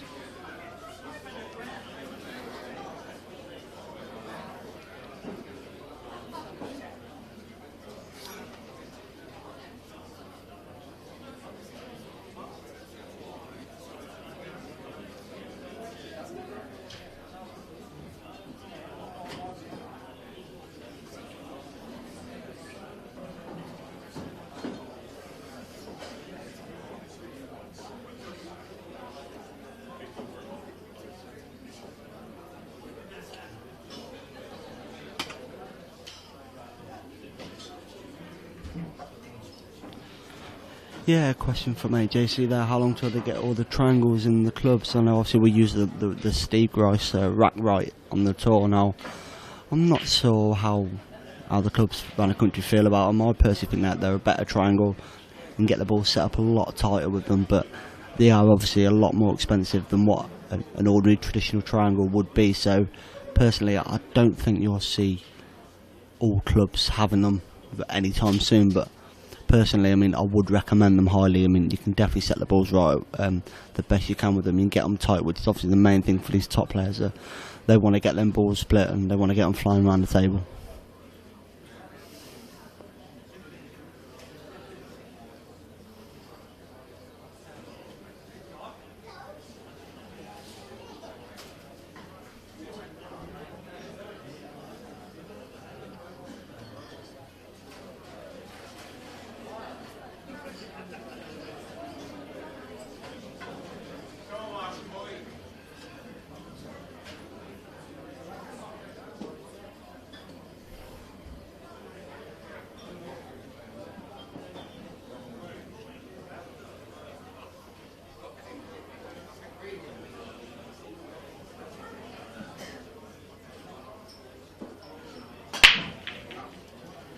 Oh, when the white's gone in, it's bad enough from Mark there, and you have to say that's a bad break off because he's not hit anything else on the table. It's gone directly in, so I mean he can't blame that on anything else but himself, I'm afraid.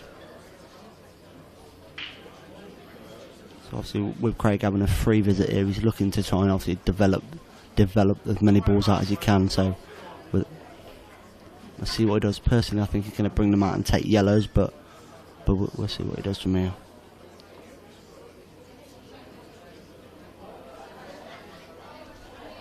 If you're in the room for an 8 o'clock match, let me know. You might be able to get you on with it.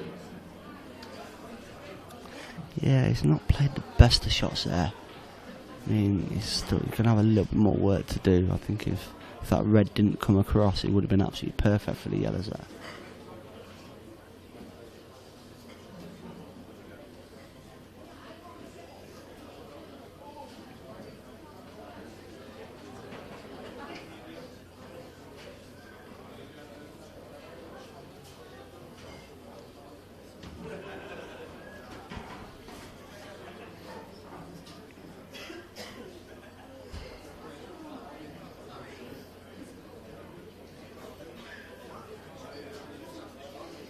That looks like Craig's going to take the long yellow into the corner here. Like I said, I did think he'd go yellows. So. Yeah, and he's got it, so... Welcome back, Chris.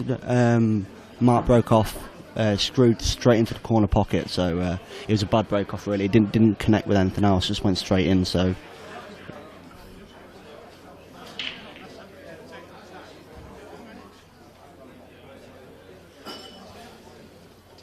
Dave.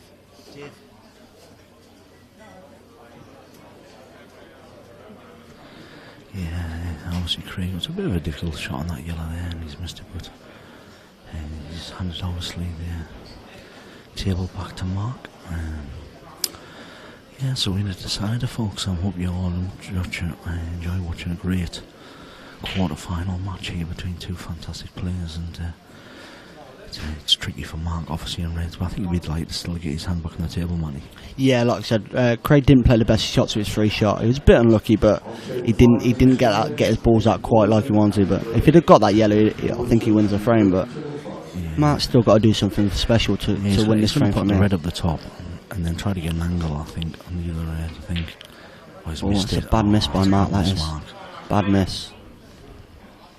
I just noticed like a couple of bad shots created in for Mark. He was so solid at the beginning of the match, and like I said, he missed a couple. I didn't expect him to miss the last couple of frames. Absolutely right. Yeah, I think in that third set as well, he made quite a few mistakes, and obviously I think on play, Craig's looking certainly the more solid player.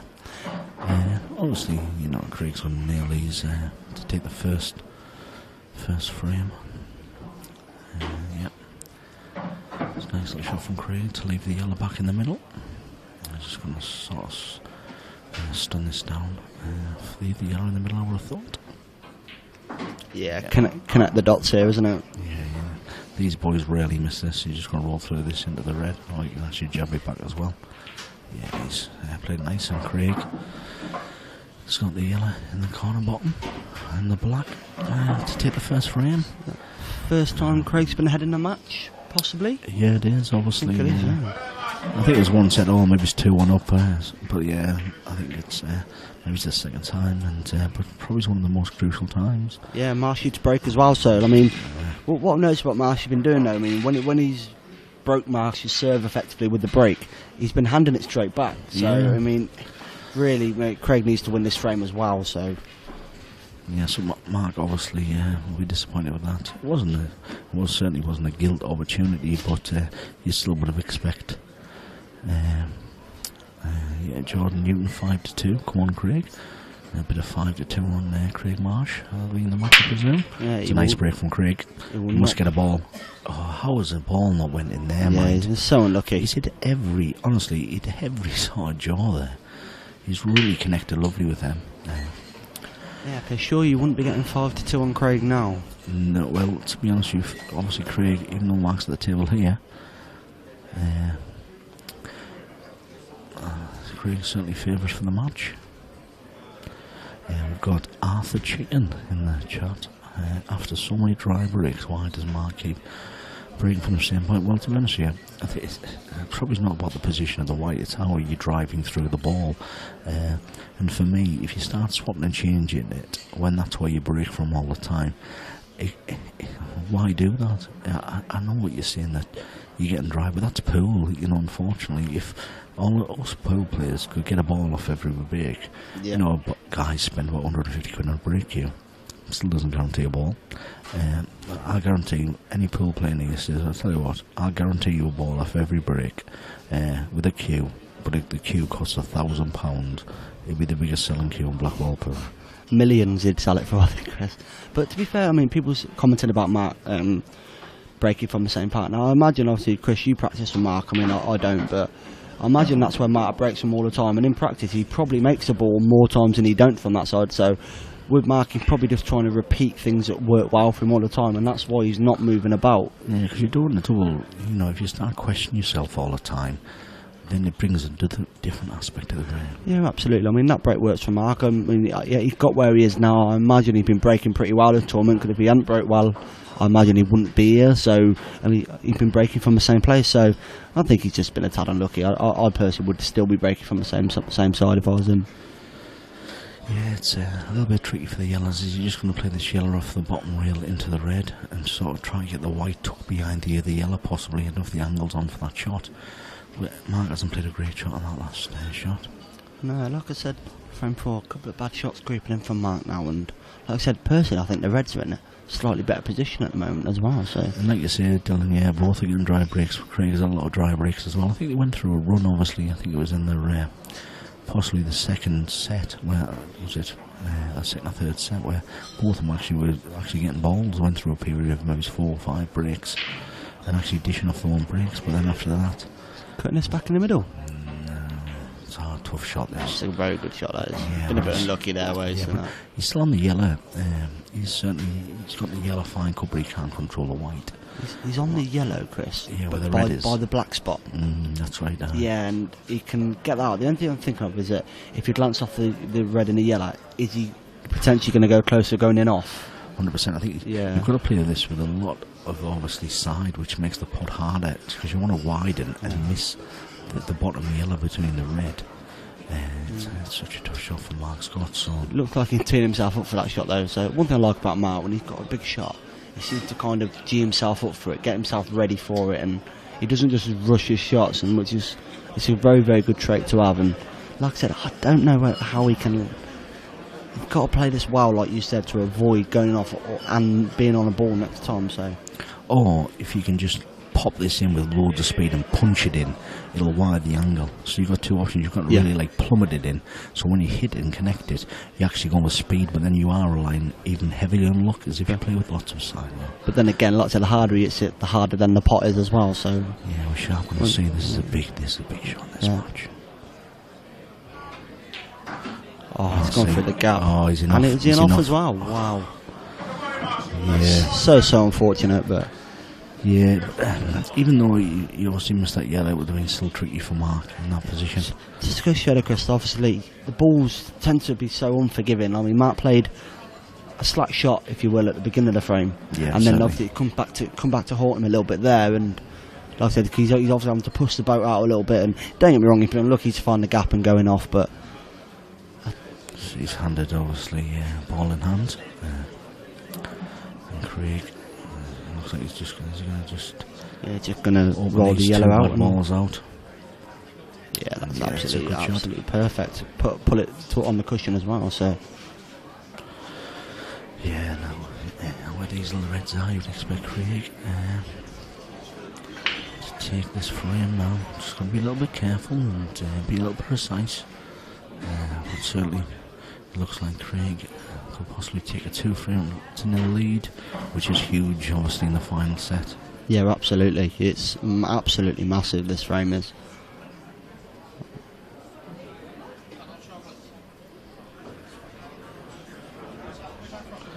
And the crowd around here now is certainly filling up as we come to the sort of concluding frames in this match.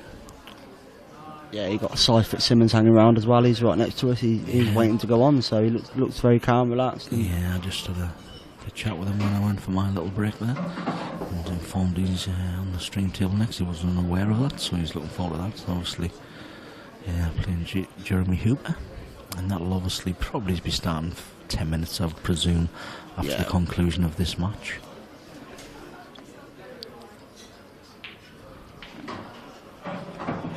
Craig didn't want to be straight on that though, did he? I think he's a little bit straight. One thing about Marshy, he wears his heart on his sleeve. You know if he's perfect or not just by looking at him, and he ain't happy with that at all. Is he going to just sort of like jab this back and leave his shot in the corner, but then it's not ideal? Or is he going to play with like a bit reverse inside? So screw it off the side cushion, and then reverse side to kick it up towards the yellow. Possibly, I mean, obviously you're skirting with the middle pocket, but I think we'll see this. I think that's the shot. He's just giving himself an opportunity. Like I said, Marshy, I mean, he would back himself to get this shot more often than not. Certainly. So I mean, this will show how he's feeling, because, like I said, it's the biggest shot in the match so far for him. Certainly for Craig. And he's absolutely nailed it. Brilliant shot. Quality shot from Craig Marsh there. Absolutely cued it like a dream. Acknowledged by Mark as well, the tap on his thigh as he.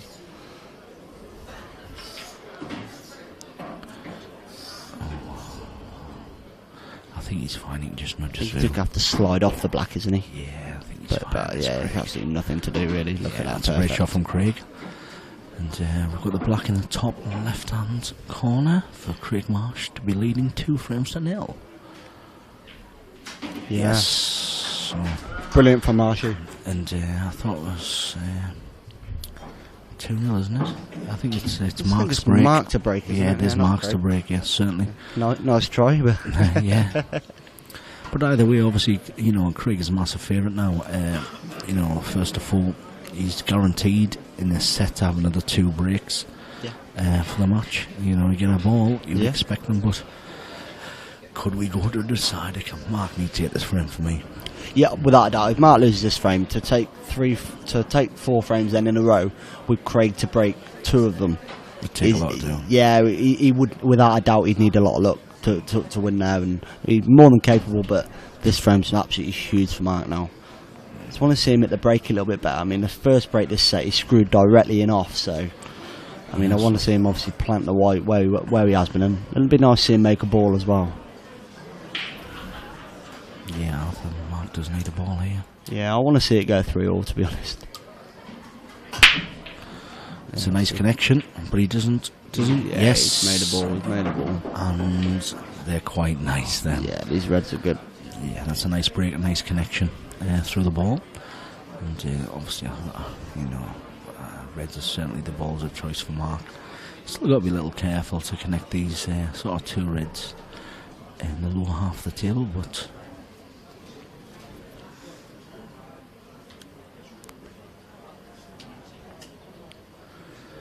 yeah, Dylan says Eagles dry break now could be massive. Yeah, certainly would have been Powell, but Mark managed to get a ball. And evening, Arthur Chicken Reds looks tasty, but he needs to make sure. Obviously, Mark, he's going to roll through this and leave the red at the bottom. He hasn't cued that very well, you know. No, I don't think he's gone far enough there, actually. No, he hasn't. Look. But he knows that as well, you know. He's certainly struggling. Yeah, like I said, I mean, noticed it early on with Mark. He's played a lot of slack shots the last couple of sets, and considering the first 3 sets, really how solid he was, and let's be honest, he was actually unlucky to lose the second set because he didn't do anything wrong in it. So it's a good shot. This. It's a great shot. Yeah, he's made up for it there. He can just literally, he can roll up now, take the one down the cushion, then the one in the middle, black in the same corner that this red's going now. So it's pretty straightforward from here. Yeah, it should be. Just still got to be a little bit careful. This is the key shot though for the frame. Doesn't want bridging. He's bridging now. Yeah, see that. See, for me now, he's probably got to take. He's got to take the other red to the left, to the top, leave a little bit angle on the other red to come across. Just because of the fact that he's bridging makes it a little bit more difficult when you're topping it through. So he's got to take this one here now. Yeah, he's got that. He's got a nice little angle there, Matty. Yeah, he's absolutely perfect. Again, just make sure he gets into this to get it across the table for the black in the bottom right hand corner, and this is a huge frame in the in this final set.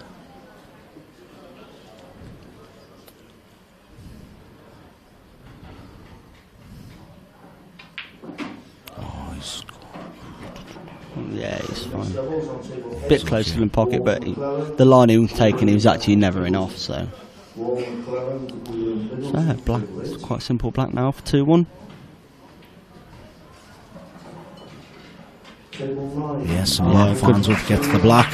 Good finish from Mark there. To get 2-1 in the final set. Craig Marsh to break next. So, if Marshy gets a ball on the table, or does he go dry?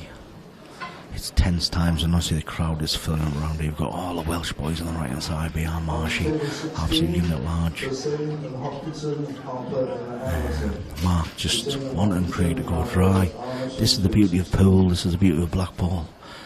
These tense moments, both players trying to get the semi-final of the World Championship. It's a lovely break from Marshy. A hell of a break. Great break, he's got you in the middle. Deserved the ball there. He caught them brilliantly. Them reds are brilliant again. He's good. Mark's just looked at the table and he's sort of put his hands over. Knows that these reds are absolutely lovely. He'd have been absolutely praying for something like this. Yeah, reds are absolutely yummies, aren't they? Take this one, then take the low red. He's plum. Yeah, just wants to, I think, come up now and come off one cushion and play the red next to it in the same pocket.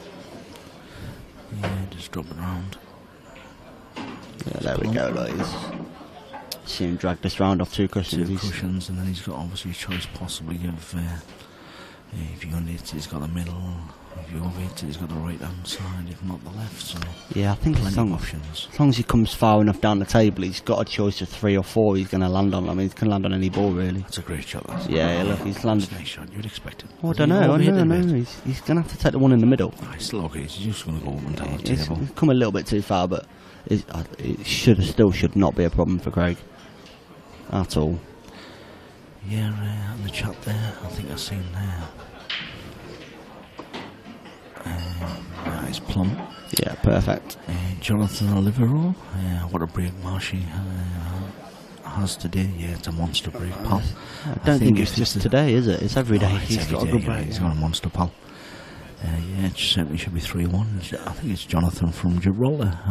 If you're watching in, tune in, mate. Hope you're enjoying this great match between two fantastic players. Just going to sell on this shot, just has to be quite precise. Yeah, so if you're going to stun this back a little bit to land in the gap, you just got to give a shot a bit of respect. Make sure he gets it right. Because see, I'm actually screwing it back further and actually then playing the red in the corner into the yellow. He's played the gap like you said. I think if it had played that low, Chris, it'd have been struggling then to hold again. Yeah, possibly. Yeah. Yeah. So I mean, now he just rolls this in, rolls it in the middle. He can't go wrong now, really. Yeah, he's played a great shot. Yeah. Just the wrong side there, though, is he? Yeah, no, he's plump. Just going to drop the red in, and then he's got the black in the bottom corner.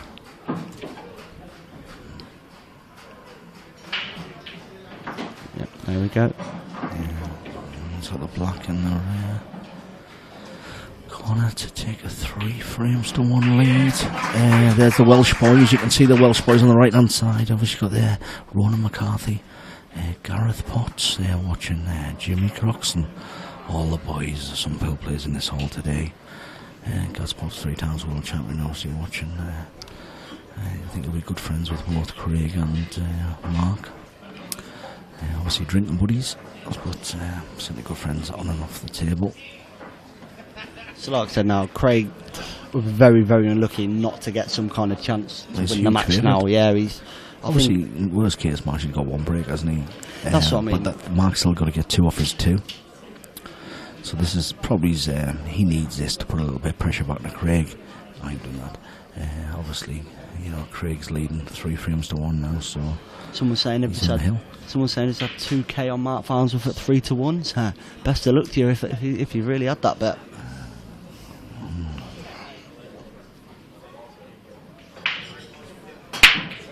It's a nice break. He gets a ball, and there's a good white as well. Is it then? Well, he doesn't want that yellow in though, does he? He didn't want that last yellow in. I don't know. I think he's going to take reds regardless, isn't he? With that red, with the red being covering the bottom bag. Yeah, well, I think shot is it on first? He'll just roll the red through, won't he? The one he's closest to in the middle. Yeah. Yeah, I think it's okay. It's absolutely fine. Yeah, getting the fudging in there. Right, well, I've just put 2k on Farnsworth to win 3-1, right? On Carroll's, right? I don't know if that was before the last frame. It probably would have been 3-1. Probably. 3-1, certainly. Now, I think that might be Davy Ball, Washington guy. His sponsor may have done that bet, and he's daft enough to do that bet, mind. Is he on that?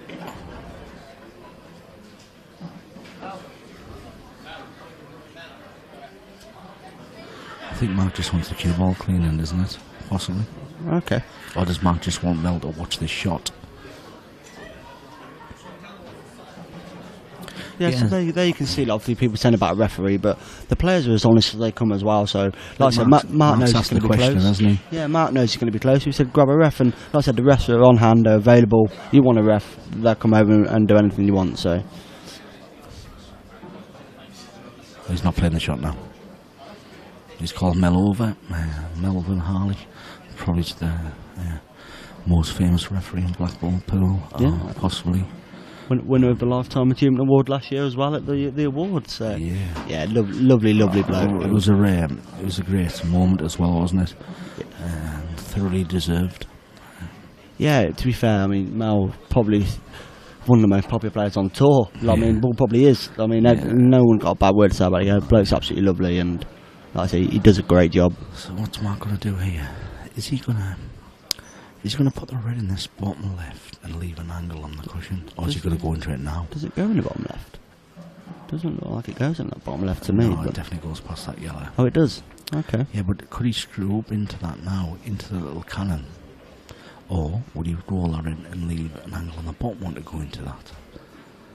I don't think he's got an angle to nudge into the yellow now. Sorry, I misheard that because I thought you were talking about the red in the middle of the table, went past the other yellow in the corner. I was thinking, no, it definitely done, but yeah, I see what you mean, yeah. There's probably a few routes. I think it's a little bit straighter than the red at the top to maybe cannon the yellow out the way. But on the safe side, you really want to sort of give yourself an opportunity, not make the pots harder. But I'm sure it'll certainly be The scoring sets, Kevin, is at 2-2, and Craig's 3-1 up in the last set. So all sets are for best of 7. So Craig needed one more for victory. So thanks for your question.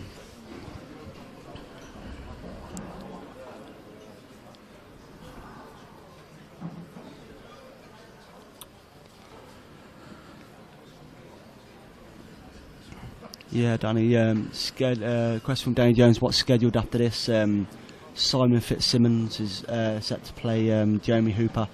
It was scheduled for 8 o'clock start, but obviously it will follow this match. Around about 10-15 minute interval that'll be. And this is a big shot now. This is a big shot. Right, so he's going to just screw into the yellow. Now he just wants to catch it just off, and if he can land straight on that red, it'd be ideal. Worst case scenario, if he doesn't catch it perfect for that red in the top, he has the red in the bottom. So, I mean, he's playing a little cannon here. I mean, this could go wrong. Yeah, he's playing the yellow though, cannon yellow. He's just got to make sure he don't not move the red. Yeah, he's got to make sure he hits as well. That's a big shot in the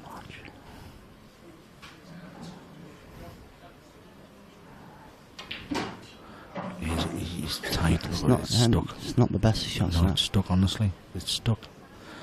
It's too close to the red, and he's got no shot. I don't see. No, he doesn't matter. He won't play that shot. Look how tight it is there. You don't think he'll try and cut the one along the cushion? Yeah, that's the only shot he's got. Yeah, that's what I meant. Yeah, he's going to try and cut that one along the cushion. That's all he can do. It's tough as well, though. It certainly is. Yeah, he's going to have to try and cut this along the cushion, and then, like I said, if he cuts that along the cushion, it cuts so thin. I don't know how he can guarantee himself being on that ball. He's just got a. It's a tough shot, this. It's really a tough shot. And an absolute worldie for me. Yeah, gets fudging. Where's this coral sponsorship gone on the tables? Well, actually still on the tables. He sold the wrap one off last year. They decided to put obviously a nice funky new wrap on this one with carbon fibre pockets. I'll have to be quiet because it's a tough shot.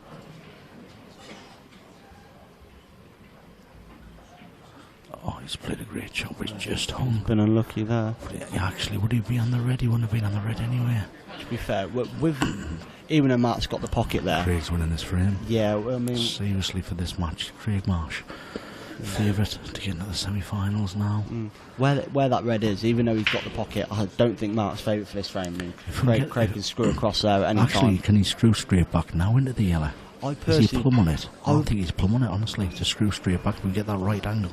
Personally, I wouldn't do that. I know he's going to play the middle one, but I think I think you play it. He's going to play it now.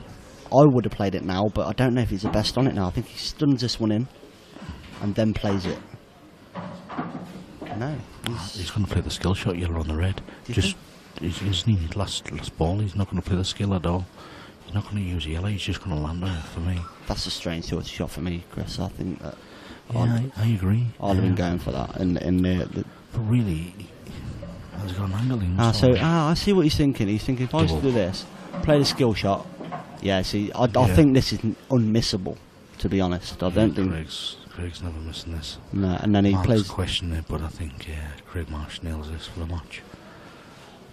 Yeah, this goes all day long. Yeah, I don't think this is that difficult at all. Yes, and he's landed plumb on the yellow, is he? Yes, he's plumb. Is he? He is plumb. He's on it. Yeah, he's on it. He's down on the shot. Oh no, a little bit of side maybe. Never missing this. And he's landed plumb. Craig Marsh. Brilliant bomb, Craig Black Marsh. in the bottom corner.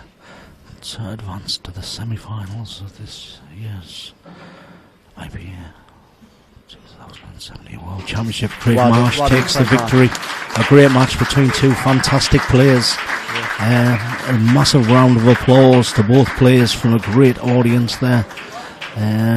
Great match.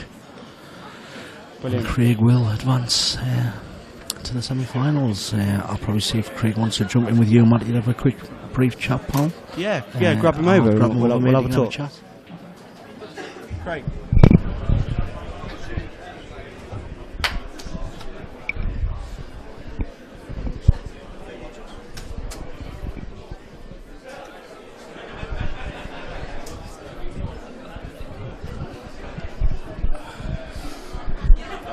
Yeah, we're good. Yeah. Congratulations, Craig. You must be over the moon. That's a great match. Yeah, I played absolutely brilliant, to be fair, and you have to against Mark because he's not one that's all for nothing. Like, you know what I mean? He's absolutely brilliant, and I thought I held myself together quite well at the end. So I'm really happy. What were you thinking when he came back at you? Was it the fourth set? You had the deciding frame. It was really tense in the arena, and you're just hoping for a chance, I guess. Yeah, I was just hoping for a chance. I broke amazing in that match, so I was just hoping it was going to hold up, like, you know. Yeah. And it did, thank God. Yeah, it looked like you found just that little bit of extra rhythm in the deciding set as well. You looked aggressive and confident. So. Yeah, it's strange, like, because I'm pretty good from behind, if that makes any sense. I mean, it's not a nice place to be, but I'm usually pretty good when sort of back's against the wall. So yeah, you've been behind a couple of times this week as well and managed to bounce back and finish strong. So a few times, yeah. So just a quality I have, I guess. It's nice thing to have, I suppose. So been here before last year. You starting to dream, or is it just one next step? Well, I thought about it last year, and it didn't sort of happen, but. Yeah, one match at a time now, and then we'll see how it goes. If I keep playing like that, I got a chance. Oh, absolutely. Okay, well, I'll let you go and get some rest for tomorrow. Well done. Thanks, mate. See you tomorrow. Tell me.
Is Yannick O'Feese in the please, Yannick?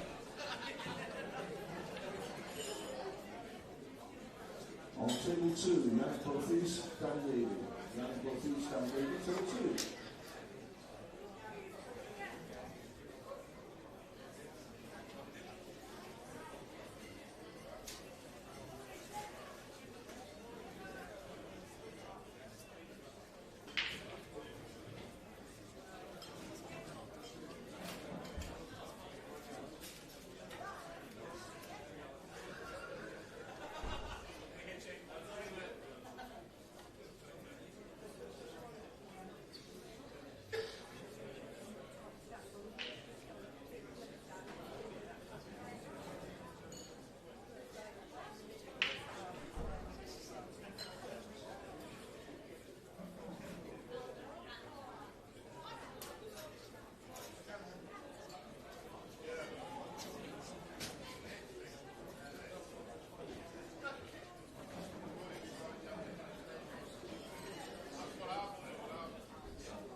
Got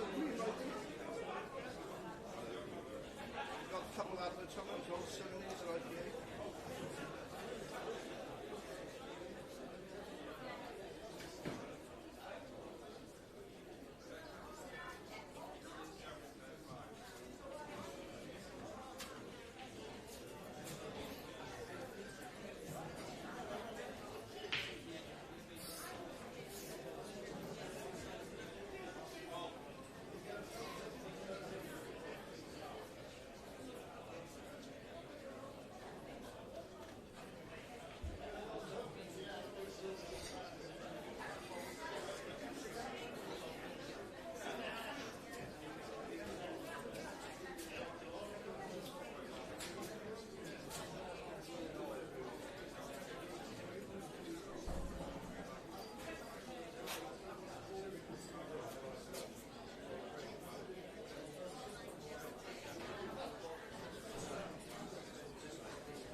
no, it made sense actually that way around.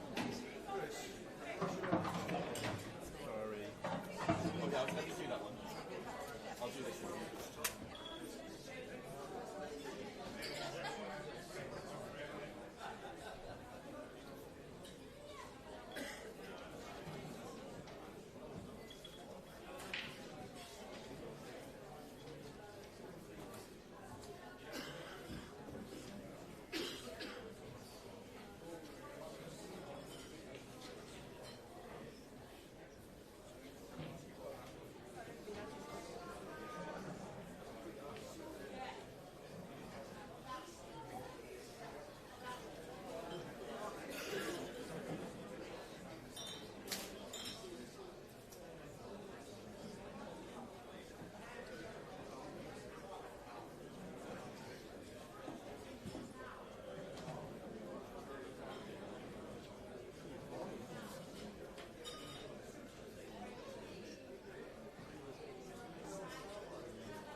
Jeremy Hooper, Simon Fitzsimons, top two on the move.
Simon Fitzsimons, top two, please.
Waiting for Simon Fitzsimons.